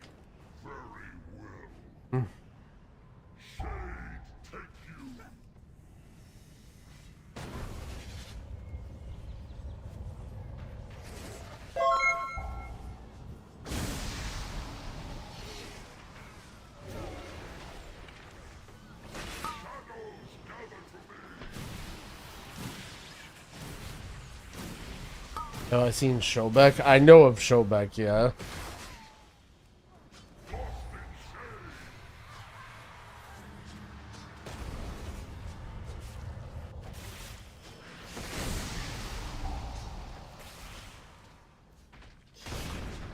Oops.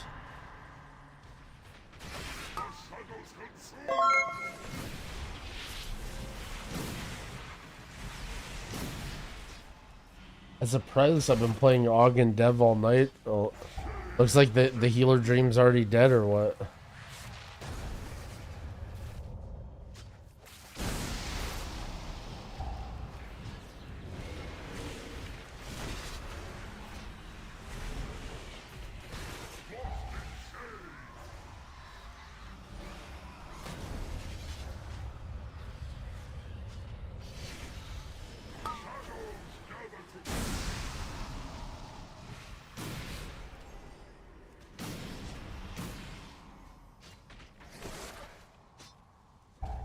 Oh shit, Benzai with a gifted sub, yo, thank you. Heading up easy life.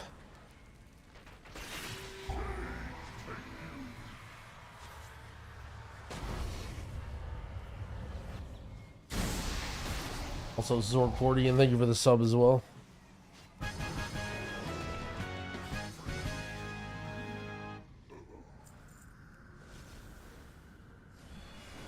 How's this priest and War Within? Good in raids and dungeons, you probably want to play Holy.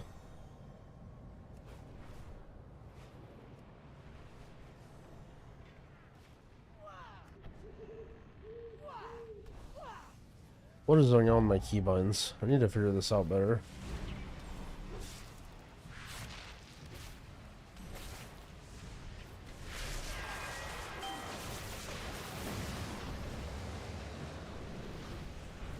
I can show my talents if you want to copy paste them real quick. It's not like any build, I just kind of clicked on stuff.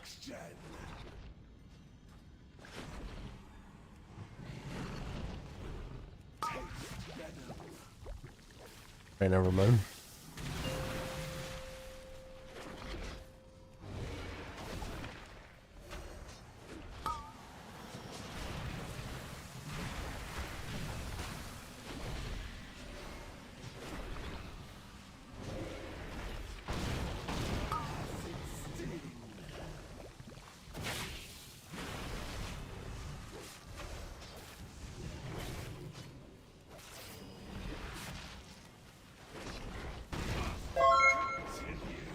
I only achieve. Thank you for the 2 gifted subs. I appreciate that.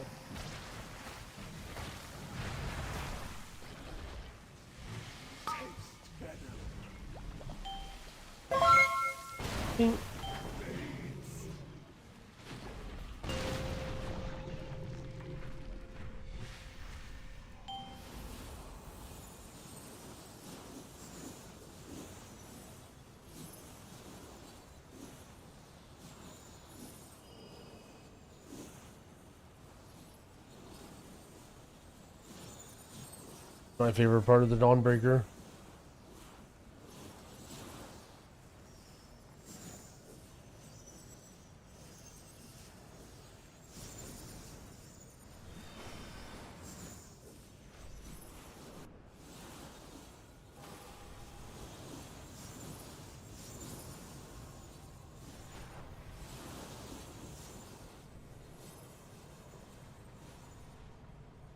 5.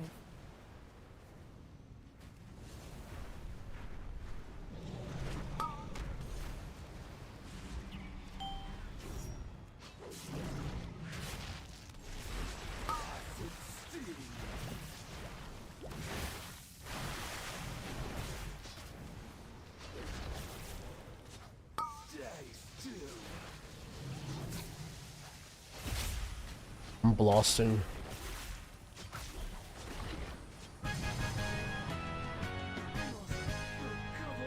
Give me the loot. Give me the loot. Oh, how's my flight stones? Okay, we're getting there. Flight stones are slowly on the come up.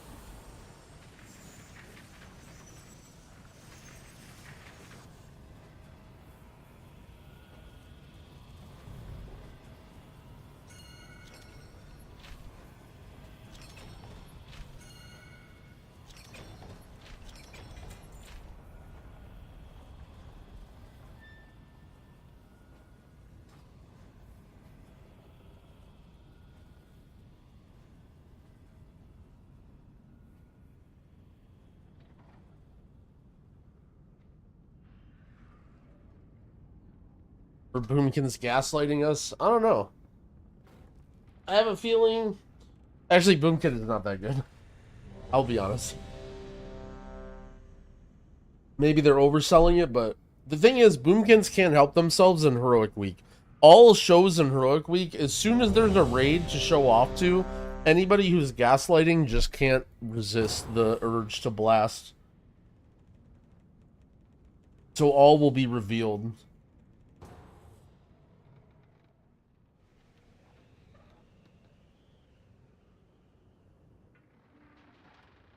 Thank the Titans you are here. The Storm Perch has been breached, and the Storm Riders corrupted. Yoda's Templar.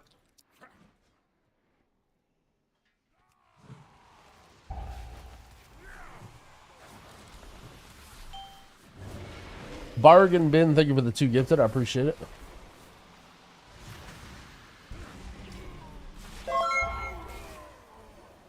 What is Heroic Week? What is that? A week and a half from now, when the Heroic Raid releases. And it's affecting. While you go to the roosts, I will destroy. Second only to Mythic Week. Week following that.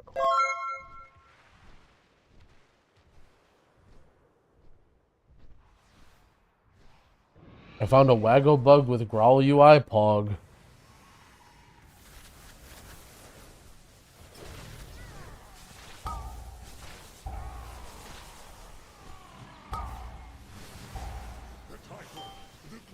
Write it in the Growl UI problems channel in Discord if you can. I actually have one of the Waggo guys in there now, helping me out.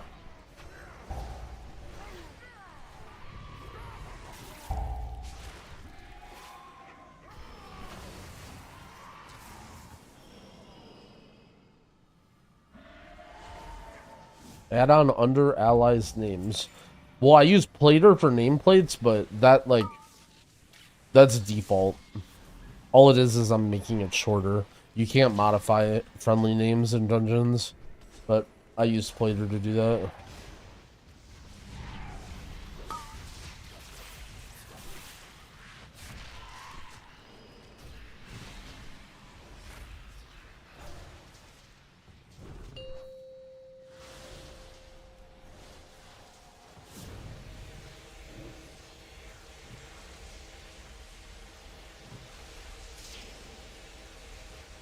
Edge.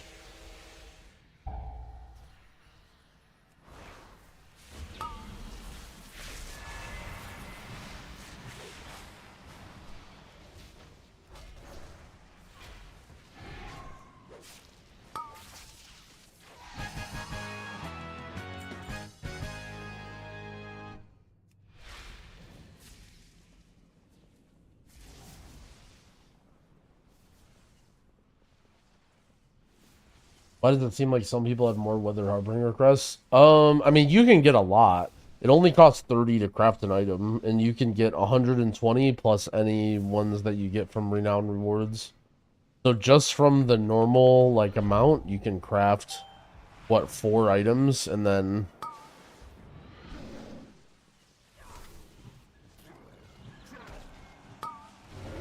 whatever else you get. Also, there was a bug where you could craft with other people's crests. Certain streamers possibly have used that bug and got their items removed, but it's possible that maybe people snuck through. It doesn't really matter at the end of the day, but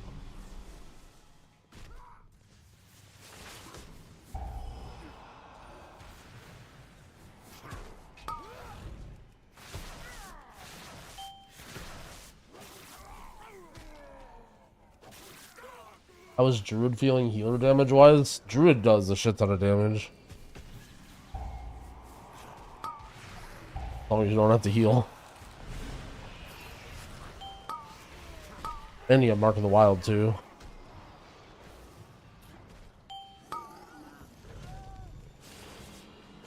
How do you press spells without having the keys on screen? Oh yeah. Gotta remember all that shit. It takes a long time with WoW, but you'll get there.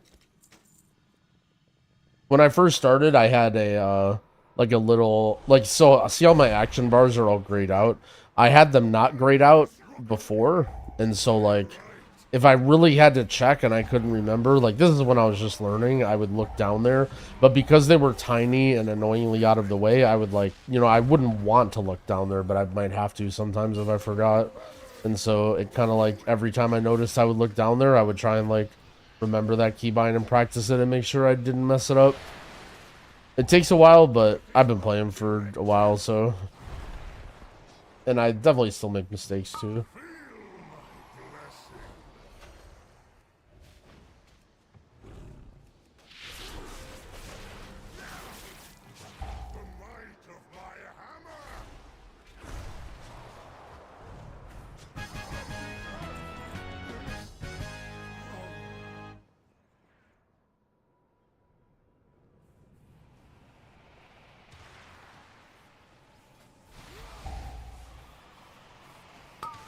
Oh shit. Huge.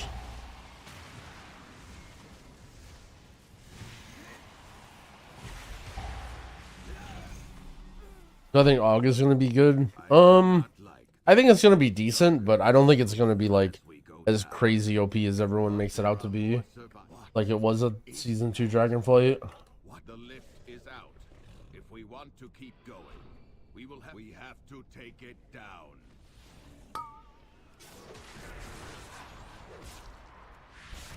What about Dev? I have not heard very many good things about Dev.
Yeah, you can do exclamation point playlist in the Twitch chat. The link is the Spotify one. There's also like a big YouTube playlist with like some of where I get my music from.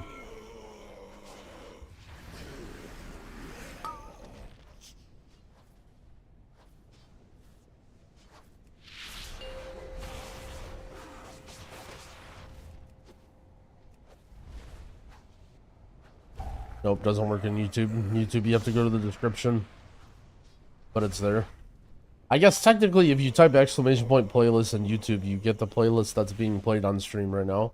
Which is nothing if you're on YouTube.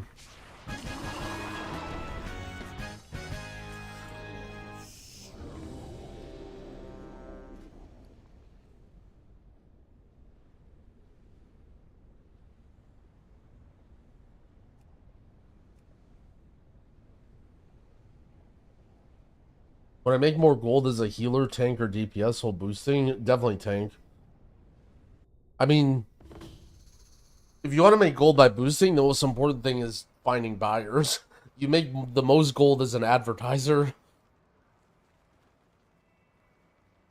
But if you're not an advertiser, then tank is always the most in-demand role.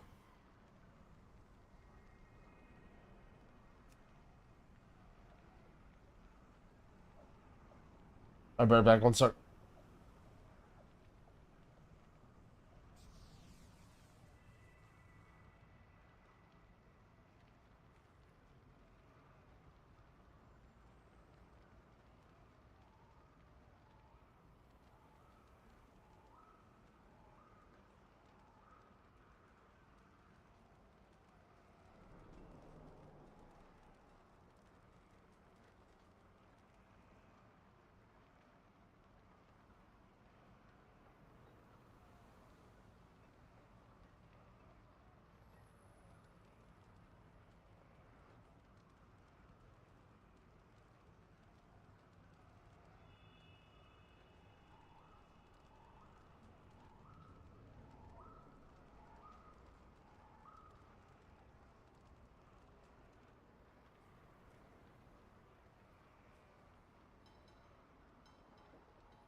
You're driving away my paying customers. Or are you looking for something a little harder? Yep. Alright, my group frames are cell. Shadowed unit frames I just use for my target frames.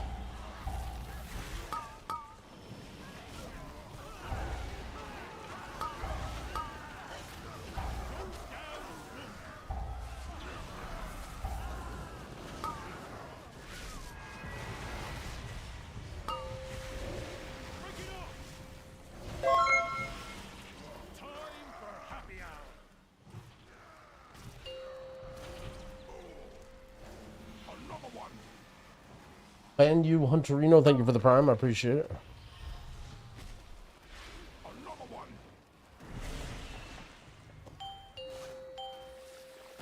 And we gotta go give Vince out a drink.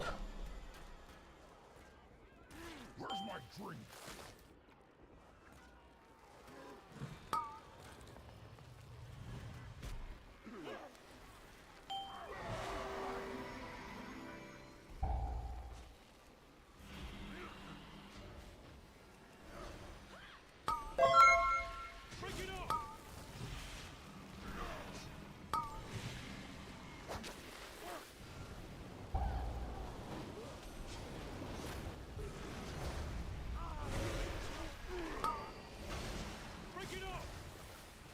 What should I make it this time of day?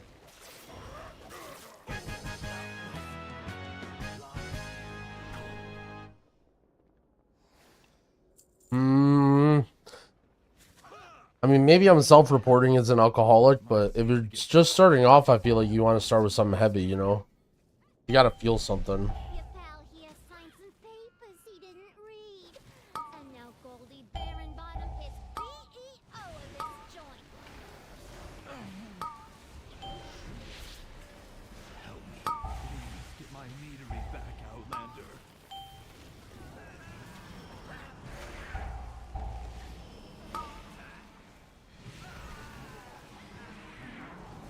You need to be 551 eye level to Q heroics.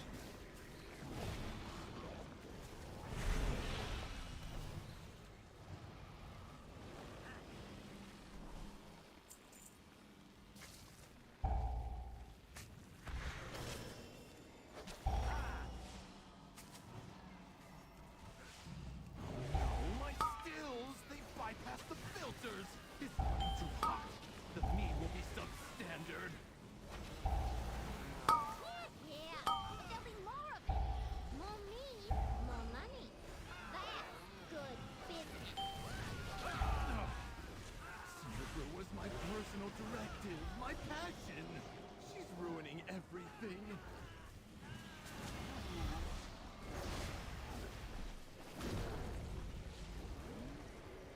elemental made of mead? Oh, my cinder brew! Rubians are one thing, but I cannot process it. Yo, Watson, thank you for the prime. I appreciate it.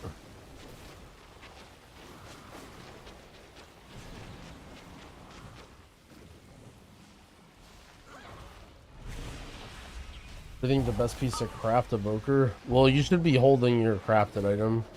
No reason to craft right now, but it's probably going to be like weapon, depending on what drops you get on Heroic Week.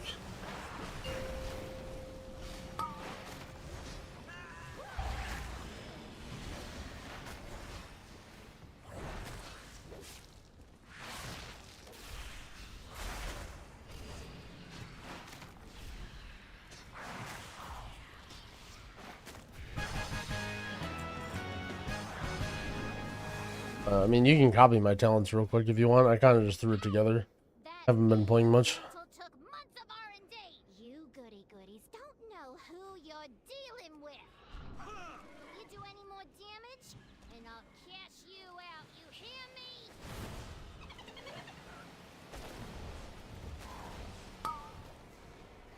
How do I know which life bloom is which? What do you mean? What does it matter which one is which?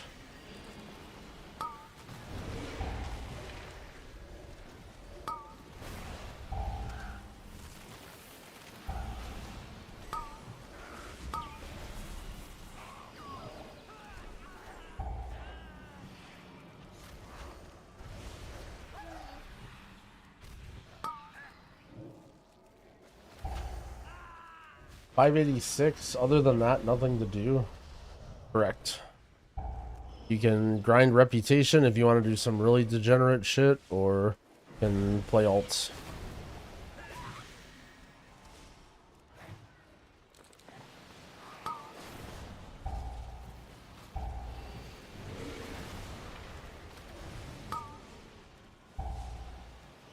My bees! You put them in cages? They should be free gathering pollen in the forest. We had to lock up your bees. Letting them be free range was too much labor. And their anger and frustration just makes their honey spicier. Right, Frank? Yeah, I mean, this week isn't meant this is supposed to be like the launch where everybody goes slow and you can level and play alts and check out the campaign and stuff. Not really meant to be like go hard, but we're WoW players, so we do it anyway.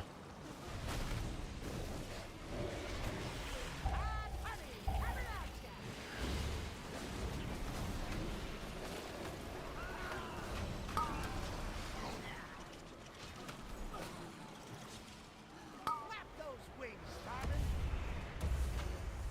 Burn so sweet. Yeah, I agree, Crack. Druid does feel a little weak. I mean, to be fair, Druid definitely scales well with stats, or at least haste. Like, when you have low haste, it's just so hard to keep everything up that you need to keep up, but... yeah, I mean, your hots feel it's just a shitty kind of spot right now, because it's like, you need your hots up to actually do healing, especially your life blooms, but they just don't feel like they do a lot. It's like a lot of little random procs and synergies. Yeah, I also... I don't know if it's going to be left side or bottom or what I want to do with my raid frames, but...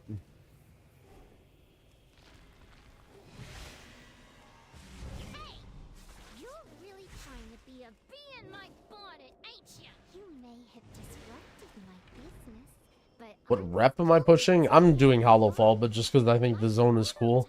Not for any particular reason. and now you're riding my bees like some nature-loving weirdo. I guess I'm gonna have to show ya and your rock-headed friend who's boss.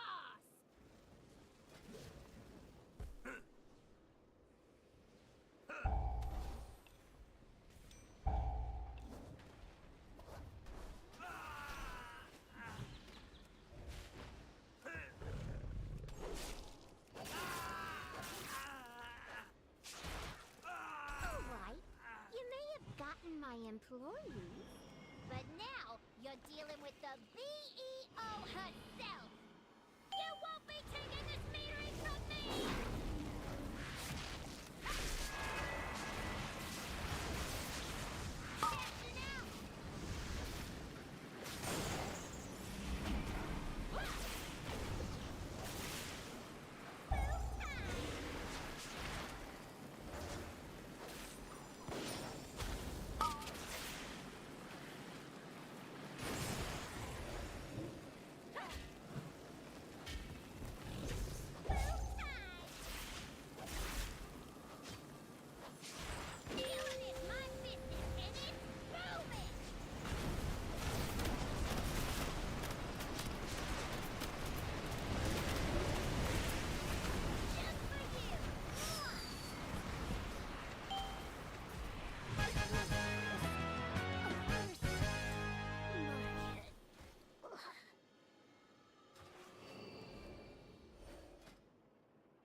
gone! Oh, thank the hive! It was a grave error listening to Goldie. But because of you, I can hire back my workers and get back in business. Thanks again.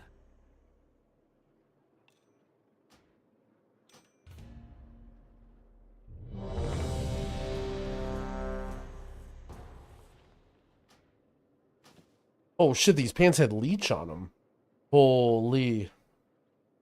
And this is a huge upgrade. Can I explain how binding of binding works? Huh? One more time?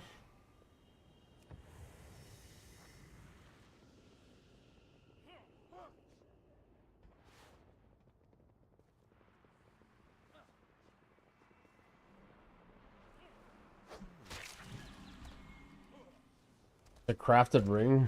I have no idea. I haven't even looked at embellishments yet.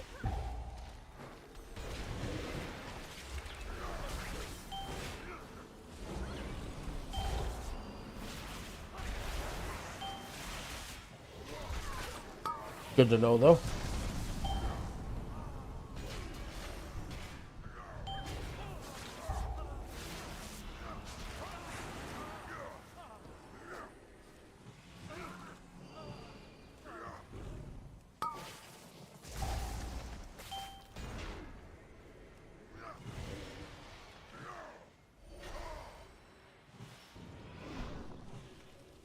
Shame, ma'am.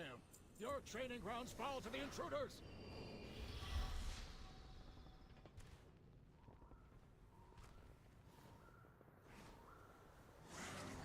I can please learn everything there is to know. I promise that if you just wait until it's time to craft, we'll have all the information. No rush to craft now.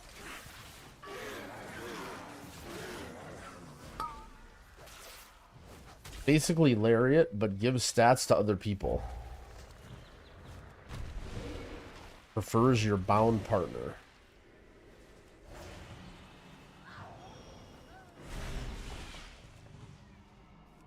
Ours is the true path for the Arathi.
Usefulness to the Empire has passed. Soon, the true they've served their purpose. Baron, demonstrate your worth. Those who oppose the Emperor will fall at our feet. By the Emperor's will!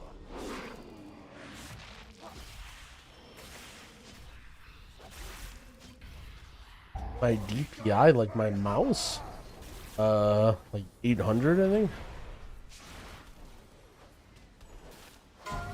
Yo, Destro Chain, thank you for the sub. I appreciate it. Shielded by flames light.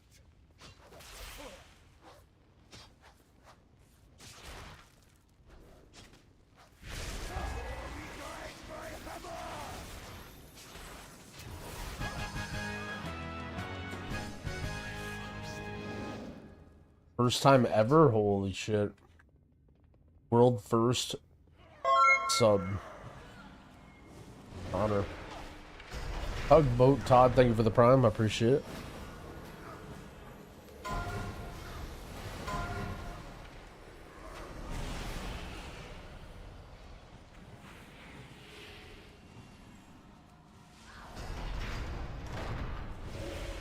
Belladar is the crucible. It burns away weakness. Its blinding light reveals the strength we Arathi lacked. With an army of the risen, the Arathi will defeat the Nerubians, conquer Kazalgar, and subjugate the world!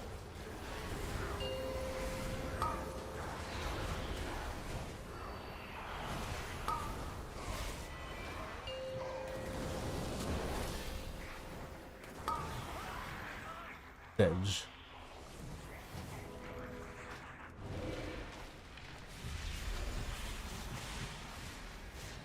No Arathi leaves the Emperor's service, even in death. Sacred flame will cleanse your transgressions!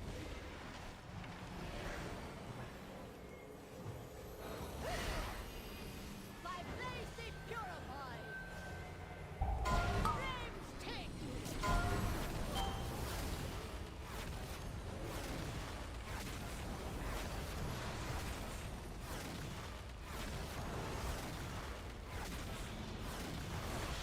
Flames take you!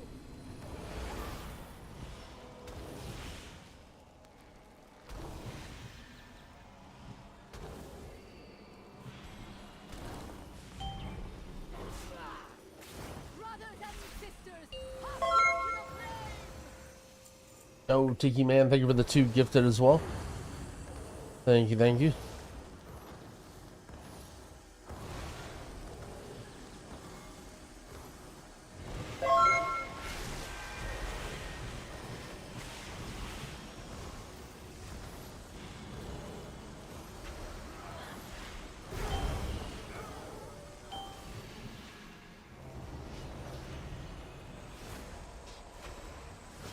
By blaze they purify! Burn by sacred flame! Edge.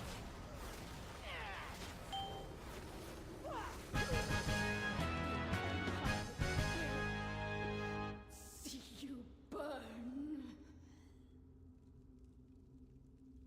Who was in the wrong? I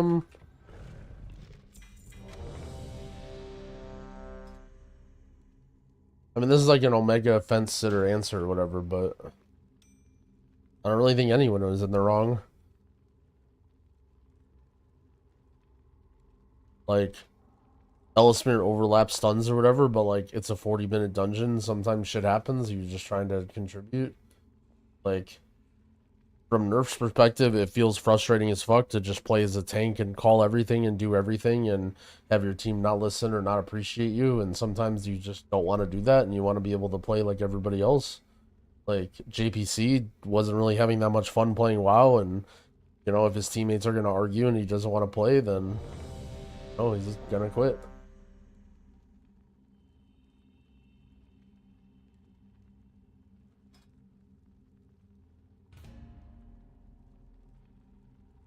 Drama. Guys, I'm assuming he's talking about the nonverbal.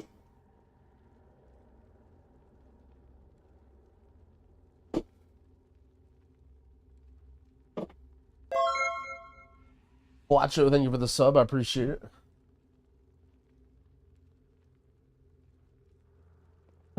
Who quit? I was sleeping. Bro literally is fucking full out asleep, and he just smells drama in his fucking dreams, and it wakes him up instantaneously to fucking type in the Twitch chat to figure out what it is.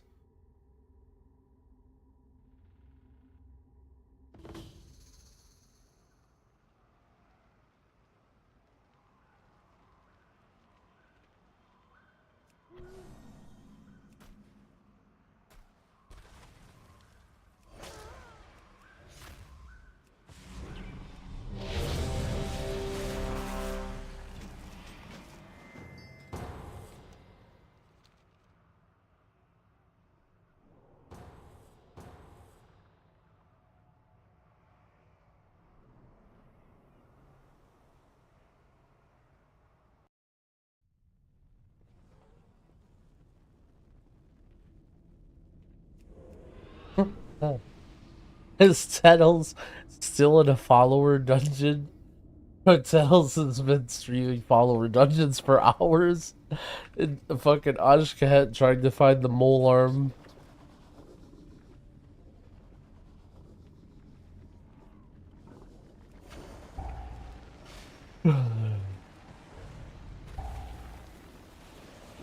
Any idea how to let Cell use mouse over healing? If you go in the Cell options, there's a tab called click casting.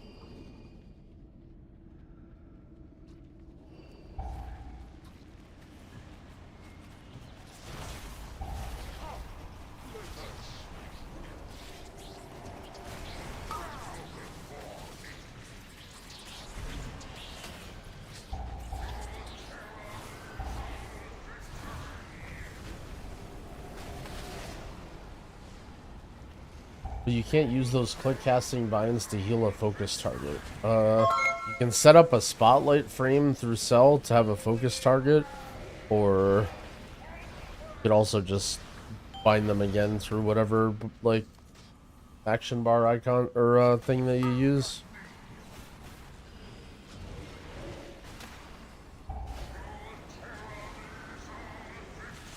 Oriel, thank you for the 2-month resub. I appreciate it.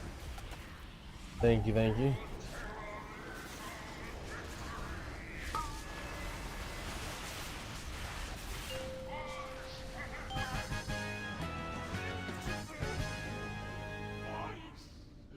I mean, currently there's like no raid or dungeon bosses that require you to like heal anything.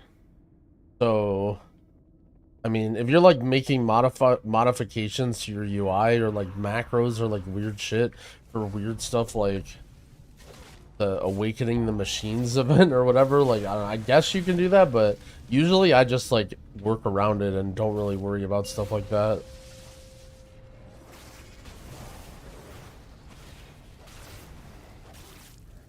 Is Priory the hardest dungeon? It's up there. Both Priory and Cinderbrew didn't really, like, they aren't in the M+ season, so they didn't really get tested. They're just sort of, like, exactly how they started when Blizzard made them. Yo, Demon, thank you for the Prime sub, I appreciate it.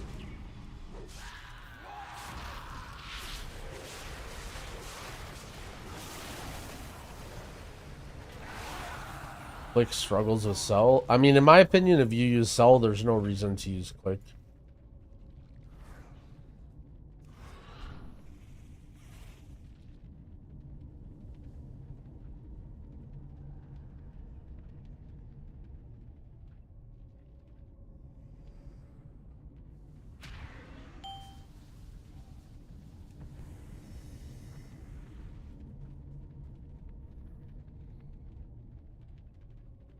What is my shaman's name? Try !armory in chat. I think that links a bunch of my guys. It might, I don't know if it's updated or not, but Pet Zergling is my shaman. Oh no, page not found.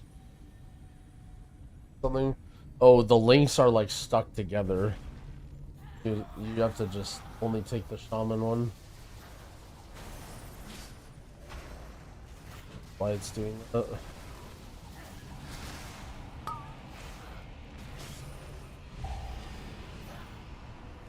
But, I mean, I just don't understand the appeal, like, I don't know. In my opinion, especially if you're, like, using my UI stuff, because here's the thing, right?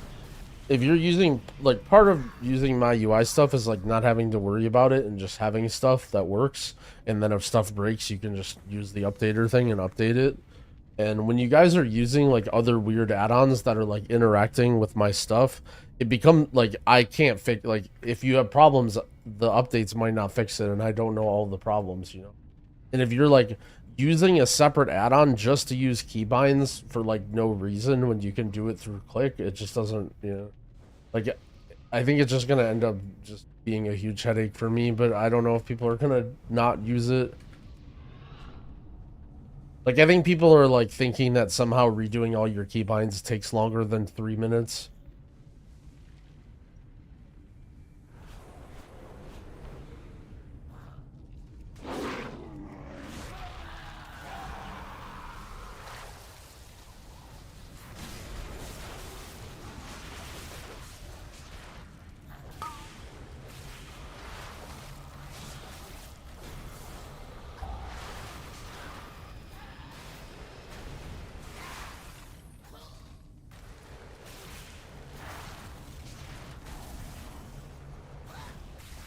I couldn't heal the NPCs, you have to heal on Fire Rack. But like,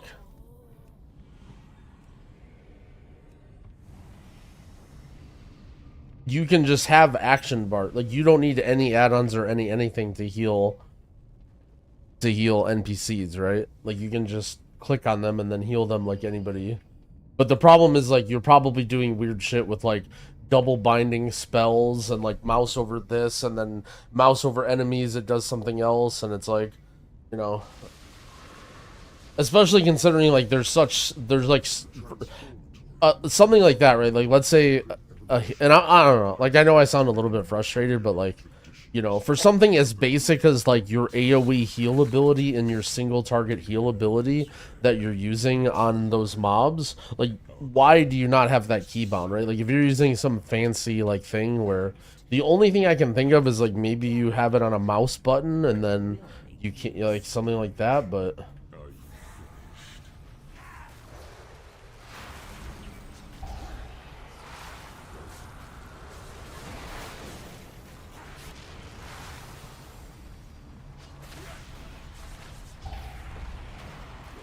I don't know. I don't know. You just like you just click on the thing and then you heal it.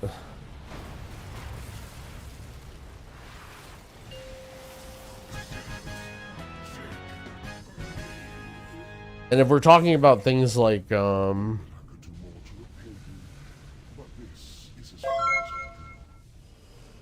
if we're talking about something like what was it, Sun King or whatever, that fight, like that guy will show up in your cell frames.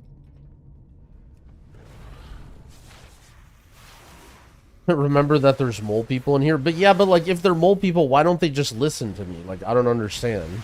Like, if they're mole people, like, I don't, like, how come when it comes to talents and I say, okay, just pick whatever you want, they have to have the exact talents and my recommendations in every dungeon and they won't think for themselves? But when it comes for like annoying add-ons that I have to troubleshoot convoluted interactions that I don't even use, they just are so stubborn and just have to do their way with them. Like, I just don't understand. Because you're wrong about this? I mean, whatever. I don't really care.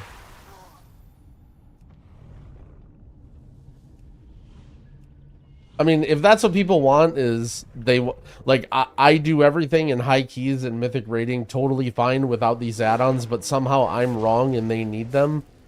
Like, I don't know.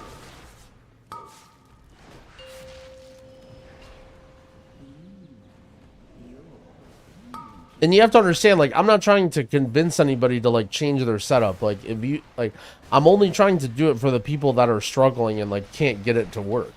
Like, if you can get it to work and you have what you have and you're happy with it, like, great. Like, I'm not trying to convince you, right? But I'm mainly speaking to the people who are like sitting here in my Discord and like in the UI problems and in my Twitch chat, like, help me, help me, help me.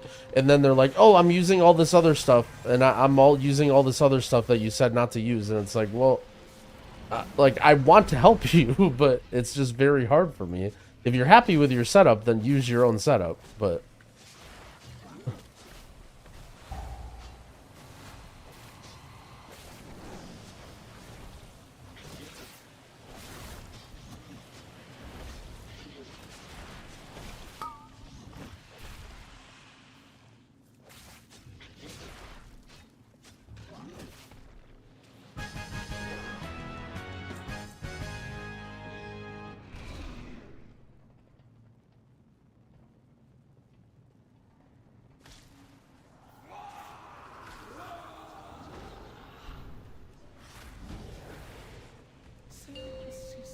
That makes sense. Anyway, Grawl, I can't click on things. I use Click 420 add-on.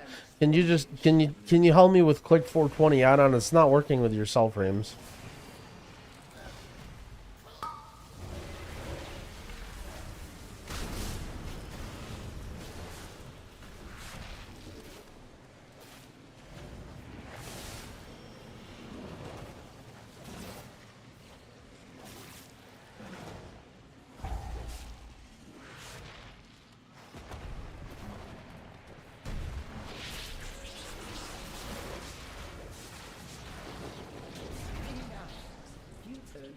In my collection.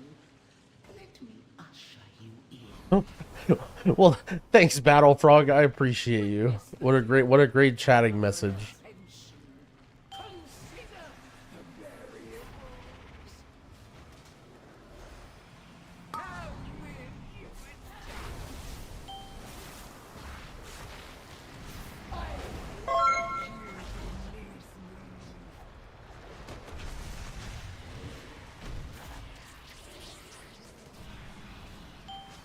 Yeah, Growl. I'm using Cell, Shadowed Unit Frames, Grid 2, and Healbot with the because I watch the Evoker. I play Aug Evoker, and I need Spotlight frames for prescience, but I really prefer the LVUI.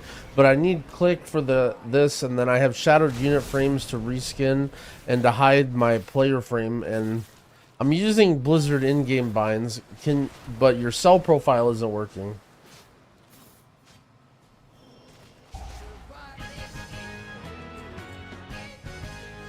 Shit.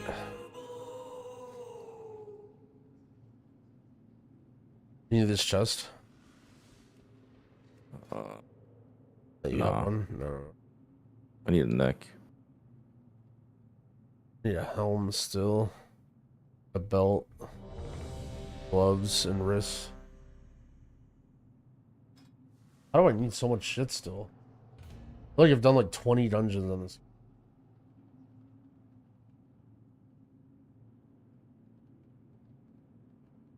Huge fan of the 0 to KSM. Nice. I'm glad you liked it. I mean, usually that's like a later in expansion thing that I would consider. It's not anything on my plate currently, but I do want to do something. Are you playing?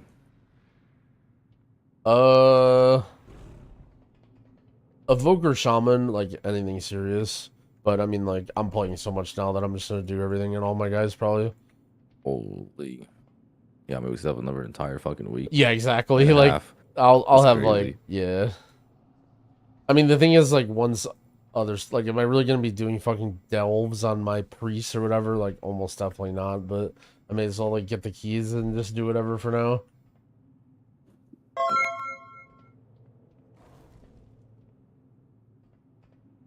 How much customization did I put in the indicators? I basically rearranged everything to look very, very similar to my Voodoo. Alongside like cosmetic stuff, like making sure the font sizes are right and the fonts are right and the skins and stuff. But like the healing indicator specifically, like, is just, you know, it is what it is. I don't have any sort of like special order. The only thing that I did actually is Druid Life Bloom is like separate. And maybe like down the road I'll do like Priest Atonement or something, but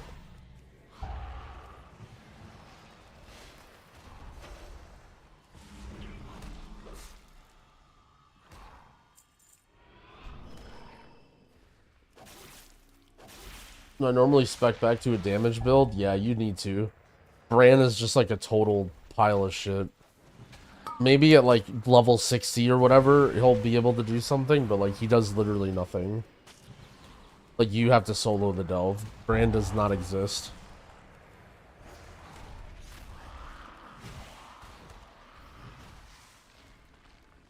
Yeah, Earth Shield's another one that maybe I should separate out.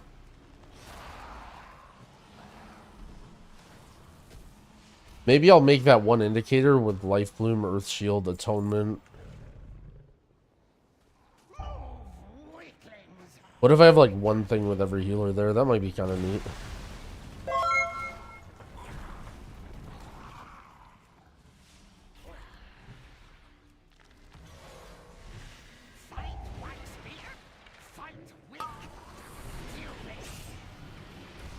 Can't even thank you for the 2 months. I appreciate it.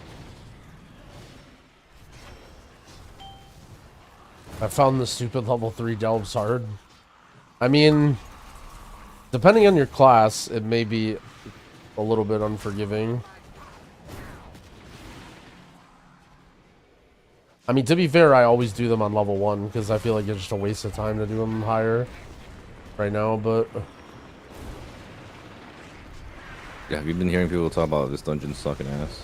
Yeah, oh yeah, this dungeon and fucking Dawnbreaker. sucks ass.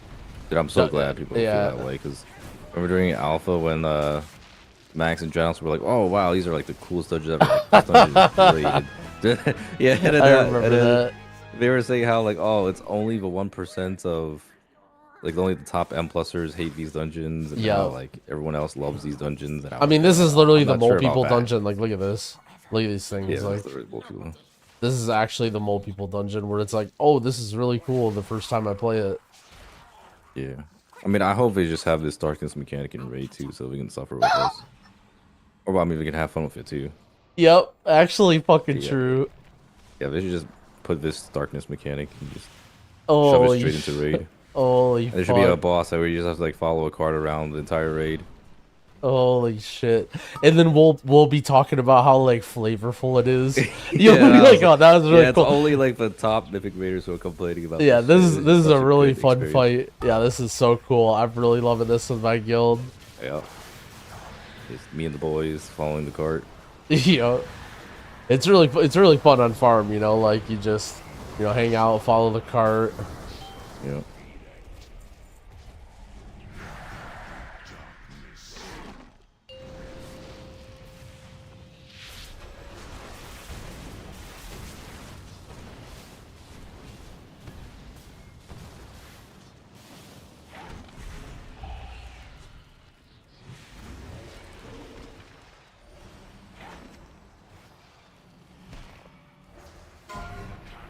Oh, someone in my chat just said the more I play, the more I realize I'm a mole person. Do you like this dungeon? Are you sitting here being like, someone in my chat's like, yo, this dungeon's hella cool. I mean, yeah, if they enjoy, you know, how cool it is, it's fine. There are people who actually like this dungeon, but sure as hell's not cool when you're doing it for the 10th time.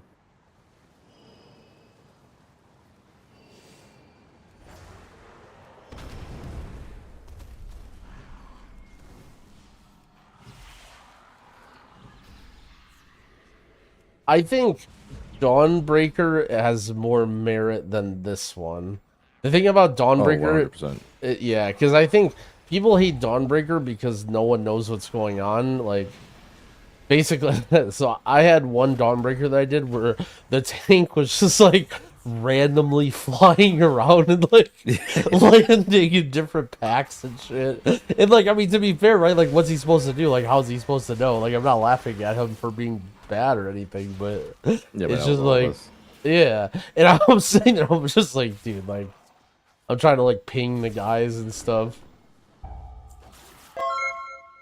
But I think what's like the problem with Dawnbreaker, I feel like it's similar to Nokud, right? Where you see it's like, you know, oh, crazy, like dragon riding. There's all these options, like all this stuff you can do and go anywhere. But then really, it's like every single pack that you have to kill is mandatory. And there's 7 mini bosses, and it's just like there's absolutely no variety or decision making.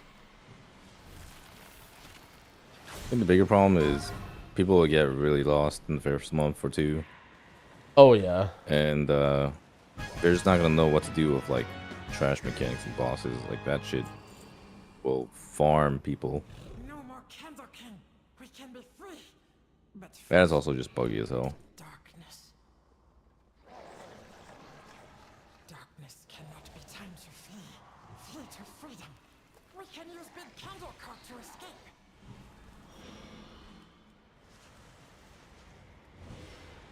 That's every Dawnbreaker. Is that your guys' average Dawnbreaker experience?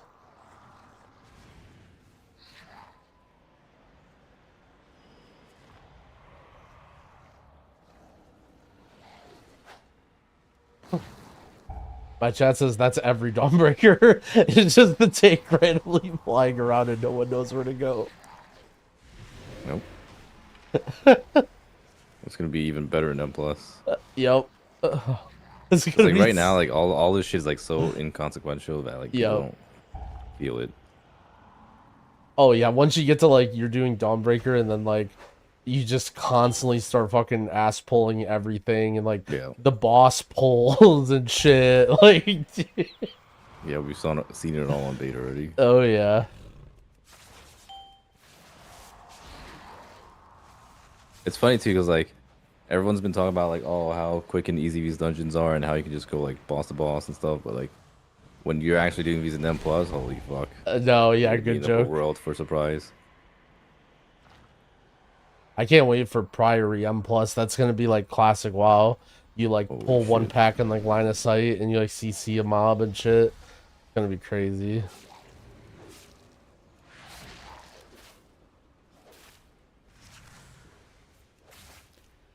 For some reason my cell doesn't look like yours. How did you get it to be completely orange?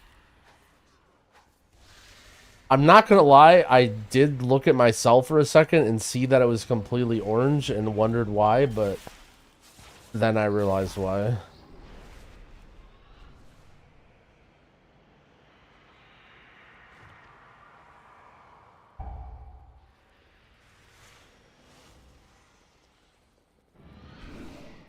I'm like, is this a bug? My first thought was I saw all the candle icons, and I'm just like, is this a bug with the dungeon, like that buff or something? 9-hour streaming moment, yeah.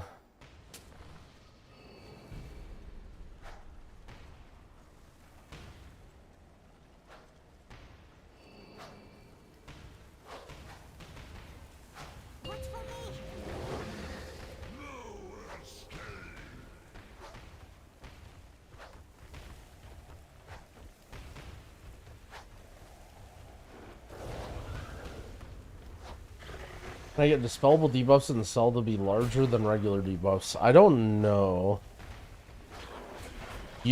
Are they different indicators? Yeah, I'm not sure. I haven't messed with it.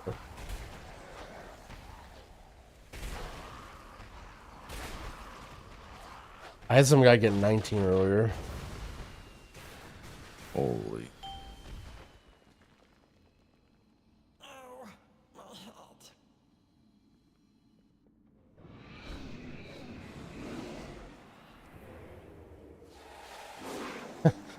Better make sure these guys have true sight. You don't want anyone skipping this one pack right here. Yeah, that'd be real bad. Darkness descends.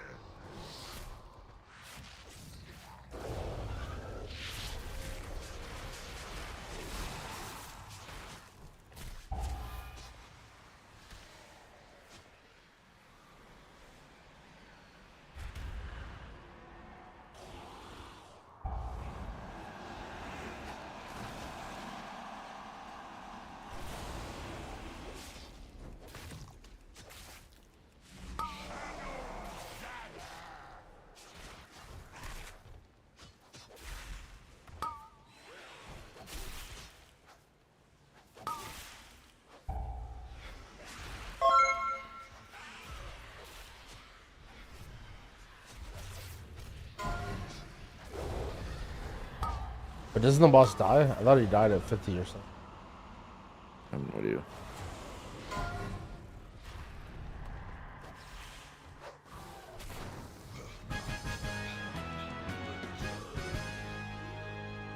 What dungeon am I most worried about in season 1?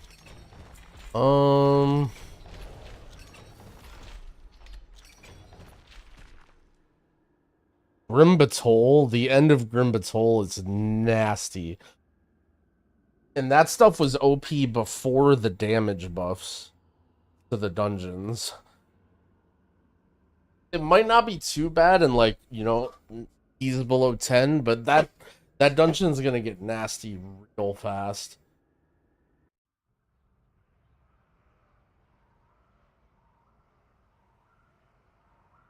Sushi, thank you for the sub. I appreciate it.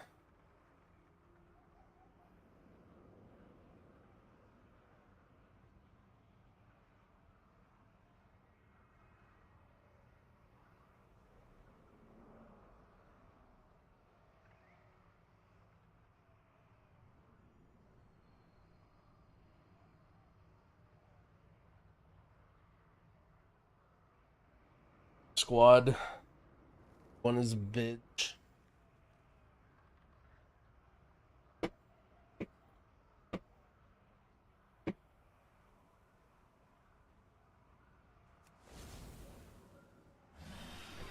feel like I've been quite unlucky. Damn it, my hearth is still at Veldraken. Also, how did I end up here?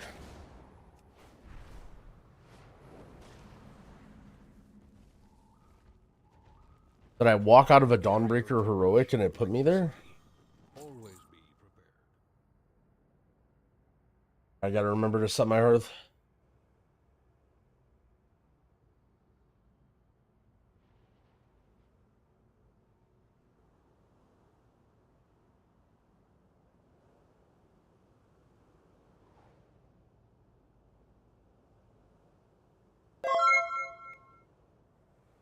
Old school, thank you for the gifted subs, friend. I appreciate it. Also, iFreak, thank you for the prime. What other healers do better, boss DPS? I don't think any. Resto Druid does the highest. Assuming that they don't need to do healing.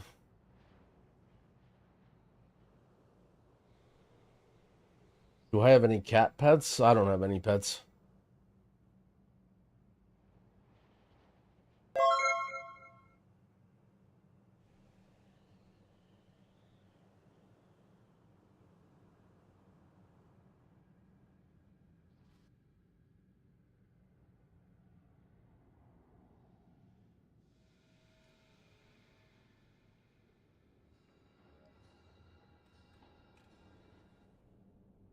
Wait, Hopeful is doing comp stomps?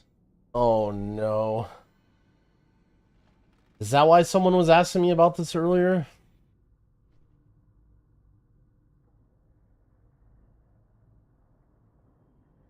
Have I pet a cat before? Oh yeah. I'm an avid cat petter.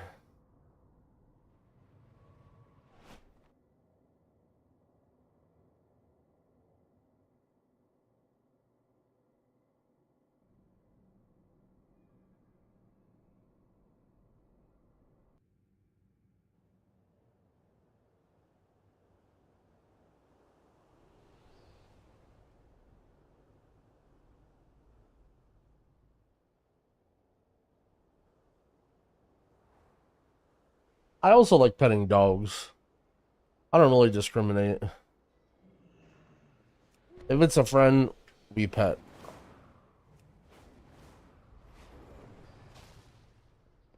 How fare you?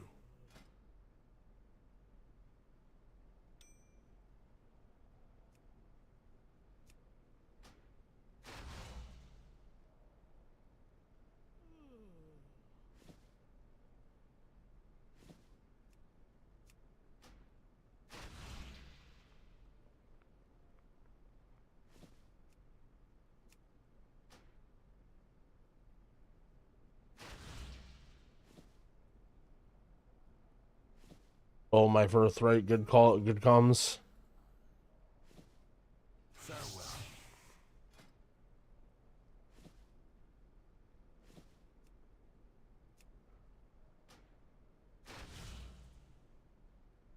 Stay vigilant.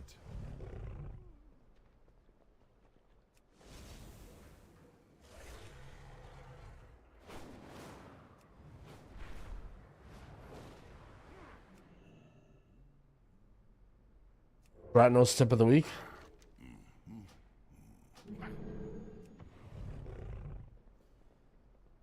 If we're not Roostercraft, yeah, just max adventure gear.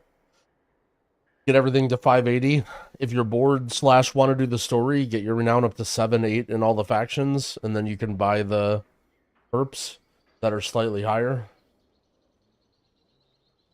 And then spend your weathers on, like, you know, whatever good stuff, like your weapon, if you get a good trinket that you like, if you get like a socketed ring or something like that.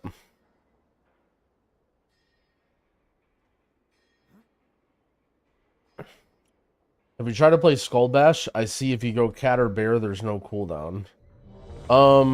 So here's the thing, when you press cat, going cat incurs the GCD, right? So if you see this, Going into cat incurs GCD. Kicking does not incur GCD, or leaving cat doesn't, but going into cat does.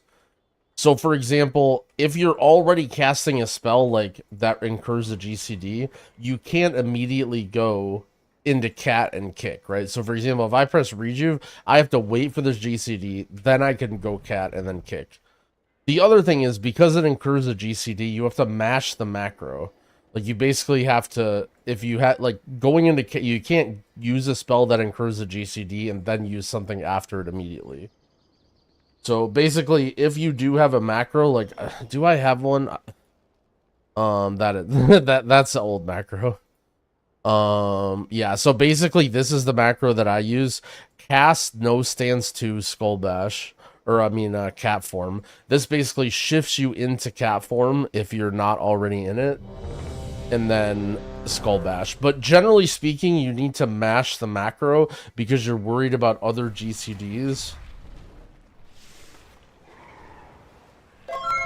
Hey, we joined in on a fucking no tank and healer. That's crazy. Oh, shit. I wonder what the hell happened here. I don't know, but this is pretty good for our flight stones and shit.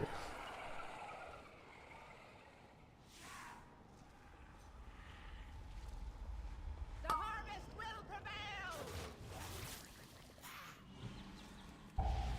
Bear form? Maybe. I never considered that, actually.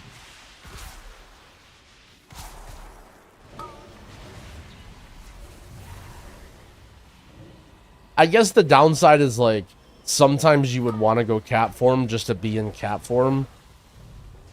You know what I'm saying? Like, just because you're... Like, you never do anything in bear form other than try and survive.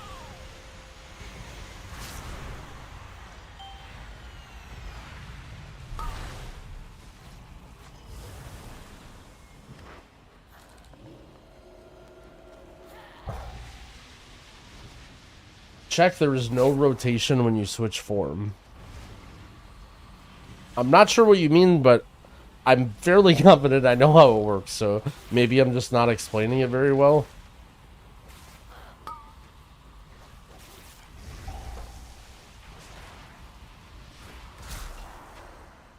Wait, do you see this? They lost their healer, and so their Windwalker went to Mistweaver. So, but I joined as a healer, so now he's healing and I'm healing. Oh shit. We were in it to complete it.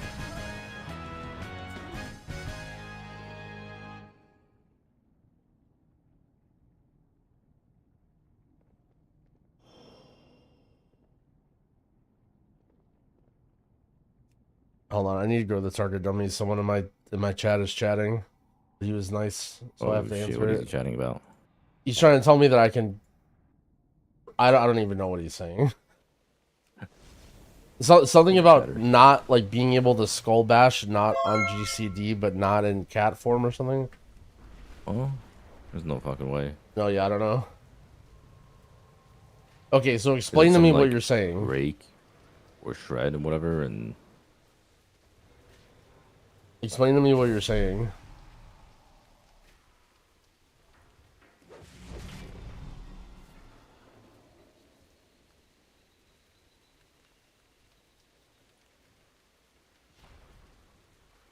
Here, let me just try and read it.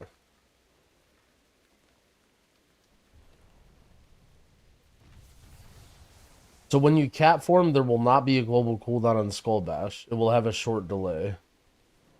Right, Skull Bash is not on the GCD. You can press Skull Bash whenever you want. Like... I mean, if there is a delay, it's very, very, very short, right?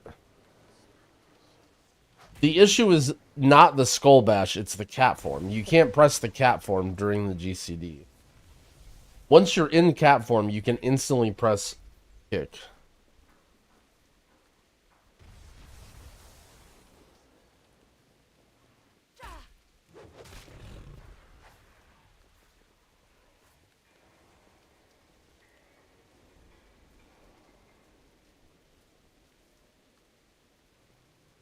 Fluid form, but the thing is, fluid form only works with Shred and Rake, and Shred and Rake also incur GCD. So that is good, right? It saves you the GCD of having to go into cap form, but it doesn't have anything to do with being able to kick. Fluid form doesn't mean you can go into cap form without a GCD. It means that you can substitute the cap form GCD for Rake or Shred.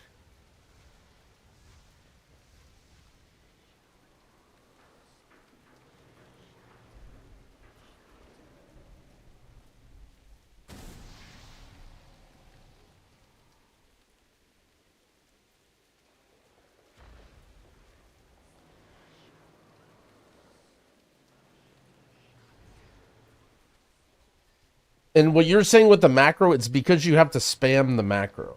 Like if you hit the macro one time, it's not gonna kick right away because you're casting a spell that incurs a GCD and you can't do anything after that.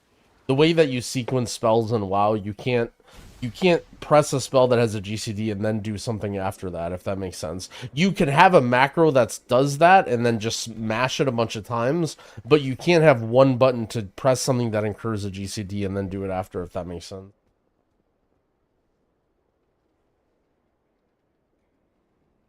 Rake, Skull Bash. I mean, that would be the same thing. But it's still going to be the exact same as Cap Form Skull Bash. Cast sequence. Well, cast sequence is different. Cast sequence is it does one, then the next press it does the other, then the next press it does the next, then the next press it does the other. Right, it sequences them. Whereas you don't need to do that with this macro. Like you can just mash this. So this is the macro I have, and I'm just it's a focus macro. Like I'm mashing it and then it just goes, right? But you can't press it one time because what happens is it activates cat form and then it ends.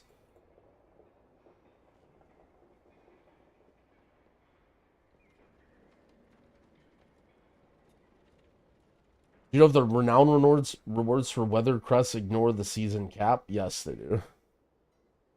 You have one that insta kicks? I mean, you can try it, but I'm like fairly certain that's how it works.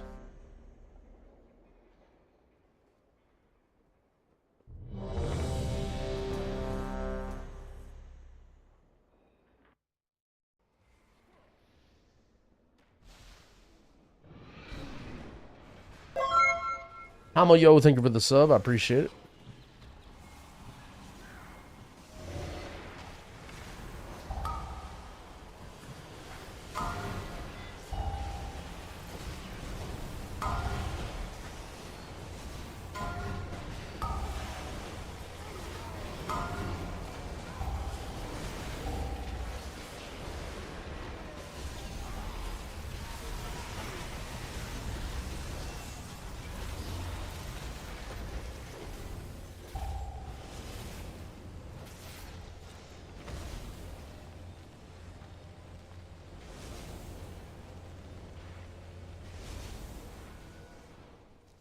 Yeah, the kick is off GCD. The problem is getting into cat form to kick. That's the problem.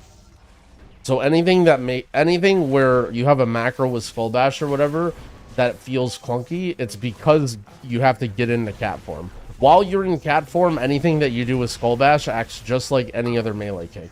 It's one button, it's off the GCD, press it whenever you want, like. But the problem is that if you're not in cat form and you have some like macro that requires cat form, now you're having a macro that requires a button that's on the GC.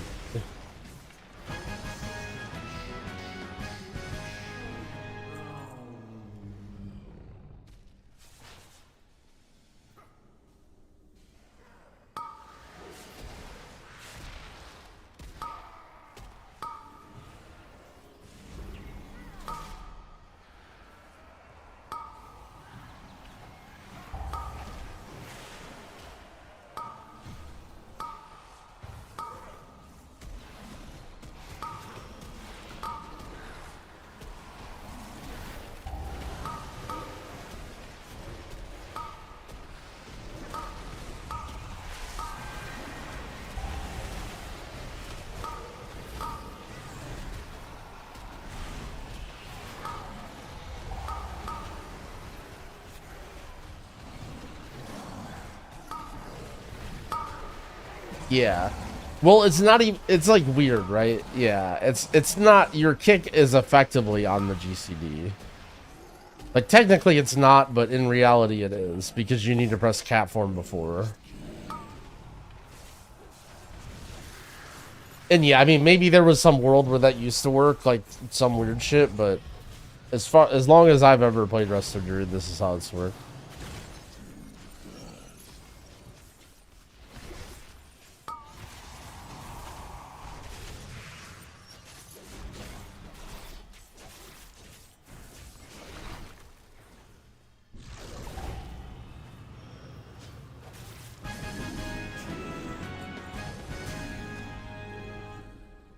Dorky says to hold heals on him. Alright.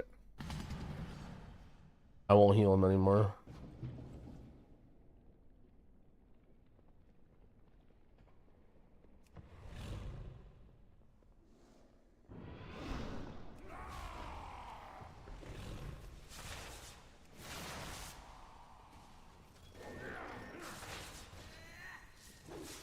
I think Druid would be too broken. I mean, I don't think it would be that crazy, but what's my opinion of Wildstalker? I feel like it doesn't do enough healing, but I haven't tested it that thoroughly.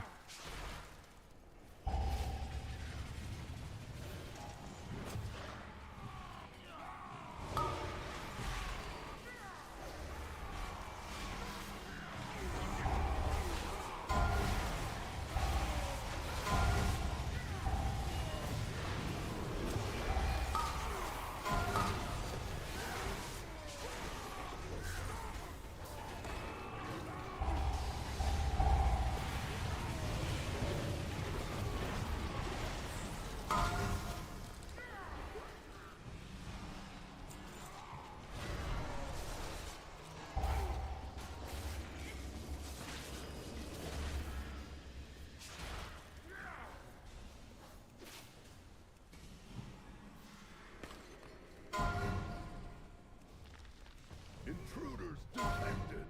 Defense protocols activated. Countermeasures on.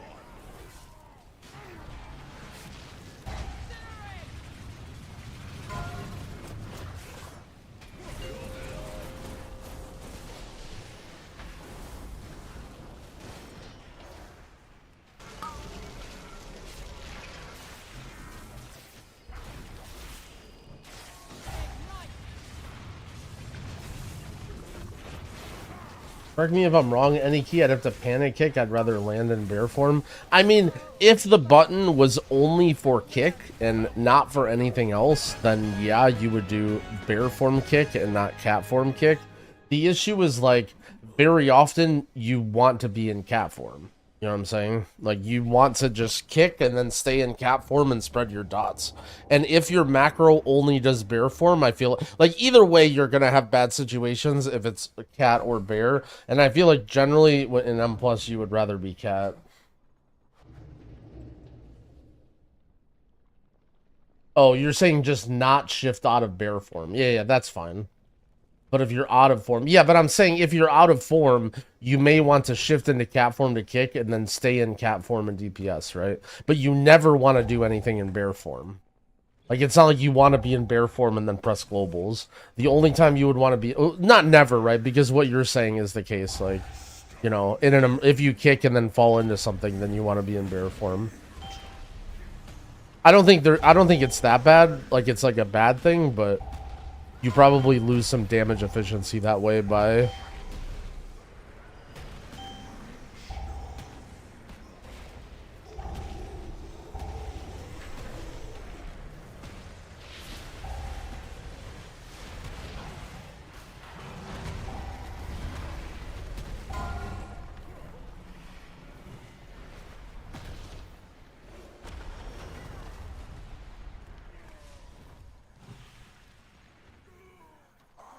Never played a caster. Would a healer be a good place to start? I mean, it could be.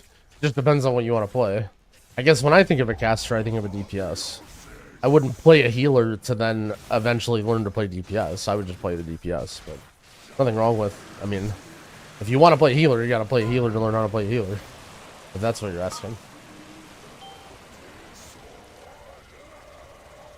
How did I get to 585? I crafted one piece, mainly just because I was too lazy and I couldn't get a wrist out of a dungeon to drop, so I just crafted one. So I have a little bit of item level from crafting, but not much. Basically, I just got all the renown items, sent all my weathered crests, on a weapon and trinkets, and then, left it there.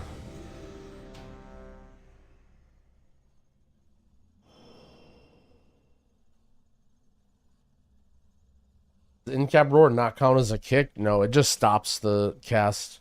But if you don't kick a cast, like interrupt it, it goes on CD. Or I mean, it doesn't go on CD, so it'll just cast again.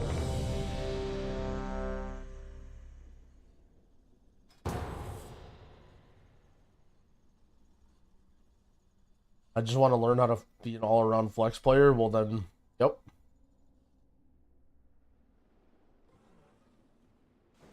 I'd say, like, if you want an easy healer, probably play, like, Shaman, or if you wanted to play a caster, or Mistweaver if you wanted to play melee. If I convoke the spirits with buff of nature, swiftness, and soul of the forest, are all the spells buffed, or just one? Soul of the forest is consumed. So if you convoke, soul of the forest gets used and generated. So if your convoke uses a swift mend, it gives you a soul of the forest, and then if it uses one of the other abilities, it spends it and buff stuff, if that makes sense. If you use nature's swiftness, all of the regrowths are buffed by nature's swiftness, but it does not consume it. So basically, you don't want to, like, you want to press nature's swiftness before convoke if it's available. But when it comes to soul of the forest, you usually want to spend them before you convoke, or it's just going to use it on a random spell.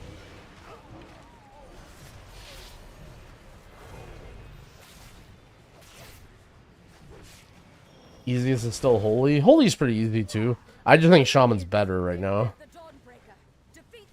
And if he wants to be an all-around player, I think Shaman has better off specs. But, I mean, that all changes with tuning. But when I get asked, what do I tell him? That was a sentence that sounded like it made sense in my head, but didn't. When I get asked about what class I recommend, then I'm just going to recommend something. What I meant to say.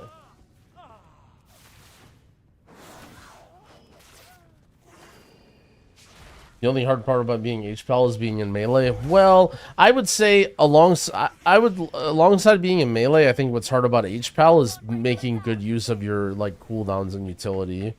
Like for example, in hpal, when you're in wings, you can just sort of like mash all your buttons and just holy shock and wog and be fine. But when you don't have wings, like you genuinely need to like, yeah, at least if there's high damage, like be using your lay on hands, be using your sack or a mastery, like, you know, freedoming off debuffs if you can. Like, all your little things in your toolkit matter a lot. Whereas, like, with Shaman, for example, you can basically just mash Healing Surge and Riptide to victory. And, like, your utility is important for high keys, but it's not going to be like, oh, I needed to use Earth Grab to keep my tank alive.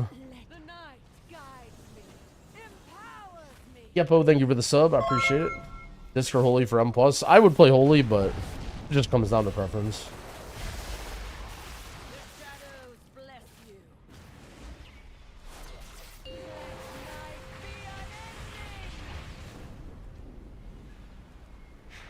Can you please tell us what to play, when to play it, and how to play it? Yep, just play everything that I do.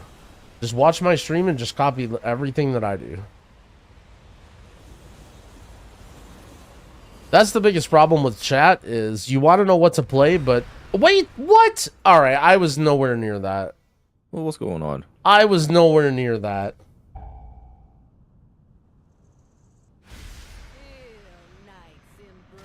Okay, copying. Don't copy that. That's not what I meant.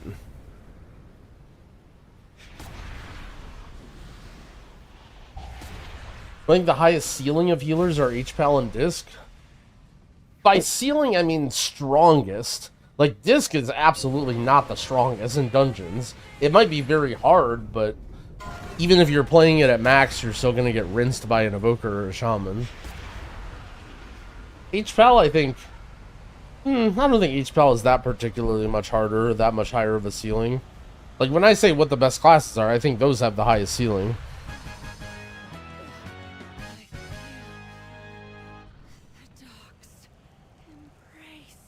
You're just saying difficulty. You're not saying how good the class is. Oh shit, socket? No, I already upgraded this other ring, but that's an uppie. So you dare to face me? Very well. Take you. I don't know. It's hard to talk about difficulty without strength, right? Like, for example, I say Shaman is easier than Holy Priest right now, but mainly because it's just stronger. Like, it just does way more AoE healing, so you're gonna have an easier time. Like, Druid, I would say, is pretty difficult right now, but also because its heals are kind of, like, a little bit weak. And it doesn't have that much, like, upfront healing compared to some other classes.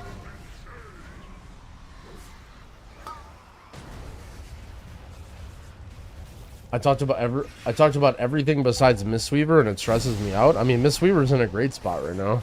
Mistweaver's hella good. The main problem with Mistweaver is just, like, Mistweaver is the Fury Warrior of healers. Like, it'll always do good damage and be fine to play and solid, but it just doesn't really bring enough to, like, oh, okay, we need this in our BIS comp, you know? So you just don't have incentive to, like, play it in World First Keys. But it doesn't make it, like, not a fun class or whatever. Like, I would say, design-wise, Mistweaver's, like, the best it's been ever.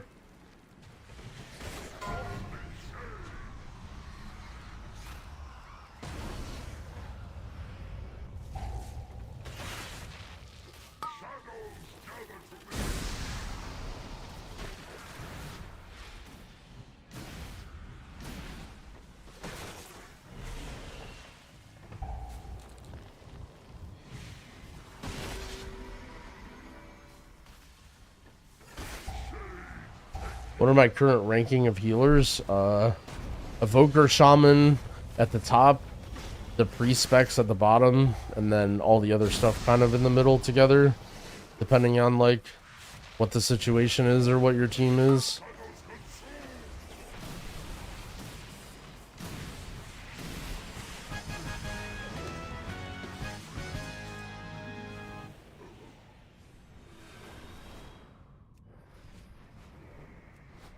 And this is mainly for, like, doing giga hard stuff, right?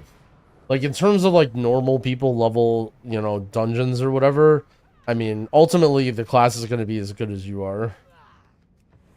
Like, every healer can heal, you know, plus 10s. Very reasonably. As a content creator who solely focuses on Delve, do you know if we can unlock all of the curios for Bran? No, all I know is that when I do delves, they randomly appear in my inventory, and I just press them. What's better, you playing Arsham or Arsham playing Disc? You, like, is this just, are you guys just chat GPT at this point? Like, what even are these questions?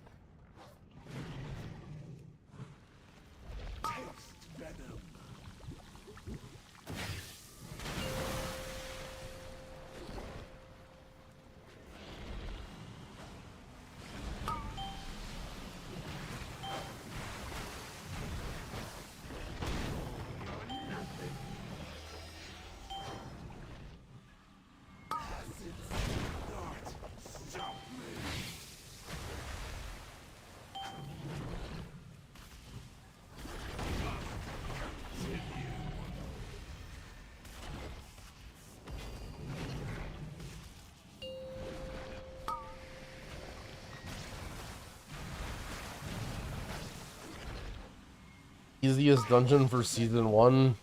On beta it was like Necrotic Lake, probably. That's the dungeon that everybody did. I don't think Siege will be too bad too, except for they made the first boss like giga.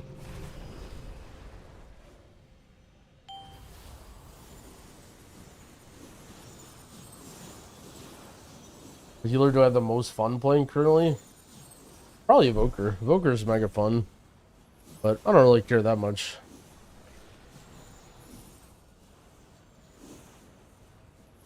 Can EU players play high keys in NA now? Servers are Omega, like, can't play cross server. What are the 6 worst healers? Bro. I love how Chad just finds more and more creative ways to ask what the best healer is. 4, 3, 2.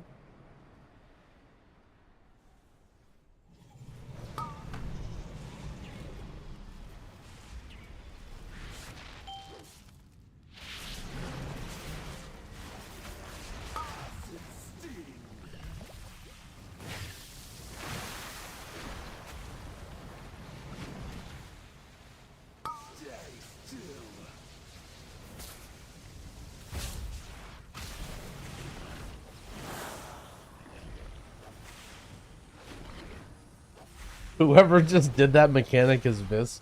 It's a random rep pally that we queued into.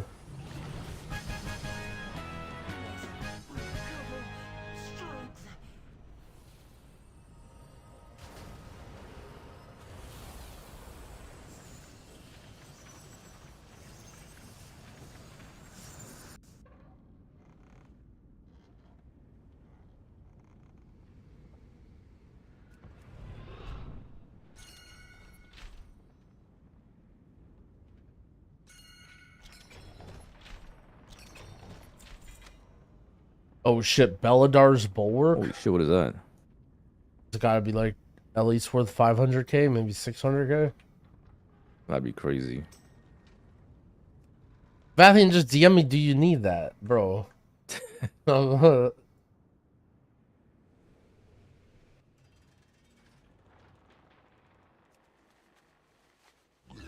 seen things that would scare you shellless. Holy shit, 100k on my server?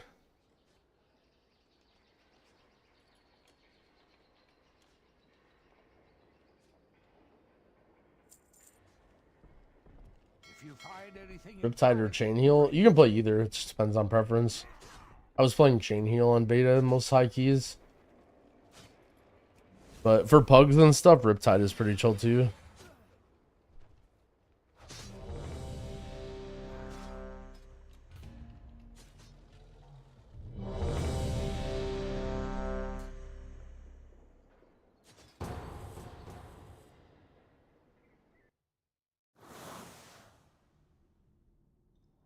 Oh, not this dungeon again.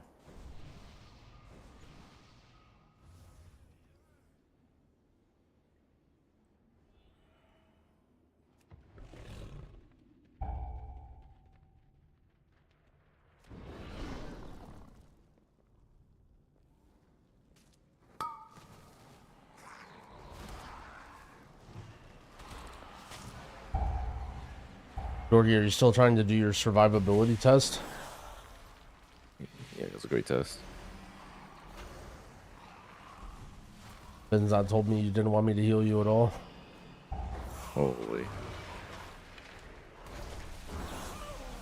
Benzon's trying to start drama. Wait, what? He said you were testing your survivability and you told him to tell me that I shouldn't heal you at all. Oh, okay.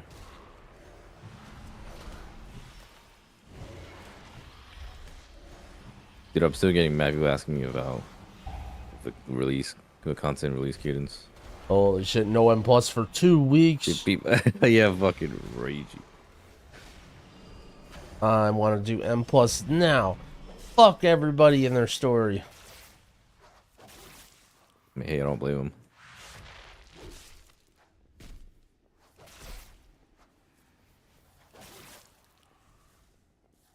Is healer difficult? I never play a lot during expansions.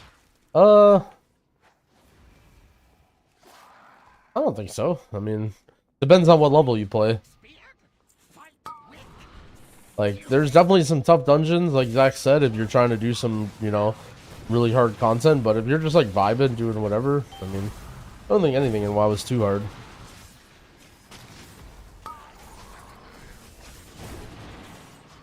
I think Zach is trying to scare you.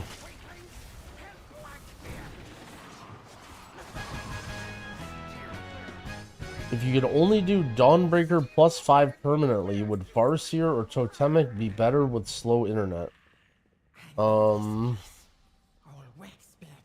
Farseer? You have to say the game is good for your job. I don't have to hold back. You're allowed your opinion.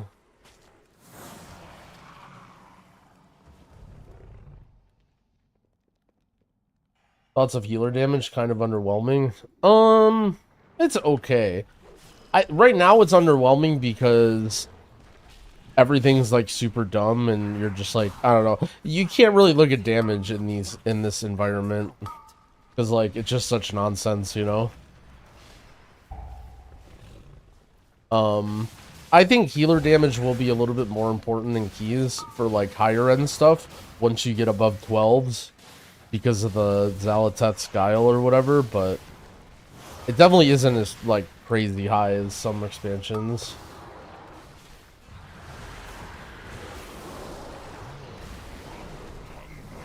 Zach's a major doomer. I mean, look, it is what it is.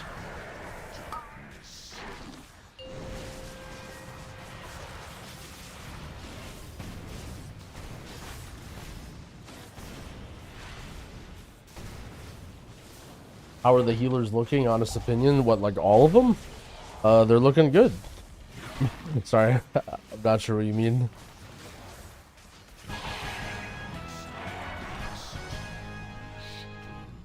They're looking very cute.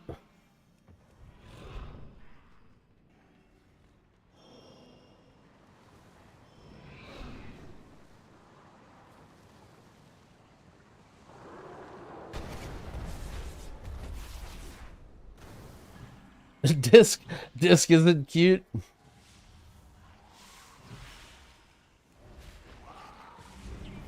You have too much patience. I'd be going insane with this many non-questions for hours now. I mean, it's only because I'm spamming heroic dungeons and just chilling. Like, we're basically just shooting the shit, messing around. Not really, you know.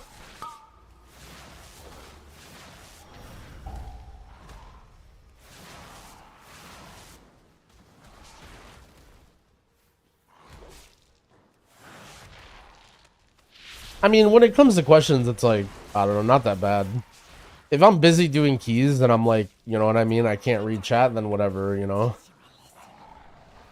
Like, then I can't read chat. And then if I'm not busy, like, I don't know, I don't mind chilling talking about WoW.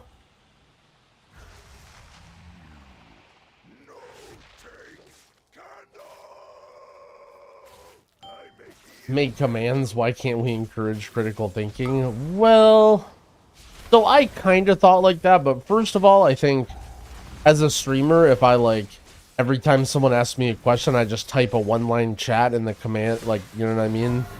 Type a command to answer their question. I think it's like kind of boring. It's not the best stream. Also, like, I don't know. I think it's more about talking about WoW, you know?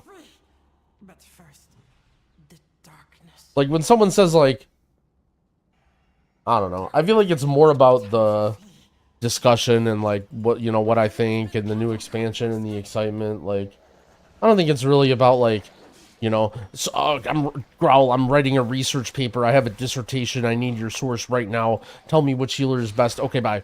You know, I think it's more just like hanging out and talking about WoW. So if I just like exclamation point tier list every time someone asks a question, it's like, I feel like this is not super good, you know? That being said, like, if I do happen to, like, put out an Omega Banger video where I feel like I have a really good question or whatever, or a really good answer to the question, I will. Here's a really easy thing, though, with the chat, is if you guys are bugging me or I don't feel like answering questions, I can just press X. You guys are all invisible. I can't even see anything you guys are saying now. It's just gone immediately. Sick, right? It's like a hack.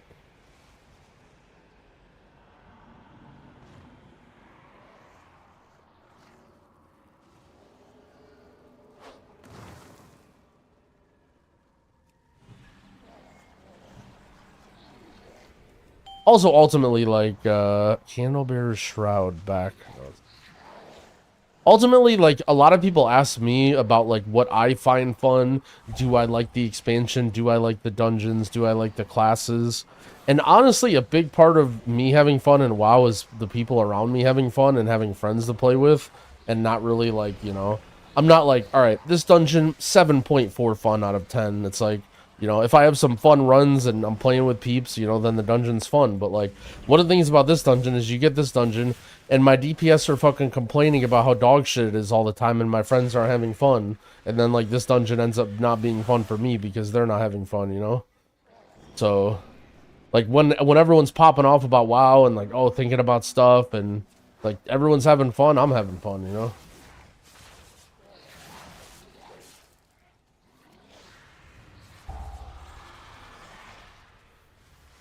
Is it recommended to pick a healer main for a season start and put all effort into that one character? Having fun with 3 healers, trying to decide if I can split my time. In my opinion, you should let it happen. So, let's say you're liking 3 healers and you want to play 3 healers, then play 3 healers, right?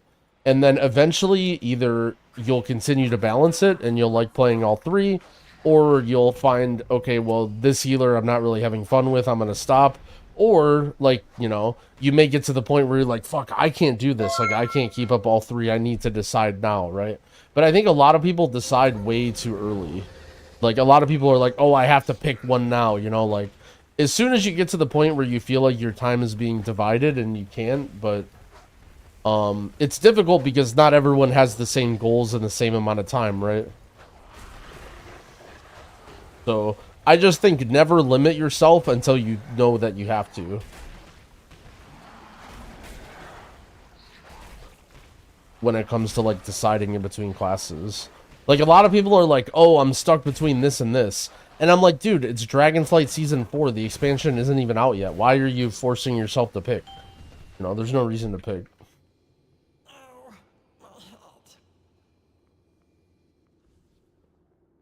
Is Solana Fan Pug Adventures ever coming back?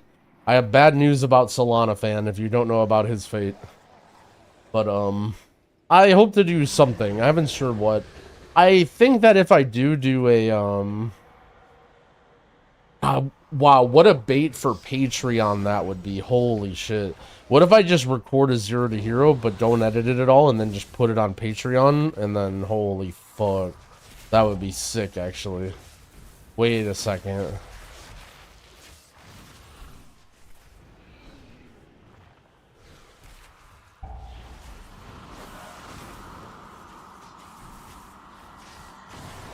Enjoyed by 10 people. Don't make fun of my Patreon.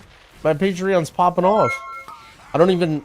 I made it live, like, way too early because of the UI pack. And it doesn't even have anything on there. Just wait.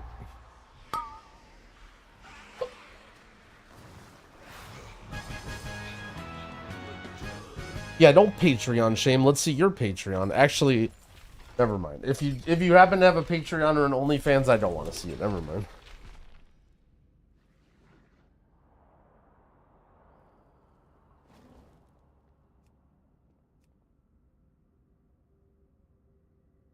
I'll be right back.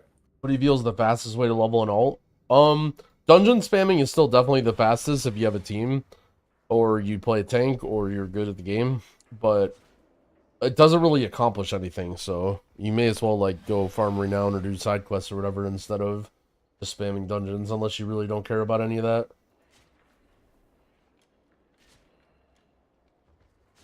What task can I perform for you? Oh shit, a battleground quest? Holy.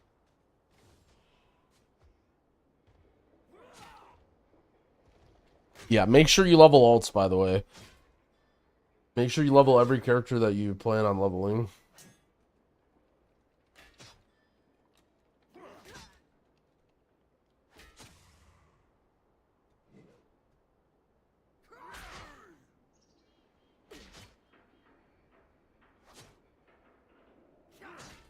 Charging $5 per question.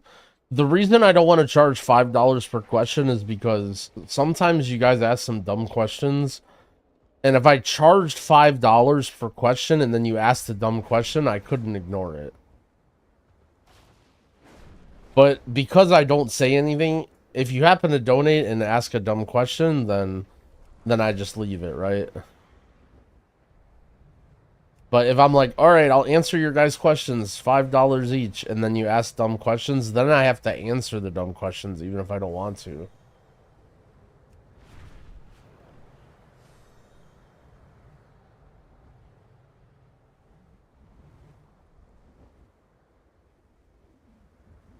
Get a stream deck and macro the audio file responses.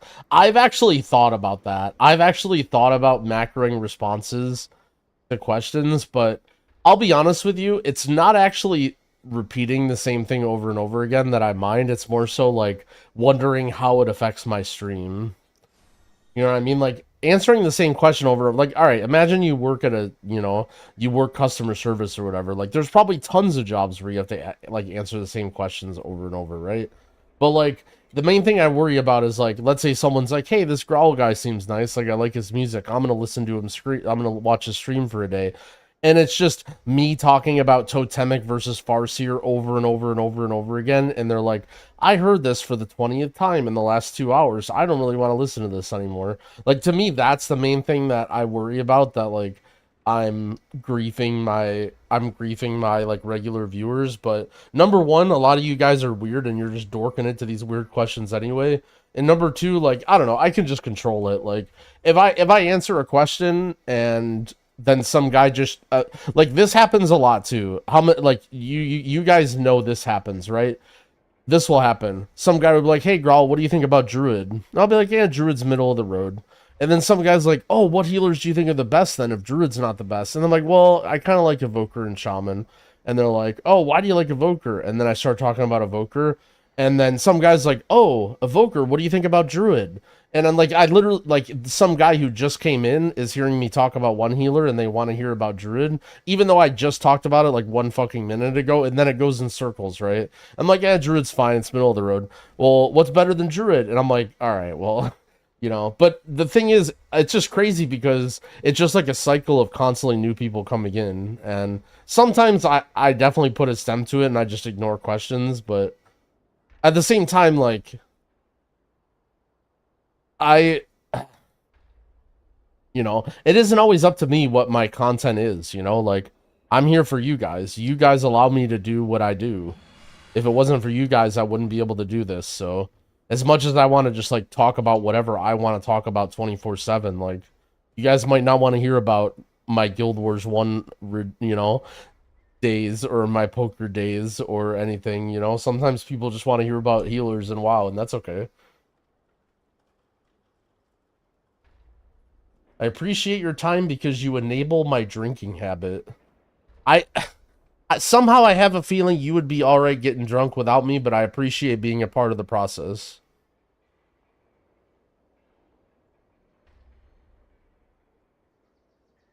You got me a Guild Wars 1 poker days? Oh shit, is it time to talk about Guild Wars 1 and poker? What type of poker did I play? I played Hold'em for a while. And then eventually I switched to PLO towards the very end. I mostly played online cash games, but I played a lot of live too. I played professionally, like, on and off for 10 years. Basically, like, I got really hooked into it in college, and I got kicked out of my parents' house, and so I sort of did it for a living when I dropped out. And then Black Friday happened, which is like they shut down online poker in the US, and so I had to, like, move back into my folks and, like, get a job and, like, do shit. And then eventually when I got my life straightened out again, I, like, started playing poker and, like, other stuff. And then yeah. And then eventually, yeah, then somehow ... World of Warcraft. Am I at Guam? No, I never. I was like pure PvP when I played Guild Wars 1. I'm like 45 out of 50 on Hall of Monuments. So, like, I did a lot of stuff, but I never went, like, that ham. Weren't I a lifeguard? I was not a lifeguard. Kick channel for online poker content. I actually don't really play online poker much anymore. I really like poker and I like talking about it, but I don't really play much. Online poker is just, like, kind of dead. It's just, like, too hard now.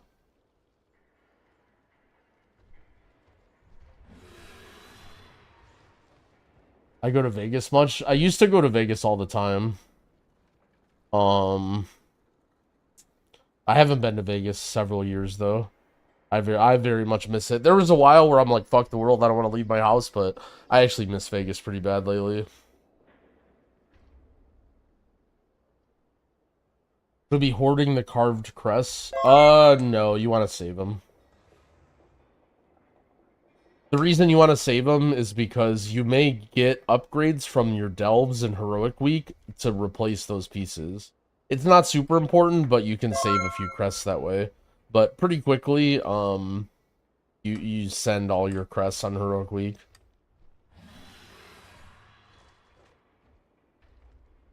How long have I been streaming? I started streaming it, well, so I've been streaming, my account is 14 years old, but people only started watching me, like, towards the end of BFA. Like, Season 3, like, middle to the end of Season 3. Like, April 2020, I think some of my oldest viewers are. There's some people that are, like, late 2019 who are, like, just friends that found my account. I streamed in Legion? No, I never played Legion. I started in BFA. Basically, I wanted to get into MMOs, and I played this game called Bless Online, and it sucked ass. And then I met people on there, and then they all went to WoW. But I didn't want to start playing WoW by myself. Crack? Yeah, Crack is, Crack's been around for a long ass time. I'm pretty sure Crack was part of, like, the Alley Among Us squad, right? That was, like, way, way back. How did I meet Dorky? I should save some of these stories because... Can I spoil this? I guess I can spoil this because he said it to my viewers anyway, right? I talked with Quasi about doing a podcast. We might record one sometime in, like, the next week when we have some downtime. So maybe I should save the origin stories for that.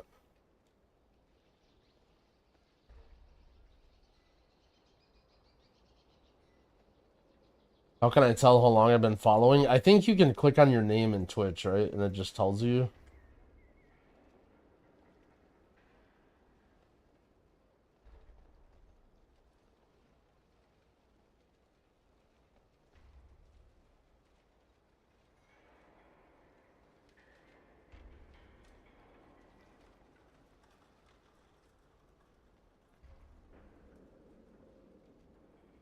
Hell yeah, happy to have you, man. Dorky already told the story. I mean, look, you guys hear stuff from Dorky, and just because he talks with a deep voice, you pretend like that's the whole truth. That's the only side of the story, and that's all there is to know. Turns out there, you know, that it may not all have been revealed. I'm sure my entire origin story didn't get revealed on Dorky's podcast. What's the rest? Well, you gotta wait and see. It's weird you didn't talk about the Atal Dazar that I did with you. It's weird that you didn't talk about the Atal Dazar. That part didn't make the podcast.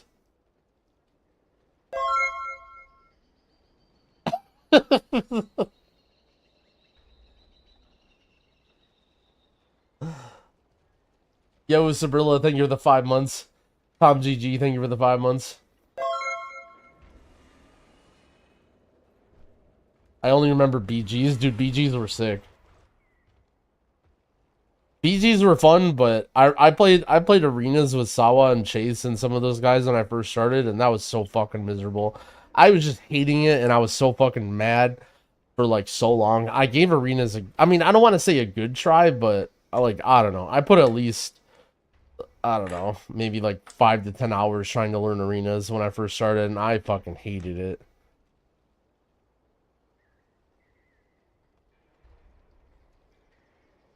I remember a Vault of the Warden and Legion time walking. I vaguely remember that too. I don't remember that much about it, but I remember I was like farming trinkets or like doing something or weeklies or something. And that dungeon can be scary sometimes. As a poker player, do you wish there was more RNG gearing in WoW? Um,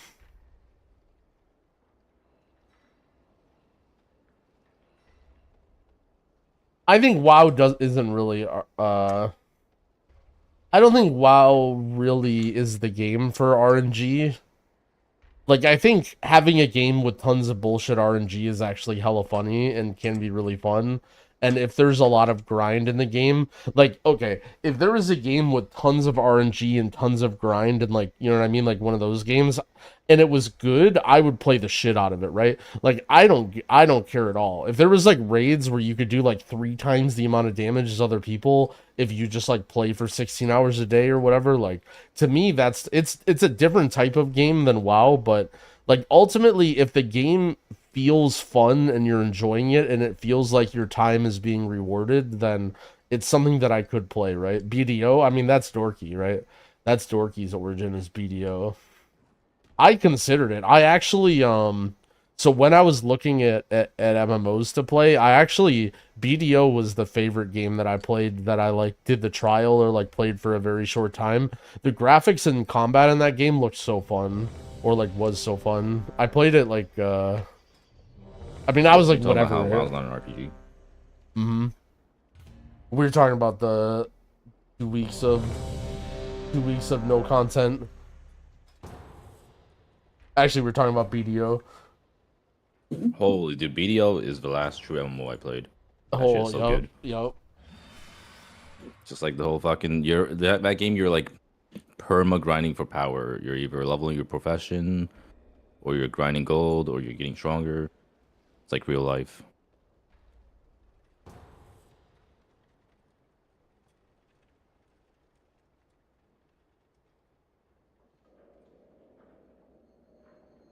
I don't know how I've never gotten into Guild Wars 2. I might enjoy Guild Wars 2 now, but I was actually like Omega Guild Wars 1 PvP guy, and I was in the Guild Wars 2 alpha, and it was like just a completely different game, and I would like basically wasn't happy about it, and I never got into it.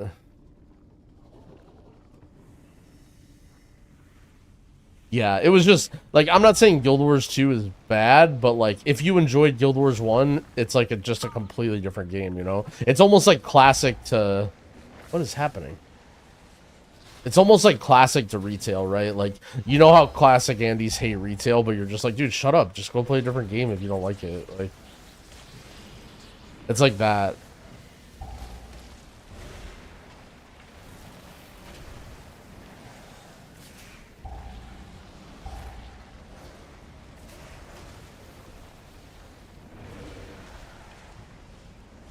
Baldur's Gate 3? Nah. What mode of PvP did I play? I played everything. I was like one of the first ranked 12s. I was in like top 10 GVG guilds. I wasn't old enough to like ever do any of the GWFC like tournaments or whatever, but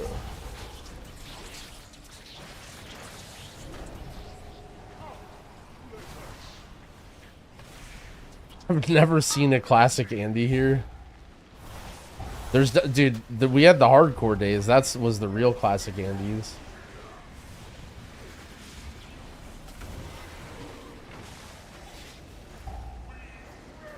Do you think we can get the mole arm from Heroic? Do you know about the mole arm, Dorky? I heard a little bit about it, but not really. Yeah, apparently there's one veteran BOE weapon that drops from elite Ashkahet mobs, and you can upgrade it to 606. And so there's some guy who's like ranked 1 in the world, and it's some rep paladin who has this random fucking pole arm that no one else has, and we call it the mole arm. Just some guy that just fucking farms Arakara and does delves and is rank 1 eye level in the world. It's actually based. Feel it's impossible for me to go on hpal. How is it for other healers? Yeah. Blizzard has never really done well with healer mana balancing in M+. So the way hpal works, generally speaking, is your mana is very dependent on your haste. So, like, you can get more and more haste, and you get stronger and stronger, and you can generate more holy power, but eventually you're just, like, pressing so many buttons that you right? So you sort of have to like Dude, I find think a healthy next week is when level people are gonna start of haste. breaking big time. The cadence, yeah. Yeah, everyone's gonna like just fucking let me out. Yeah, well, I wouldn't be surprised. I don't know. Like, I think people. Oh, what is happening here? We just go around. I think people just need to like, if they just walk away. Like, if they're not having fun with the game, if they don't want to do any of this stuff, like, either like level alts or just like go do something else. It's annoying, but like at the same time, like just imagine the game isn't out yet. Like, imagine this is pre-patch and then the game comes out on the 10th or whatever. Yeah, people are super angsty.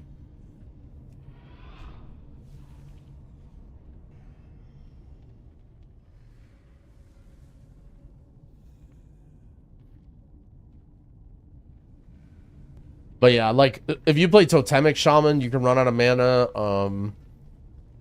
But like Farseer's like pretty good on mana. Prez feels like it has infinite unless you have like really big haste.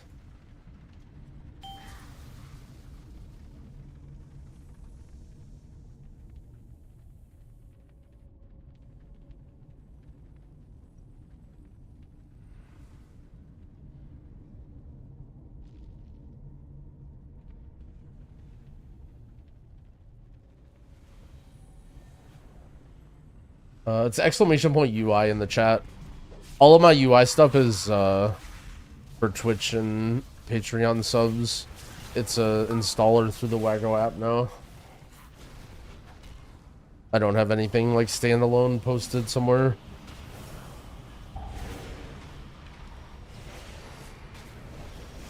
Oh shit, EU servers are down. Oh yeah, I'm hearing about it too. Yeah. Bro, I just got a first time chatting message. Hey, how much do you weigh?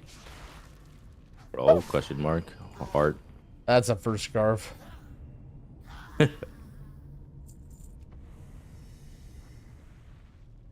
What was my name in Guild Wars 1? do we have another Guild Wars 1 lurker?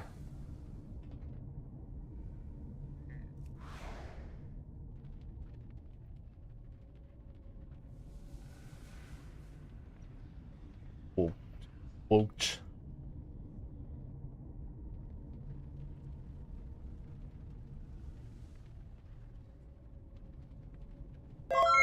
Most people in Guild Wars 1 knew me as Nature's Renewal. I had a guild named Deer.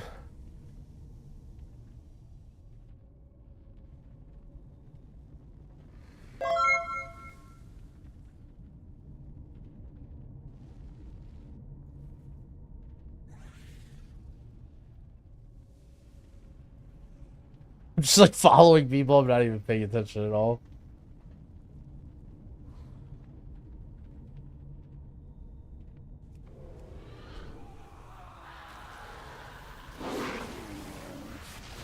I'm skipping the Guild Wars 1 story. Are you talking about the searing? Dude, the first time, I mean, the searing was fucking crazy.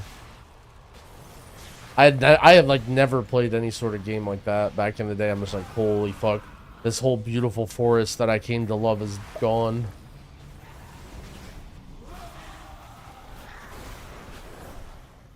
Dude, these mobs are... Holy shit, is some shit right here. Yeah. That's what you always did in Guild Wars, because you couldn't have one-word names. And so if you wanted to have a one-word name, you would just put I in front of both of your... Like, yeah, that was the classic. Wait, was the second one an L? No, I'm pretty sure it's just I, right? No. That's only if you want to do 2 lines. It's IL if you want to do 2 lines. Because it's lowercase, but it was always uppercase for the first one.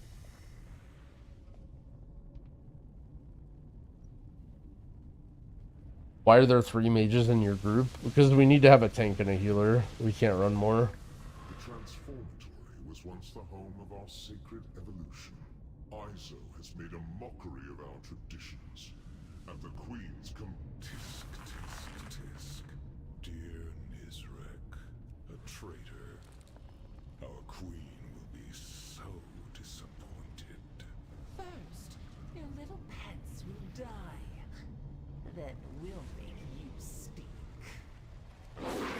If I need to learn cat weaving if I want to play resto, I mean, yeah. I wouldn't say it's like a super important part, but that's how you do damage.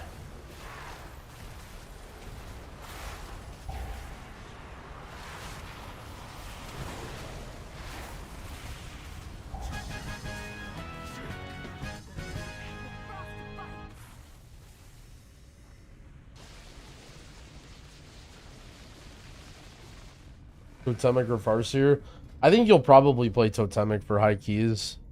But, I mean, it's like super preference. I don't think there's really a right answer.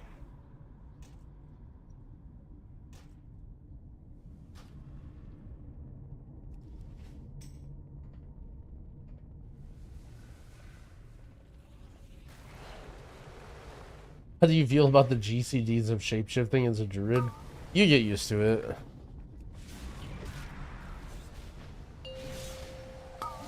Like, it would be cool if you didn't have a GCD on stuff, but at the same time, then, like, it almost would mean that the forms don't matter, right? Like, if there was no GCD on form switching, then, like, you would just be in every form at once, because it doesn't cost you anything to go in a form. So, unless, like, I think GCD is a much better system than, like, giving all the forms some CD that you have to track, or, like, a mana or whatever.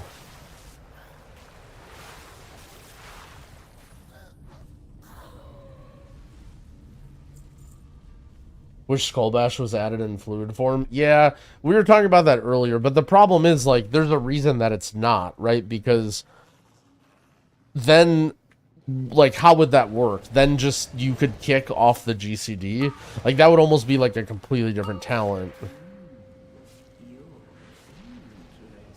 You could kick off the GCD in every form. Like, I think that would be... It would fundamentally change the way the kick works. Which, like, I don't know, maybe. Like, I don't think it's that big of a problem, but I don't think it's as easy as just, like, you know, oh, just put it on that spell. Because the reason you can put Rake and Shred on fluid form is because those spells also inquire a GCD.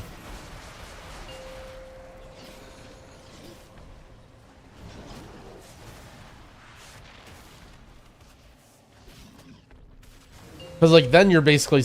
Like, the problem there is, then you can shift into cat form and press anything, right?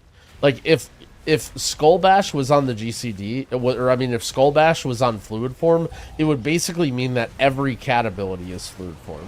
Because you could just press Skullbash and then immediately press something else. Right? Like, you could just press Skullbash Rip or anything. And so, I mean, if fluid form, like, fluid form would basically mean that give cat form no GCD, which is just, like, fundamentally a very different than what it does right now.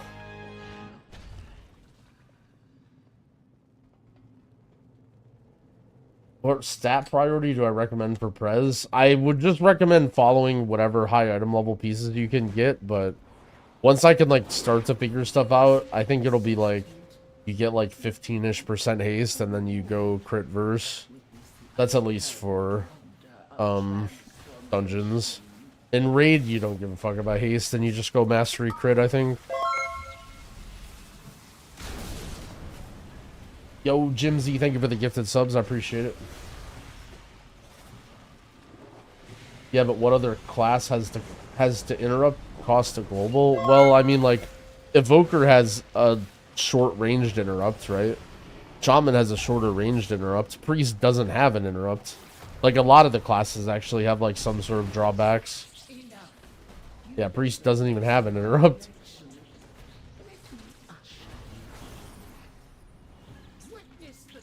Again, like, I don't think it's the end of the world. Like, it feels clunky. The reason I don't like it is because druid forms tend to be, like, a little bit unintuitive. Non-intuitive, if that makes sense. So, like, I think it's, like, confusing for people who are new, who are, like, trying to make macros and stuff. That's what I don't like about it, but, like, it would change a lot if they... Like, basically what you're saying really is just make Skullbash not go into cat form, right? Like, just allow human form druid to run at a mob and kick it. is really the solution that people want, right?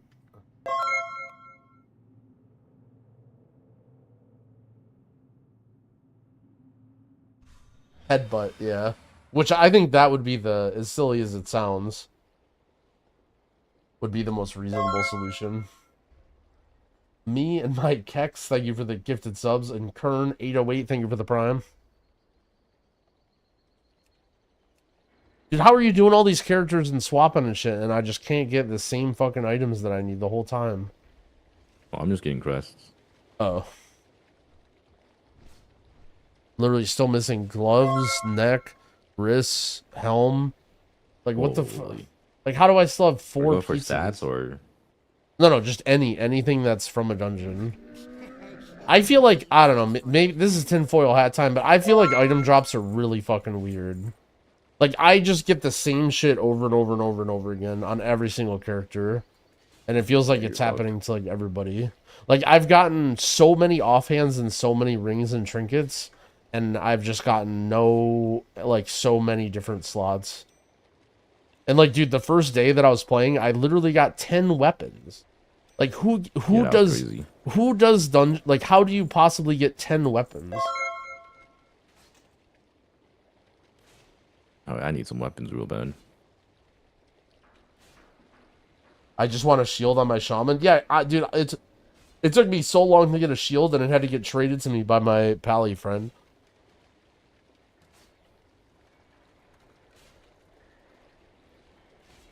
Alright, nice. Everyone in my chat agrees with me. 7 trinket drops, 7 trinket drops. Maybe just the loot tables, or like what things are in what dungeons, is like not balanced like normal.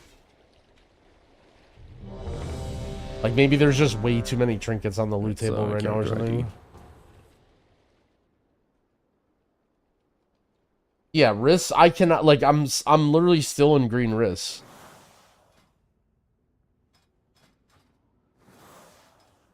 Like, I've almost, like, look at my item level. I'm 572, and I've upgraded all this. I have 100 flight stones, like, or 1,000 flight stones. Yeah. Wow, wait a second. So you're saying that WoW might have bugs? Wait a second. I might be onto something, you guys. I might be onto something here.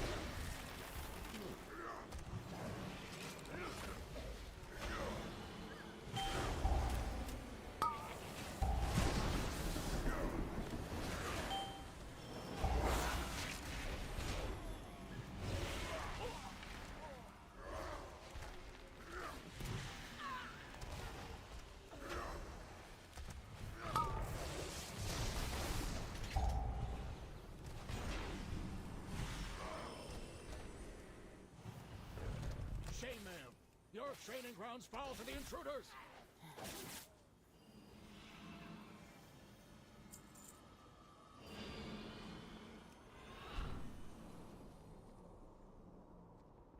Wait, long way. Fell Daddy 2069, thank you for the 2 gifted subs. I appreciate it.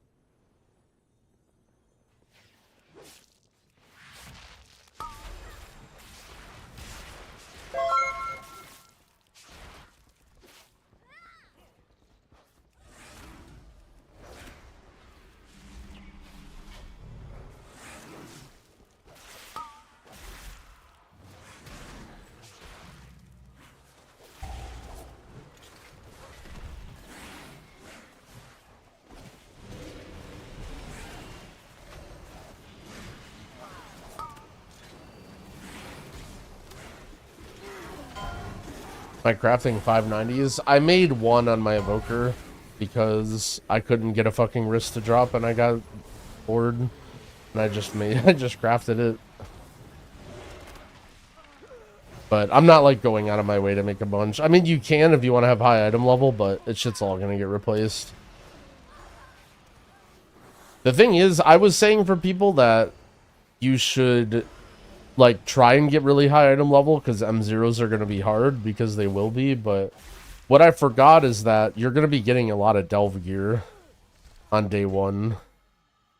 So like, half of the stuff that you craft or more is just going to get replaced instantly by whatever random shit that you get from delves on day 1, and then even more of it is going to get replaced on day 2. So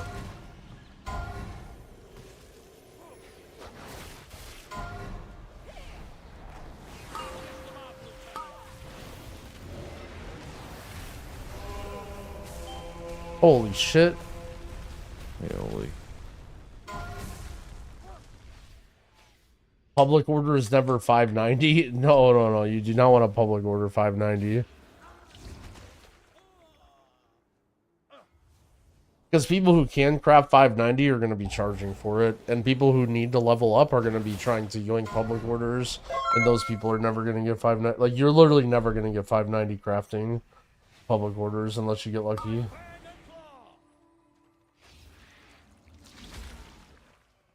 Yo, Jethro, thank you for the prime. I appreciate it. Alright, well, I'm going to go AFK while my tank kills the boss.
Alright, I'm back.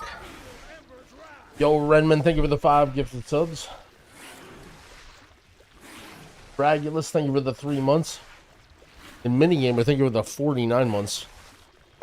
Thank you, friends. Appreciate you. All right, one less energy drink for the day.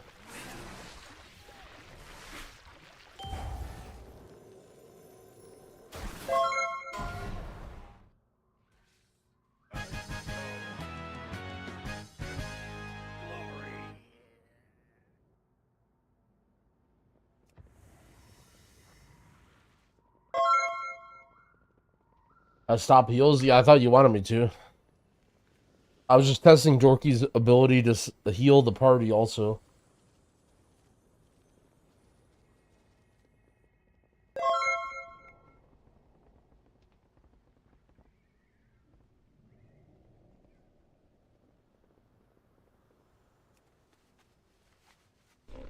I have many lucky doos you like. Farewell, friend of the Grummels.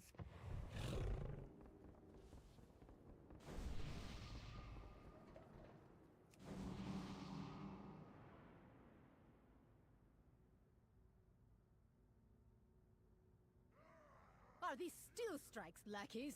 Guards! Guards!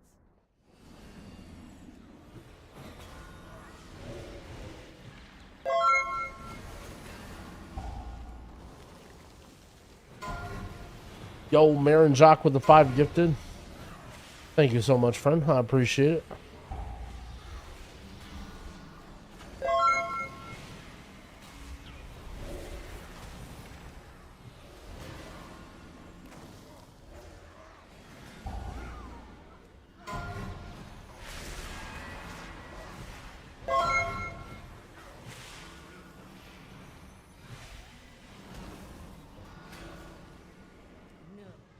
Her usefulness to the Empire has passed. They've served their purpose. Baron, demonstrate your worth. Those who oppose the Emperor will fall at our feet. By the Emperor's will!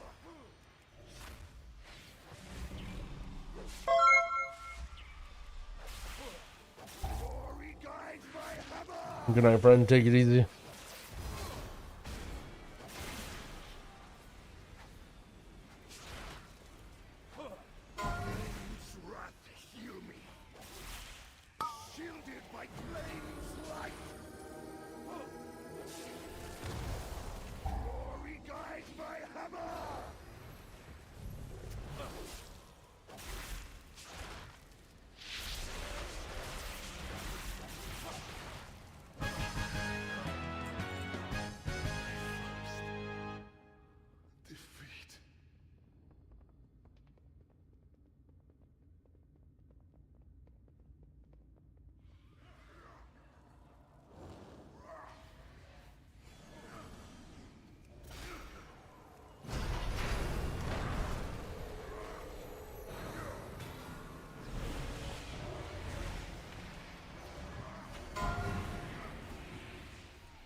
How you thinking for the prime?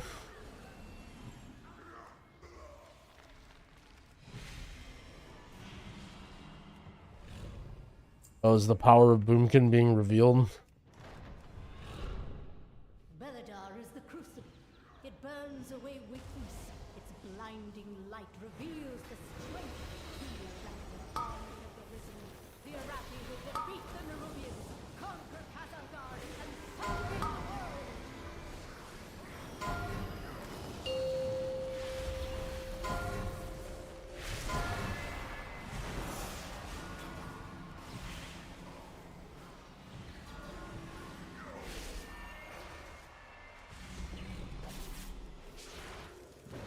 Outsiders, Beledar's sacred flame will simply raise him back to duty. The sacred flame will cleanse your transgressions! Flames take you! By blaze they purify!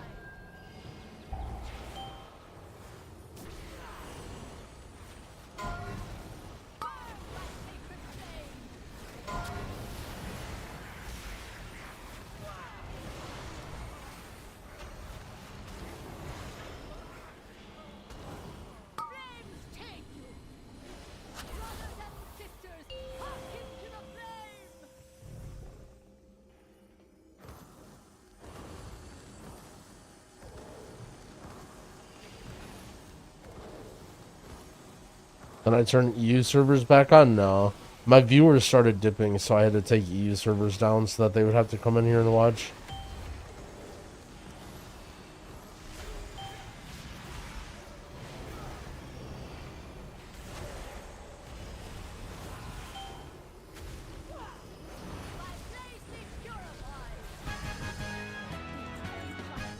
Another ring. See you burn.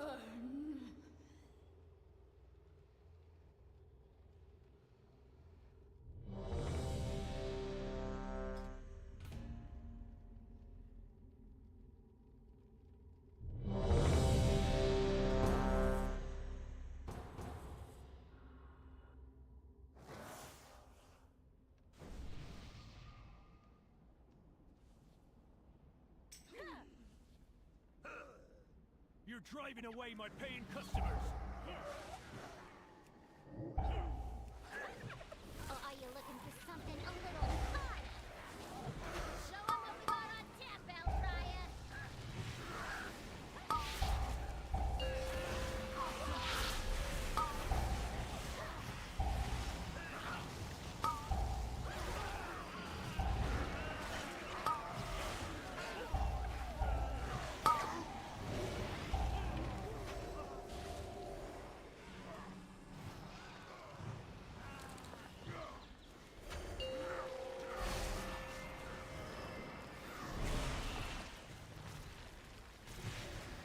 Uh-oh.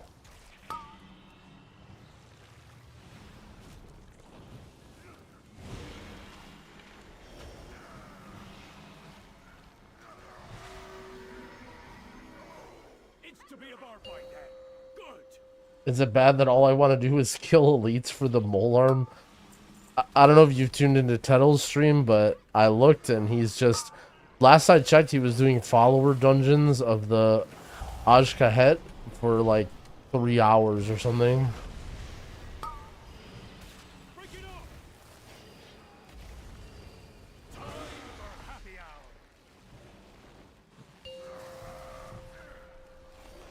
Where's my drink? Now we gotta go get Vince out his beer. Keep 'em coming.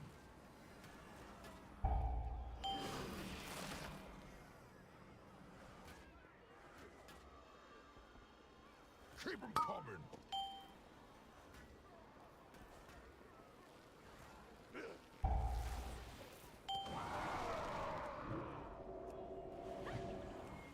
Do I play Monk? A little bit, yeah. I have all the healers leveled up. Break it up.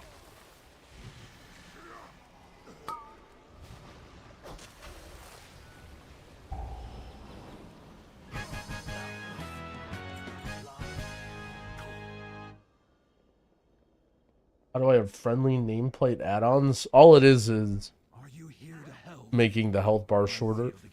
I'm pretty sure it's just like a script or a console command. But you can do it in Plater. Sorry for the hiccups. You signed some papers he didn't read. And now Goldie Baronbottom is CEO of this joint. Oh, we're so dead. We are unbelievably dead right now.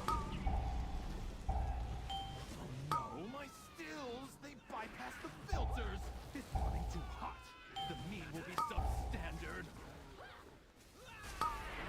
Edge. There'll be more of it. More meat, more money. That's good business. No, You might be on your own for this poll. my Yeah, personal directive it's okay. is my passion. She's ruining everything.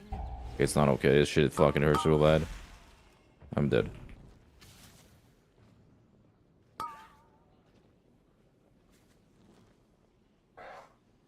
I don't worry, I'm in combat with it all.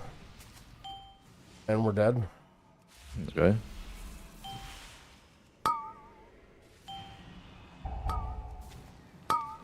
And mobs are...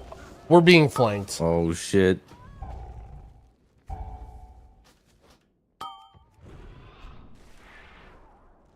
Dude, these mobs do so much fucking damage. Oh shit, it is good, it's good. Just gotta snap them all here. Holy, okay, this part is not so good.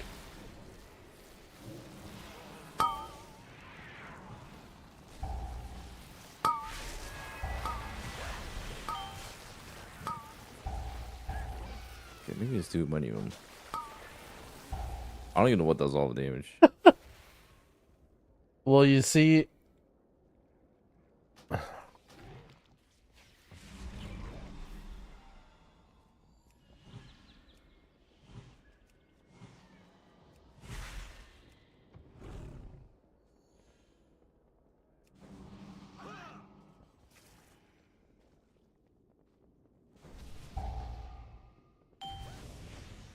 Are we doing... Man...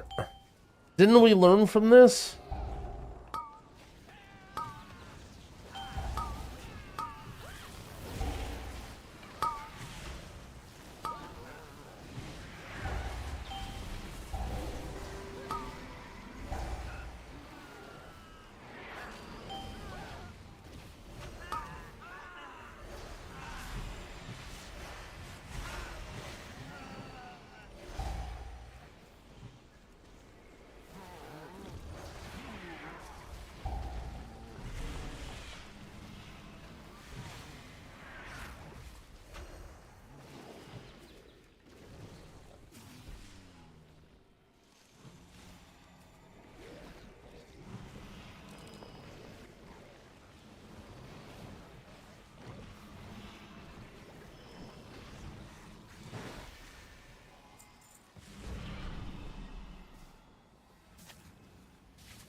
Oh.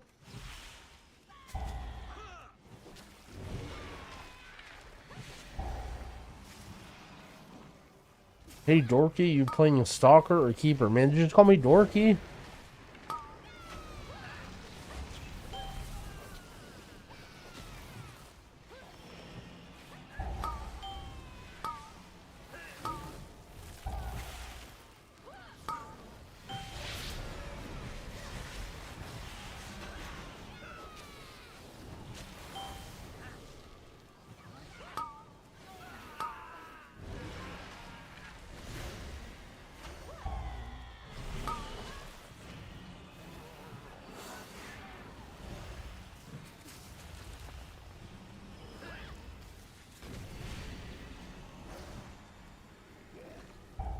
Elemental made of mead? Oh, my cinder brew! Rubians are one thing, but I cannot process this.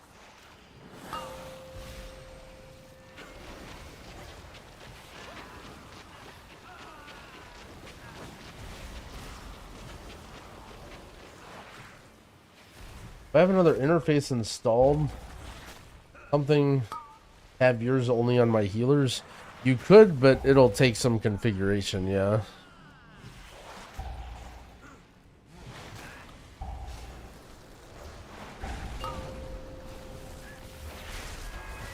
Ow, ow, ow. Ow.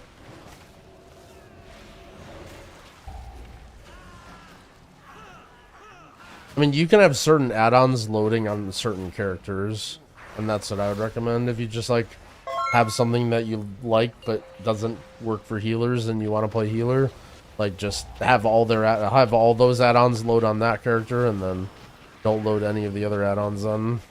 Unless you want to, like, go through the process of, like, combining them and making them work, but as I found, there are many random interactions and things.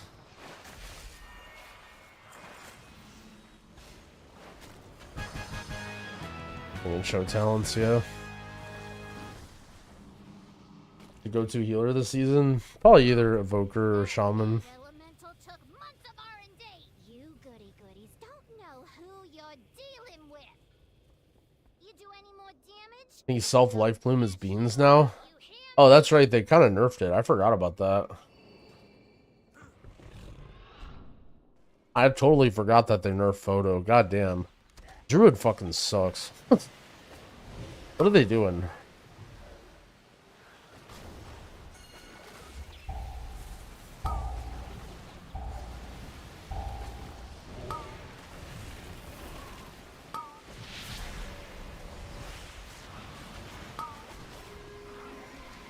It's okay, I'll press every single cooldown in the game back to back to back. And I'll do less healing than my Evoker just pressing Spirit Bloom.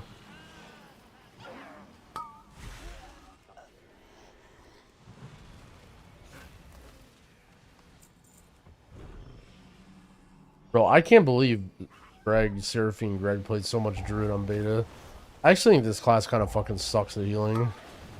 Oh yeah, he hates it. He says that shit every fucking day. You not hear what Greg says literally every. I mean, yeah, but like, I didn't realize it sucked. Like, yeah, it is fucking terrible. Like, it's good at healing at all. It's good at everything else, but holy fuck, does this thing not heal, man? I mean, they nerfed it too. Like that. That's where it's really confusing. Like, I actually wonder what went through minds when they were nerfing Resto Druid. Maybe it's just like they're trying to even out their source of healing. They're gonna do like an aura buff. Greg just BM me. It's so fucking miserable. Like, I thought he would just be like, you know, Greg, right? Like, he's just being Greg. Like, you know that no matter what Druid is gonna be, he's just be like, yeah, this shit fucking sucks. Like, Greg is the king of the Druids. Everyone in the Druid Discord worships him now, but like, he actually kind of fucking sucks. Like, bro, I just realized how badly they nerfed Photo and fucking Flourish is like post nerf and fucking like, holy shit. Yeah, holy shit. This class fucking sucks. What's crazy is like, it actually is so good at everything else too. Like, Mark of the Wild's insane. Its damage is insane. Like, you're a Druid. Yeah. You have all this good utility. Like, but you just it's literally just healing. yeah, you're like a fucking Aug Evoker. except for the healer slot.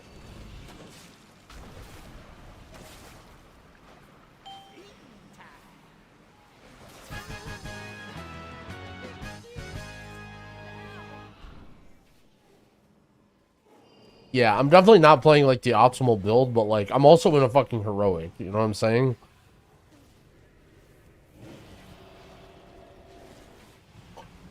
Hey! You're really trying to be a bee in my bonnet, ain't ya? You may have disrupted my business, but I'm still boss. Oh, by the way, I don't remember if you mentioned it or talked about it during the Nagura interview, but do you remember when the guy was like, he said something along the lines of like, we're going to be more careful that if something is good for a season, we're going to make sure it doesn't stay good, or we're going to shift the meta more. Dude, I can't fucking believe that he said that. That's actually out of control. Why?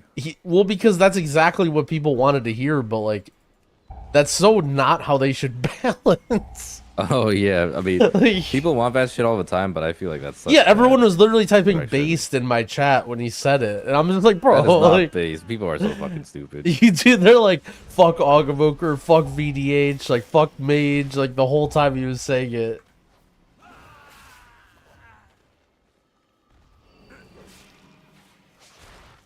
The real criminals though are mages.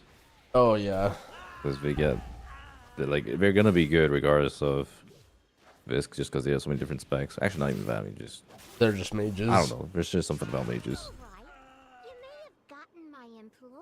Yeah, I mean, Evoker, like, I don't think it's gonna be nearly as OP as it was.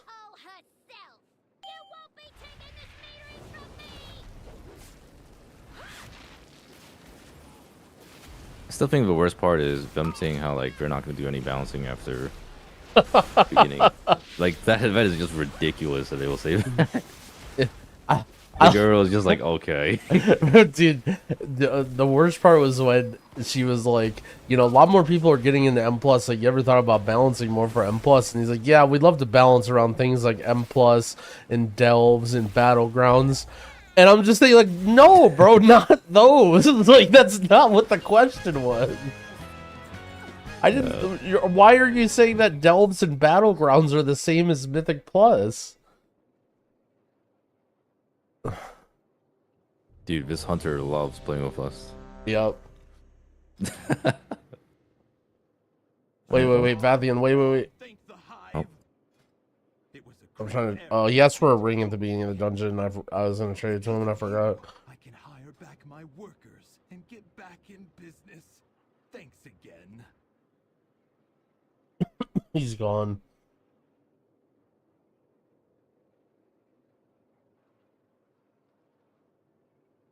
Shit, you're leaving the hunter. He just keeps pressing you. Poor hunter. Poor guy. I mean, he knows. Like, Yeah. that's the right attitude when you're pugging. No, it's correct. I'm laughing. There's He's some right. like giga bangers. You just gotta do it over and over. Playing resto druid, I feel like I'm playing it more reactive. Yeah, you're definitely playing way more like spamming regrowth and swiftmend and like. Bro, I'm logging off this class.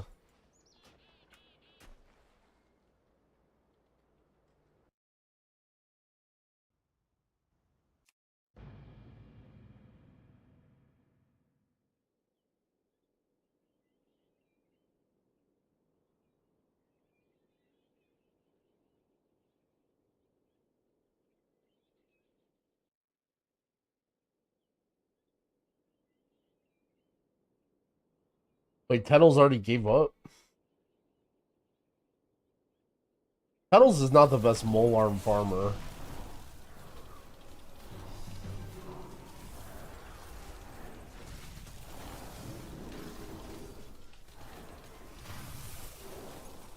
Any tips to be more proactive?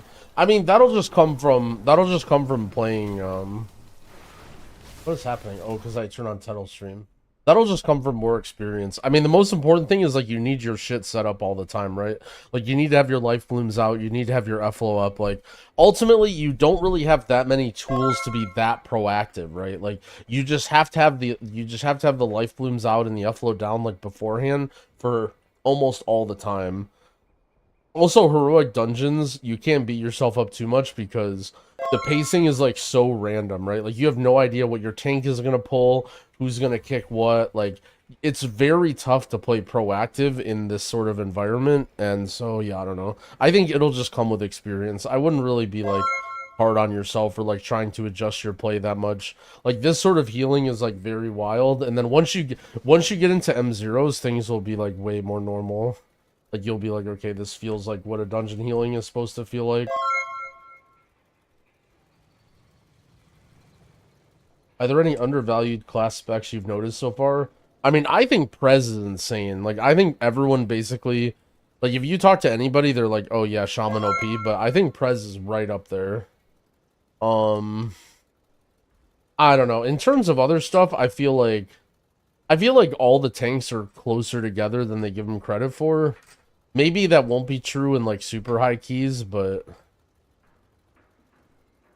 I think people are like hating on some tanks, but I don't think tank balance is that bad.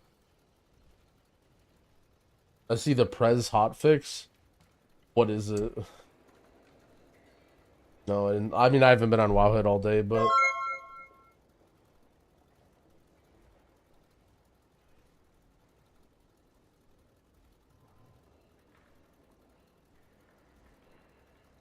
uh-oh. Uh-oh. Fix an issue where Life Spark and Call of Ysera were incorrectly increasing the healing of living flames cast by after image. No. What is after image again? Hold on, let me look. No, this isn't anything, I don't think. When I read the first part of it, that was like almost Jover.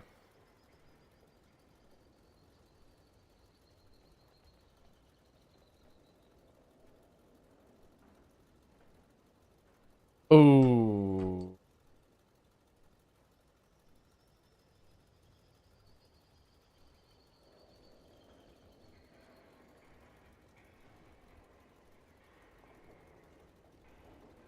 Ooh. It's from Time of Need? I don't think it's from Time of Need. I think After Images is Chrono Warden. I think they just completely... Ooh. Uh-oh, danger. I think they just nerfed the fuck out of Preservation. Oh, shit. Uh-oh. Are you gonna reroll soon? Holy. Holy fuck. I don't know. It's hard to know how much it's gonna change, but... I mean, I literally have to redo my guide. Yeah, you should do it again. I literally have to change my guide.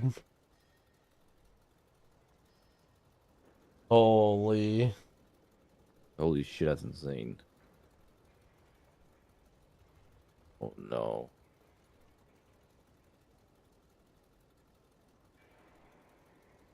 That's the Febs in my chat.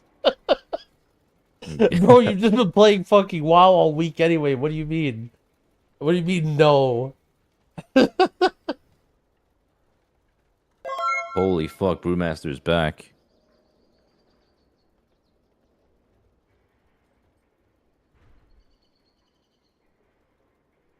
Bro, that definitely I definitely need to redo it.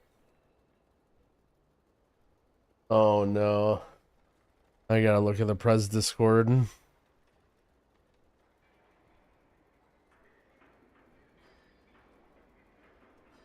Let's see what the Prez Discord says. I mean, I don't know how severe it is. Thing. Let's see.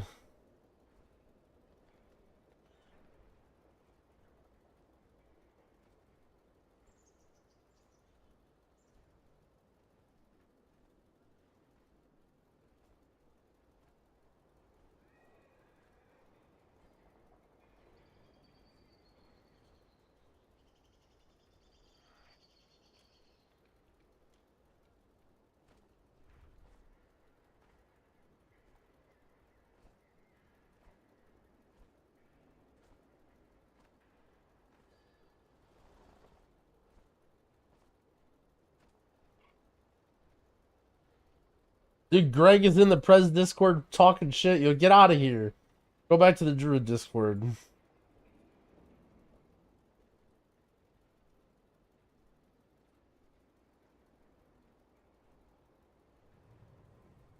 Oh, man. I don't know. Yeah, I don't know how much that's going to affect it.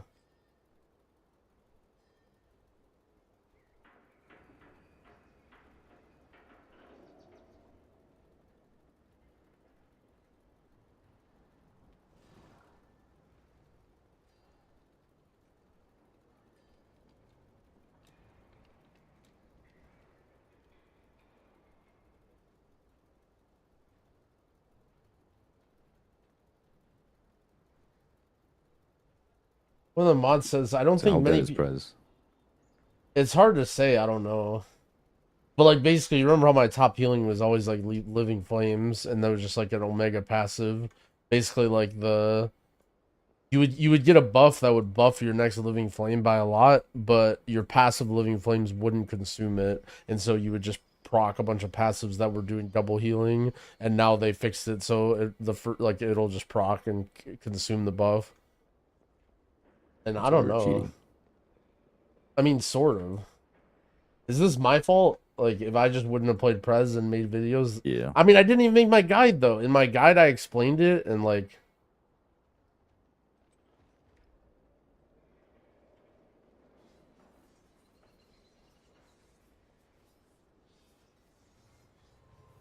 Hold on, I have a meme for this.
Somebody posted this in the Prez Discord.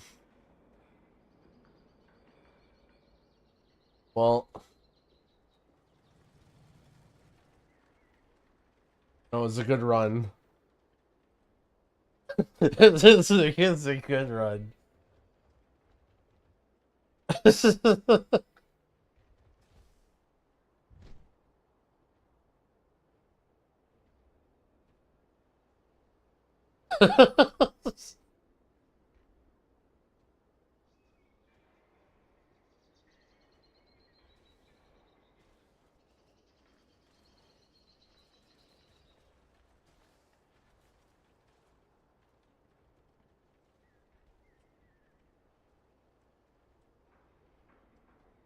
Oh no.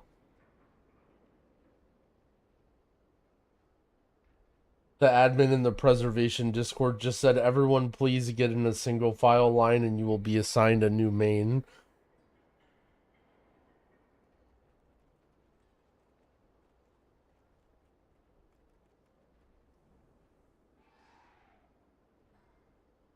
Don't do this to you. I mean, bro, Feb, I'm sorry. That's what happens when you take a whole week to make a guide because you're playing WoW.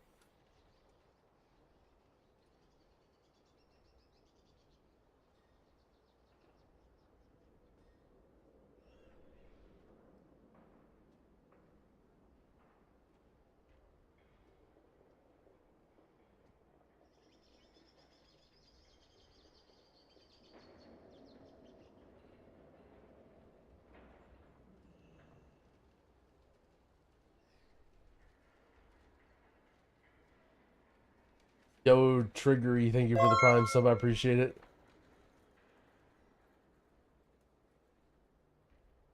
IVC, YMCA, thank you for the Prime. I appreciate it.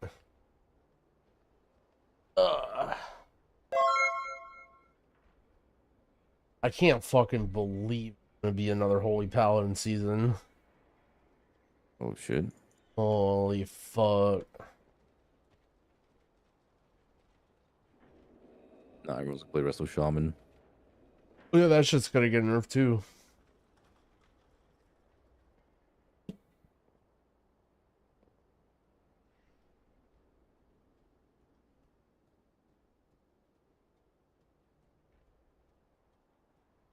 How's Disc this season? I mean, bro, okay, Preservation got nerfed, but not that bad. Not that bad that we gotta start talking about Disc Priest.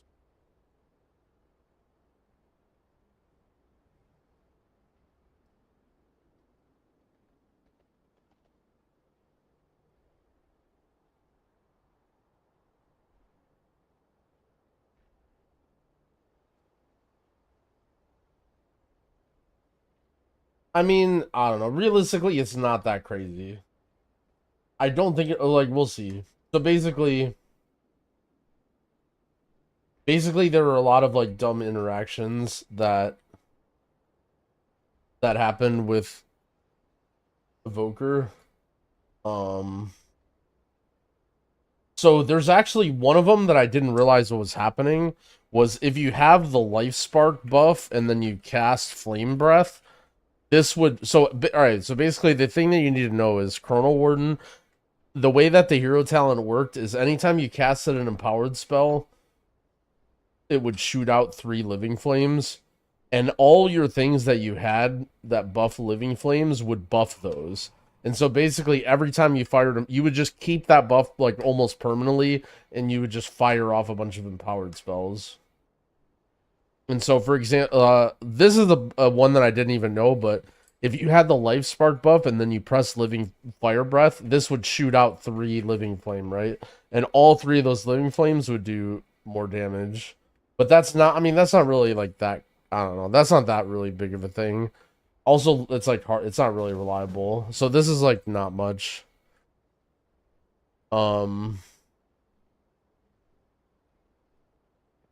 This was, so then also you could do Leaping Flames.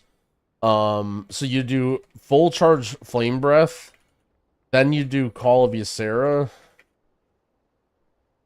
Why can't I? And then you would do Living Flame on single target, and this would bounce healing to people. This would also be 3 Living Flames buffed or around there. And this got nerfed. This also wasn't really that big of a deal either. This was like kind of handy, and it was actually a pretty fun, cool interaction, but also Leaping Flames plus I actually didn't know that Leaping Flames plus I didn't know any of these Life Spark things happened. So but here's the big one basically is your party-wide lay on hands thing was Spirit Bloom, Call of Ysera, and then Spirit Bloom. And then this would shoot out 3 Living Flames, and then all of these would be buffed. So your Spirit Bloom would basically be doing like quadruple healing, whereas now it's going to be doing like 250% healing.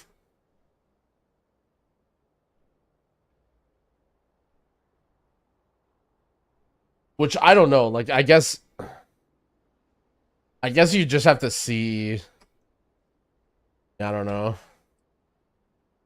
It kills Life Spark? Yeah, I mean, I'll be honest, Life Spark, I wasn't really like, honestly, a lot of the Life Spark interactions were not that reliable, and it's hard to play around. And I'm kind of glad that it's gone, because now I at least have some, like, I was already not taking it. I was already not taking it on some talents or some builds. I mean, the big thing is like, okay, so let's say you do like the big thing is like Lifebind plus Spirit Bloom ramp. Like, how much is that gonna do with no buffed Chrono Warden thing, right? And who knows? Maybe it's still good. Like, I assume it's still like. I guess we're just gonna have to see, but hopefully it's not too bad. I mean, I'll be honest. Like, I don't think most people were 5-head enough or also it just wasn't reliable enough to be playing around Leaping Flames that, or I mean not Leaping Flames, but Life Spark that well. But yeah, I don't know. I was like memeing. I think Evoker's still a go. I mean, this was not. I guess we'll have to see. We'll have to see. But whatever. We're not dooming yet, but that was not what you wanted to... Well, okay. That was not what you wanted to see.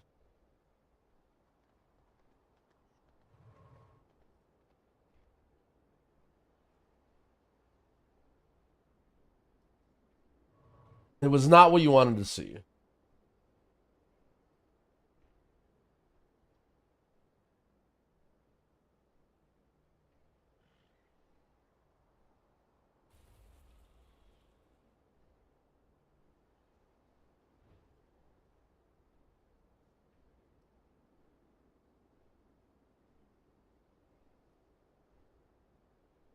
I don't see that chrono... I mean, someone in the Discord already did it. Like, someone already, like, did it.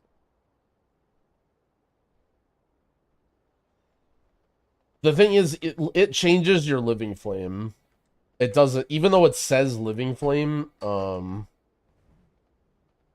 I don't know. I'm telling you, they fixed it. It's, like, in the... Or wait, this is life... Hold on, wait. He tested it with Life Spark. I don't know, whatever. I'm gonna log on my character and just cope. I'm just gonna log on my character and cope for just... Let me just cope for a second. Okay?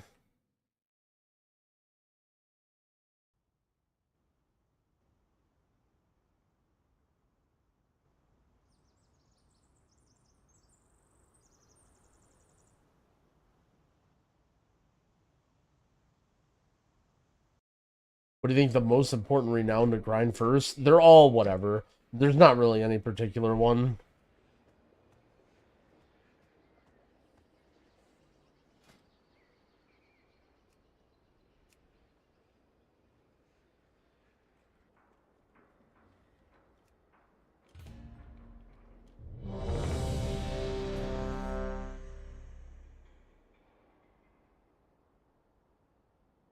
Time to park the dragon for the expansion? Bro, come on now. Alright, so... Spirit Bloom. Combat log. Okay, Living Flames are hitting for... Wait, why was one of them double? Did I have a buff on me?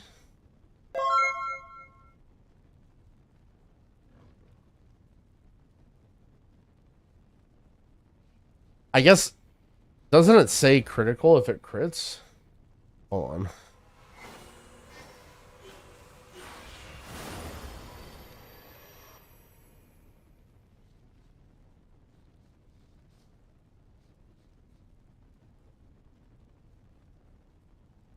Why is my Living Flame healing me double every time?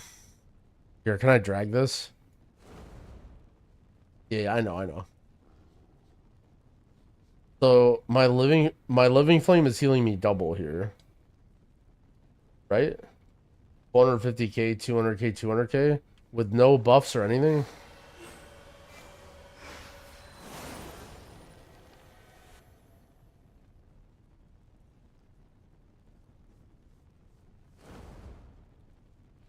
What level are the bots? Oh, good question.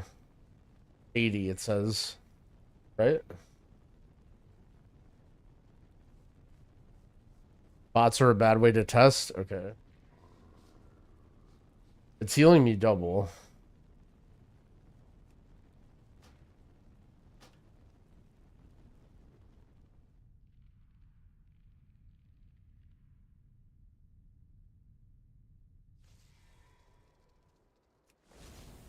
I mean, I have no buffs.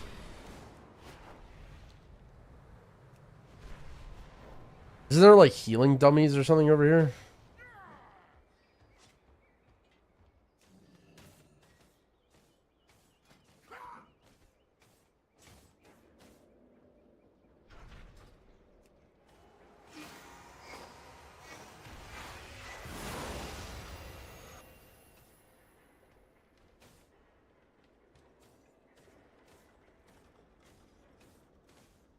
Yeah, so it's sealing. I don't know why it was sealing the bots normal or like half or something. 400k, 725k critical, 400k.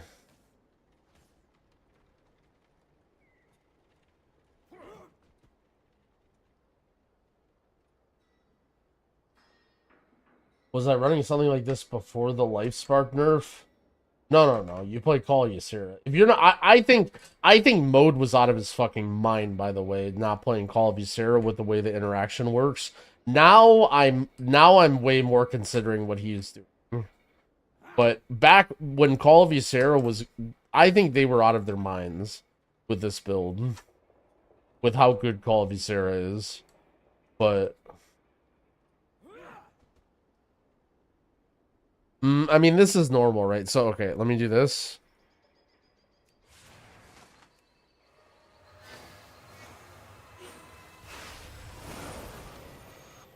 So now, 400k, 400k. Well, it doesn't... Yeah, it's not doing more, and it doesn't consume the buff.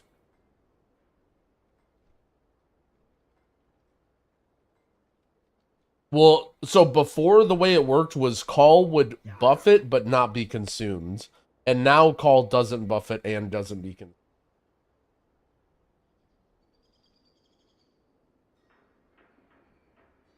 Would I drop Life Spark? Yeah. So now I think you definitely do this. And I think you maybe even do this.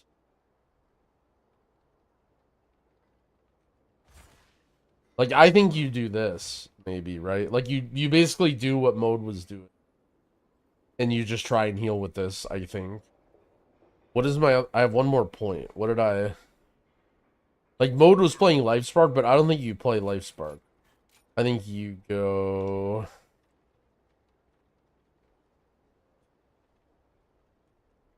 Something. I don't know.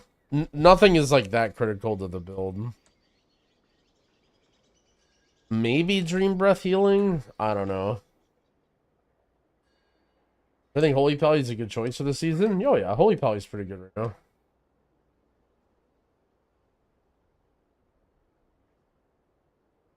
I mean, I think you just like...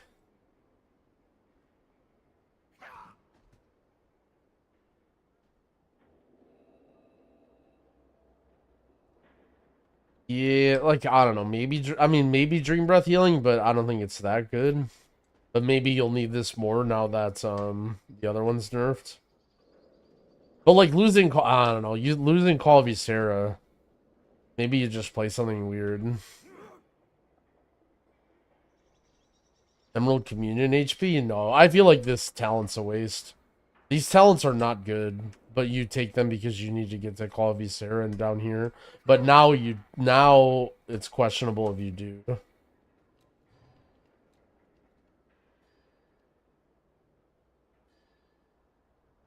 mean, it's going to be hpal over Arsham. At current tuning, no. At current tuning, Arsham is better.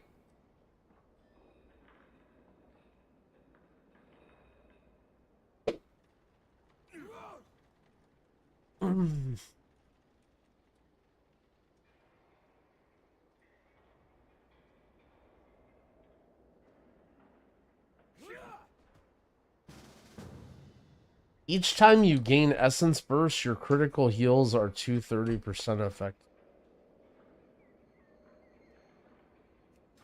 Well, let me go. Let me switch here. I didn't realize you were in a group with them. They invited me and I just find it. Oh, it's fucked up. I mean, how just some random name invites me? I mean, that's Feb. Oh, is it Feb, really? What the hell? Names backwards, though, to be cool. Well, Feb might be taken. Level Jangbi. Drogo, is my preservation retired? I'm mage now in main raid. Holy fuck, what a twist of events that would be. And by twist of events, I mean fate always foretold it.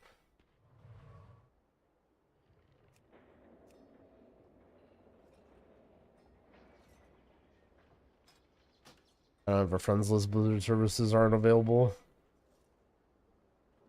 What the hell?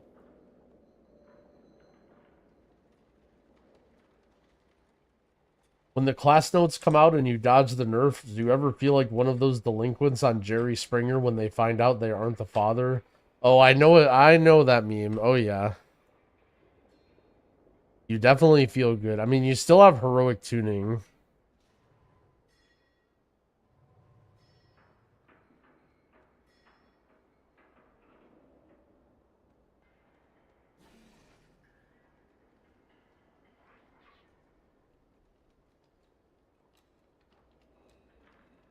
All right, guys. I've decided the official copium statement for preservation evokers. I'm glad that they fixed this bug so that they didn't aura nerf our healing or damage, and because reasons.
I need to make a big stink about the bug being a more fun way to play Arcane Mage, but the problem is nobody listens to me or cares.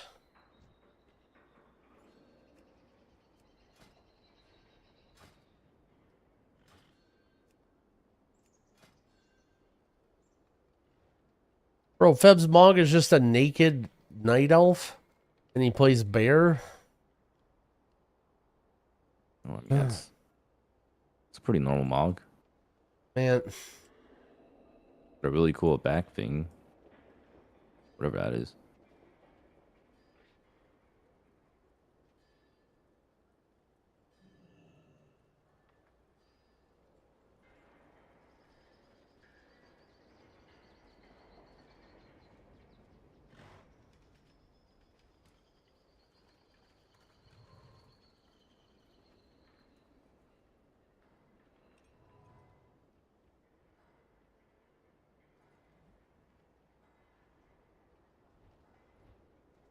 should I throw an embellishment on a guildcraft, or is that a waste? I mean, it's a waste of money. Like, there's nothing hard to do right now, so.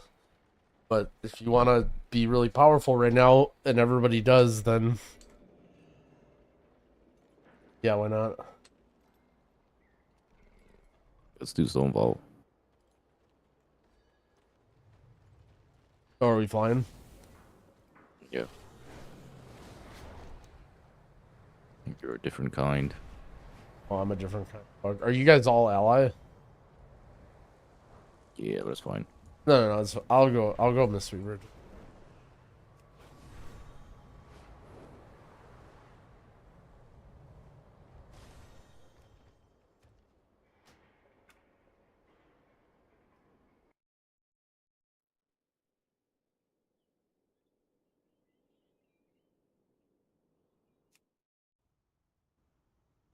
Well, Zara wants to use Discord.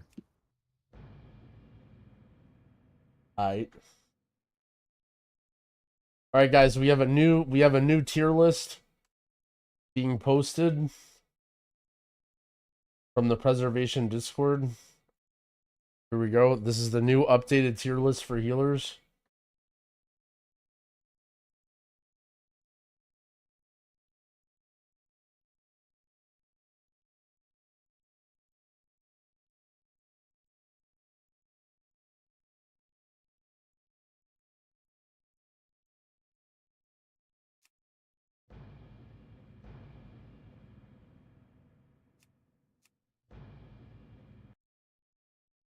I tried to open my monk and my game crashed one moment.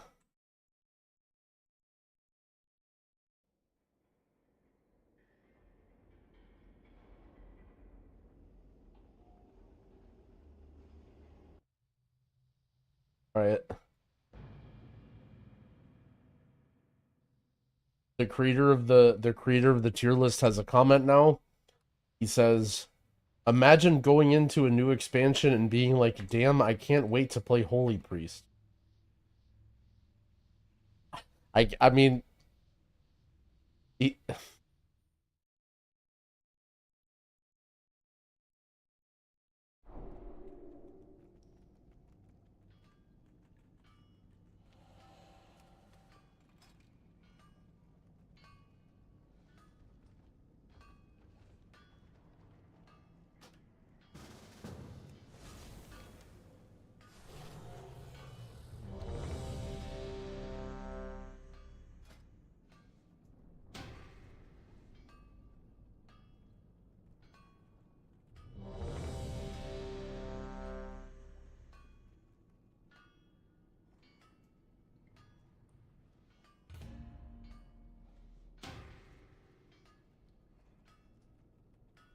Level do you need? Yep. 551. Right, let me just buy a bunch of cloth Burn shit real priest quick. on up too. What happened? I gotta buy some shit to make our eye level Oh, acceptable. yeah. I'll go pee real quick. I'll be right back. Dance of Chi-Chi. What am I taking out? I feel like the only thing you can afford to take out is like Secret Infusion, but there's no way that's right. Anyway, I'll be right back. Hopefully the auction house isn't slow right now.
You link the talents, please. Damn, you're so lazy. Who's lazy? Are you for not wanting to copy them, or me for not wanting to copy them? For both of us.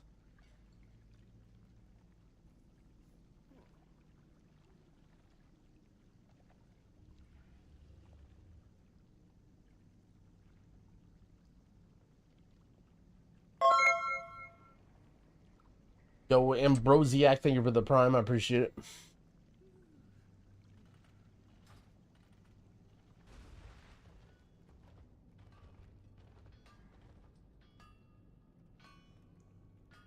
Oh, the song No Fun just came on. Fitting into our era as preservation. 2024 to 2024. For now, Miss We Remain.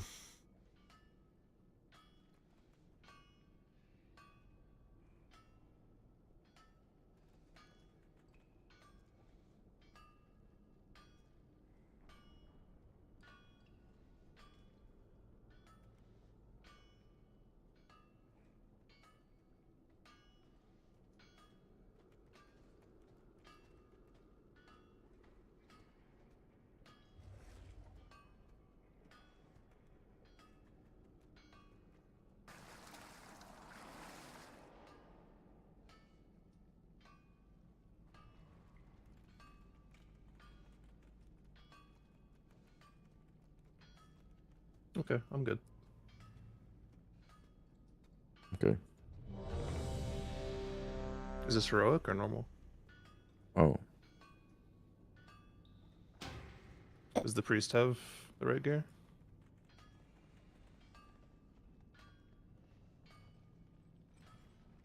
Oh.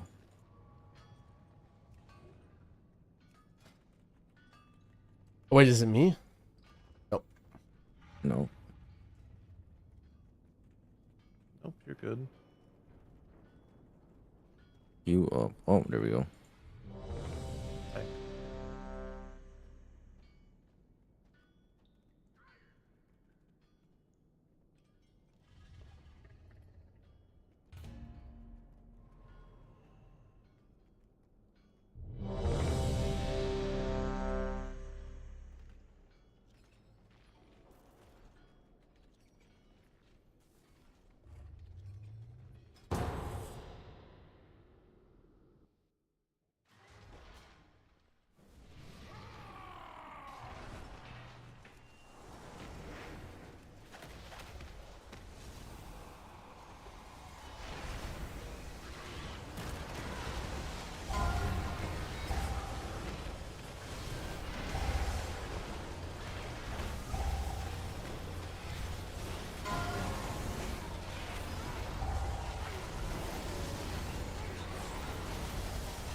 Holy fuck, is vengeance broken?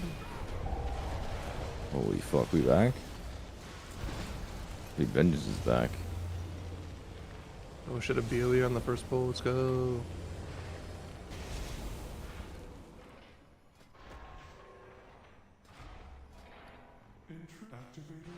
Has anyone ever had cleaner bags than this? Yo, what the fuck? Where's my Marker of the Wild, man?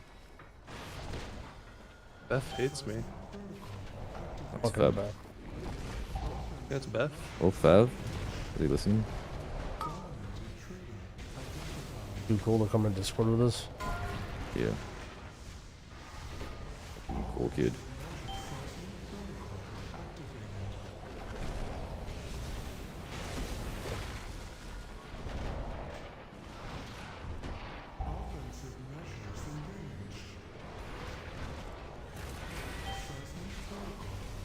Good clear, burner priest. Good clear.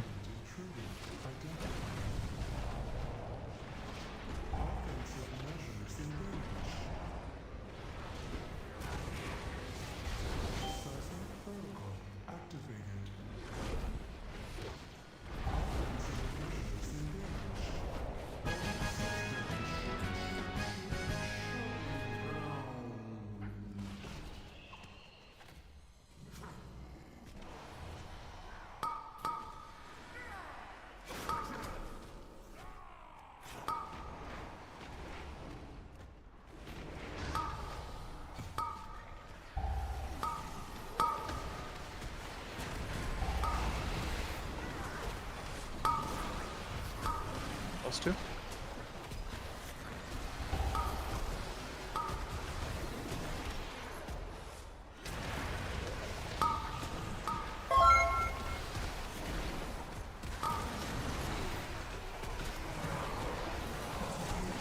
Someone in my chat's wondering why we're running 2 tanks.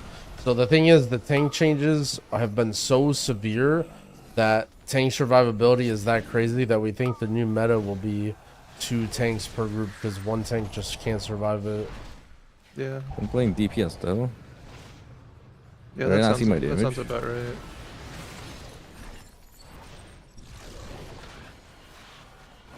Can't believe Blizzard killed tanks, man. Can't believe. They just haven't kept up with the change. I haven't seen that. But just now DPS. Wait, also I need PI. We cannot be PI in the Warlock. Yeah, I'm getting that. That's fine. It's okay though. I'm good. It's being given to me outside of my cooldown, so it's really good. I'm actually doing way more damage for PI. Yeah? Yeah.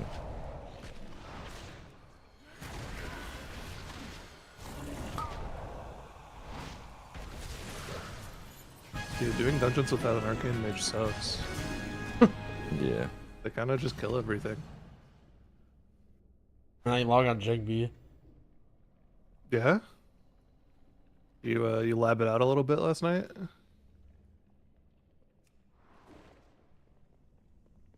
Okay. You know, Jangbi has a very unique learning process. Uh-huh.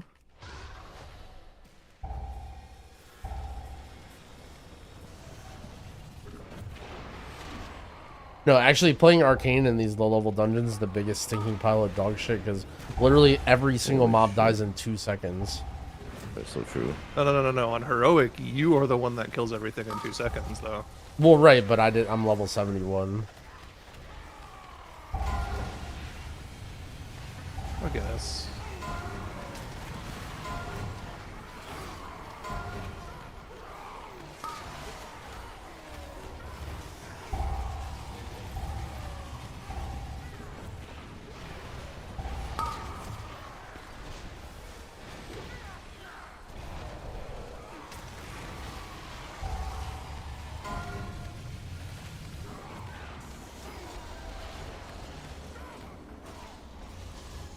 You better slow down with the size of these pulls. Someone's gonna see this and really not like it. Oh, well, yeah. I remember when Asmongold played first week of Dragonflight, the M0s. People were not happy with that shit.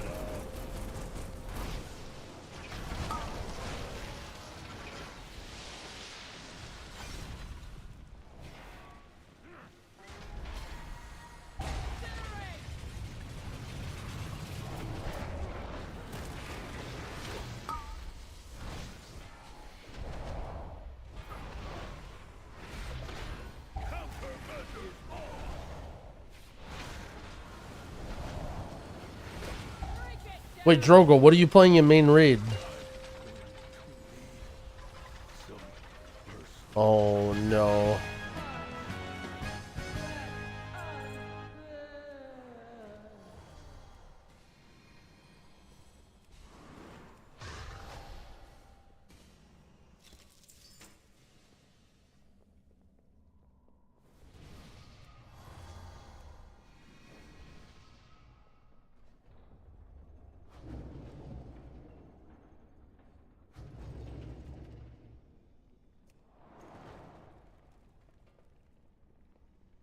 Alright, guys, ready? This is the hardest pull. Let's see how Mistweaver can handle it.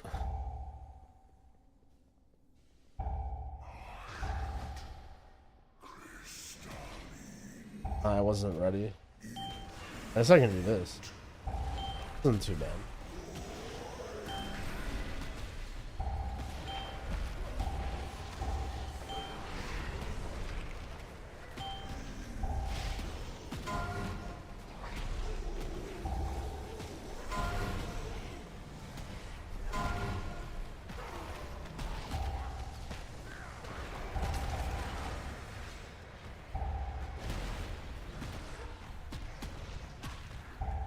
I'd like to be out of the air.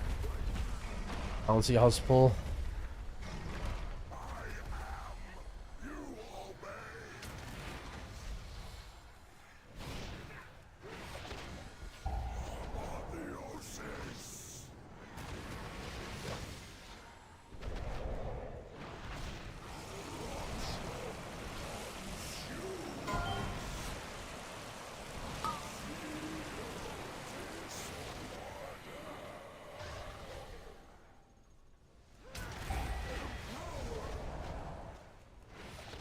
Oh shit, you got a 19er?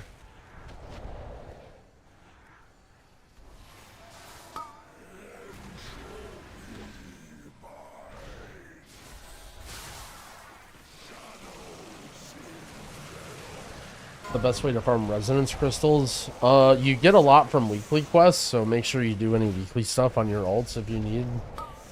And then you get like 100 for every dragon race. Yeah. Huge. So you can just do a shit ton of dragon races on ults and transfer them.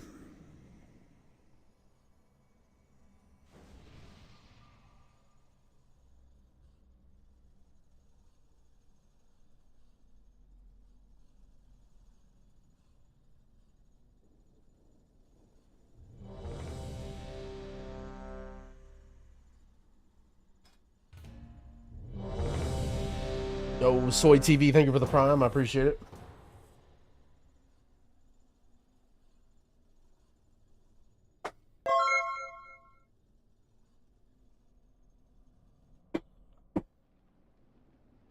edge. How do you transfer them? Yeah. You're about to unlock a secret new menu that you didn't even know about. New features in a while.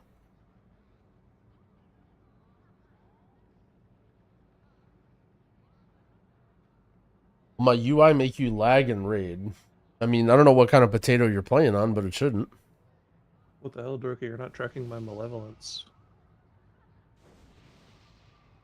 Since the decimation of our armada, we have suffered many losses against the Nerubians.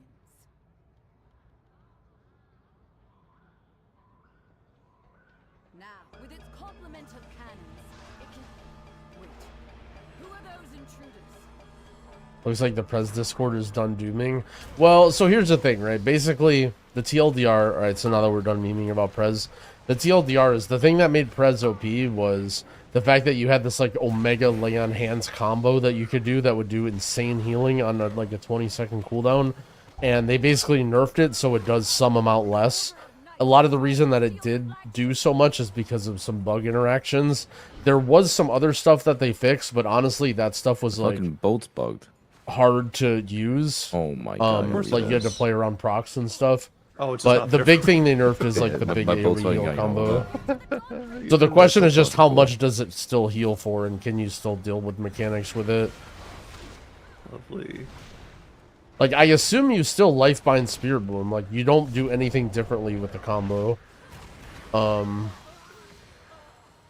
Other than it just is healing for less with the Living Flames. I know when you guys are at first boss.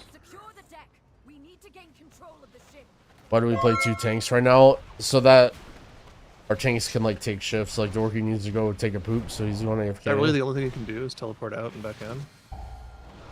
Yeah. What the fuck? Airships approaching. Be careful, outsider. Those aren't ours. I mean, the boat has taken off.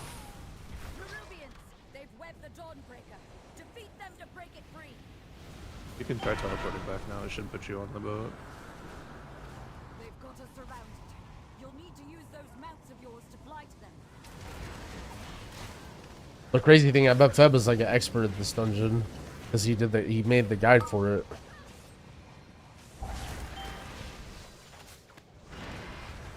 Wait, where's my Phaline?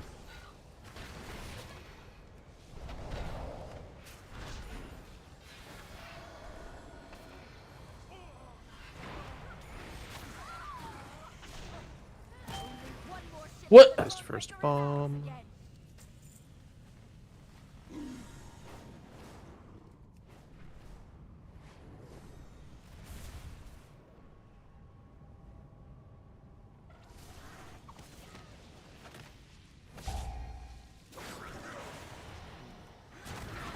What is... I literally didn't even get the buff.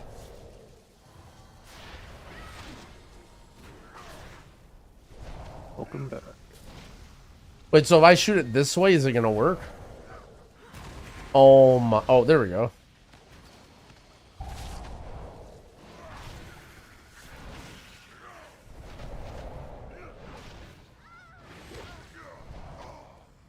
Can I say, I almost don't dislike this dungeon just because of how pretty the zone is. Aesthetically, this is a cool dungeon. Yeah. Yeah, I mean, it's like Spires of Ascension.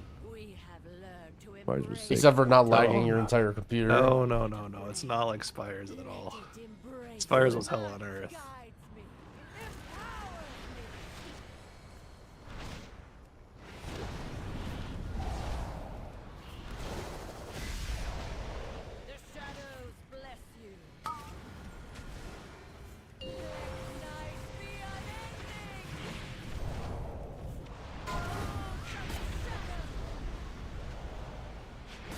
I'm gonna try something.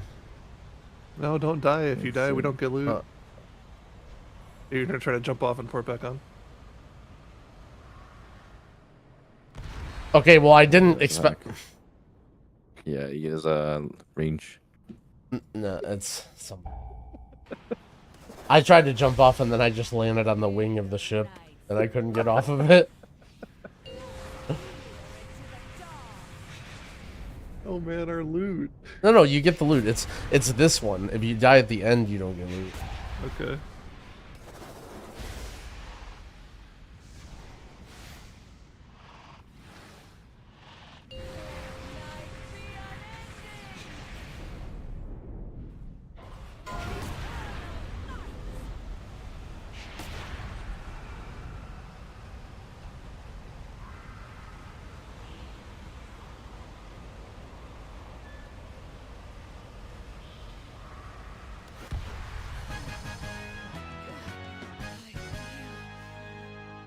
The dog's embrace.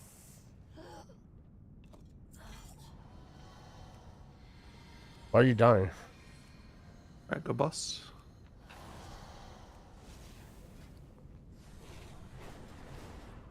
We don't have a luster in the group, that's weird.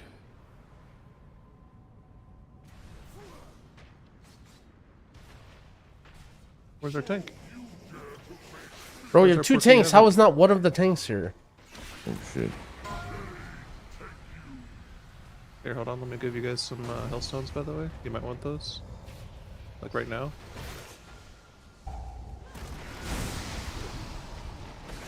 Bro. Get away from me.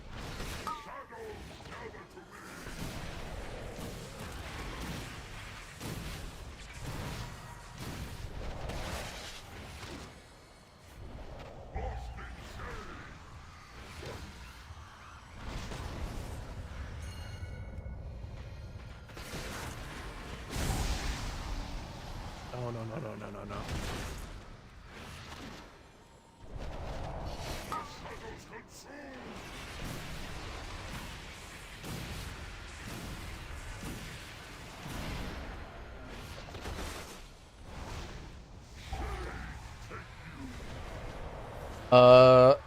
There's a can't release weak aura in the package that adds a confirmation. Very rarely it bugs out, and if you just reload, it What should the hell, work. weird. Get some extras for us. Thank you.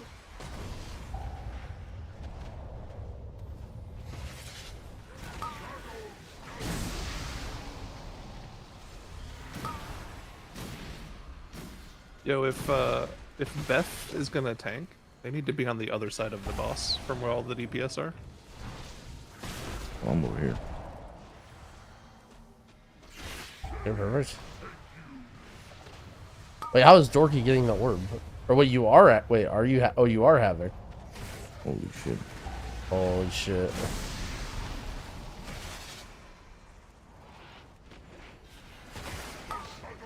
Rookie Havoc actually playing Havoc? Huh?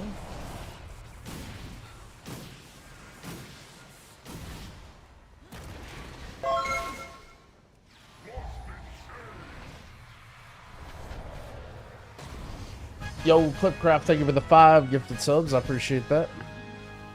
Thank you. Oh shit. Already a trinket? Got a crazy trinket or what? That's a good one. Yeah, just like good for everybody, I think.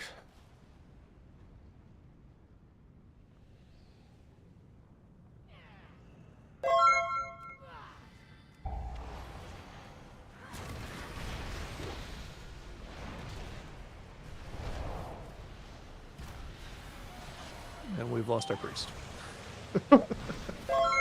What the hell? He just gets the trinket and leaves? Yep.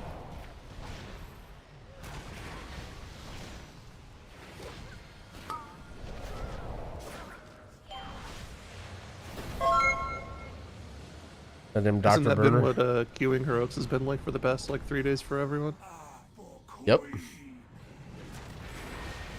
Trinket boss, trinket doesn't drop. See ya. Yeah, if you ever get RRR, it's just like well, the whole team's going after the first boss.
The dorky stay here, watch Zach.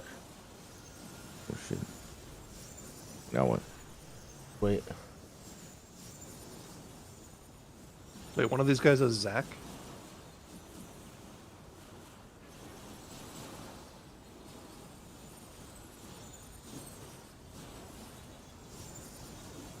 Holy shit, are we hacking?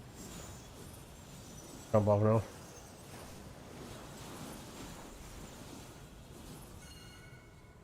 Well, that's a mega hack. Yep. Yep. 5, 4. I don't know what this accomplishes. Well, it just makes it easier.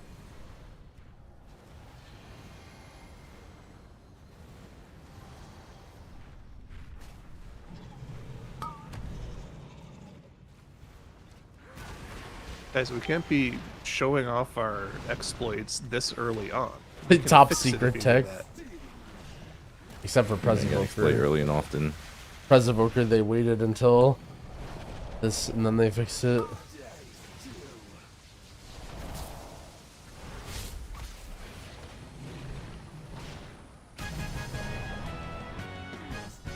Give me the loot! Give me the loot!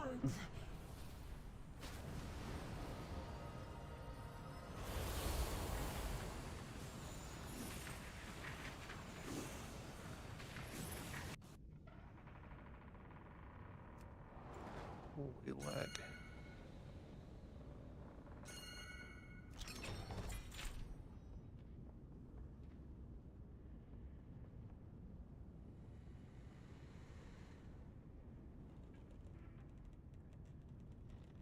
TY, mate.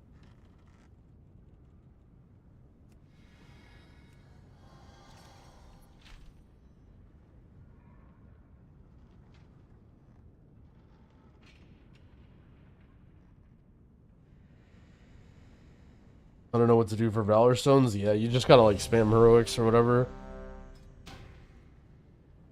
Pain in the ass though. What? No, it's not working. Dr. Burner DC'd again. Oh. Nice. Let's fucking go, dude. Yes.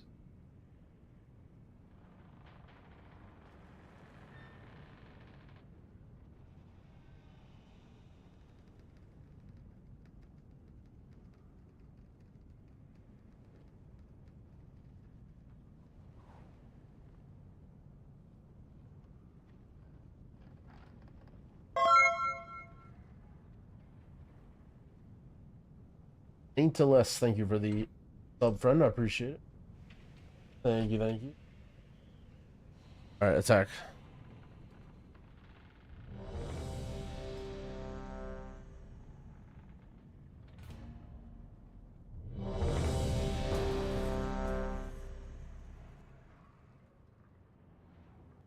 Holy fuck, I'm about to leave after. What the fuck? We're dead. I'm about to leave after first boss. Yeah, I was gonna say the dichotomy of our chatters. When we were talking about it, we're just my chat's like, yeah, I hate when people leave after first boss, and then your chat, I just see some guy type, I'm doing that right now and leaving after first boss XDD. XDD. See, there's the smart players, and then there's the healers. I play for fun players. Holy.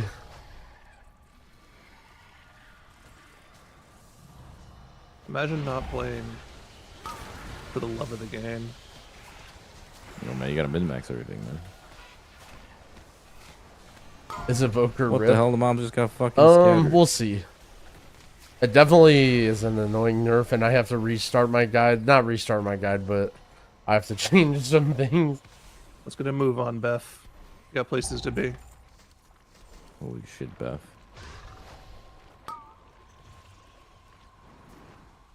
You said they were a person. I don't know who that's supposed to be though. So it's Feb. What the hell? You don't know Feb?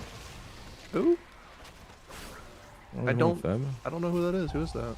Oh, he just keeps hooing Feb. Crazy, dude. Do I know who? You know Frank at least? Yeah, I know Frank. You know Frank. What? Yeah. I don't get it. What is Zyro?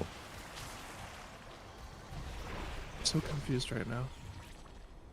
Bronk is a renowned Shadow Priest player, okay? That's what he's known for. Is he? Actually don't know what he plays. I know Frank from his extremely popular end of expansion recap videos. No. Anything he did after that is just extra. Oh. And probably not as good, to be honest. Let's be honest.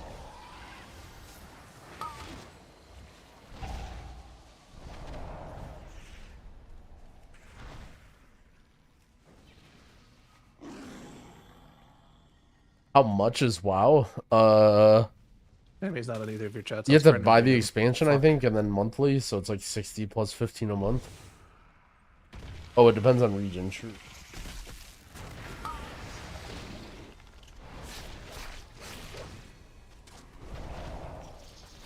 The baiting has been fruitful. I don't know if you guys have been paying attention to Twitter recently.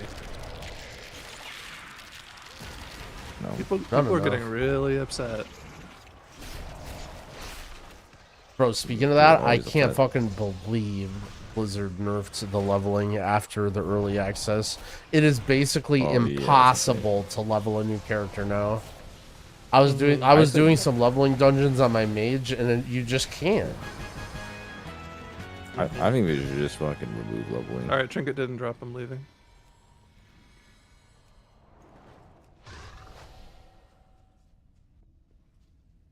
What they should have done is buffed leveling. Yes. Just to compensate for it. Like, I don't understand if they want to make the whole scaling thing better, but they should at least compensate. Oh shit, a Big E fan in the chat. That's why we got it.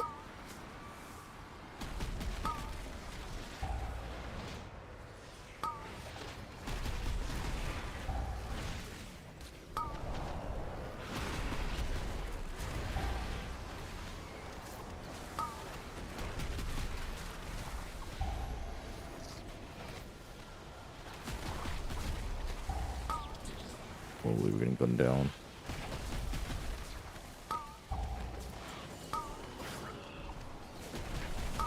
How are you supposed to gather mobs without a grip sigil nowadays, man? What the fuck?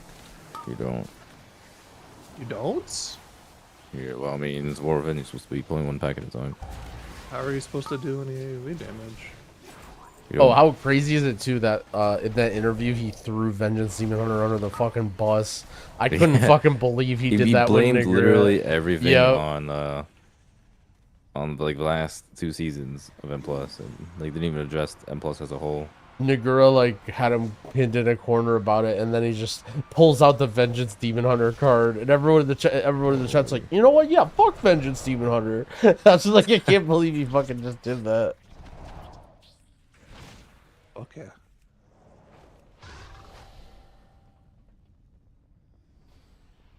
Oh shit. Warlock's the hack.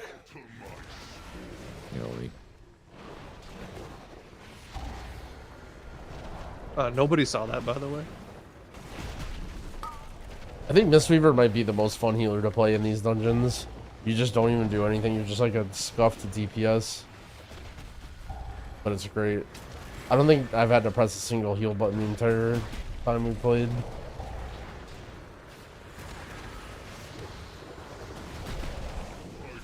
That's kind of a lie, but you know what I mean.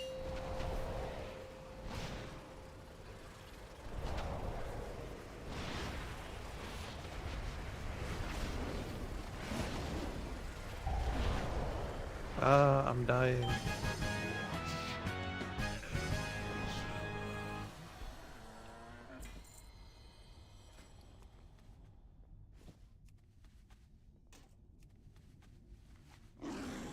The funny thing was, not only were characters overpowered at level 70, but there were some really egregious scaling bugs as well. Oh, yeah. Like the thing that I told you in your chat yesterday, that was actually happening on an arcane mage. You would press your touch of the Magi, oh yeah, like Magi Spark Blast afterward would just actually one-shot the boss. Yep.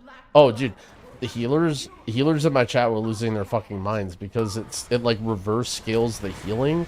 So some of the interactions were, if you were an old decrepit healer, you literally couldn't even heal people who were level 70. I have a clip on my mage where some druid just has every hot on me, and I'm not getting healed at all. I'm just sitting there, just 20% HP. Yeah, but aren't you also just unkillable? Yep.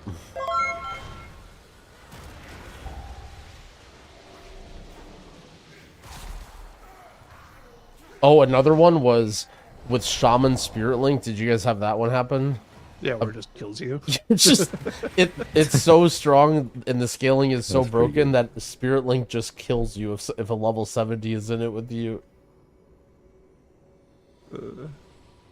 That's how strong the 70s are. You can't even drain their blood. And the gateway. Oh, nope, you use the gateway. Let's go. I was so ready for it to be just completely ignored again, man. The A gateway. new DPS CD. Yep. Okay.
When are you gonna see the tank arc? Dude, tank arc would be so boring. Tank's so easy. I would just instantly just slam every key and just, you know.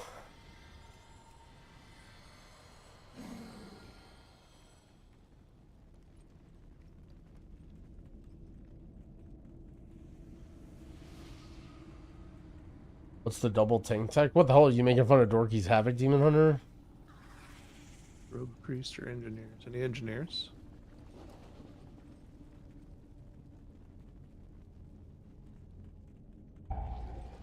Oh, I need help. Yeah, respect. I'm so fucking dead.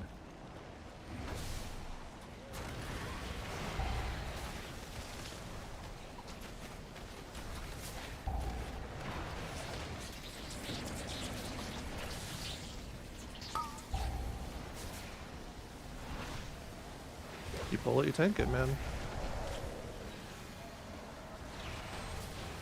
I pulled some more. Oh, you tank it? Yep. I pulled some more. I'm so dead.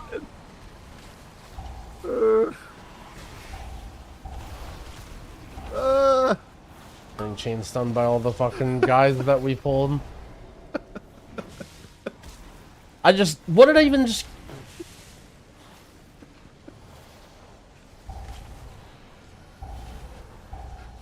Is it a win situation or? Bear's alive. If I go near the moms, I'm... Yeah,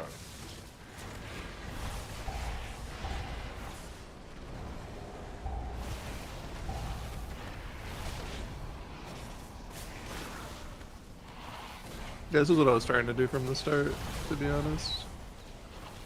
Get this all stacked up and ready. Dude, what is this slow, man?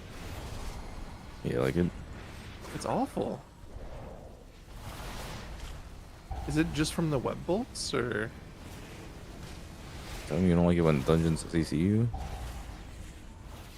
Yeah, hate that shit. Be on the lookout for the mole arm. Oh yeah?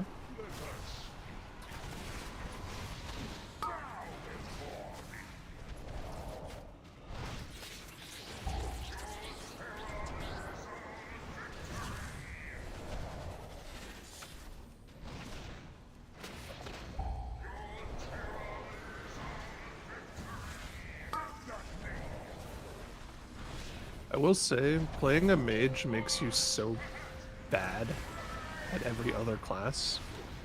Because you're so used to just being able to blink out of shit. You gotta learn to position. Yep.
Supposed to keep flow state up? Yeah, basically.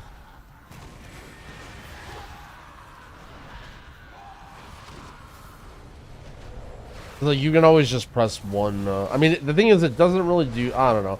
It's hard, like, sort of, but at the same time, like, I don't know. You shouldn't really, like, fire off empty spells, I think. Like, I don't necessarily know if it's correct to just, like, press up, like, Spirit Bloom nothing. You know what I'm saying? I don't know if you actually play around flow state. Like, naturally, you'll still get very good uptime. I would say the best thing with flow state that you could probably be doing is just, like, spacing out your dream breath. Like, let's say you just use a fire breath, right, and activates your flow state. If you don't need the healing, don't press the dream breath. Like, hold 10 seconds and then press it, you know, and then try and, like, milk it. But I don't think you worry about Spirit Bloom in a way. If I get the upgrade from veteran gear from vendors, what eye level do I upgrade it to? Spend your weathered crest. Don't spend any other crests. And just save them for heroic week.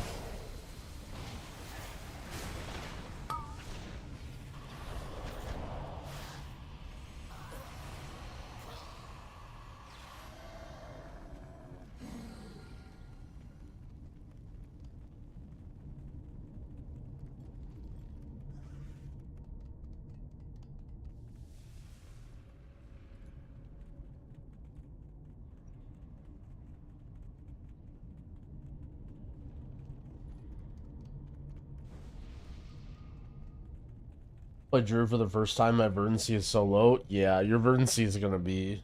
I mean, your everything is gonna be low. Druid felt pretty fucking weak for me when I was playing it. I mean, everything else about it is good. Like, its damage is good, insane utility, Mark of the Wild. Am I gonna be up for 3 more hours? If I don't, I can host somebody. I'll raid somebody to keep your thing going. Yeah, just evade, why not? Probably just about how long I'm gonna be up.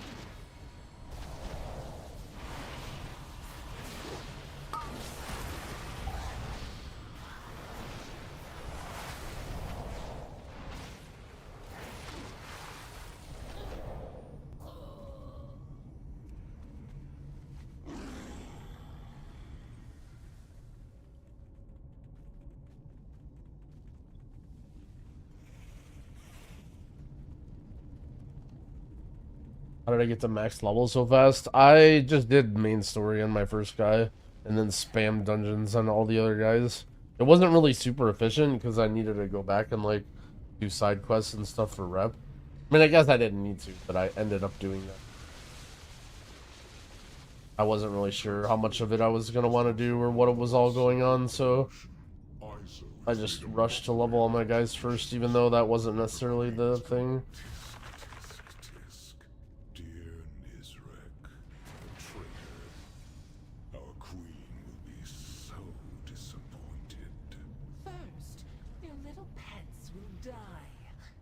Then we'll make you speak. I'll take it from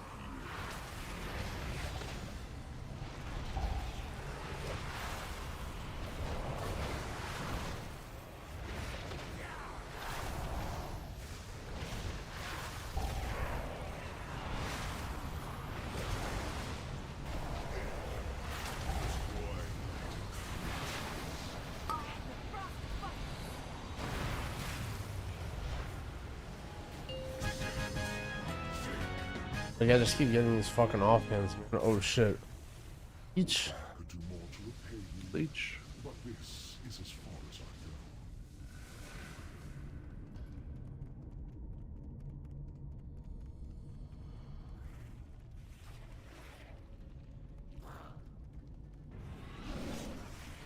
Tips on tracking positions of other players during raid. I mean, you need to sort of like learn. It comes by repetition.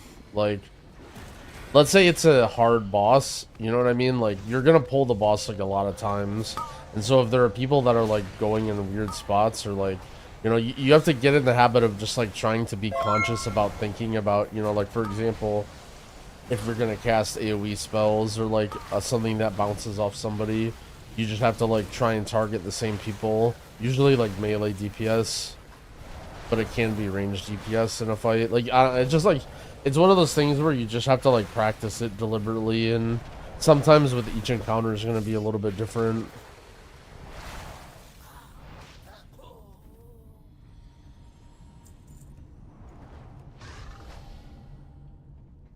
Like grinding PvP? For what?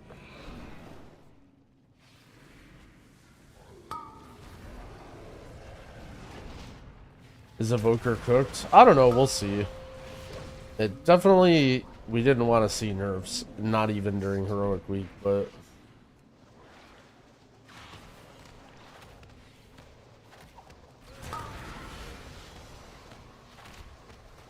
Can get Heroic Raid eye level gear with sockets. Like in PvP eye level or in normal people eye level?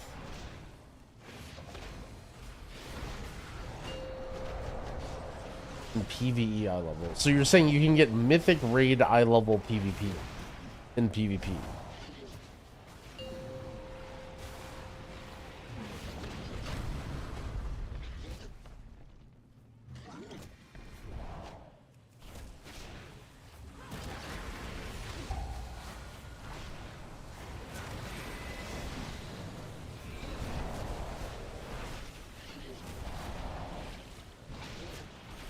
And when you say Tuesday, you mean like...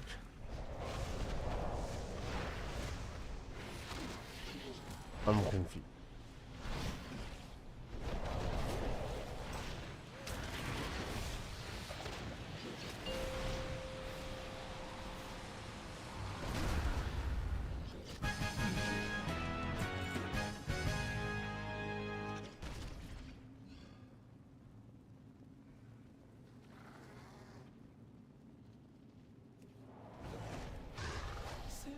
Is there a vendor in town or something you can look at? Is that what it is?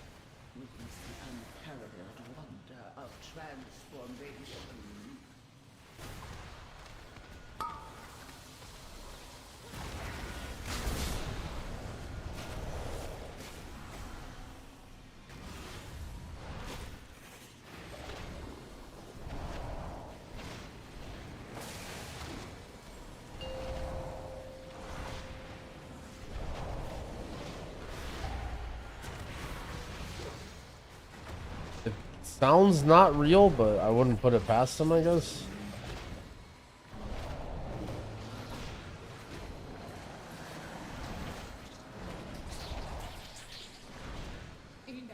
Opal has a clip. Can you link it?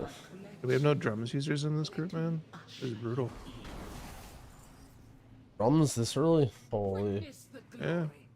We have a drums user. What the fuck? You guys are rich. Why would I be the drums user? Well, you're definitely rich. No, I'm not. I don't do Mythic Plus sales all day like you guys do. All day? Holy, All I day, wish. yeah. You do raid sales, that's even more profitable. No. Yeah, holy shit. Holy, raid sales. No one wants to buy raid loot nowadays, are you kidding me? Everyone buys raid. Oh, dude, people are buying the mount in the fucking free patch. No. The mount is actually so enticing for mole people. I'm singling out the mole people. It's kind of fucked up. 12 hours, say goodbye to YouTube. Yup, goodbye, VOD watchers.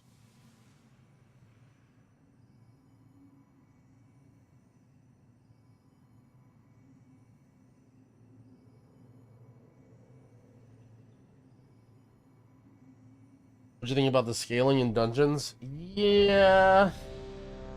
Yeah, I think the jump from heroic to mythic 0 is either gonna be That's a good question. I just read in Dorky's chat. If too you want to big signify or yourself as a mole person, what is the M0 is gonna be fountain too choice for the easy. mole I don't person? know. I'm definitely not sure about the scaling. I mean, there's like a lot of different Helicopter factors, or but whatever. Wait, it's not just squeakers? I feel like squeakers would be a good one. I don't know anything about mounts.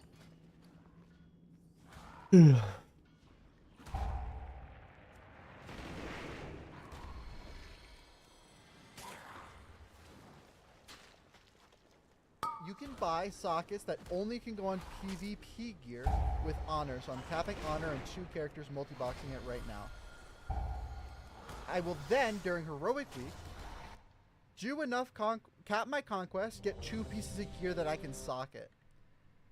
From heroic week, since I'm doing so many splits, I will guarantee 619 item level heroic Holy base shit, on every Fab is piece getting of gear. destroyed. So then I use the conquest gear that I bought with conquest.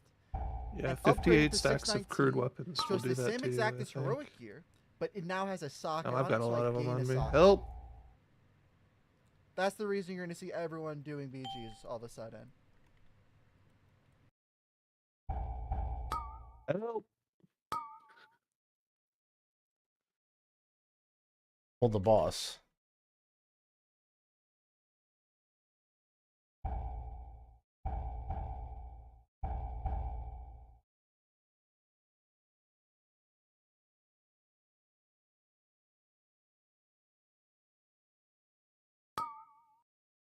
What the hell? You're dead.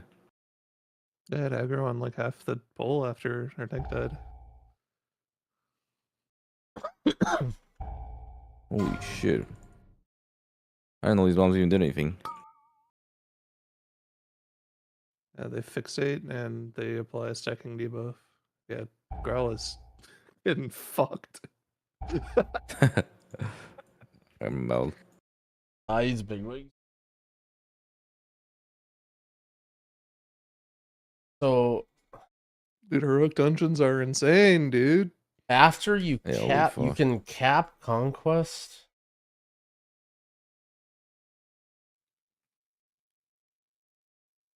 I gotta listen to it one more time. You can buy sockets that only can go on PvP gear with honor, so I'm capping honor on 2 characters multi-boxing it right now. Bro, what are these things doing to me? I will then, during heroic week,